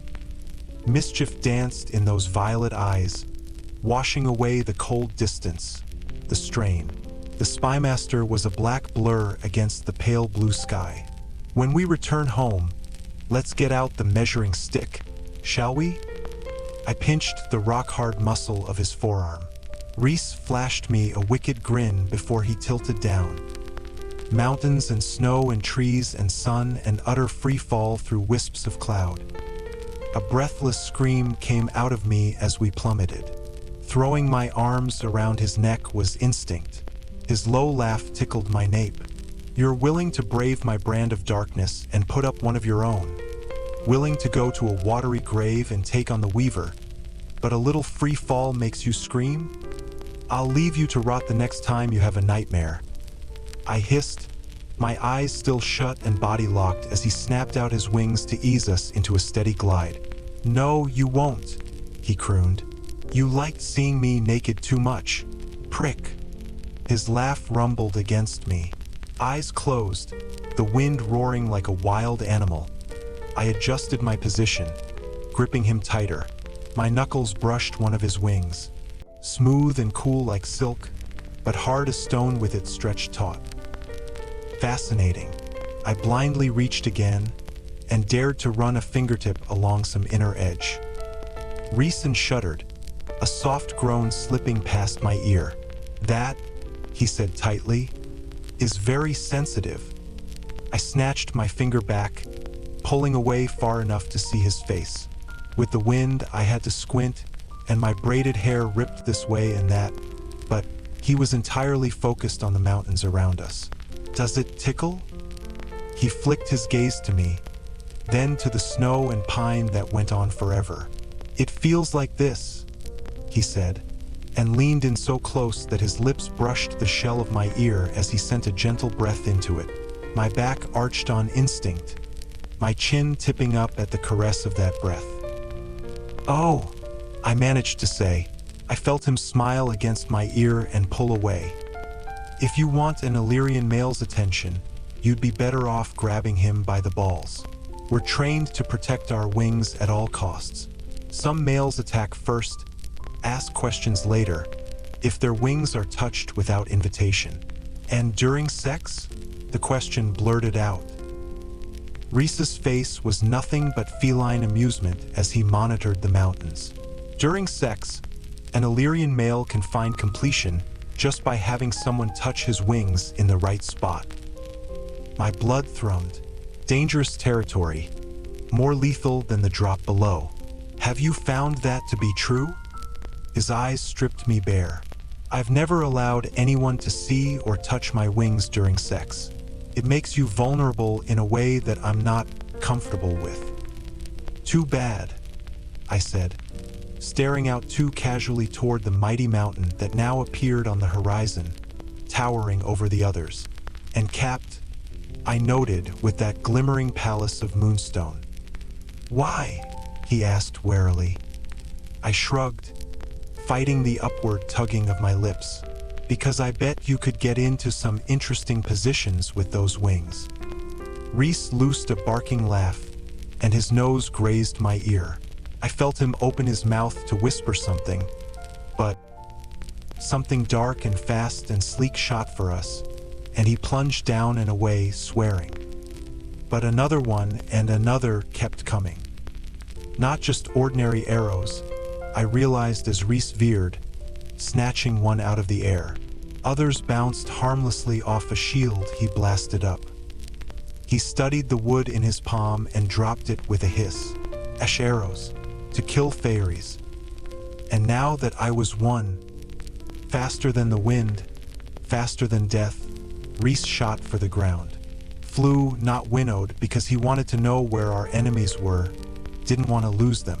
The wind bit my face, screeched in my ears, ripped at my hair with brutal claws. Azriel and Cashin were already hurtling for us. Shields of translucent blue and red encircled them, sending those arrows bouncing off, their siphons at work. The arrows shot from the pine forest coating the mountains, then vanished. Rhys slammed into the ground, snow flying in his wake, and fury like I hadn't seen since that day in Amaranthus Court twisted his features. I could feel it thrumming against me, roiling through the clearing we now stood in. Azriel and Cashin were there in an instant, their colored shields shrinking back into their siphons. The three of them forces of nature in the pine forest. Rhys and didn't even look at me as he ordered Cashin. Take her to the palace and stay there until I'm back. Az, you're with me. Cashin reached for me, but I stepped away. No, what? Rhys snarled, the word near guttural. Take me with you, I said. I didn't want to go to that moonstone palace to pace and wait and wring my fingers. Cashin and Azriel wisely kept their mouths shut, and Rhys, mother bless him, only tucked in his wings and crossed his arms, waiting to hear my reasons.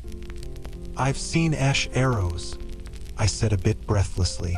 I might recognize where they were made, and if they came from the hand of another High Lord, I can detect that too. If they'd come from Tarquin, and I can track just as well on the ground as any of you, except for Azriel, maybe. So you and Cashin take the skies? I said, still waiting for the rejection, the order to lock me up, and I'll hunt on the ground with Azriel. The wrath radiating through the snowy clearing ebbed into frozen, too calm rage. But Rhys said, Cashin, I want aerial patrols on the sea borders, stationed in 2-mile rings, all the way out toward Highburn. I want foot soldiers in the mountain passes along the southern border. Make sure those warning fires are ready on every peak. We're not going to rely on magic. He turned to Azriel. When you're done, warn your spies that they might be compromised, and prepare to get them out, and put fresh ones in. We keep this contained. We don't tell anyone inside that court what happened. If anyone mentions it, say it was a training exercise. Because we couldn't afford to let that weakness show, even amongst his subjects. His eyes at last found mine. We've got an hour until we're expected at court. Make it count. We searched, but the mist arrows had been snatched up by our attackers, and even the shadows and wind told Azriel nothing, as if our enemy had been hidden from them as well. But that was twice now that they'd known where Rhys and I would be. Moore found Azriel and me after 20 minutes, wanting to know what the hell had happened. We'd explained, and she'd winnowed away to spin whatever excuse would keep her horrible family from suspecting anything was amiss. But at the end of the hour, we hadn't found a single track, and we could delay our meeting no longer. The Court of Nightmares lay behind a mammoth set of doors carved into the mountain itself. And from the base, the mountain rose so high I couldn't see the palace I had once stayed in atop it. Only snow and rock and birds circling above. There was no one outside, no village, no signs of life. nothing to indicate a whole city of people dwelled within. But I did not let my curiosity or any lingering trepidation show as Mor and I entered. Rhys, Cashin, and Azriel would arrive minutes later. There were sentries at the stone gates, clothed not in black, as I might have suspected, but in gray and white, armor meant to blend into the mountain face. Mor didn't so much as look at them as she led me silently inside the mountain city. My body clenched as soon as the darkness, the scent of rock and fire and roasting meat, hit me. I had been here before, suffered here. Not under the mountain. This was not under the mountain. Indeed, Amaranthus Court had been the work of a child. The Court of Nightmares was the work of a god. While under the mountain had been a series of halls and rooms and levels, this was truly a city. The walkway that Mor led us down was an avenue, and around us, rising high into gloom, were buildings and spires, homes and bridges. A metropolis carved from the dark stone of the mountain itself. No inch of it left unmarked or without some lovely, hideous artwork etched into it. Figures danced and fornicated, begged and reveled. Pillars were carved to look like curving vines of night-blooming flowers. Water ran throughout in little streams, and rivers tapped from the heart of the mountain itself. The hewn city, a place of such terrible beauty that it was an effort to keep the wonder and dread off my face. Music was already playing somewhere, and our hosts still did not come out to greet us. The people we passed, only high fae, were clothed in finery, their faces deathly pale and cold. Not one stopped us, not one smiled or bowed. Mor ignored them all. Neither of us had said one word. Rhys had told me not to, that the walls had ears here. Mor led me down the avenue toward another set of stone gates, thrown open at the base of what looked to be a castle within the mountain. The official seat of the High Lord of the Night Court. Great, scaled black beasts were carved into those gates, all coiled together in a nest of claws and fangs, sleeping and fighting, some locked in an endless cycle of devouring each other. Between them flowed vines of jasmine and moonflowers. I could have sworn the beasts seemed to writhe in the silvery glow of the bobbing fey lights throughout the mountain city. The gates of eternity, that's what I'd call the painting that flickered in my mind. Mor continued through them, a flash of color and life in this strange, cold place. She wore deepest red, the gossamer and gauze of her sleeveless gown clinging to her breasts and hips, while carefully placed shafts left much of her stomach and back exposed. Her hair was down in rippling waves, and cuffs of solid gold glinted around her wrists. A queen who bowed to no one, a queen who had faced them all down and triumphed, a queen who owned her body, her life, her destiny, and never apologized for it. My clothes, which she had taken a moment in the pine wood to shift me into, were of a similar ilk, nearly identical to those I had been forced to wear under the mountain. 2 shafts of fabric that hardly covered my breasts flowed to below my navel, where a belt across my hips joined them into one long shaft that draped between my legs and barely covered my backside. But unlike the chiffon and bright colors I had worn then, this one was fashioned of black, glittering fabric that sparkled with every swish of my hips. Mor had fashioned my hair onto a crown atop my head, right behind the black diadem that had been set before it, accented with flecks of diamond that made it glisten like the night sky. She darkened and lengthened my eyelashes, sweeping out an elegant, vicious line of kohl at the outer corner of each. My lips she'd painted blood red. Into the castle beneath the mountain we strode. There were more people here, milling about the endless halls, watching our every breath. Some looked like Mor, with their gold hair and beautiful faces. They even hissed at her. Mor smirked at them.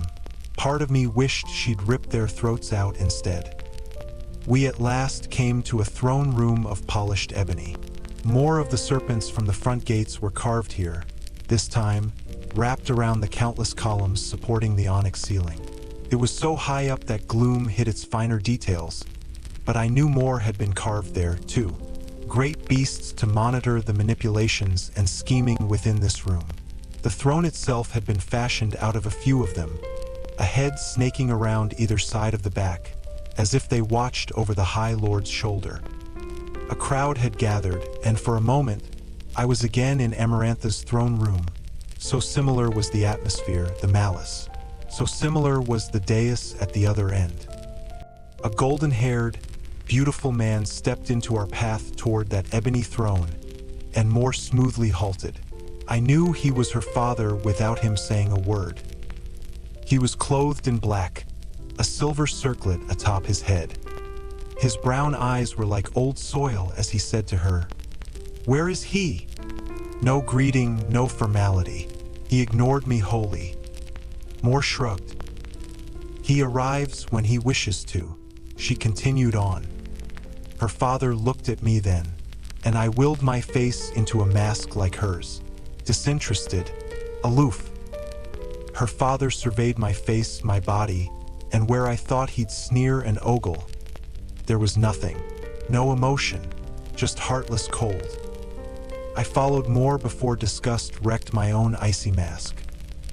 Banquet tables against the black walls were covered with fat, succulent fruits and wreaths of golden bread, interrupted with roast meats, kegs of cider and ale, and pies and tarts and little cakes of every size and variety.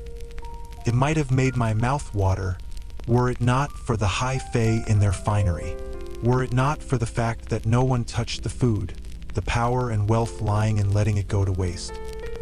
Moore went right up to the obsidian dais, and I halted at the foot of the steps as she took up a place beside the throne and said to the crowd in a voice that was clear and cruel and cunning, "Your High Lord approaches.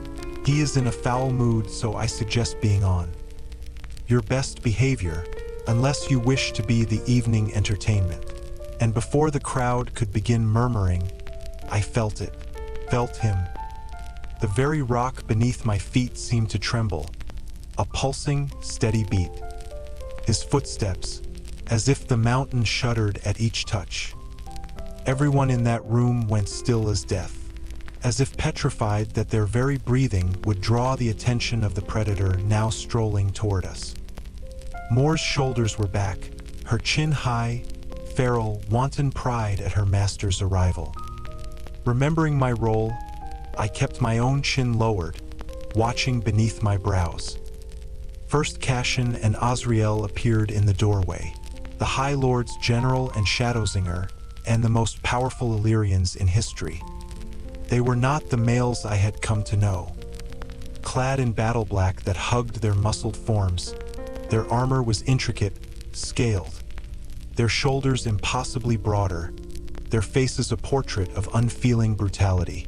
They reminded me, somehow, of the ebony beasts carved into the pillars they passed. More siphons, I realized, glimmered in addition to the ones atop each of their hands. A siphon in the center of their chest, one on either shoulder, one on either knee. For a moment, my knees quaked, and I understood what the camp lords had feared in them. If one siphon was what most Illyrians needed to handle their killing power, Cashin and Azriel had 7 each. 7. The courtiers had the good sense to back away a step as Cashin and Azriel strolled through the crowd, toward the dais. Their wings gleamed, the talons at the apex sharp enough to pierce air, like they'd honed them. Cashin's focus had gone right to Moore, Azriel indulging in all of a glance before scanning the people around them. Most shirked from the spymaster's eyes, though they trembled as they beheld Truth-Teller at his side, the Illyrian blade peeking above his left shoulder. Azriel, his face a mask of beautiful death, silently promised them all endless, unyielding torment, even the shadows shuddering in his wake. I knew why, knew for whom he'd gladly do it. They had tried to sell a 17-year-old girl into marriage with a sadist, and then brutalized her in ways I wouldn't let myself consider. And these people now lived in utter terror of the 3 companions who stood at the dais. Good, they should be afraid of them. Afraid of me. And then Rhysand appeared.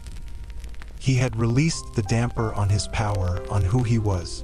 His power filled the throne room, the castle, the mountain, the world. It had no end and no beginning. No wings, no weapons, no sign of the warrior. Nothing but the elegant, cruel High Lord the world believed him to be.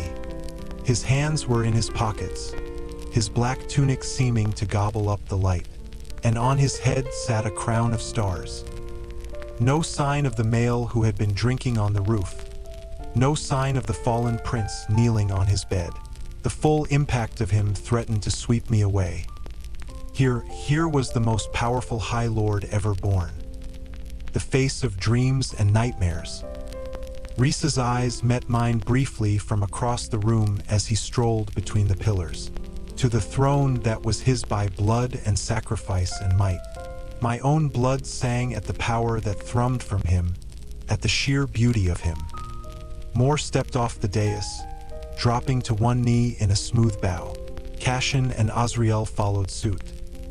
So did everyone in that room, including me. The ebony floor was so polished I could see my red-painted lips in it, see my own expressionless face.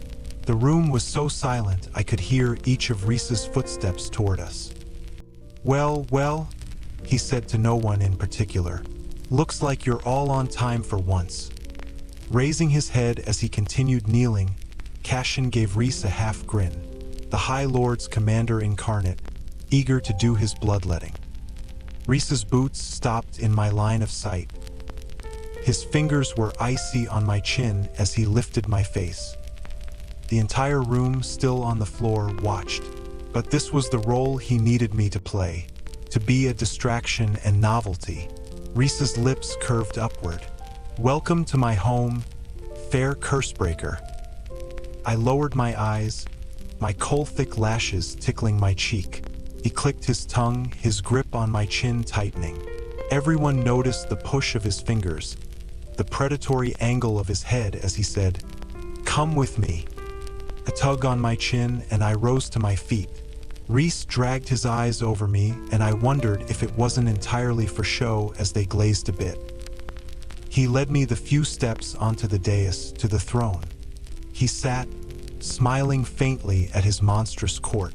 He owned every inch of the throne, these people. And with a tug on my waist, he perched me on his lap. The High Lord's whore, who I'd become under the mountain, who the world expected me to be. The dangerous new pet that Mor's father would now seek to feel out. Rhys's hand slid along my bare waist, the other running down my exposed thigh. Cold, his hands were so cold I almost yelped. He must have felt the silent flinch.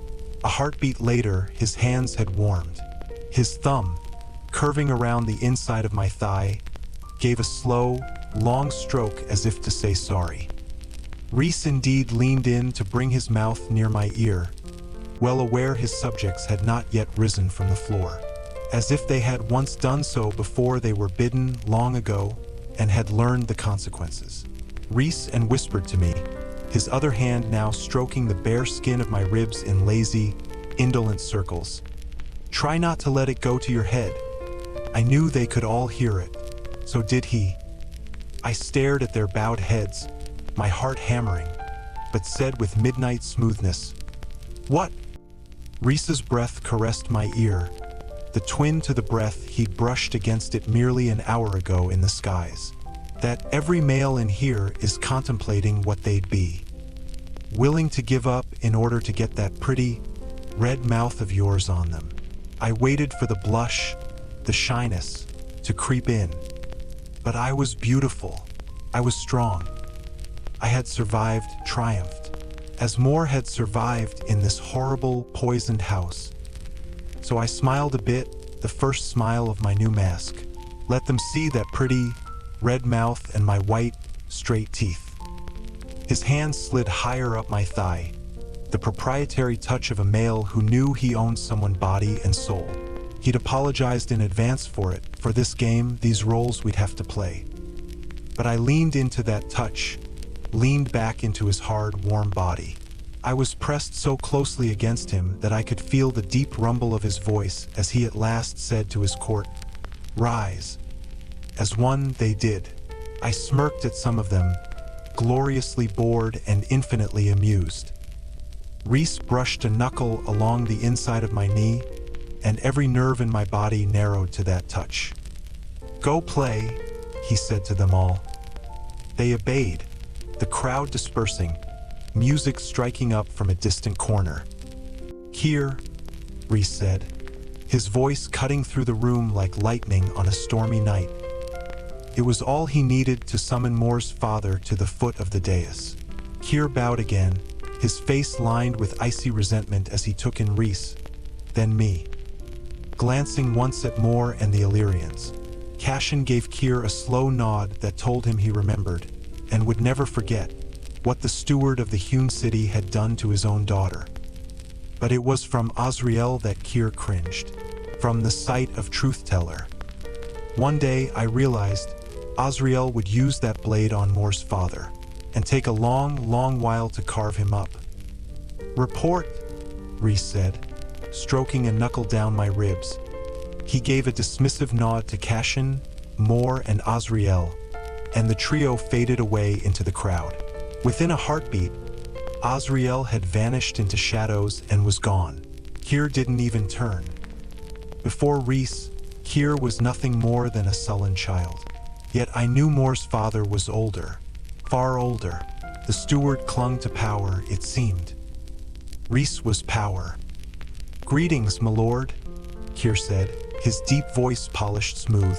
"And greetings to your guest." Rhys's hand flattened on my thigh as he angled his head to look at me. "She is lovely, isn't she?" "Indeed," Keir said, lowering his eyes. "There is little to report, my lord. All has been quiet since your last visit." "No one for me to punish?" A cat playing with his food. "Unless you'd like for me to select someone here." "No, my lord." Rhys clicked his tongue. "Pity." He again surveyed me, then leaned to tug my earlobe with his teeth.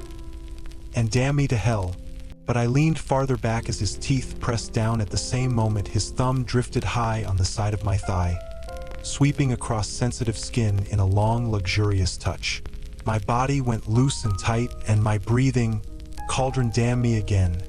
The scent of him, the citrus and the sea, the power roiling off him, my breathing hitched a bit.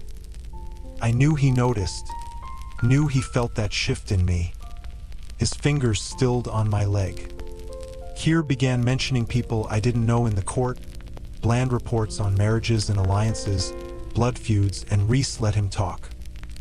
His thumb stroked again, this time joined with his pointer finger. A dull roaring was filling my ears, drowning out everything but that touch on the inside of my leg. The music was throbbing, ancient, wild, and people ground against each other to it. His eyes on the steward, Rhys made vague nods every now and then, while his fingers continued their slow, steady stroking on my thighs, rising higher with every pass. People were watching, even as they drank and ate, even as some danced in small circles. People were watching. I was sitting in his lap, his own personal plaything, his every touch visible to them, and yet it might as well have been only the two of us. Keir listed the expenses and costs of running the court, and Rhys gave another vague nod. This time, his nose brushed the spot between my neck and shoulder, followed by a passing graze of his mouth. My breasts tightened, becoming full and heavy, aching like what was now pooling in my core. Heat filled my face, my blood. But Keir said at last, as if his own self-control slipped the leash, "I had heard the rumors, and I didn't quite believe them." His gaze settled on me, on my breasts, peeked through the folds of my dress, of my legs, spread wider than they'd been minutes before, and Rhys's hand in dangerous territory. "But it seems true. Tamlin's pet is now owned by another master. You should see how I make her beg," Rhys murmured, nudging my neck with his nose. Keir clasped his hands behind his back. I assume you brought her to make a statement. You know everything I do is a statement. Of course, this one, it seems you enjoy putting in cobwebs and crowns. Rhys's hand paused, and I sat straighter at the tone, the disgust. And I said to Keir in a voice that belonged to another woman, "Perhaps I'll put a leash on you." Rhys's approval tapped against my mental shield, the hand at my ribs now making lazy circles. "She does enjoy playing," he mused onto my shoulder. He jerked his chin toward the steward. "Get her some wine." Pure command, no politeness. Keir stiffened, but strode off. Rhys didn't dare break from his mask, but the light kiss he pressed beneath my ear told me enough. Apology and gratitude and more apologies. He didn't like this any more than I did. And yet to get what we needed to buy Azriel time, he'd do it. And so would I. I wondered. Then, with his hands beneath my breasts and between my legs, what Rhys wouldn't give of himself. Wondered if perhaps the arrogance and swagger, if they masked a male who perhaps thought he wasn't worth very much at all. A new song began, like dripping honey, and edged into a swift-moving wind, punctuated with driving, relentless drums. I twisted, studying his face. There was nothing warm in his eyes, nothing of the friend I'd made. I opened my shield enough to let him in. What? His voice floated into my mind. I reached down the bond between us, caressing that wall of ebony adamant. A small sliver cracked, just for me, and I said into it, "You are good, Rhys. You are kind. This mask does not scare me. I see you beneath it." His hands tightened on me, and his eyes held mine as he leaned forward to brush his mouth against my cheek. It was answer enough and an unleashing. I leaned a bit more against him, my legs widening ever so slightly. "Why'd you stop?" I said into his mind, into him. A near-silent growl reverberated against me. He stroked my ribs again, in time to the beat of the music, his thumb rising nearly high enough to graze the underside of my breasts. I let my head drop back against his shoulder. I let go of the part of me that heard their words, whore, whore, whore. Let go of the part that said those words alongside them, traitor, liar, whore, and I just became. I became the music, and the drums, and the wild, dark thing in the High Lord's arms. His eyes were wholly glazed, and not with power or rage. Something red-hot and edged with glittering darkness exploded in my mind. I dragged a hand down his thigh, feeling the hidden warrior's strength there. Dragged it back up again in a long, idle stroke, needing to touch him, feel him. I was gonna catch fire and burn. I was gonna start burning right here. "Easy," he said with wicked amusement through the open sliver in my shield. "If you become a living candle, poor Keir will throw a hissy fit. And then you'd ruin the party for everyone. Because the fire would let them all know I wasn't normal. And no doubt Keir would inform his almost allies in the Autumn Court. Or one of these other monsters would." Rhys shifted his hips, rubbing against me with enough pressure that for a second, I didn't care about Keir, or the Autumn Court, or what Azriel might be doing right now to steal the orb. I had been so cold, so lonely, for so long, and my body cried out at the contact, at the joy of being touched and held and alive. The hand that had been on my waist slid across my abdomen, hooking into the low-slung belt there. I rested my head between his shoulder and neck, staring at the crowd as they stared at me, savoring every place where Rhys and I connected and wanting more. At last, when my blood had begun to boil, when Rhys skimmed the underside of my breast with his knuckle, I looked to where I knew Keir was standing, watching us, my wine forgotten in his hand. We both did. The steward was staring unabashedly as he leaned against the wall, unsure whether to interrupt, half terrified to. We were his distraction. We were the sleight of hand while AZ stole the orb. I knew Rhys was still holding Keir's gaze as the tip of his tongue slid up my neck. I arched my back, eyes heavy-lidded, breathing uneven. I'd burn and burn and burn. I think he's so disgusted that he might have given me the orb just to get out of here, Rhys said in my mind, that other hand drifting dangerously south. But there was such a growing ache there, and I wore nothing beneath that would conceal the damning evidence if he slid his hand a fraction higher. You and I put on a good show, I said back. The person who said that, husky and sultry, I'd never heard that voice come out of me before, even in my mind. His hand slid to my upper thigh, fingers curving in.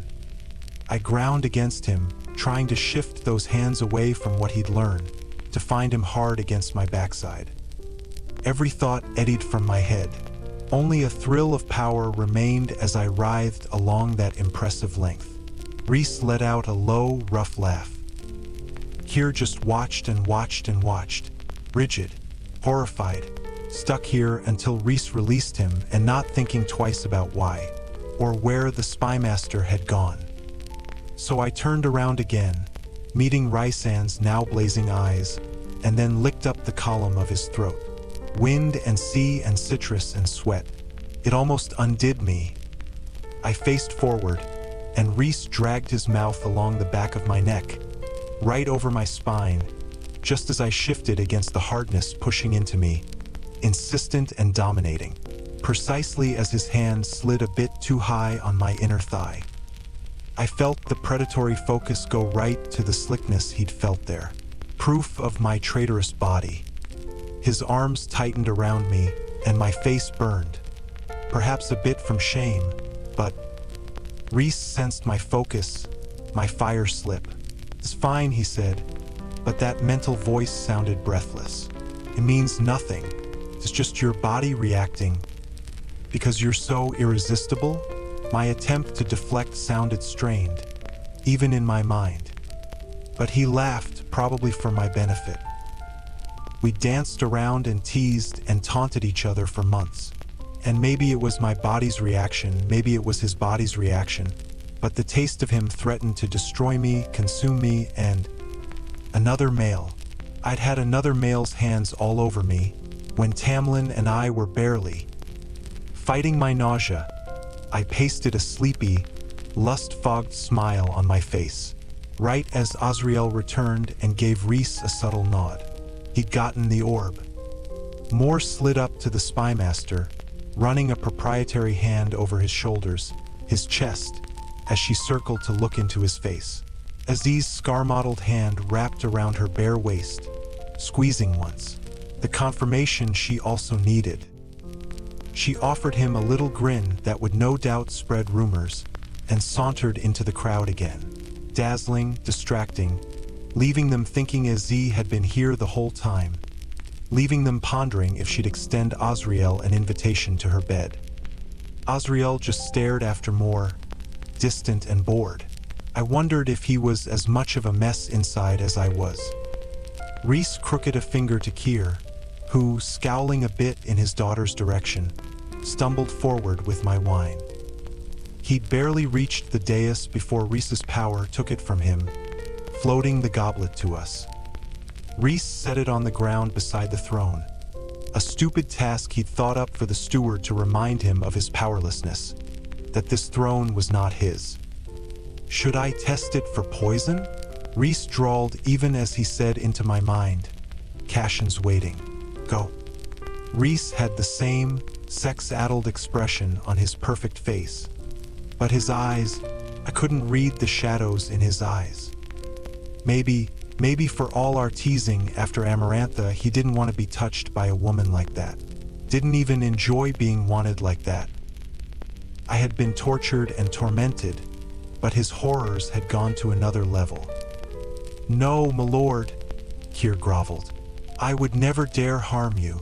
Another distraction, this conversation. I took that as my cue to stride to Cashin, who was snarling by a pillar at anyone who came too close.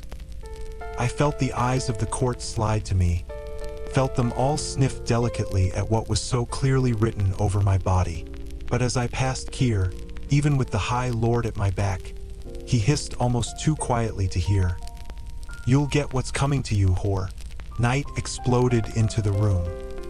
People cried out, and when the darkness cleared, Keir was on his knees. Rhys still lounged on the throne, his face a mask of frozen rage. The music stopped.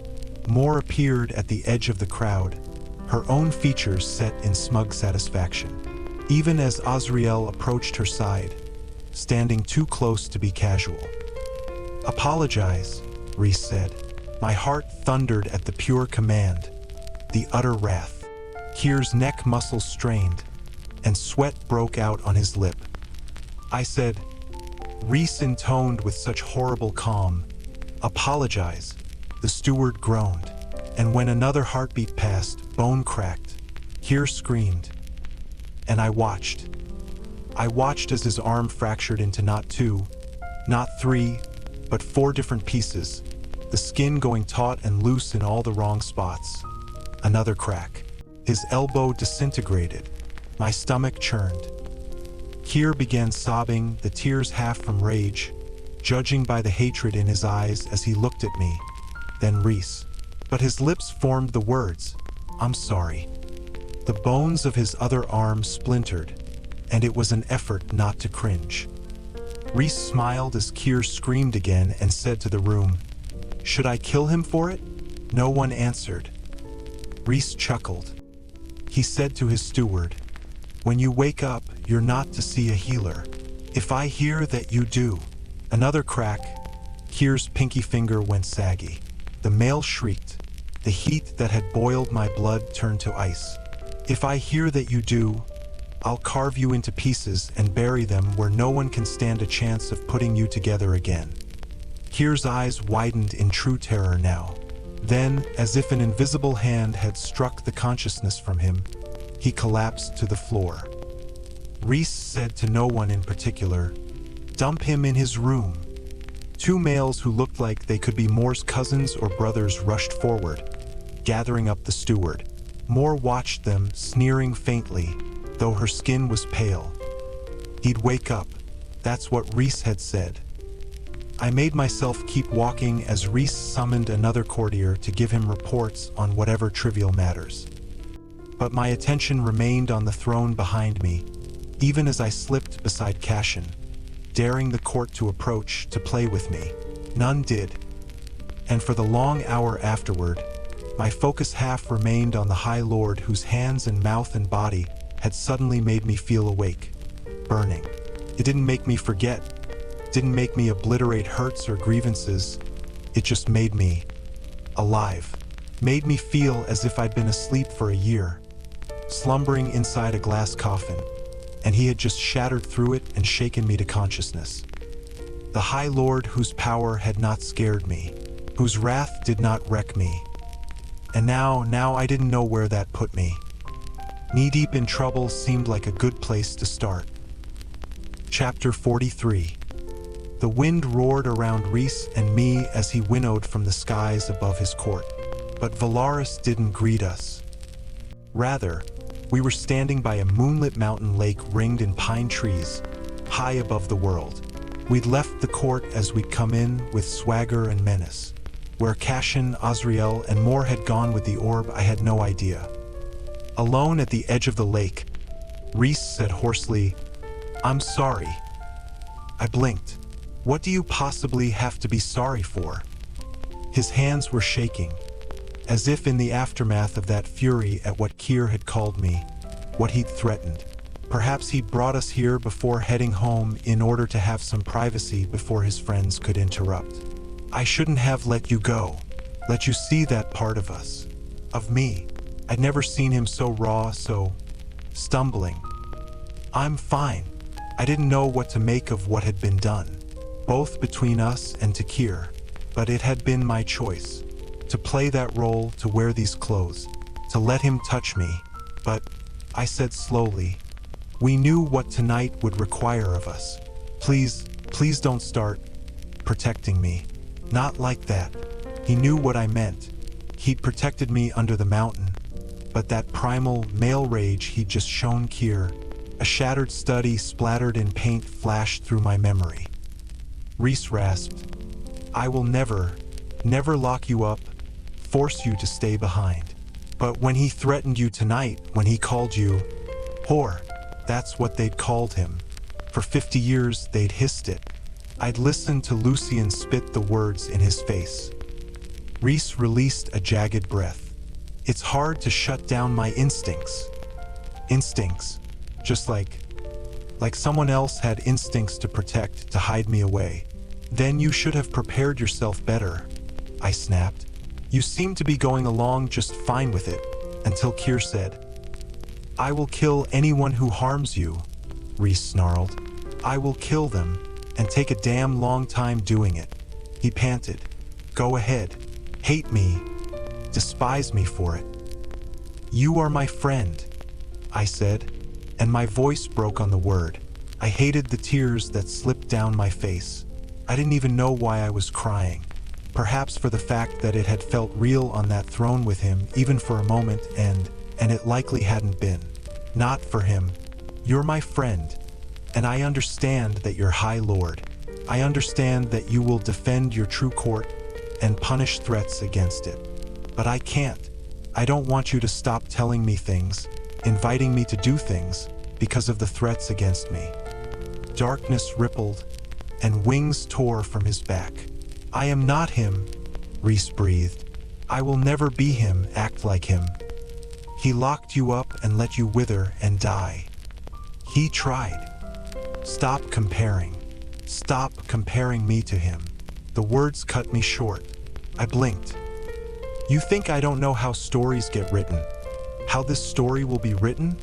Rhys put his hands on his chest, his face more open, more anguished than I'd seen it. I am the Dark Lord, who stole away the bride of spring. I am a demon and a nightmare, and I will meet a bad end. He is the Golden Prince, the hero who will get to keep you as his reward for not dying of stupidity and arrogance. The things I love have a tendency to be taken from me. He'd admitted that to me under the mountain. But his words were kindling to my temper, to whatever pit of fear was yawning open inside of me.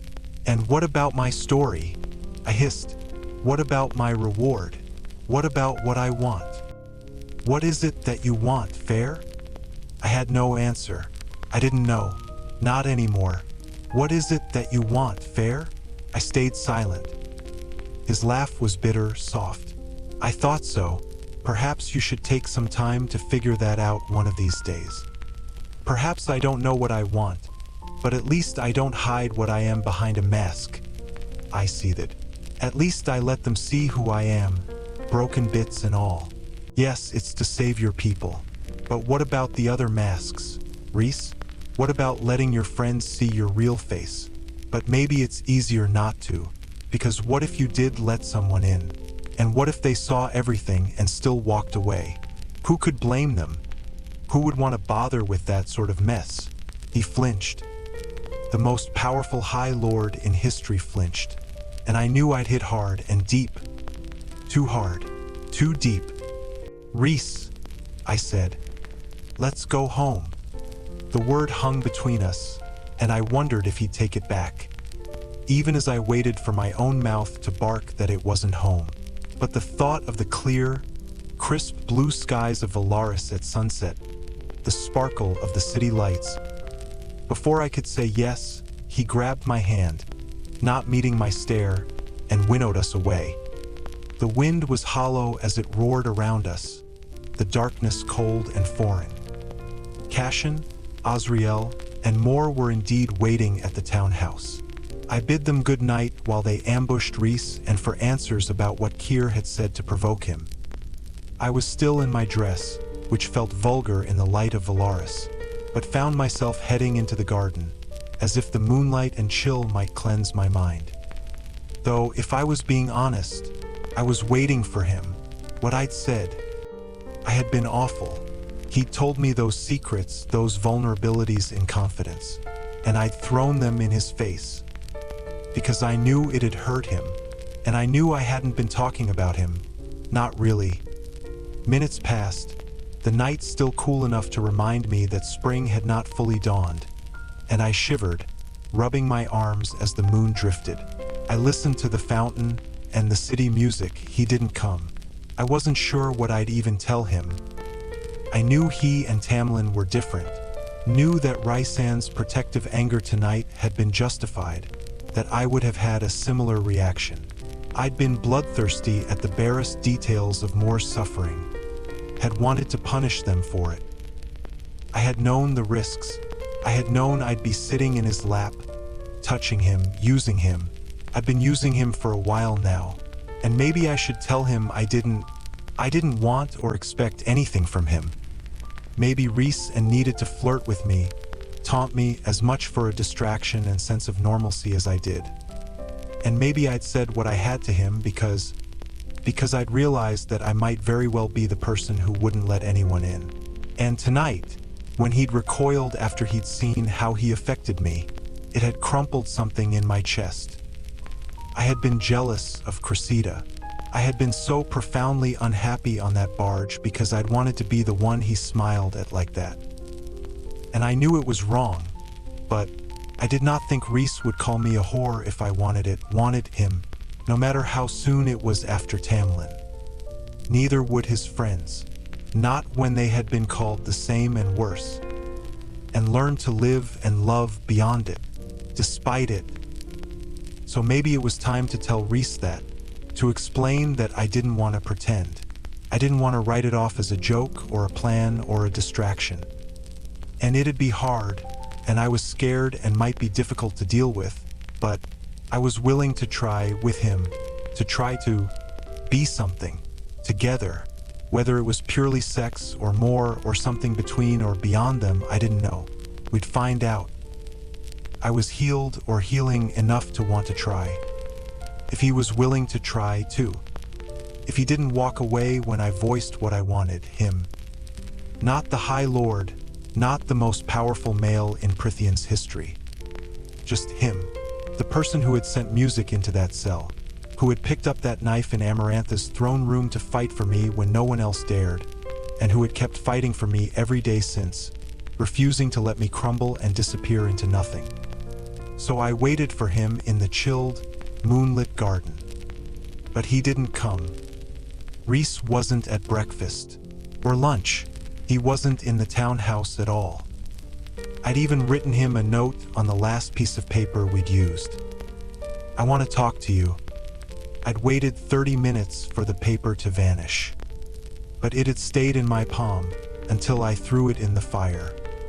I was pissed enough that I stalked into the streets, barely remarking that the day was balmy, sunny, that the very air now seemed laced with citrus and wildflowers and new grass. Now that we had the orb, he'd no doubt be in touch with the queens, who would no doubt waste our time just to remind us they were important, that they, too, had power. Part of me wished Rhys could crush their bones the way he'd done with Kiers the night before. I headed for Amren's apartment across the river, needing the walk to clear my head. Winter had indeed yielded to spring. By the time I was halfway there, my overcoat was slung over my arm, and my body was slick with sweat beneath my heavy cream sweater. I found Amren the same way I'd seen her the last time, hunched over the book, papers strewn around her. I set the blood on the counter.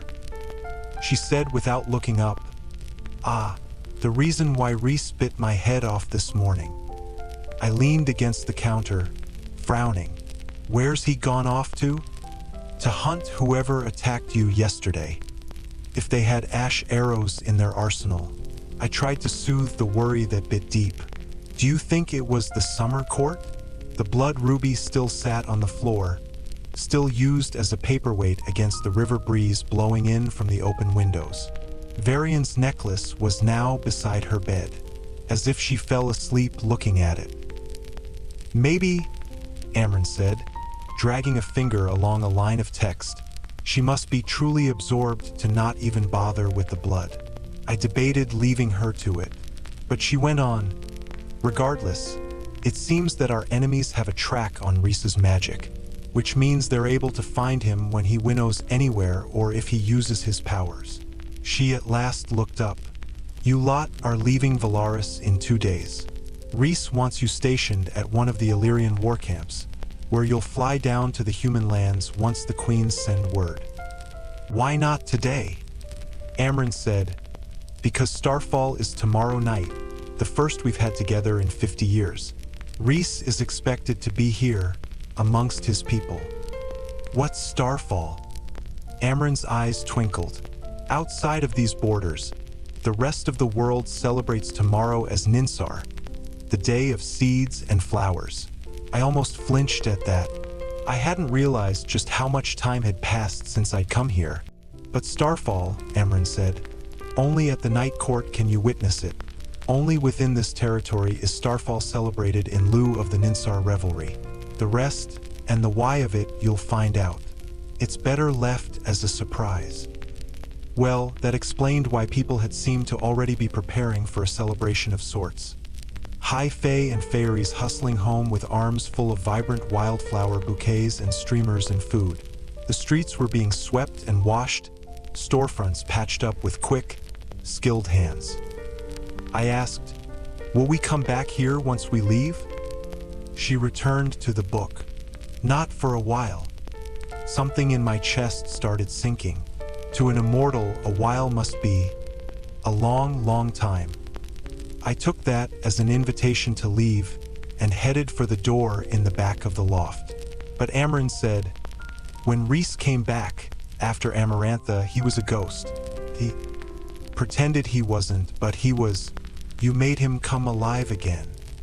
Words stalled, and I didn't want to think about it, not when whatever good I'd done, whatever good we'd done for each other, might have been wiped away by what I'd said to him. So I said, he is lucky to have all of you. No, she said softly, more gently than I'd ever heard. We are lucky to have him, Feyre. I turned from the door. I have known many high lords, Amren continued, studying her paper. Cruel ones, cunning ones, weak ones, powerful ones, but never one that dreamed. Not as he does. Dreams of what? I breathed.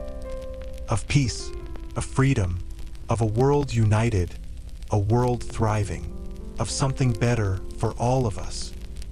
He thinks he'll be remembered as the villain in the story. She snorted.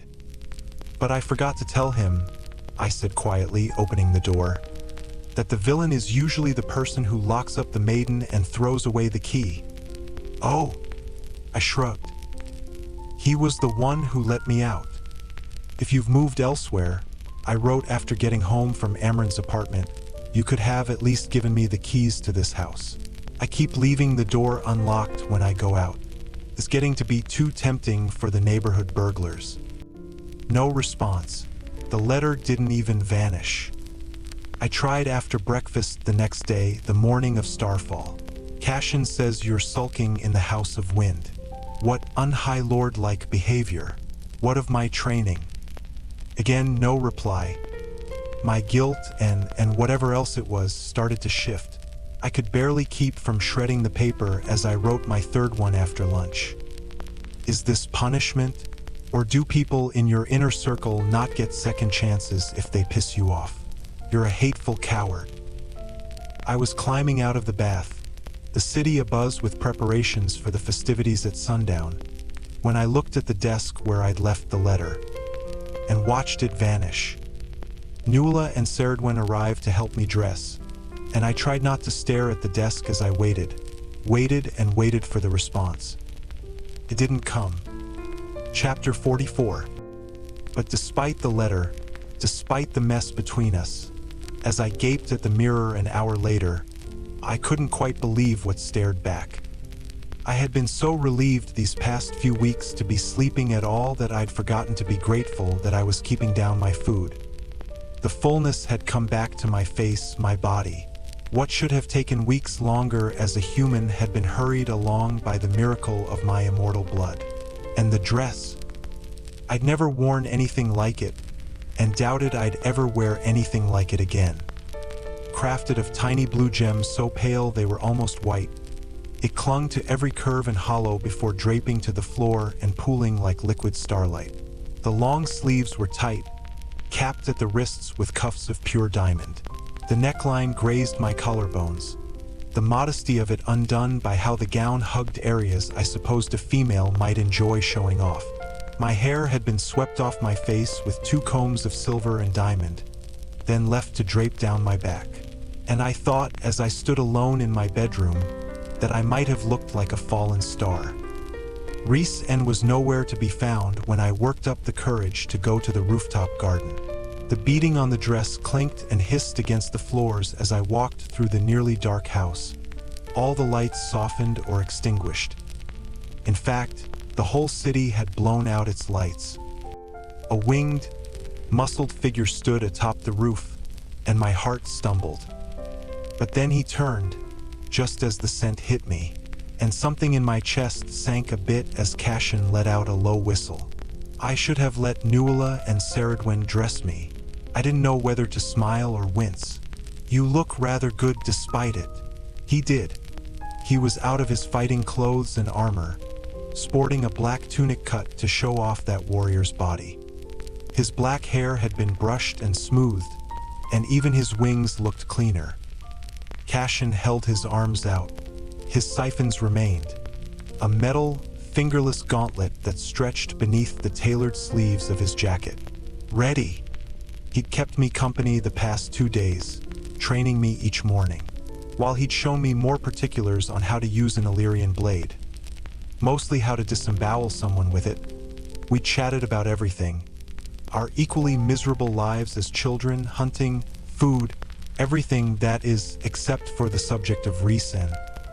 Cashin had mentioned only once that Rhys was up at the house, and I supposed my expression had told him enough about not wanting to hear anything else. He grinned at me now. "With all those gems and beads, you might be too heavy to carry. I hope you've been practicing your winnowing in case I drop you." Funny. I allowed him to scoop me into his arms before we shot into the sky. Winnowing might still evade me, but I wished I had wings, I realized. Great, powerful wings so I might fly as they did. So I might see the world and all it had to offer. Below us, every lingering light winked out. There was no moon.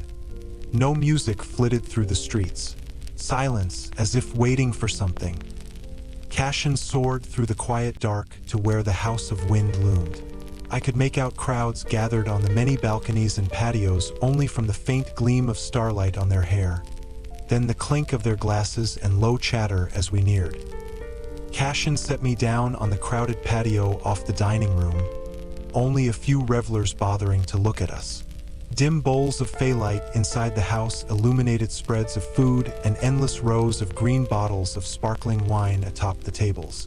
Cashin was gone and returned before I missed him, pressing a glass of the latter into my hand. No sign of Rhysand. Maybe he'd avoid me the entire party. Someone called Cashin's name from down the patio, and he clapped me on the shoulder before striding off. A tall male, his face in shadow, clasped forearms with Cashin, his white teeth gleaming in the darkness. Azriel stood with the stranger already, his wings tucked in tight to keep revelers from knocking into them. He, Cashin, and more had all been quiet today, understandably so. I scanned for signs of my other friends. The words sounded in my head. Was that what they were? Amren was nowhere in sight, but I spotted a golden head at the same moment she spied me, and more breezed to my side. She wore a gown of pure white, little more than a slip of silk that showed off her generous curves. Indeed, a glance over her shoulder revealed Azriel staring blatantly at the back view of it. Cashin and the stranger already too deep in conversation to notice what had drawn the spymaster's attention. For a moment, the ravenous hunger on Azriel's face made my stomach tighten. I'd remembered feeling like that, remembered how it felt to yield to it, how I'd come close to doing that the other night. Moore said, "It won't be long now." Until what? No one had told me what to expect, as they hadn't wanted to ruin the surprise of Starfall. Until the fun. I surveyed the party around us.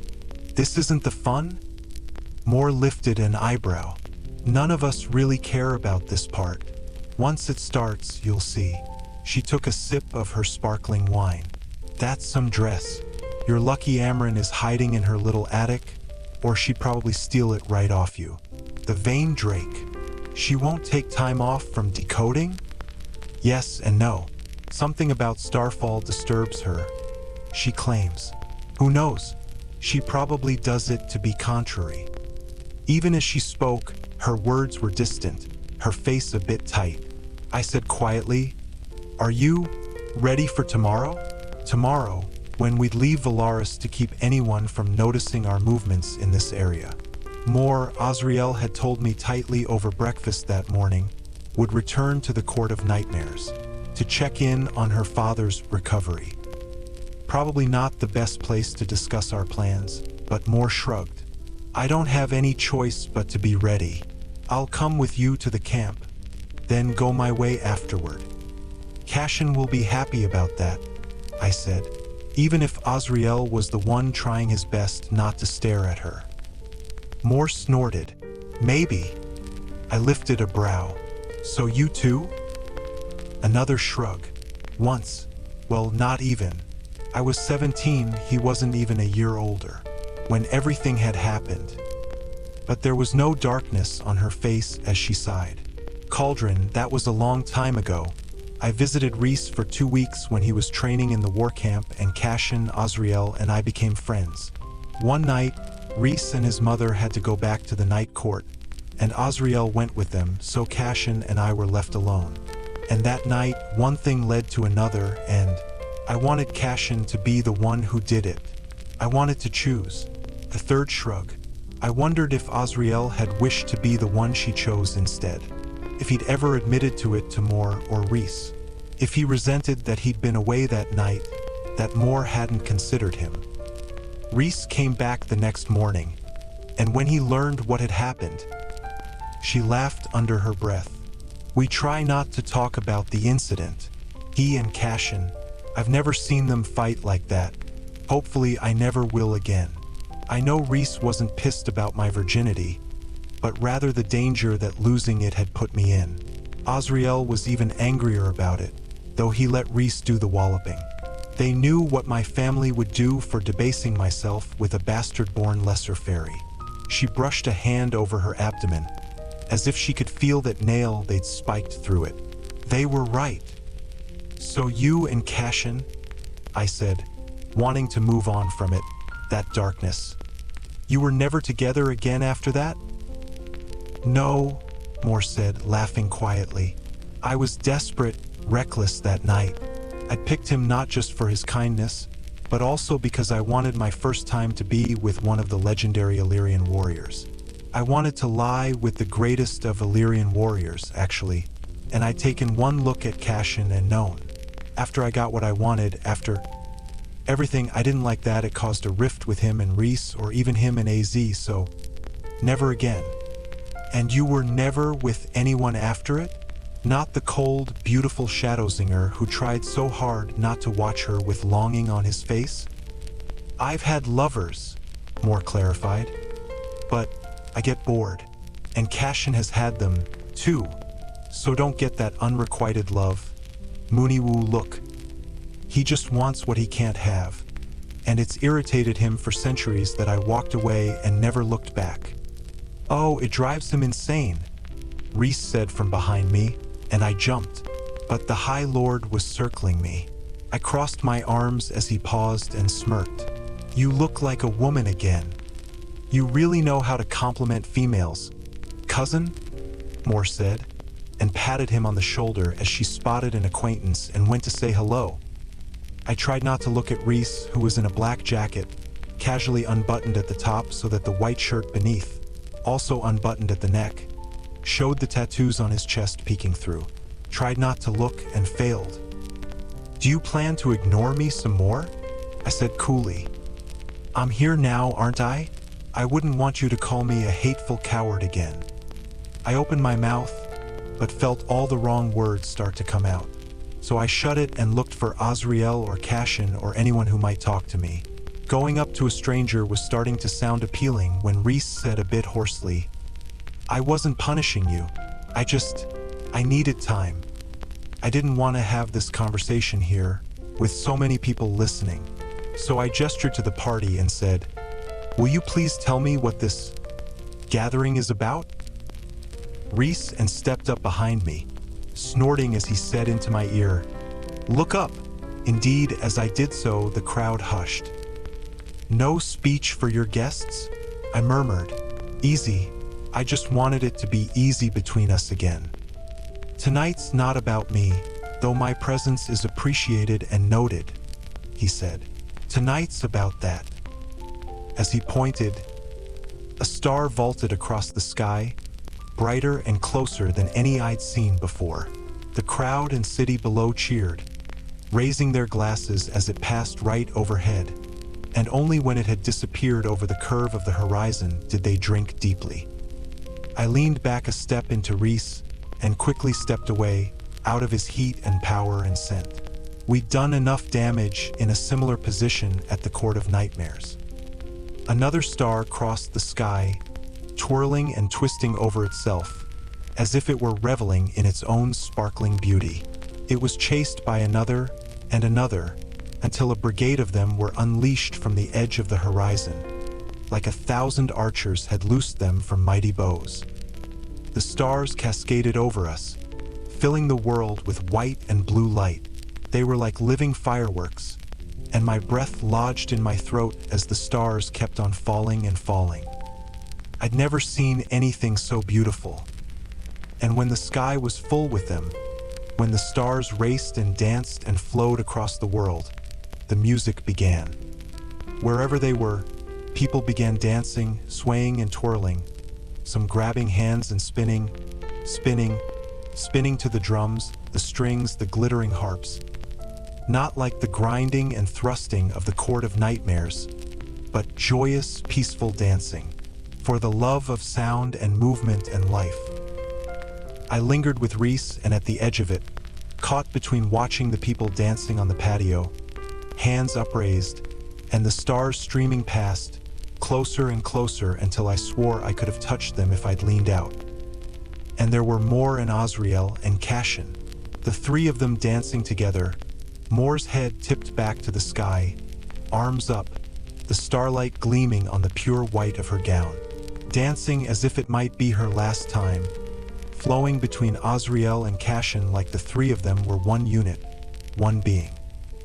I looked behind me to find Rhys watching them, his face soft, sad, separated for 50 years and reunited, only to be cleaved apart so soon to fight again for their freedom. Rhys caught my gaze and said, "Come, there's a better view, quieter." He held a hand out to me. That sorrow, that weight, lingered in his eyes, and I couldn't bear to see it, just as I couldn't bear to see my three friends dancing together as if it was the last time they'd ever do it. Rhys led me to a small private balcony jutting from the upper level of the House of Wind.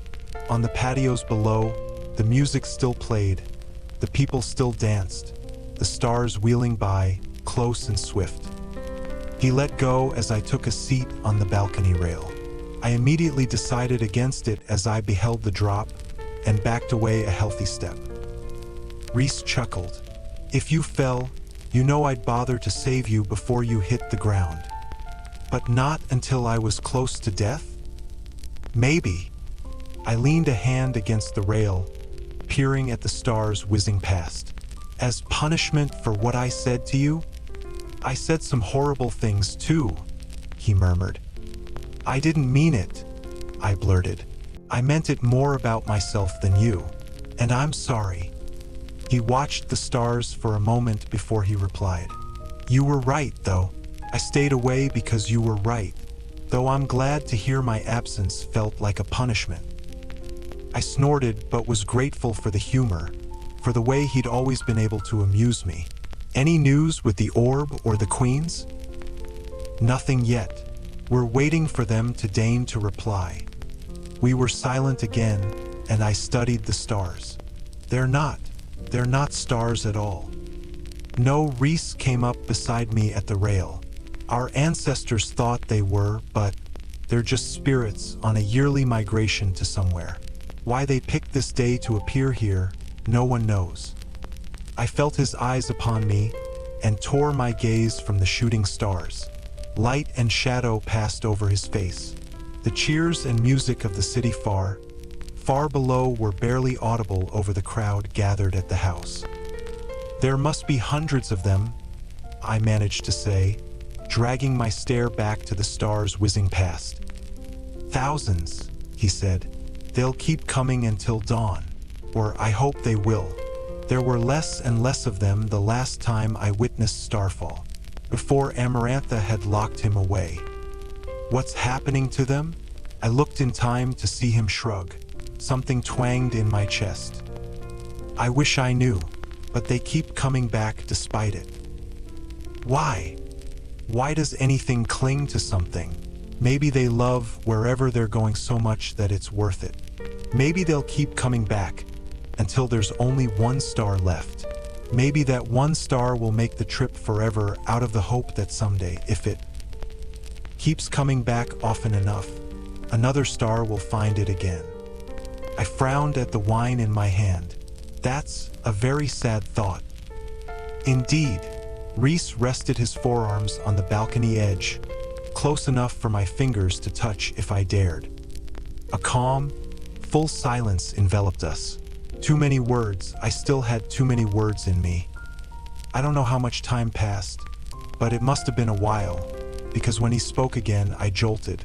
Every year that I was under the mountain and Starfall came around, Amarantha made sure that I serviced her the entire night.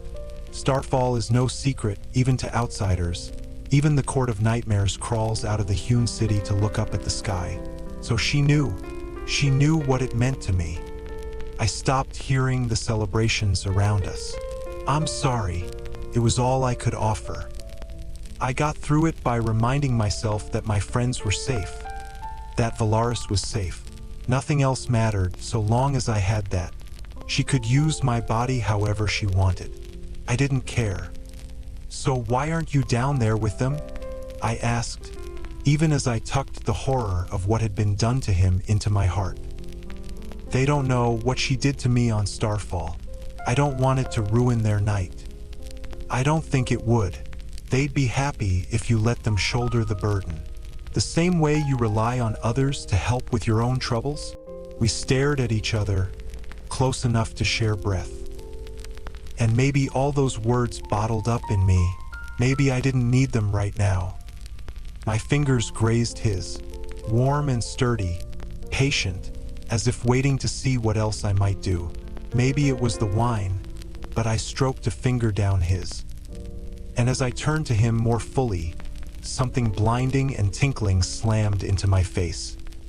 I reeled back, crying out as I bent over, shielding my face against the light that I could still see against my shut eyes. Rhys let out a startled laugh. A laugh. And when I realized that my eyes hadn't been singed out of their sockets, I whirled on him. I could have been blinded, I hissed, shoving him. He took a look at my face and burst out laughing again. Real laughter, open and delighted and lovely. I wiped at my face, and when I pulled my hands down, I gaped. Pale green light, like drops of paint, glowed in flecks on my hand. Splattered star spirit. I didn't know if I should be horrified or amused, or disgusted. When I went to rub it off, Rhys caught my hands. "Don't," he said, still laughing.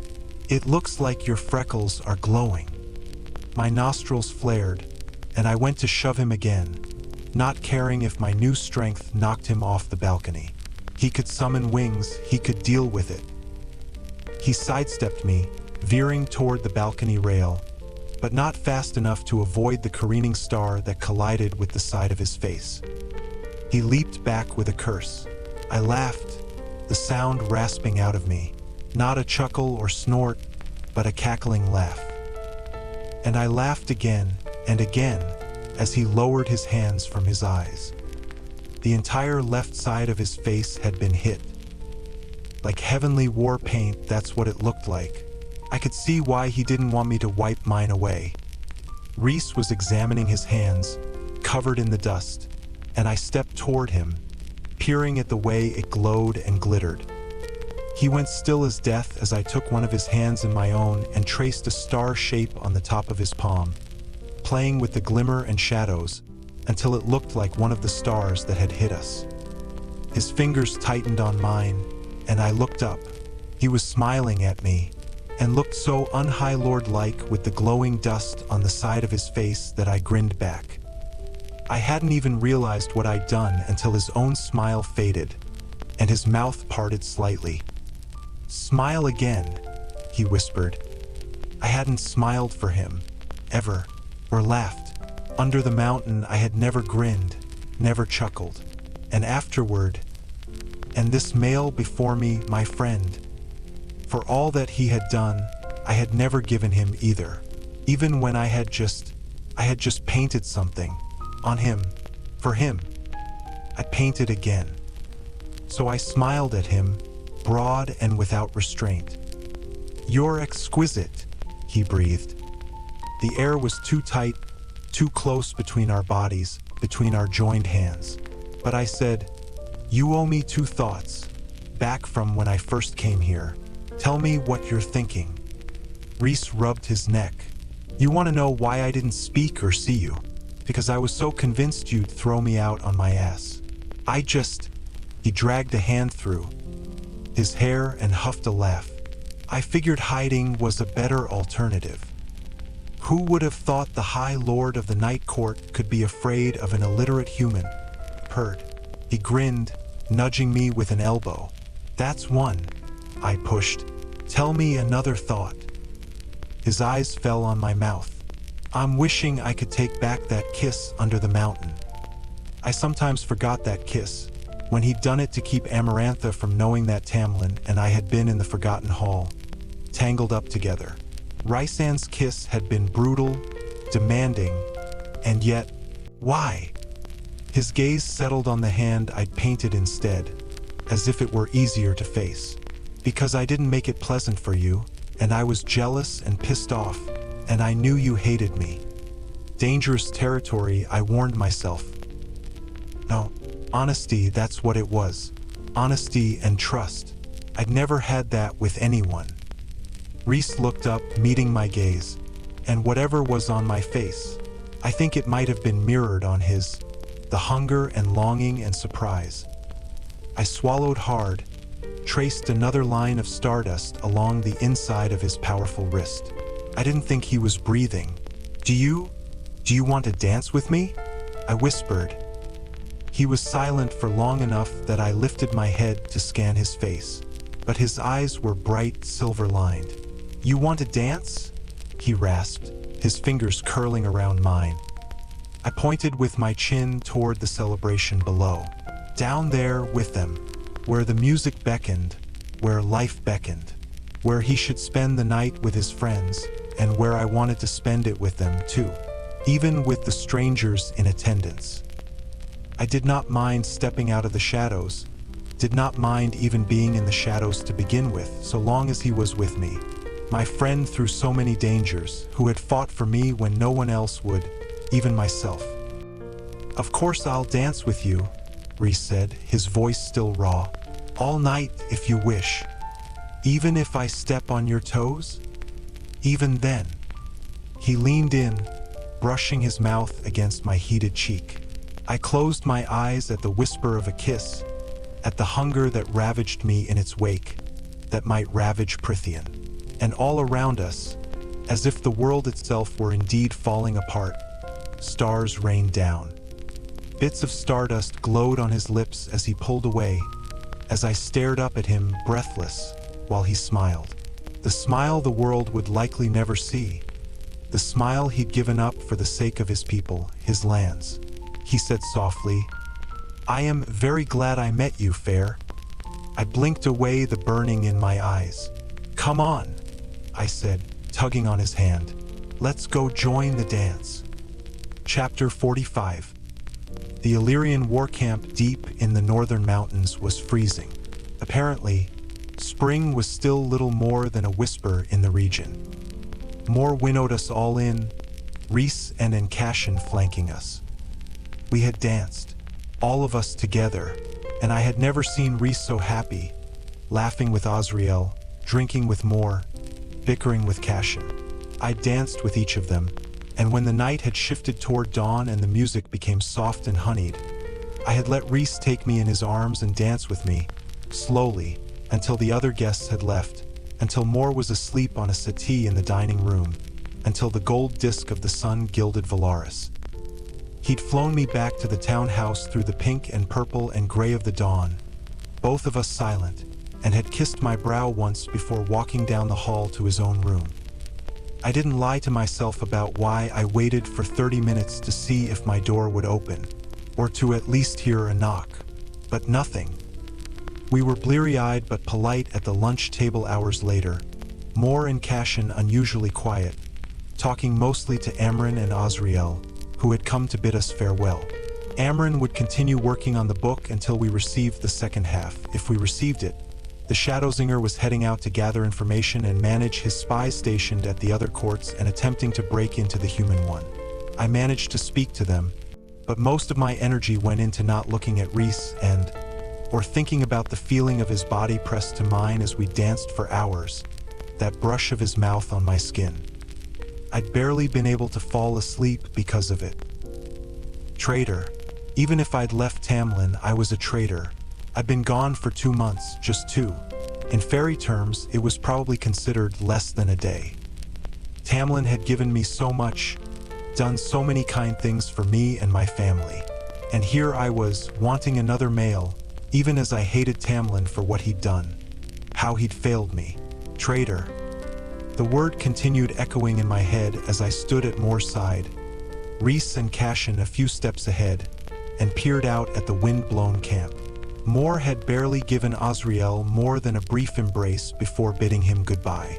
And for all the world, the spymaster looked like he didn't care, until he gave me a swift, warning look. I was still torn between amusement and outrage at the assumption I'd stick my nose into his business.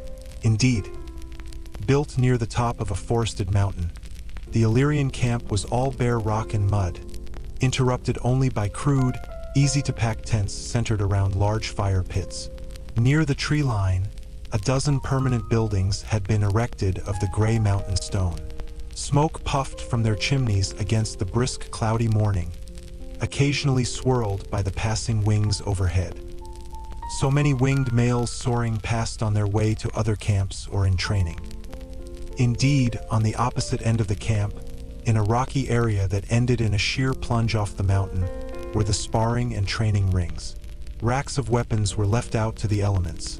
In the chalk-painted rings, males of all ages now trained with sticks and swords and shields and spears.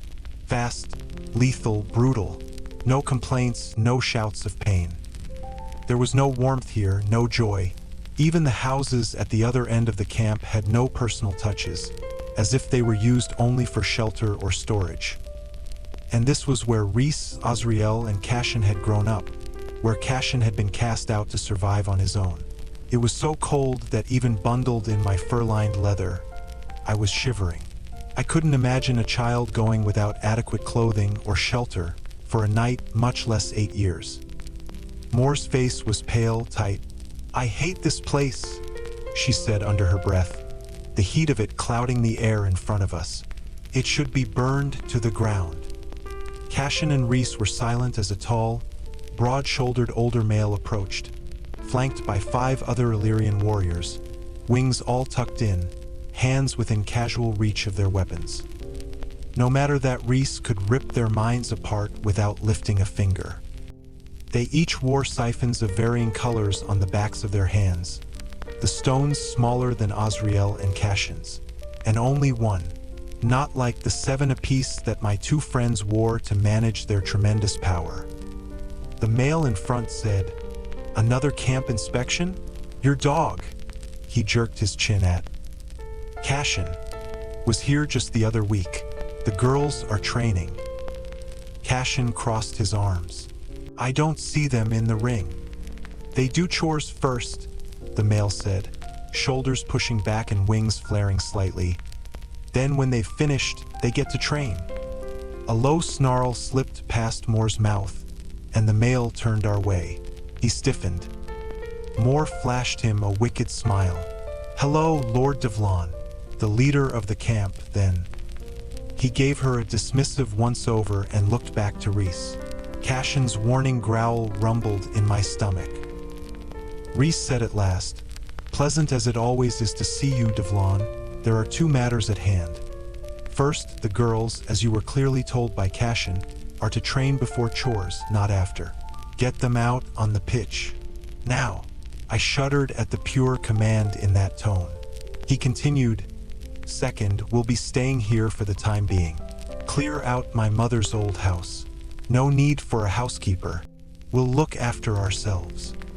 The house is occupied by my top warriors. Then unoccupy it," Rhys said simply, "and have them clean it before they do."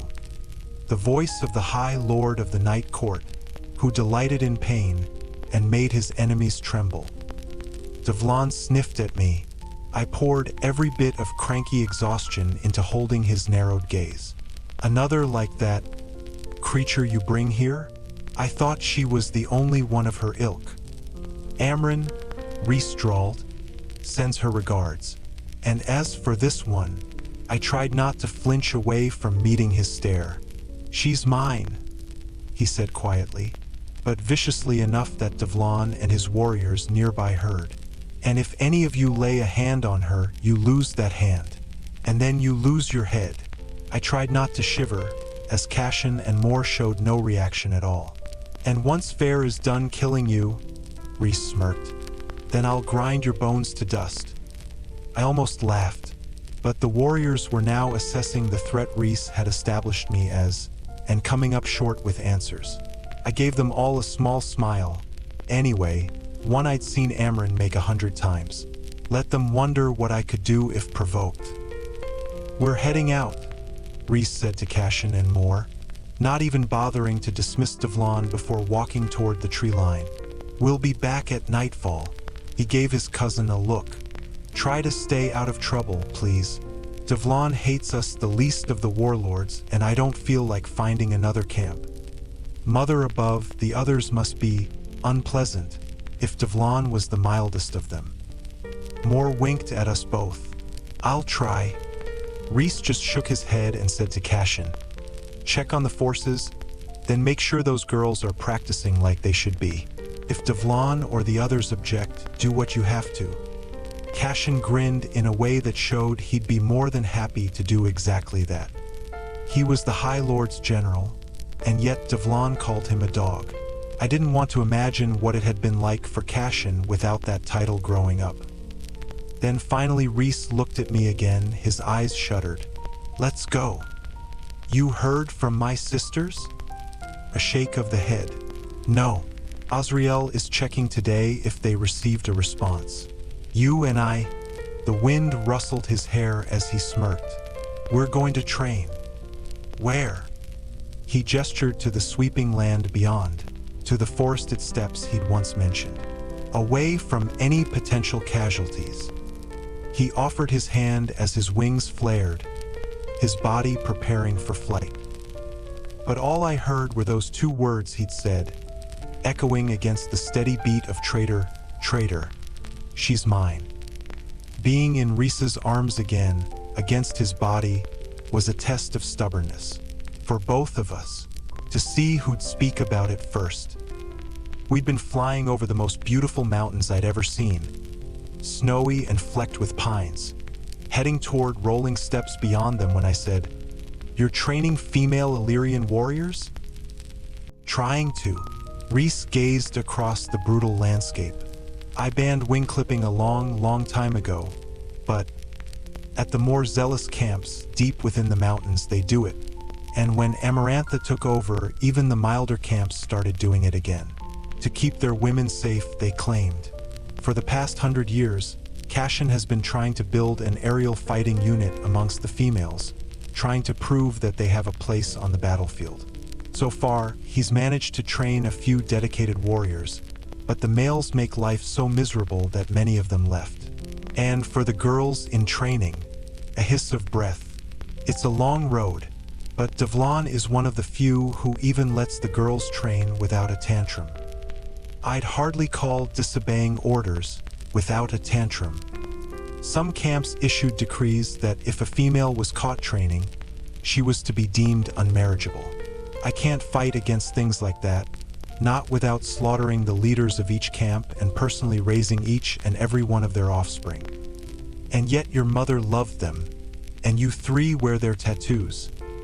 I got the tattoos in part for my mother, in part to honor my brothers, who fought every day of their lives for the right to wear them. Why do you let Devlon speak to Cashin like that? Because I know when to pick my fights with Devlon, and I know Cashin would be pissed if I stepped in to crush Devlon's mind like a grape when he could handle it himself. A whisper of cold went through me. Have you thought about doing it? I did just now, but most camp lords never would have given the three of us a shot at the blood right.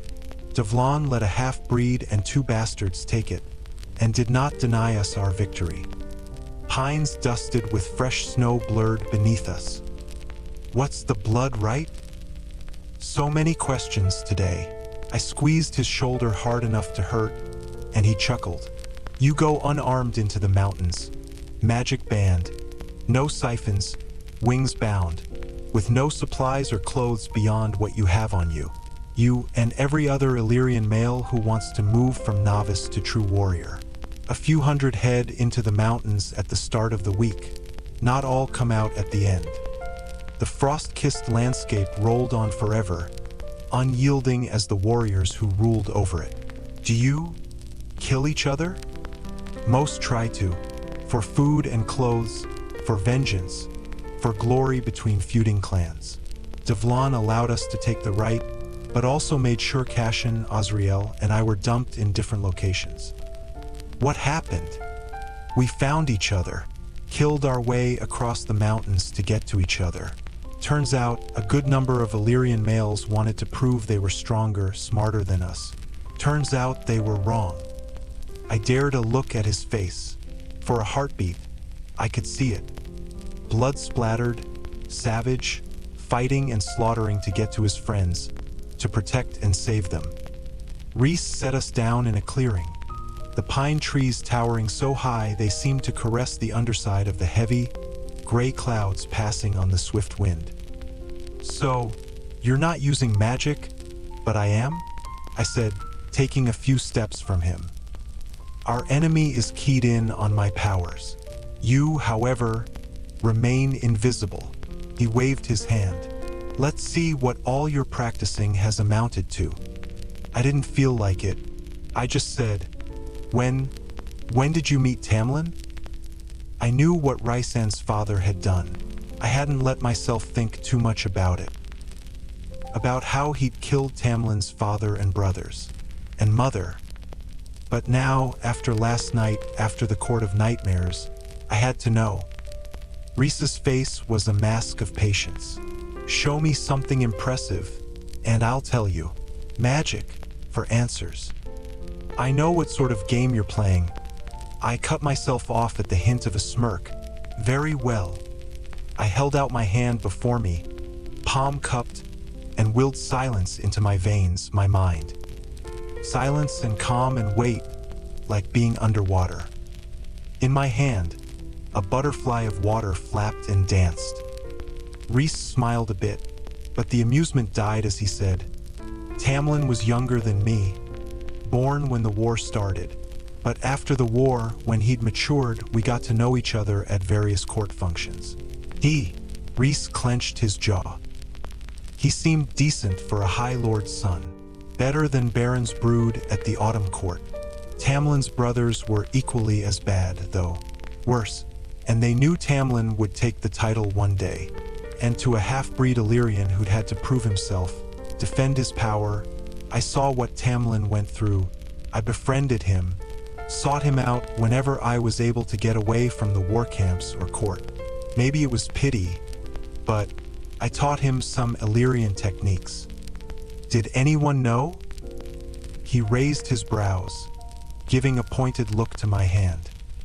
I scowled at him and summoned songbirds of water, letting them flap around the clearing as they'd flown around my bathing room at the summer court. Cashin and Azriel knew, Rhys went on. My family knew and disapproved. His eyes were chips of ice. But Tamlin's father was threatened by it, by me, and because he was weaker than both me and Tamlin, he wanted to prove to the world that he wasn't. My mother and sister were to travel to the Illyrian war camp to see me. I was supposed to meet them halfway, but I was busy training a new unit and decided to stay. My stomach turned over and over and over, and I wished I had something to lean against as Rhys said.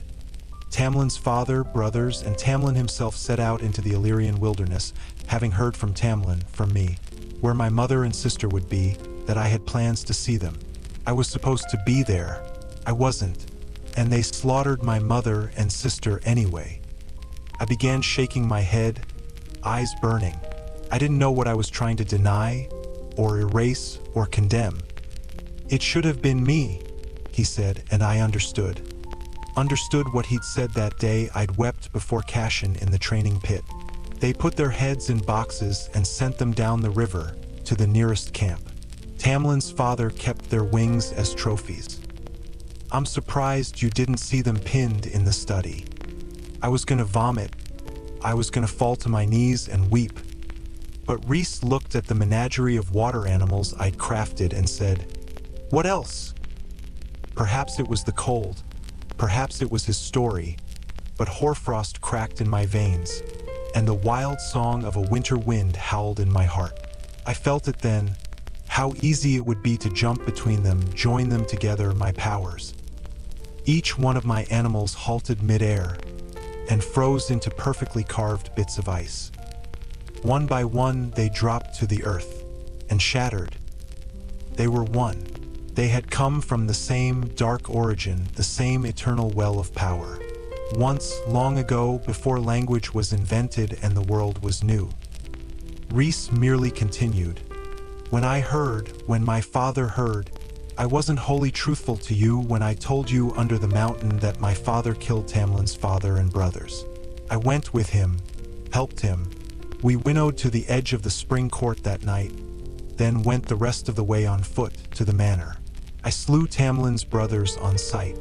I held their minds and rendered them helpless while I cut them into pieces, then melted their brains inside their skulls. And when I got to the High Lord's bedroom, he was dead. And my father had killed Tamlin's mother as well. I couldn't stop shaking my head. My father had promised not to touch her, that we weren't the kind of males who would do that. But he lied to me and he did it anyway. And then he went for Tamlin's room. I couldn't breathe as Rhys said. I tried to stop him. He didn't listen. He was gonna kill him too. And I couldn't. After all the death, I was done.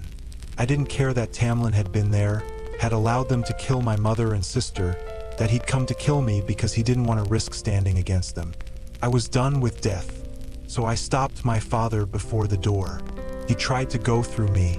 Tamlin opened the door, saw us, smelled the blood already leaking into the hallway, and I didn't even get to say a word before Tamlin killed my father in one blow.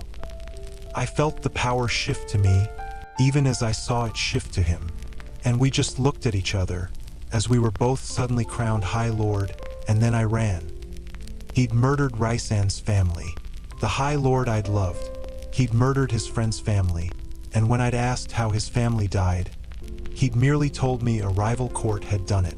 Rhysand had done it, and he didn't tell you any of that. I'm sorry, I breathed, my voice hoarse. What do you possibly have to be sorry for? I didn't know.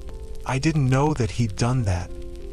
And Rhys thought I'd been comparing him against Tamlin, as if I held him to be some paragon. Why did you stop?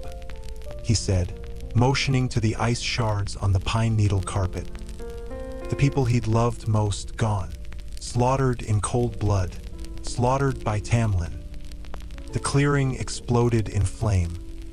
The pine needles vanished, the trees groaned, and even Rhys swore as fire swept through the clearing, my heart, and devoured everything in its path. No wonder he'd made Tamlin beg that day I'd been formally introduced to him. No wonder he'd relished every chance to taunt Tamlin.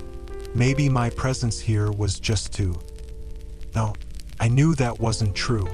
I knew my being here had nothing to do with what was between him and Tamlin, though he no doubt enjoyed interrupting our wedding day. Saved me from that wedding day, actually. Feyre, Rhys said as the fire died. But there it was, crackling inside my veins. Crackling beside veins of ice and water and darkness. Embers flared around us, floating in the air, and I sent out a breath of soothing dark, a breath of ice and water, as if it were a wind. A wind at dawn, sweeping clean the world. The power did not belong to the High Lords, not any longer. It belonged to me, as I belonged only to me, as my future was mine to decide, to forge. Once I discovered and mastered what the others had given me, I could weave them together, into something new, something of every court and none of them. Flame hissed as it was extinguished so thoroughly that no smoke remained. But I met Rhys's stare, his eyes a bit wide as he watched me work. I rasped, "Why didn't you tell me sooner?" The sight of him in his Illyrian fighting gear, wings spread across the entire width of the clearing, his blade peeking over his shoulder. There, in that hole in my chest, I saw the image there. At first interpretation, he'd looked terrifying, vengeance and wrath incarnate. But if you came closer, the painting would show the beauty on his face. The wings flared not to hurt, but to carry me from danger, to shield me. "I didn't want you to think I was trying to turn you against him," he said. "The painting, I could see it, feel it. I wanted to paint it. I wanted to paint." I didn't wait for him to stretch out his hand before I went to him. And looking up into his face, I said, "I want to paint you." He gently lifted me into his arms. "Nude would be best," he said in my ear. Chapter 46. I was so cold I might never be warm again. Even during winter in the mortal realm, I'd managed to find some kernel of heat. But after nearly emptying my cache of magic that afternoon, even the roaring hearth fire couldn't thaw the chill around my bones. Did spring ever come to this blasted place?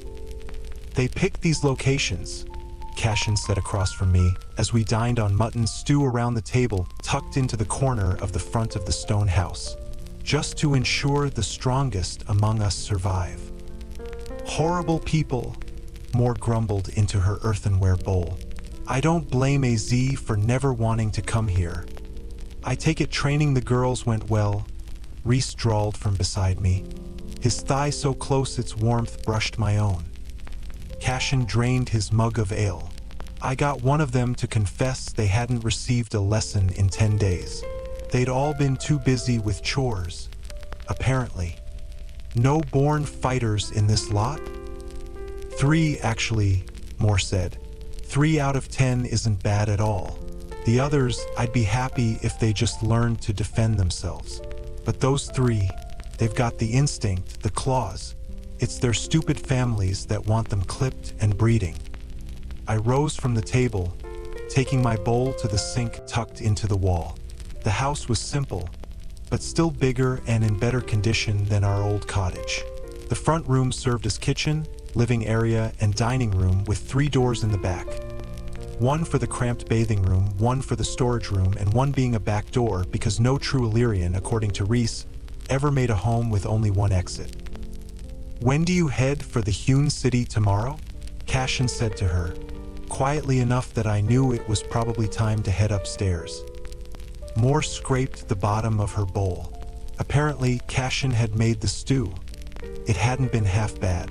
After breakfast, before, I don't know, maybe in the afternoon, when they're all just waking up. Rhys was a step behind me, bowl in hand, and motioned to leave my dirty dish in the sink. He inclined his head toward the steep, narrow stairs at the back of the house. They were wide enough to fit only one Illyrian warrior, another safety measure, and I glanced at the table one last time before disappearing upstairs. Moore and Cashin both stared at their empty bowls of food, softly talking for once. Every step upward, I could feel Rhys at my back, the heat of him, the ebb and flow of his power. And in this small space, the scent of him washed over me, beckoned to me. Upstairs was dark, illuminated by the small window at the end of the hall, and the moonlight streaming in through a thin gap in the pines around us. There were only 2 doors up here, and Rhys pointed to one of them. "You and Moore can share tonight. Just tell her to shut up if she babbles too much." I wouldn't, though. If she needed to talk, to distract herself and be ready for what was to come tomorrow, I'd listen until dawn. He put a hand on his own doorknob, but I leaned against the wood of my door. It'd be so easy to take the 3 steps to cross the hall, to run my hands over that chest, trace those beautiful lips with my own. I swallowed as he turned to me. I didn't want to think what it meant, what I was doing, what this was, whatever it was between us. Because things between us had never been normal, not from the very first moment we'd met on Calamai. I'd been unable to easily walk away from him then, when I'd thought he was deadly dangerous. But now, traitor, traitor, traitor. He opened his mouth, but I had already slipped inside my room and shut the door. Freezing rain trickled through the pine boughs as I stalked through the mists in my Illyrian fighting leathers, armed with a bow, quiver, and knives, shivering like a wet dog. Rhys was a few hundred feet behind, carrying our packs. We'd flown deep into the forest steppes, far enough that we'd have to spend the night out here, far enough that no one and nothing might see another glorious explosion of flame and temper. As Rhys had put it, Azriel hadn't brought word from my sisters of the Queen's status, so we had time to spare, though Rhys certainly hadn't looked like it when he informed me that morning. But at least we wouldn't have to camp out here. Rhys had promised there was some sort of wayfarers in nearby. I turned toward where Rhys trailed behind me, spotting his massive wings first. Moore had set off before I'd even been awake, and Cashin had been pissy and on edge during breakfast, so much so that I'd been glad to leave as soon as I'd finished my porridge, and felt slightly bad for the Illyrians who had to deal with him that day. Rhys paused once he caught up, and even with the trees and rain between us, I could see his brows lift in silent question of why I'd paused. We hadn't spoken of Starfall or the Court of Nightmares, and last night, as I twisted and turned in the tiny bed, I decided, fun and distraction. It didn't need to be complicated. Keeping things purely physical, well, it didn't feel like as much of a betrayal. I lifted a hand, signaling Rhys to stay where he was. After yesterday, I didn't want him too close, lest I burn him, or worse.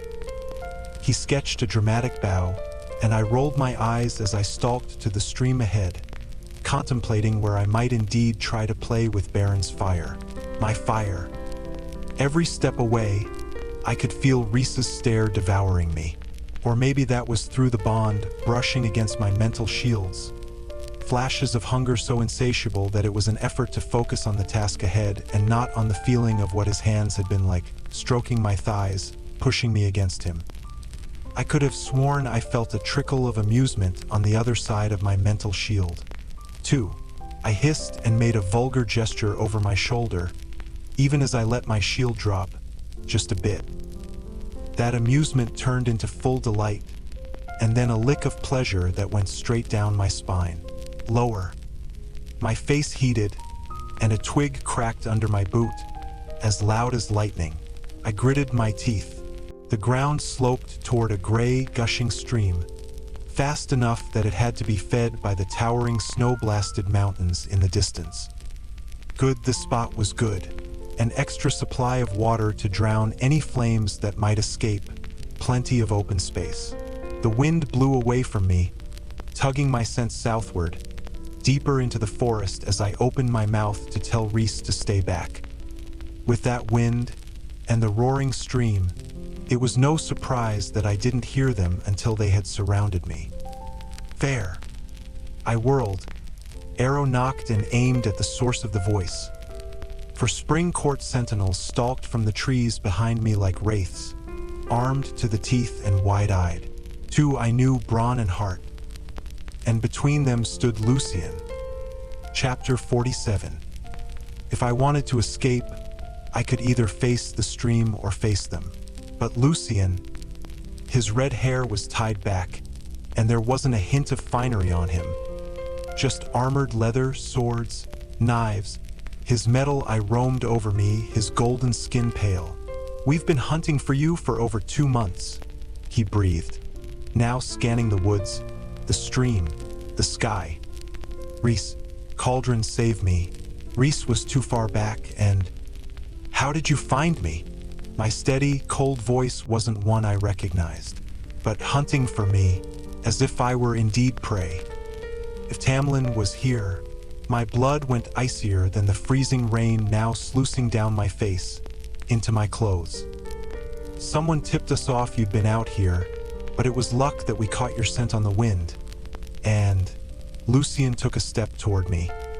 I stepped back, only 3 feet between me and the stream. Lucian's eye widened slightly. "We need to get out of here. Tamlin's he hasn't been himself. I'll take you right to—" "No," I breathed. The word rasped through the rain, the stream, the pine forest. The 4 sentinels glanced between each other, then to the arrow I kept aimed. Lucian took me in again, and I could see what he was now gleaning, the Illyrian fighting leathers, the color and fullness that had returned to my face, my body, and the silent steel of my eyes. "Feyre," he said, holding out a hand. "Let's go home." I didn't move. That stopped being my home the day you let him lock me up inside of it. Lucian's mouth tightened. "It was a mistake. We all made mistakes. He's sorry, more sorry than you realize. So am I." He stepped toward me, and I backed up another few inches.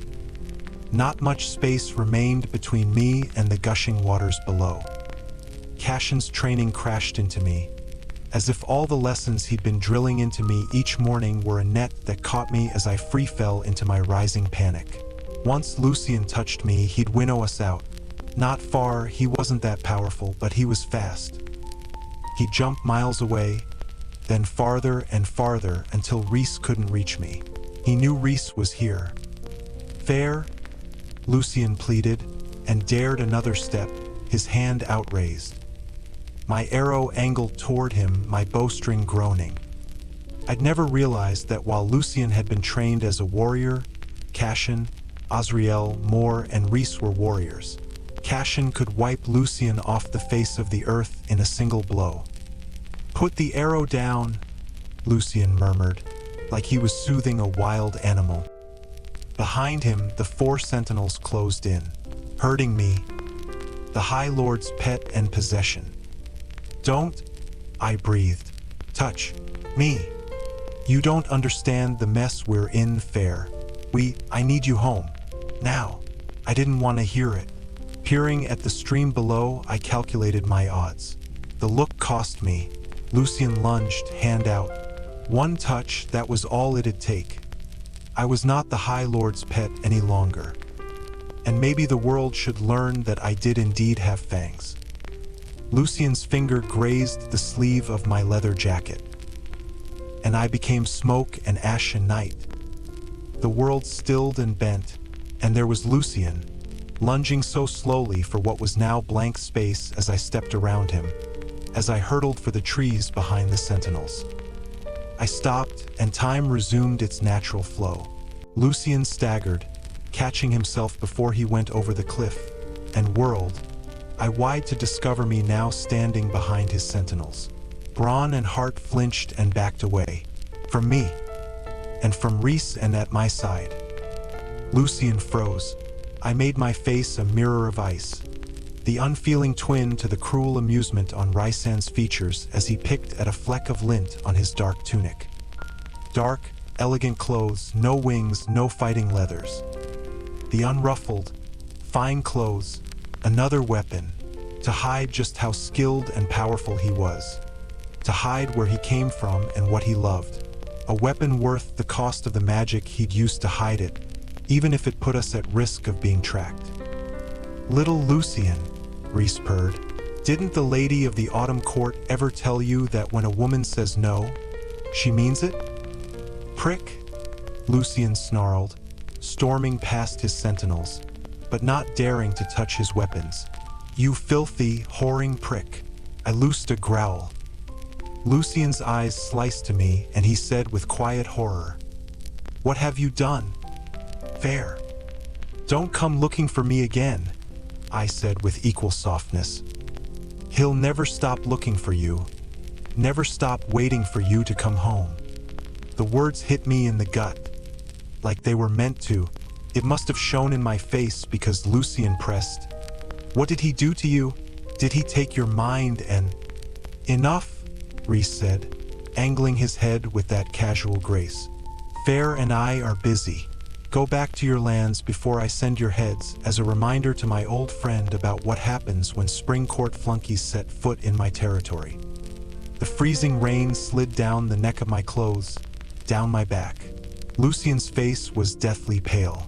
"You made your point, Feyre. Now come home."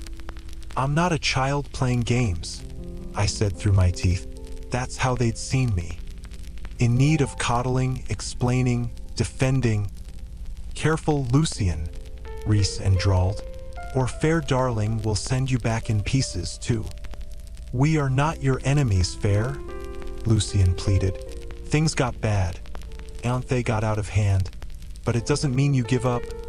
"You gave up," I breathed. I felt even Rhys go still. "You gave up on me," I said a bit more loudly. "You were my friend, and you picked obeying him even when you saw what his orders and his rules did to me. Even when you saw me wasting away day by day. You have no idea how volatile those first few months were," Lucian snapped. "We needed to present a unified, obedient front, and I was supposed to be the example to which all others in our court were held. You saw what was happening to me, but you were too afraid of him to truly do anything about it." It was fear. Lucian had pushed Tamlin, but to a point. He'd always yielded at the end. "I begged you," I said, the words sharp and breathless. "I begged you so many times to help me, to get me out of the house, even for an hour, and you left me alone or shoved me into a room with Ianthe, or told me to stick it out." Lucian said too quietly, "And I suppose the Night Court is so much better?" I remembered what I was supposed to know, to have experienced. What Lucian and the others could never know, not even if it meant forfeiting my own life. And I would, to keep Valaris safe, to keep Mor and Amren and Cashin and Azriel and Rhys safe. I said to Lucian, low and quiet and as vicious as the talons that formed at the tips of my fingers, as vicious as the wondrous weight between my shoulder blades. "When you spend so long trapped in darkness, Lucian, you find that the darkness begins to stare back. A pulse of surprise, of wicked delight against my mental shields. At the dark, membranous wings I knew were now poking over my shoulders. Every icy kiss of rain sent jolts of cold through me. Sensitive, so sensitive, these Ilrian wings." Lucian backed up a step. "What did you do to yourself?" I gave him a little smile. "The human girl you knew died under the mountain. I have no interest in spending immortality as a High Lord's pet." Lucian started shaking his head. "Feyre." "Tell Tamlin," I said, choking on his name, on the thought of what he'd done to Rhys, to his family. "If he sends anyone else into these lands, I will hunt each and every one of you down, and I will demonstrate exactly what the darkness taught me." There was something like genuine pain on his face. I didn't care. I just watched him, unyielding and cold and dark. The creature I might one day have become if I had stayed at the Spring Court, if I had remained broken for decades, centuries, until I learned to quietly direct those shards of pain outward, learned to savor the pain of others. Lucian nodded to his sentinels. Brawn and Heart, wide-eyed and shaking, vanished with the other two. Lucien lingered for a moment, nothing but air and rain between us. He said softly to Rhys, "And you're dead. You and your entire cursed court." Then he was gone. I stared at the empty space where he'd been, waiting, not letting that expression off my face until a warm, strong finger traced a line down the edge of my right wing. Felt like having my ear breathed into. I shuddered, arching as a gasp came out of me. And then Rhys was in front of me, scanning my face, the wings behind me. "How?" "Shape-shifting," I managed to say, watching the rain slide down his golden tan face. And it was distracting enough that the talons, the wings, the rippling darkness faded, and I was left light and cold in my own skin. Shape-shifting. At the sight of part of the history, the male I had not really let myself remember. Shape-shifting. A gift from Tamlin that I had not wanted or needed until now. Rhys's eyes softened. That was a very convincing performance. "I gave him what he wanted to see," I murmured. "We should find another spot." He nodded, and his tunic and pants vanished, replaced by those familiar fighting leathers, the wings, the sword. My warrior, not my anything. "Are you all right?" he said as he scooped me into his arms to fly us to another location. I nestled into his warmth, savoring it. The fact that it was so easy, that I felt so little, upsets me more than the encounter itself. Perhaps that had been my problem all along. Why I hadn't dared take that final step at Starfall. I was guilty that I didn't feel awful, not truly. Not for wanting him. A few mighty flaps had us soaring up through the trees and sailing low over the forest, rain slicing into my face. "I knew things were bad," Rhys said with quiet rage, barely audible over the freezing bite of the wind and rain. "But I thought Lucien at least would have stepped in." "I thought so too," I said, my voice smaller than I intended. He squeezed me gently, and I blinked at him through the rain. For once, his eyes were on me, not the landscape below. "You look good with wings," he said, and kissed my brow. Even the rain stopped feeling so cold. Chapter 48. Apparently, the nearby inn was little more than a raucous tavern with a few rooms for rent, usually by the hour, and, as it was, there were no vacancies, save for a tiny room in what had once been part of the attic. Rhys didn't want anyone knowing who, exactly, was amongst the high fae, fairies, Illyrians, and whoever else was packed in the inn below. Even I barely recognized him as he, without magic, without anything but adjusting his posture, muted that sense of otherworldly power until he was nothing but a common, very good-looking Illyrian warrior, pissy about having to take the last available room, so high up that there was only a narrow staircase leading to it. No hall, no other rooms.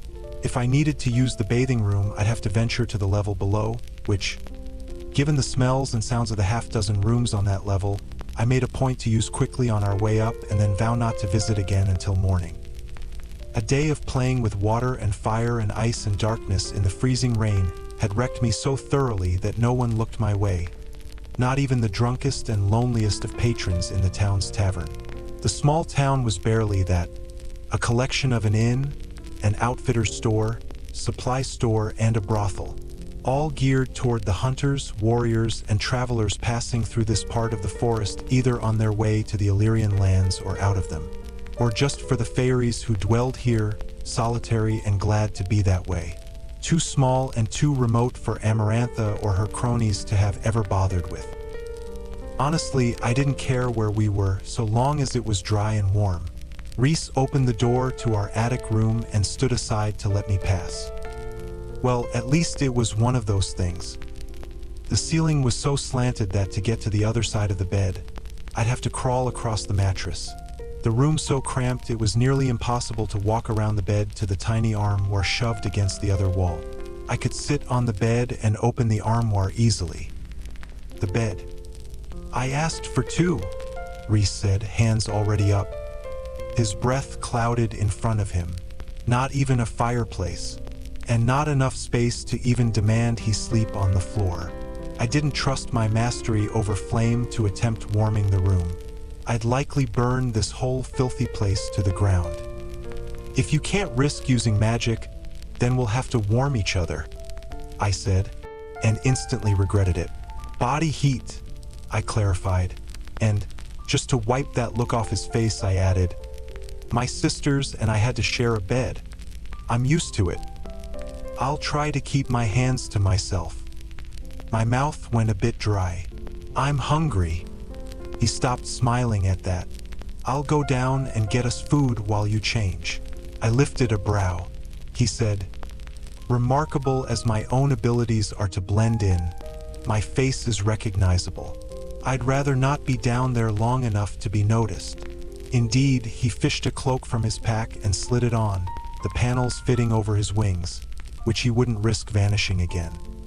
He'd used power earlier in the day, small enough, he said, that it might not be noticed, but we wouldn't be returning to that part of the forest anytime soon. He tugged on the hood, and I savored the shadows and menace and wings. Death on swift wings. That's what I'd call the painting. He said softly, I love it when you look at me like that. The purr in his voice heated my blood. Like what? Like my power isn't something to run from. Like you see me. And to a male who had grown up knowing he was the most powerful High Lord in Prythian's history, that he could shred minds if he wasn't careful, that he was alone in his power, in his burden, but that fear was his mightiest weapon against the threats to his people. I'd hit home when we'd fought after the Court of Nightmares. I was afraid of you at first. His white teeth flashed in the shadows of his hood. No, you weren't. Nervous, maybe, but never afraid. I felt the genuine terror of enough people to know the difference. Maybe that's why I couldn't keep away. When, before I could ask, he walked downstairs, shutting the door behind him. My half-frozen clothes were a misery to peel off as they clung to my rain-swollen skin, and I knocked into the slanted ceiling, nearby walls, and slammed my knee into the brass bedpost as I changed. The room was so cold I had to get undressed in segments, replacing a freezing shirt for a dry one, pants for fleece-lined leggings, sodden socks for thick, hand-knit lovelies that went up to my calves. When I tucked myself into an oversized sweater that smelled faintly of Rhys, I sat cross-legged on the bed and waited. The bed wasn't small, but certainly not large enough for me to pretend I wouldn't be sleeping next to him, especially with the wings. The rain tinkled on the roof mere inches away, a steady beat to the thoughts that now pulsed in my head. The cauldron knew what Lucian was reporting to Tamlin, likely at this very moment, if not hours ago.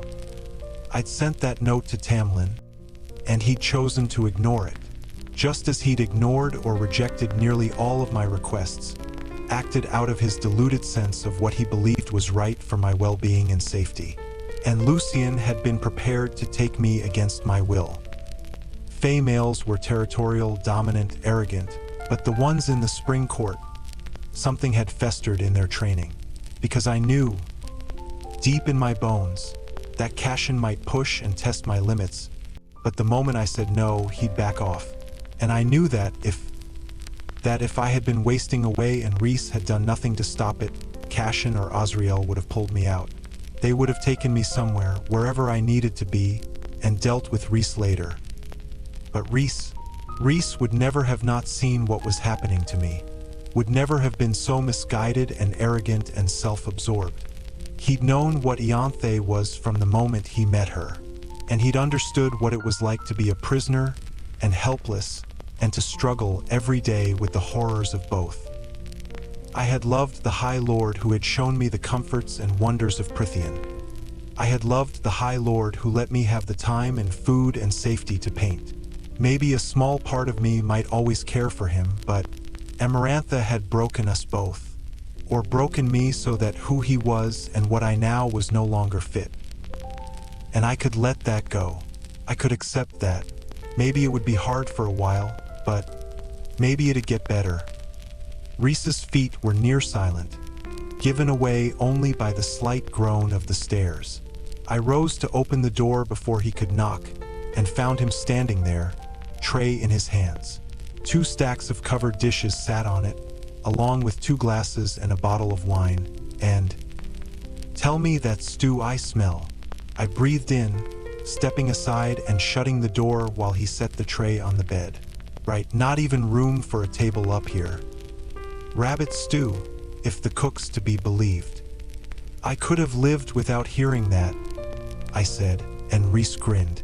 That smile tugged on something low in my gut, and I looked away, sitting down beside the food, careful not to jostle the tray.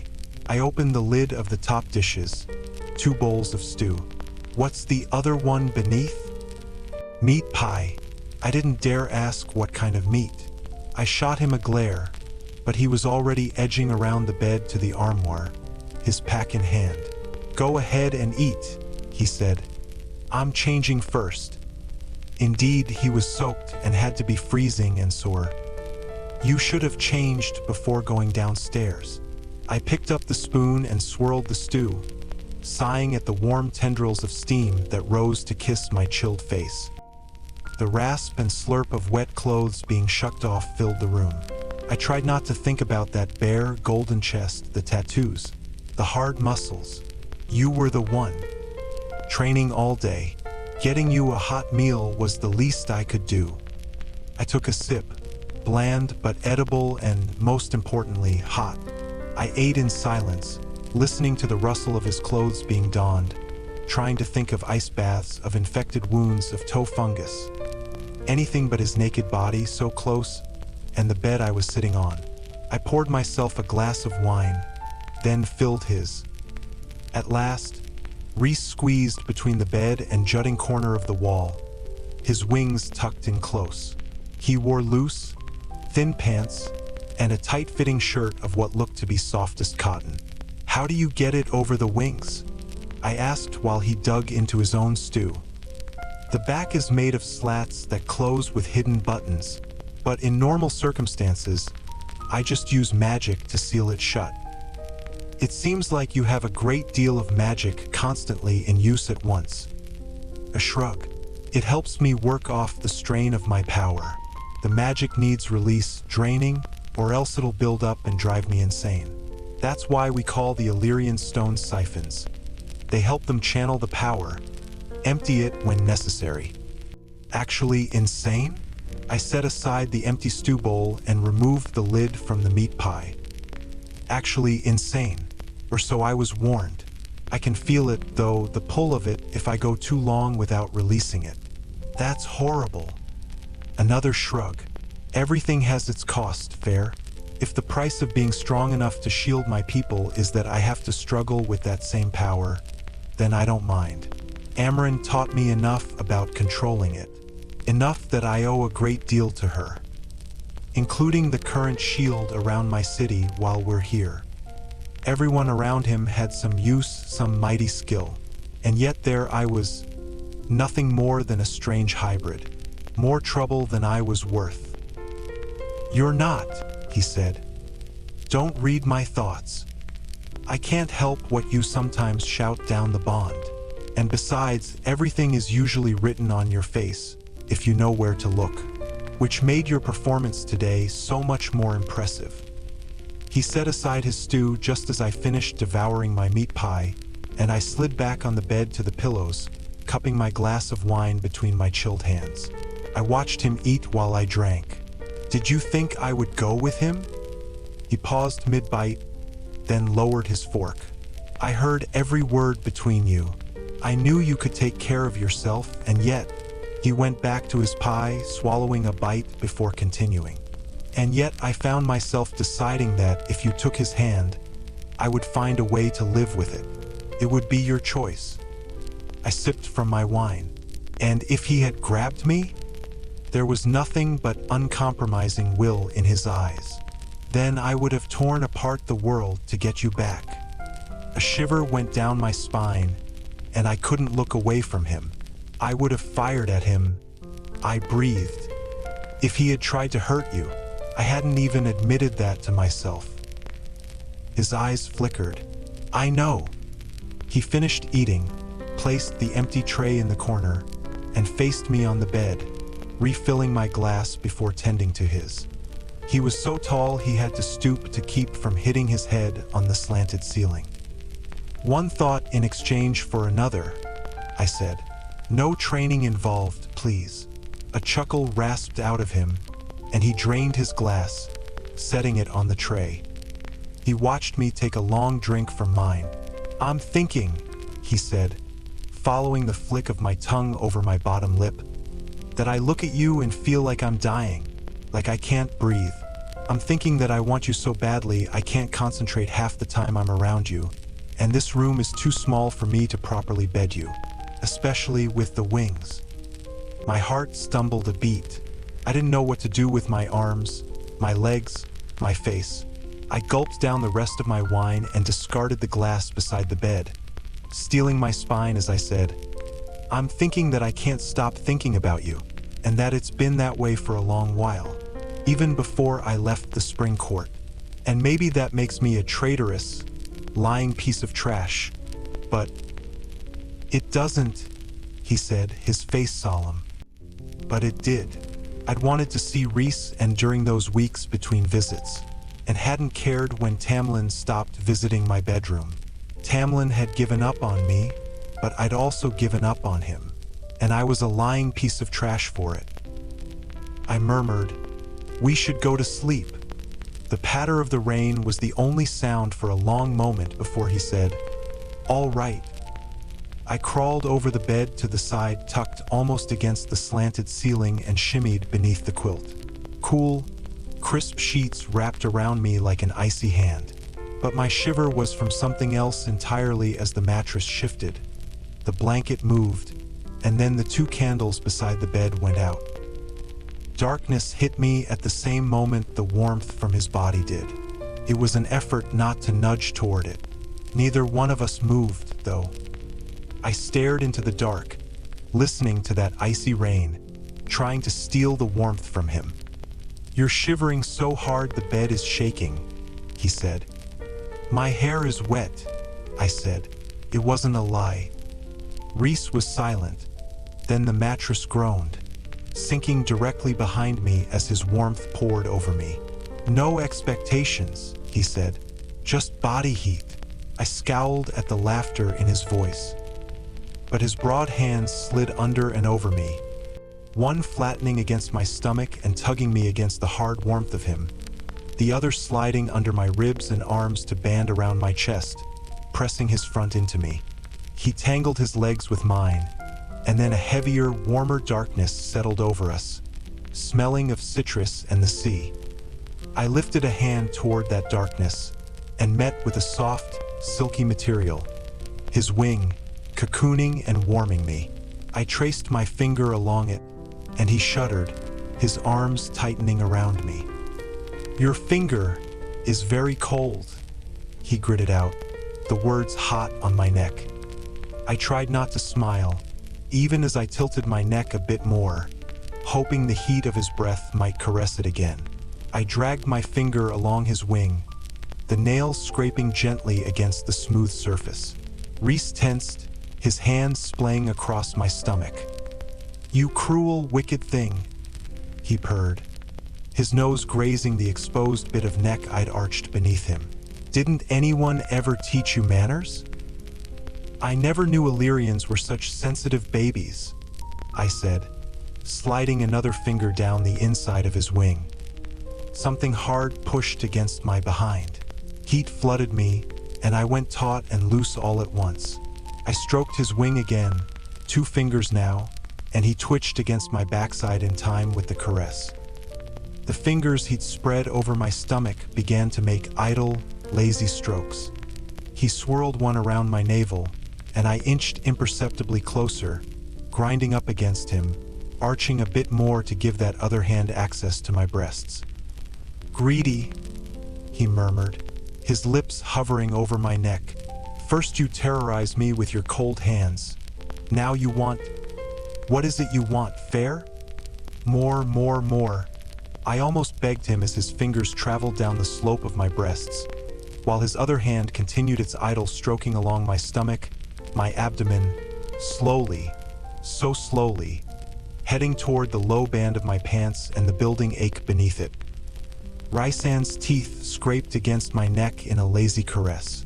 "What is it you want, Feyre?" He nipped at my earlobe. I cried out just a little, arching fully against him, as if I could get that hand to slip exactly to where I wanted it. I knew what he wanted me to say. I wouldn't give him the satisfaction of it. Not yet. So I said, "I want a distraction." It was breathless. "I want fun." His body again tensed behind mine. And I wondered if he somehow didn't see it for the lie it was. If he thought that was all I indeed wanted. But his hands resumed their roaming. "Then allow me the pleasure of distracting you." He slipped a hand beneath the top of my sweater, diving clean under my shirt. Skin to skin, the calluses of his hands made me groan as they scraped the top of my breast and circled around my peaked nipple.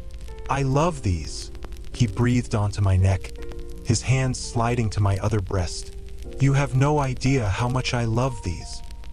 I groaned as he caressed a knuckle against my nipple, and I bowed into the touch, silently begging him.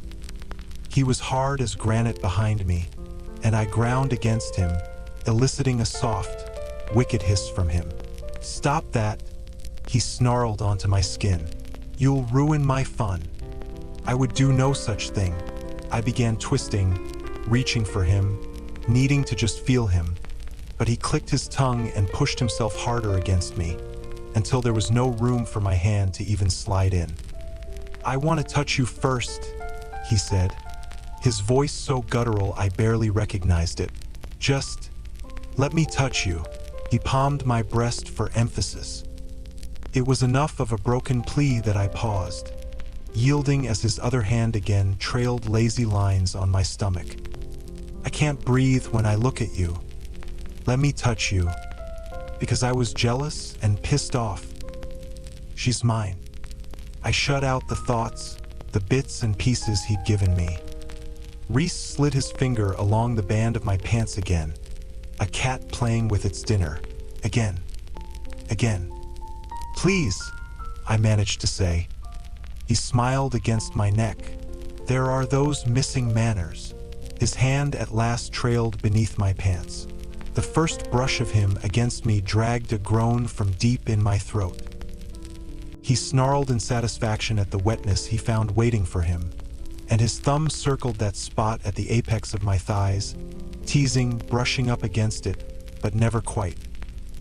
His other hand gently squeezed my breast at the same moment his thumb pushed down exactly where I wanted. I bucked my hips, my head fully back against his shoulder now, panting as his thumb flicked. I cried out, and he laughed, low and soft. "Like that." A moan was my only reply. More. His fingers slid down, slow and brazen, straight through the core of me, and every point in my body, my mind, my soul, narrowed to the feeling of his fingers poised there like he had all the time in the world. "Bastard. Please," I said again, and ground my ass against him for emphasis. He hissed at the contact and slid a finger inside me. He swore, "Feyre." But I'd already started to move on him, and he swore again in a long exhale. His lips pressed into my neck, kissing up toward my ear. I let out a moan so loud it drowned out the rain as he slid in a second finger, filling me so much I couldn't think around it, couldn't breathe. "That's it," he murmured, his lips tracing my ear. I was sick of my neck and ear getting such attention. I twisted as much as I could, and found him staring at me, at the hand down the front of my pants, watching me move on him. He was still staring at me when I captured his mouth with my own, biting on his lower lip. Rhys groaned, plunging his fingers in deeper, harder. I didn't care. I didn't care one bit about what I was and who I was and where I'd been as I yielded fully to him, opening my mouth. His tongue swept in, moving in a way that I knew exactly what he'd do if he got between my legs. His fingers plunged in and out, slow and hard, and my very existence narrowed to the feel of them, to the tightness in me ratcheting up with every deep stroke, every echoing thrust of his tongue in my mouth. You have no idea how much He cut himself off and groaned again. Feyre. The sound of my name on his lips was my undoing. Release barreled down my spine, and I cried out, only to have his lips cover mine, as if he could devour the sound. His tongue flicked the roof of my mouth while I shuddered around him, clenching tight. He swore again, breathing hard, fingers stroking me through the last throes of it, until I was limp and trembling in his arms. I couldn't breathe hard enough, fast enough, as Rhys withdrew his fingers, pulling back so I could meet his stare. He said, I wanted to do that when I felt how drenched you were at the Court of Nightmares. I wanted to have you right there in the middle of everyone. But mostly I just wanted to do this. His eyes held mine as he brought those fingers to his mouth and sucked on them. On the taste of me. I was going to eat him alive. I slid a hand up to his chest to pin him down, but he gripped my wrist. When you lick me, he said roughly, I want to be alone, far away from everyone, because when you lick me, Feyre, he said, pressing nipping kisses to my jaw, my neck, I'm going to let myself roar loud enough to bring down a mountain. I was instantly liquid again, and he laughed under his breath.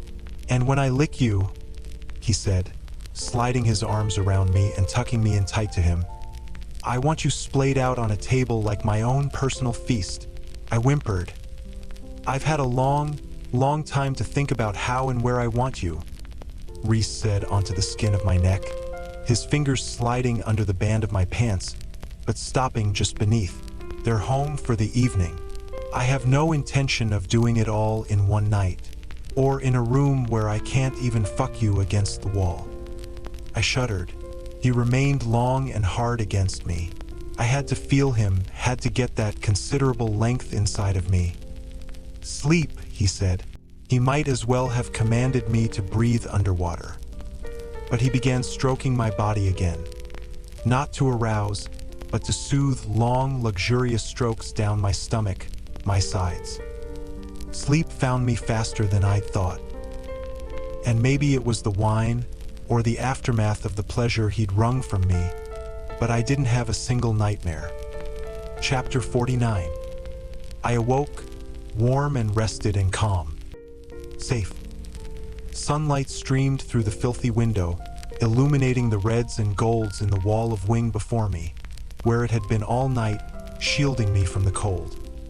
Rhysand's arms were banded around me, his breathing deep and even, and I knew it was just as rare for him to sleep that soundly, peacefully. What we'd done last night. Carefully, I twisted to face him, his arms tightening slightly, as if to keep me from vanishing with the morning mist. His eyes were open when I nestled my head against his arm. Within the shelter of his wing, we watched each other. And I realized I might very well be content to do exactly that forever. I said quietly, "Why did you make that bargain with me? Why demand a week from me every month?" His violet eyes shuddered. And I didn't dare admit what I expected, but it was not. Because I wanted to make a statement to Amarantha. Because I wanted to piss off Tamlin, and I needed to keep you alive in a way that wouldn't be seen as merciful. Oh, his mouth tightened. You know there is nothing I wouldn't do for my people, for my family. And I'd been a pawn in that game. His wing folded back, and I blinked at the watery light. Bath or no bath, he said. I cringed at the memory of the grimy, reeking bathing room a level below. Using it to see to my needs would be bad enough. I'd rather bathe in a stream, I said, pushing past the sinking in my gut. Rhys let out a low laugh and rolled out of bed. Then let's get out of here. For a heartbeat, I wondered if I'd dreamed up everything that had happened the night before. From the slight, pleasant soreness between my legs, I knew I hadn't, but maybe it'd be easier to pretend that nothing had happened. The alternative might be more than I could endure. We flew for most of the day, far and wide, close to where the forested steppes rose up to meet the Illyrian mountains. We didn't speak of the night before, we barely spoke at all. Another clearing, another day of playing with my power, summoning wings, winnowing, fire and ice and water, and now wind. The wind and breezes that rippled across the sweeping valleys and wheat fields of the day court, then whipped up the snow capping their highest peaks. I could feel the words rising in him as the hours passed. I catch him watching me whenever I paused for a break. Catch him opening up his mouth, and then shutting it. It rained at one point, and then turned colder and colder with the cloud cover.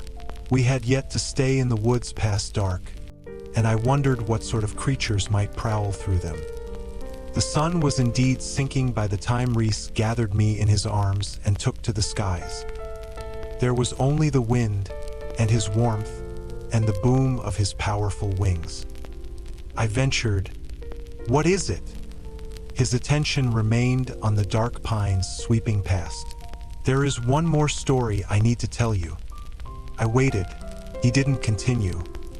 I put my hand against his cheek, the first intimate touch we'd had all day. His skin was chilled, his eyes bleak as they slid to me. "I don't walk away, not from you," I swore quietly. His gaze softened. "Feyre!" Rhys roared in pain, arching against me. I felt the impact, felt blinding pain through the bond that ripped through my own mental shields, felt the shudder of the dozen places the arrows struck him as they shot from bows hidden beneath the forest canopy. And then we were falling.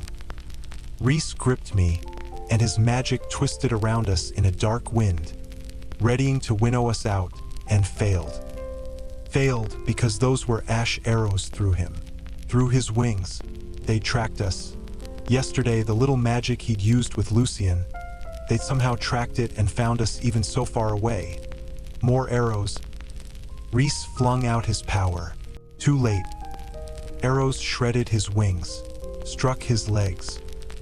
And I think I was screaming, not for fear as we plummeted, but for him, for the blood and the greenish sheen on those arrows. Not just ash, but poison. A dark wind, his power, slammed into me, and then I was being thrown far and wide as he sent me tumbling beyond the arrow's range, tumbling through the air. Rhys's roar of wrath shook the forest, the mountains beyond.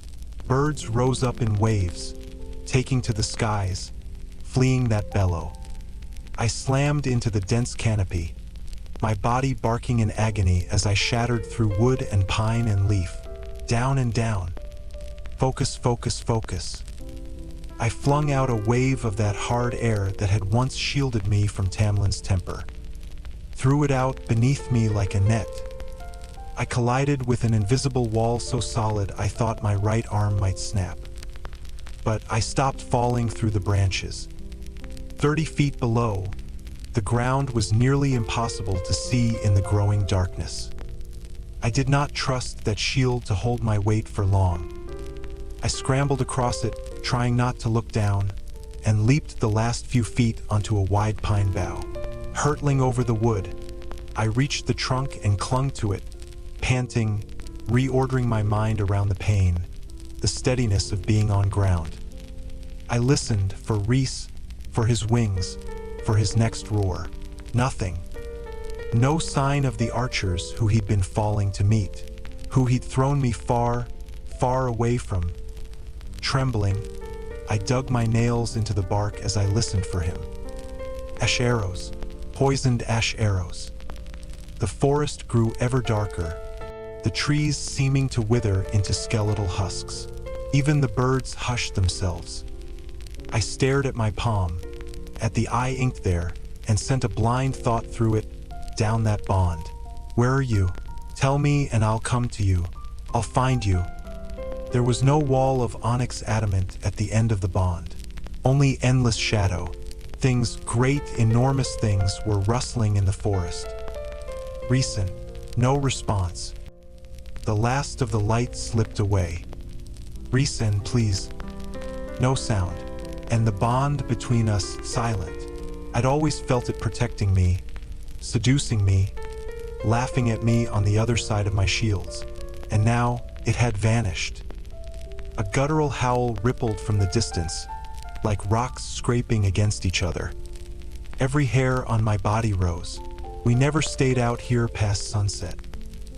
I took steadying breaths, knocking one of my few remaining arrows into my bow.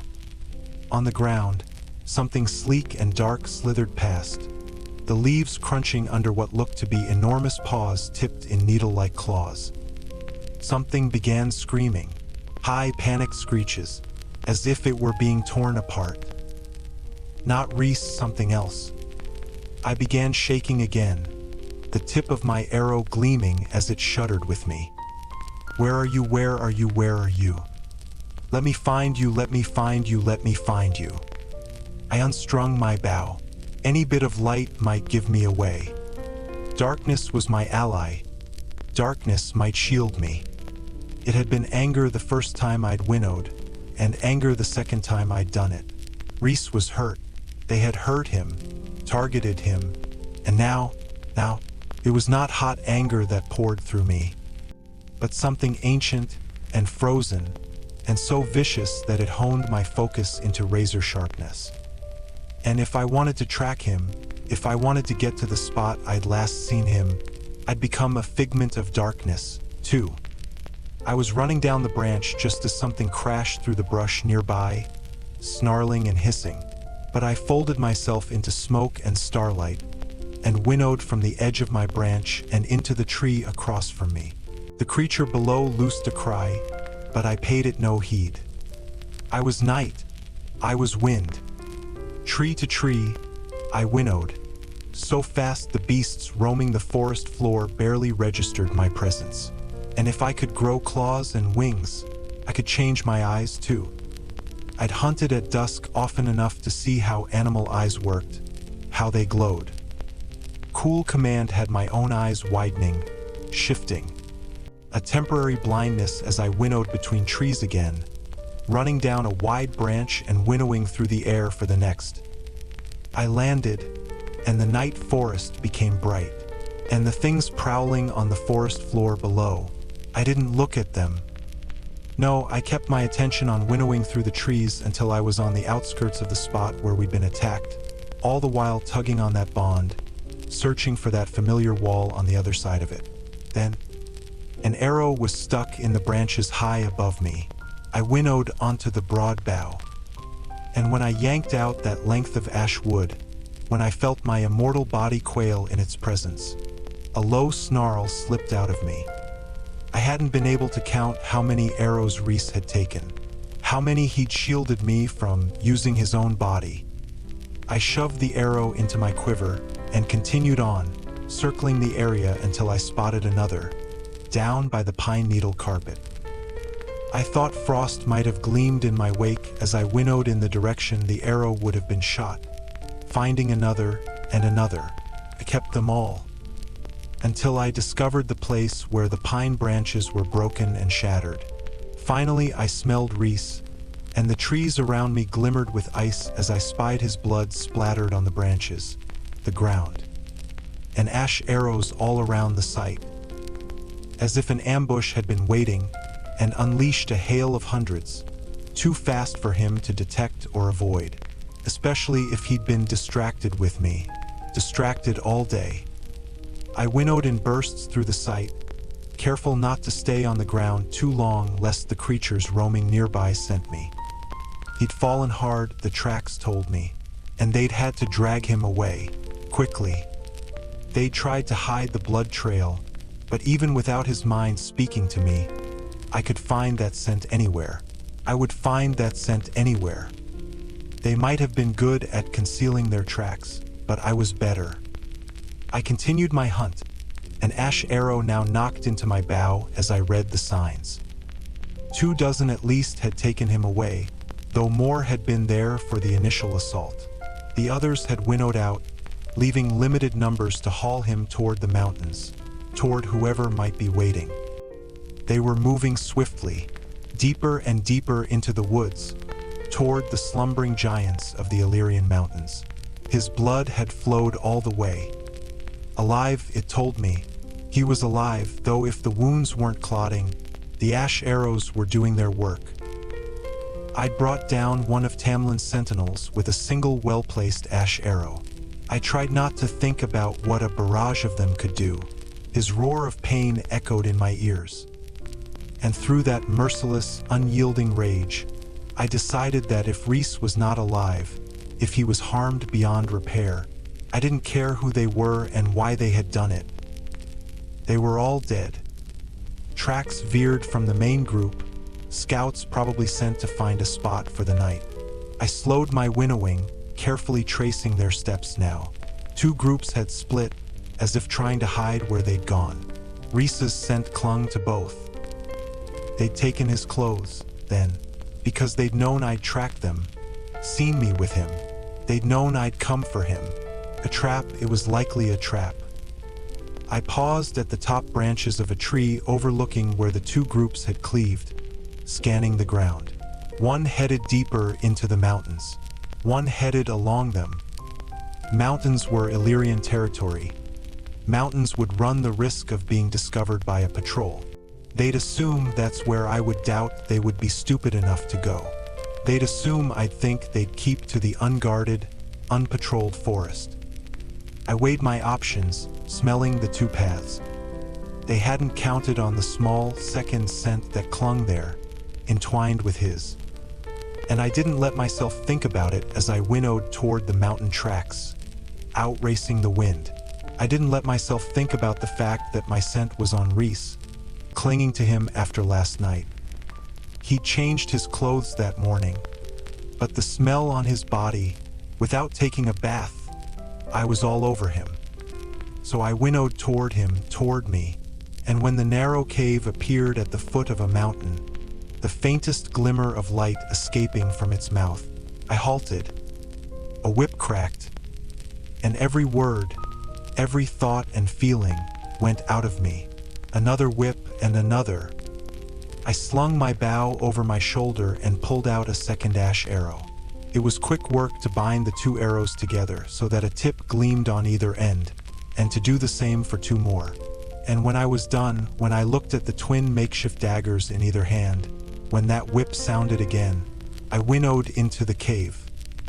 They'd picked one with a narrow entrance that opened into a wide, curving tunnel, setting up their little camp around the bend to avoid detection. The scouts at the front, two high Fey males with unmarked armor who I didn't recognize, didn't notice as I went past. Two other scouts patrolled just inside the cave mouth, watching those at the front. I was there and vanished before they could spot me. I rounded the corner, time slipping and bending, and my night-dark eyes burned at the light. I changed them, winnowing between one blink and the next, past the other two guards. And when I beheld the four others in that cave, beheld the tiny fire they'd built and what they'd already done to him, I pushed against the bond between us, almost sobbing as I felt that adamant wall, but there was nothing behind it, only silence. They'd found strange chains of bluish stone to spread his arms, suspending him from either wall of the cave. His body sagged from them, his back a ravaged slab of meat. And his wings, they'd left the ash arrows through his wings, 7 of them. His back to me, only the sight of the blood running down his skin told me he was alive. And it was enough that I detonated. I winnowed to the two guards holding twin whips. The others around them shouted as I dragged my ash arrows across their throats, deep and vicious, just like I'd done countless times while hunting. 1, 2, then they were on the ground, whips limp. Before the guards could attack, I winnowed again to the ones nearest. Blood sprayed. Winnow, strike. Winnow, strike. Those wings, those beautiful, powerful wings. The guards at the mouth of the cave had come rushing in. They were the last to die. And the blood on my hands felt different from what it had been like under the mountain. This blood, I savored. Blood for blood. Blood for every drop they'd spilled of his. Silence fell in the cave as their final shouts finished echoing, and I winnowed in front of Rhys, shoving the bloody ash daggers into my belt. I gripped his face, pale too pale, but his eyes opened to slits and he groaned. I didn't say anything as I lunged for the chains holding him, trying not to notice the bloody handprints I'd left on him. The chains were like ice, worse than ice. They felt wrong. I pushed past the pain and strangeness of them, and the weakness that barreled down my spine, and unlatched him. His knees slammed into the rock so hard I winced, but I rushed to the other arm, still upraised. Blood flowed down his back, his front, pooling in the dips between his muscles. "Rhys," I breathed. I almost dropped to my own knees as I felt a flicker of him behind his mental shields, as if the pain and exhaustion had reduced it to window thinness. His wings, peppered with those arrows, remained spread, so painfully taut that I winced. "Rhys, we need to winnow home." His eyes opened again, and he gasped, "Can't." Whatever poison was on those arrows, then his magic, his strength. But we couldn't stay here, not when the other group was nearby. So I said, "Hold on," and gripped his hand before I threw us into night and smoke. Winnowing was so heavy, as if all the weight of him, all that power, dragged me back.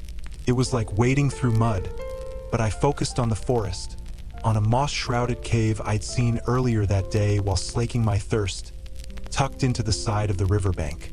I'd peeked into it, and nothing but leaves had been within. At least it was safe, if not a bit damp. Better than being in the open, and it was our only option. Every mile was an effort, but I kept my grip on his hand, terrified that if I let go, I'd leave him somewhere I might never be able to find. And then we were there in that cave, and he grunted in agony as we slammed into the wet, cold stone floor. "Rhys," I pleaded, stumbling in the dark. Such impenetrable dark, and with those creatures around us, I didn't risk a fire, but he was so cold and still bleeding. I willed my eyes to shift again, and my throat tightened at the damage. The lashings across his back kept dribbling blood.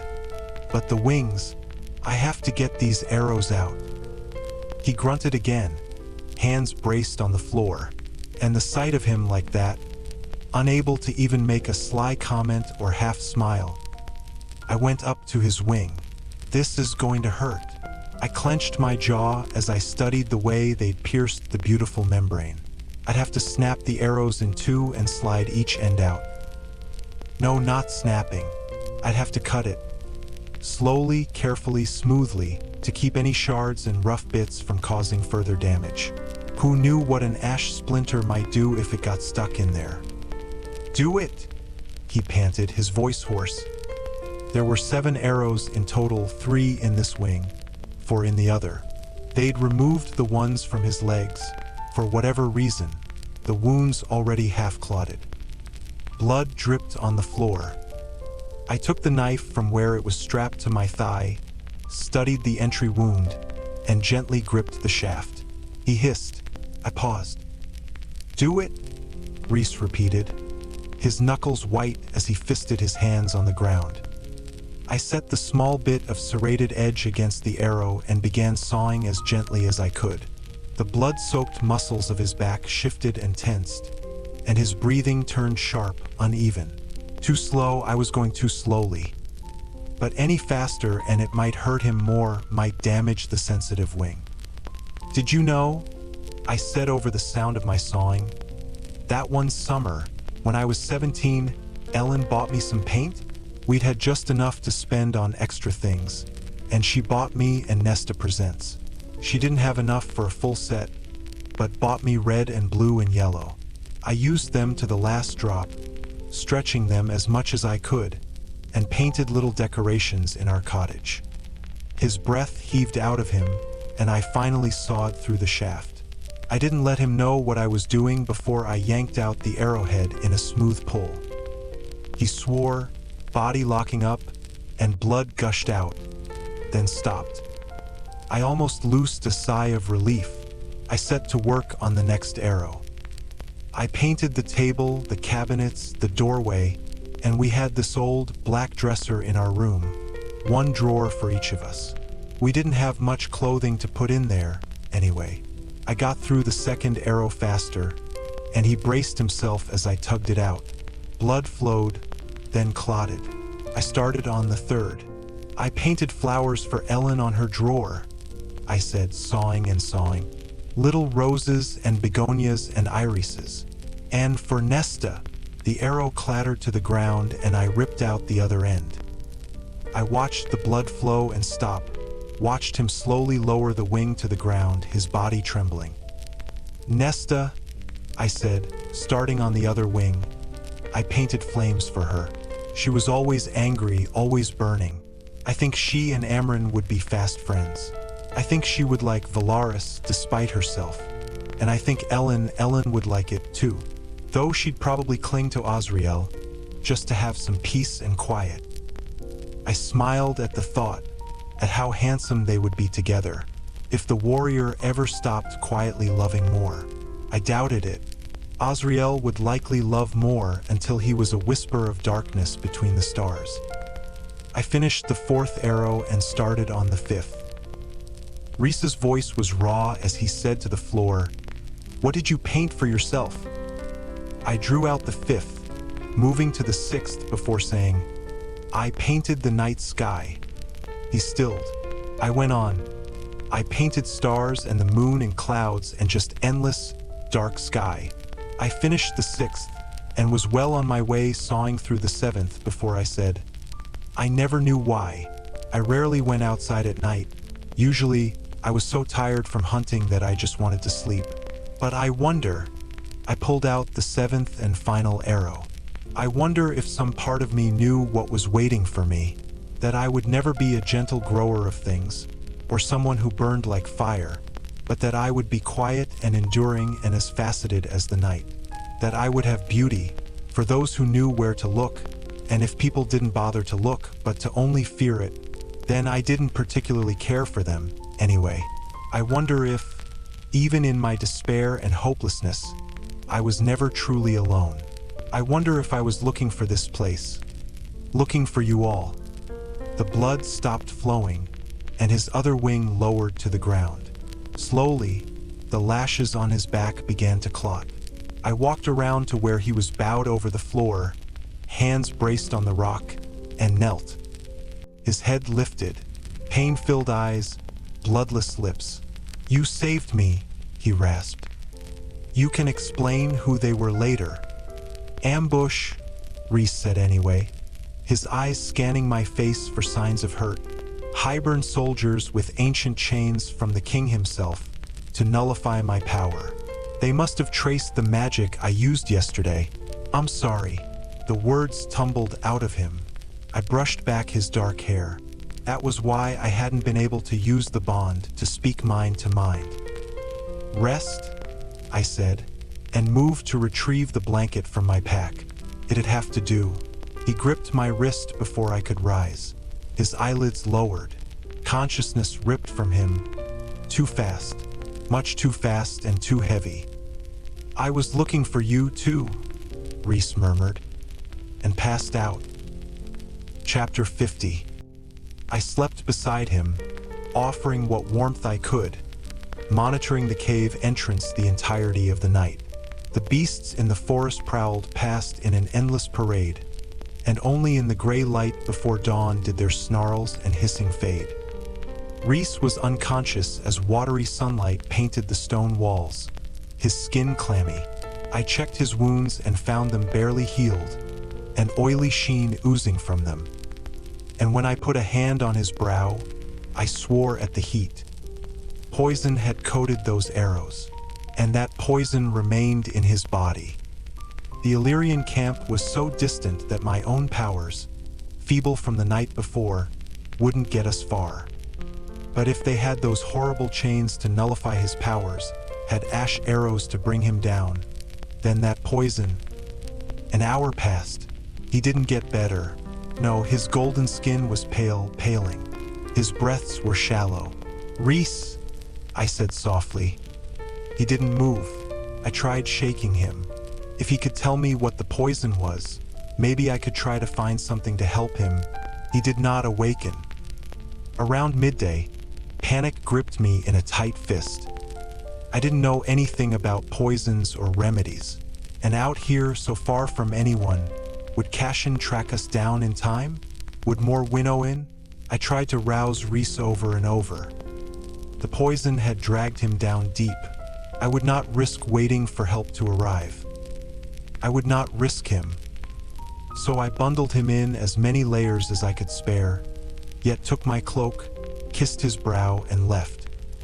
We were only a few hundred yards from where I'd been hunting the night before, and as I emerged from the cave, I tried not to look at the tracks of the beasts who had passed through, right above us. Enormous, horrible tracks. What I was to hunt would be worse. We were already near running water, so I made my trap close by, building my snare with hands that I refused to let shake. I placed the cloak, mostly new, rich, lovely, in the center of my snare, and I waited. An hour, 2. I was about to start bargaining with the cauldron, with the mother, when a creeping, familiar silence fell over the wood. Rippling toward me, the birds stopped chirping, the wind stopped sighing in the pines.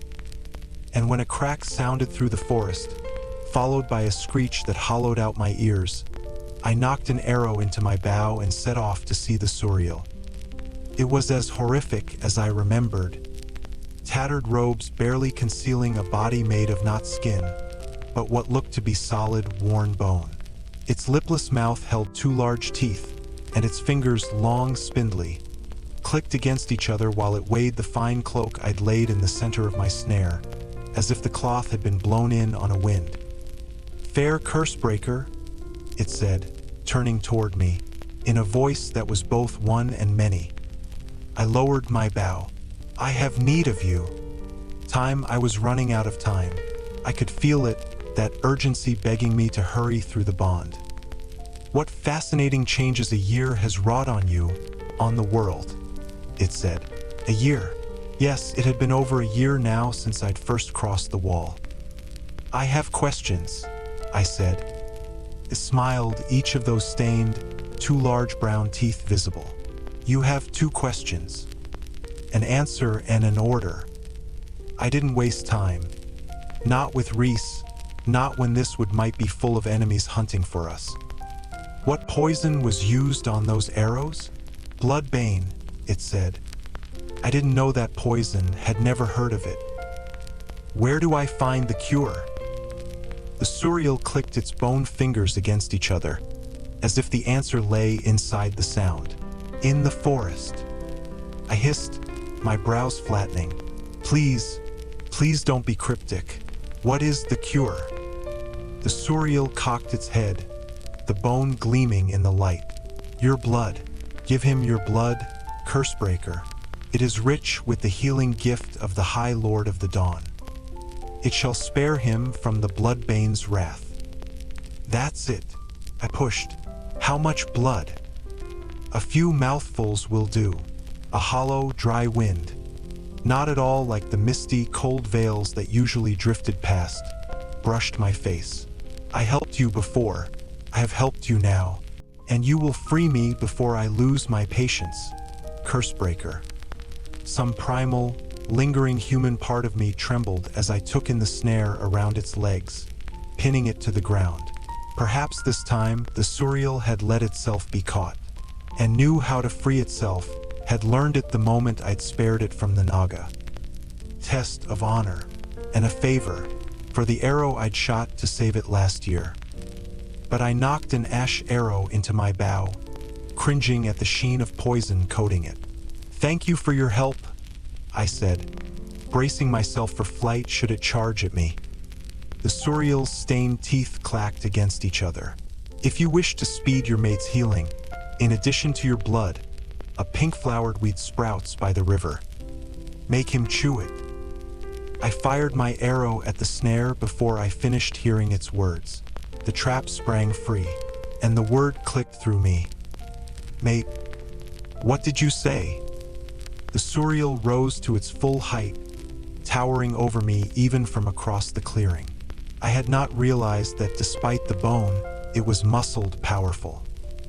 "If you wish to," the Suriel paused and grinned, showing nearly all of those brown, thick teeth. "You did not know then? Say it," I gritted out.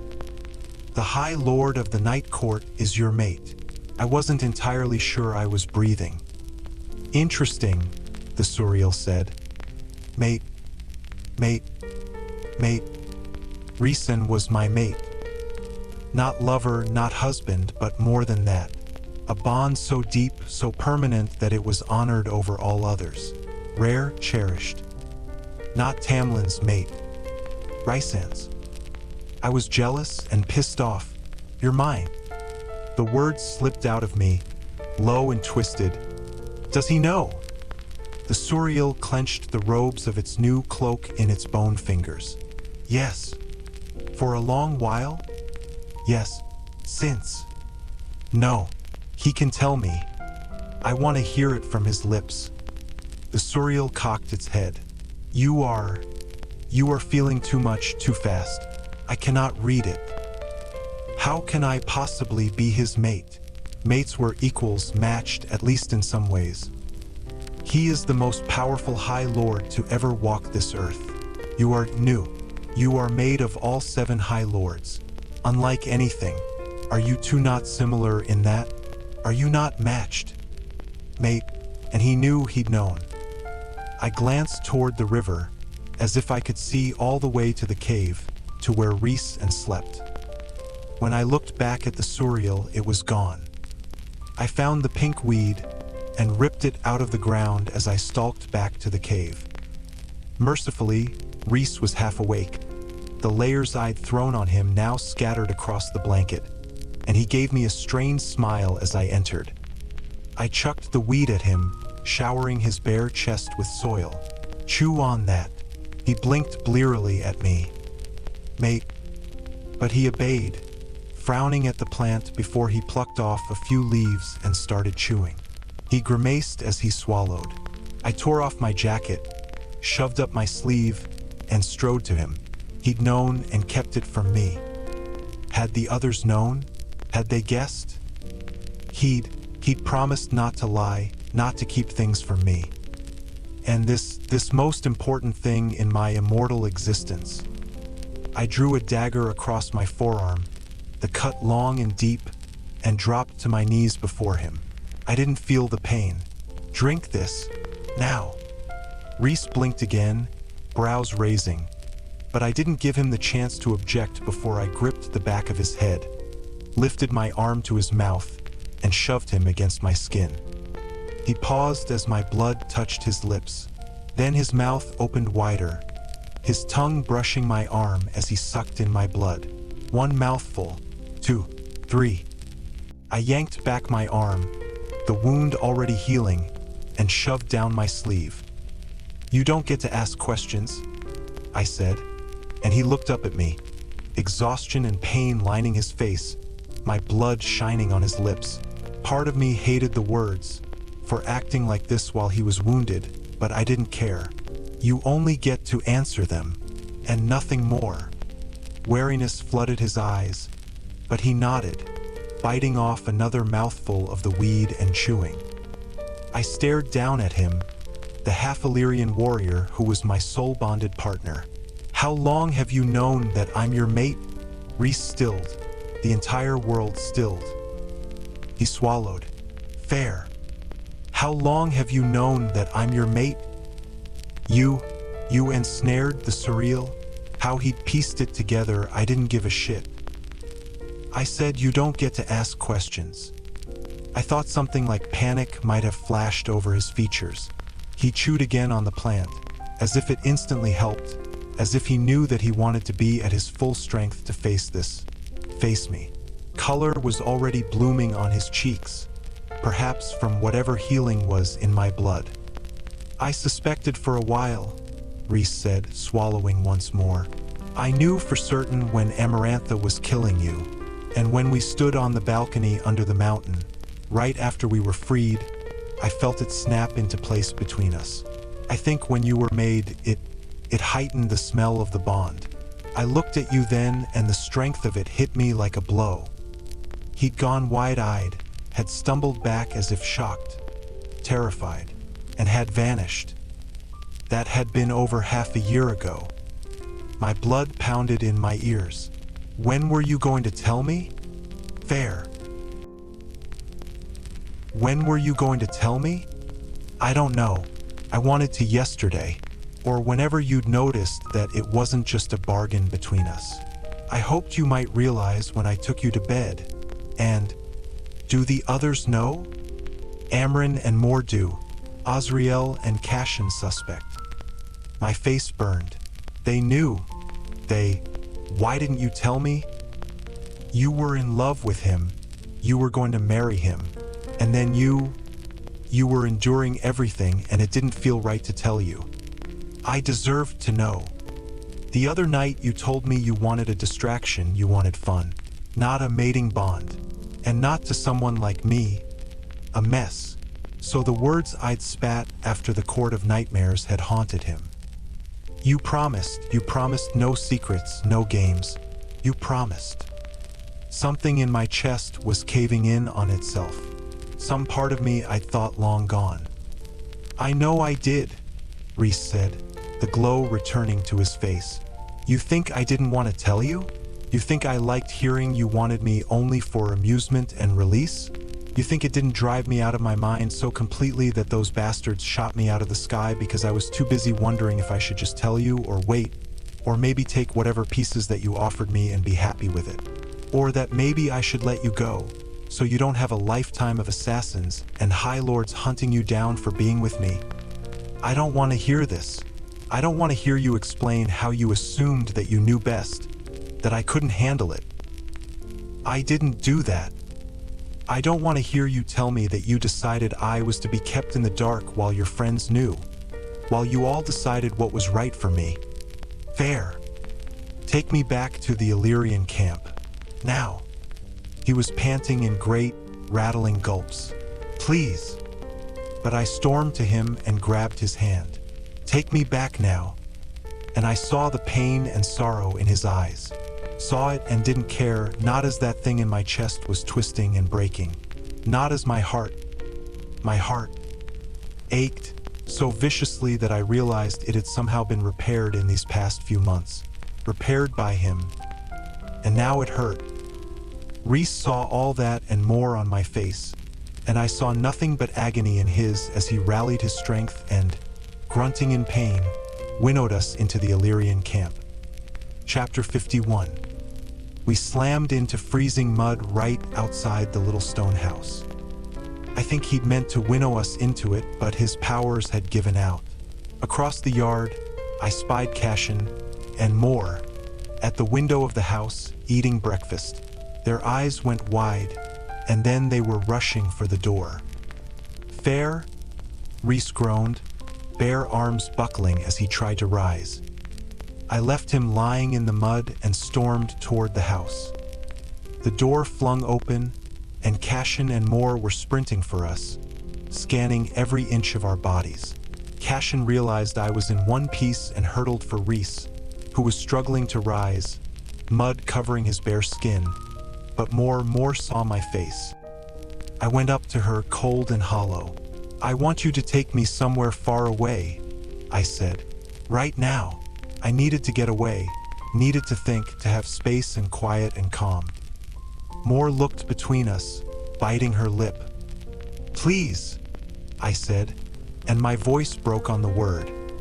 Behind me, Rhys moaned my name again. More scanned my face once more and gripped my hand. We vanished into wind and night. Brightness assaulted me, and I gobbled up my surroundings. Mountains and snow all around, fresh and gleaming in the midday light, so clean against the dirt on me. We were high up on the peaks, and about 100 yards away, a log cabin stood tucked between two upper fangs of the mountains, shielding it from the wind. The house was dark. There was nothing around it for as far as I could see. The house is warded, so no one can winnow in. No one can get beyond this point, actually, without our family's permission. Moore stepped ahead, snow crunching under her boots. Without the wind, the day was mild enough to remind me that spring had dawned in the world, though I'd bet it would be freezing once the sun vanished. I trailed after her, something zinging against my skin. "You're allowed in," Moore said. "Because I'm his mate?" She kept wading through the knee-high snow. "Did you guess? Or did he tell you?" The Suriel told me, after I went to hunt it for information on how to heal him. She swore. Is he all right?" "He'll live," I said. She didn't ask any other questions, and I wasn't feeling generous enough to supply further information. We reached the door to the cabin, which she unlocked with a wave of her hand. A main, wood-paneled room consisting of a kitchen to the right, a living area with a leather sofa covered in furs to the left, a small hall in the back that led to 2 bedrooms and a shared bathing room, and nothing else. "We got sent up here for reflection when we were younger," Moore said. "Rhys used to smuggle in books and booze for me." I cringed at the sound of his name. "It's perfect," I said tightly. Moore waved a hand, and a fire sprang to life in the hearth, heat flooding the room. Food landed on the counters of the kitchen, and something in the pipes groaned. "No need for firewood," she said. "It'll burn until you leave." She lifted a brow as if to ask when that would be. I looked away. "Please don't tell him where I am. He'll try to find you. Tell him I don't want to be found. Not for a while." Moore bit her lip. "It's not my business." "Then don't say anything." She did, anyway. "He wanted to tell you, and it killed him not to, but I've never seen him so happy as he is when he's with you, and I don't think that has anything to do with you being his mate." "I don't care." She fell silent, and I could feel the words she wanted to say building up. So I said, "Thank you for bringing me here." Polite dismissal. Moore bowed her head. "I'll check back in 3 days. There are clothes in the bedrooms and all the hot water you want. The house is spelled to take care of you. Merely wish or speak for things, and it'll be done." I only wanted solitude and quiet, but a hot bath sounded like a nice way to start. She left the cottage before I could say anything else. Alone, no one around for miles, I stood in the silent cabin and stared at nothing.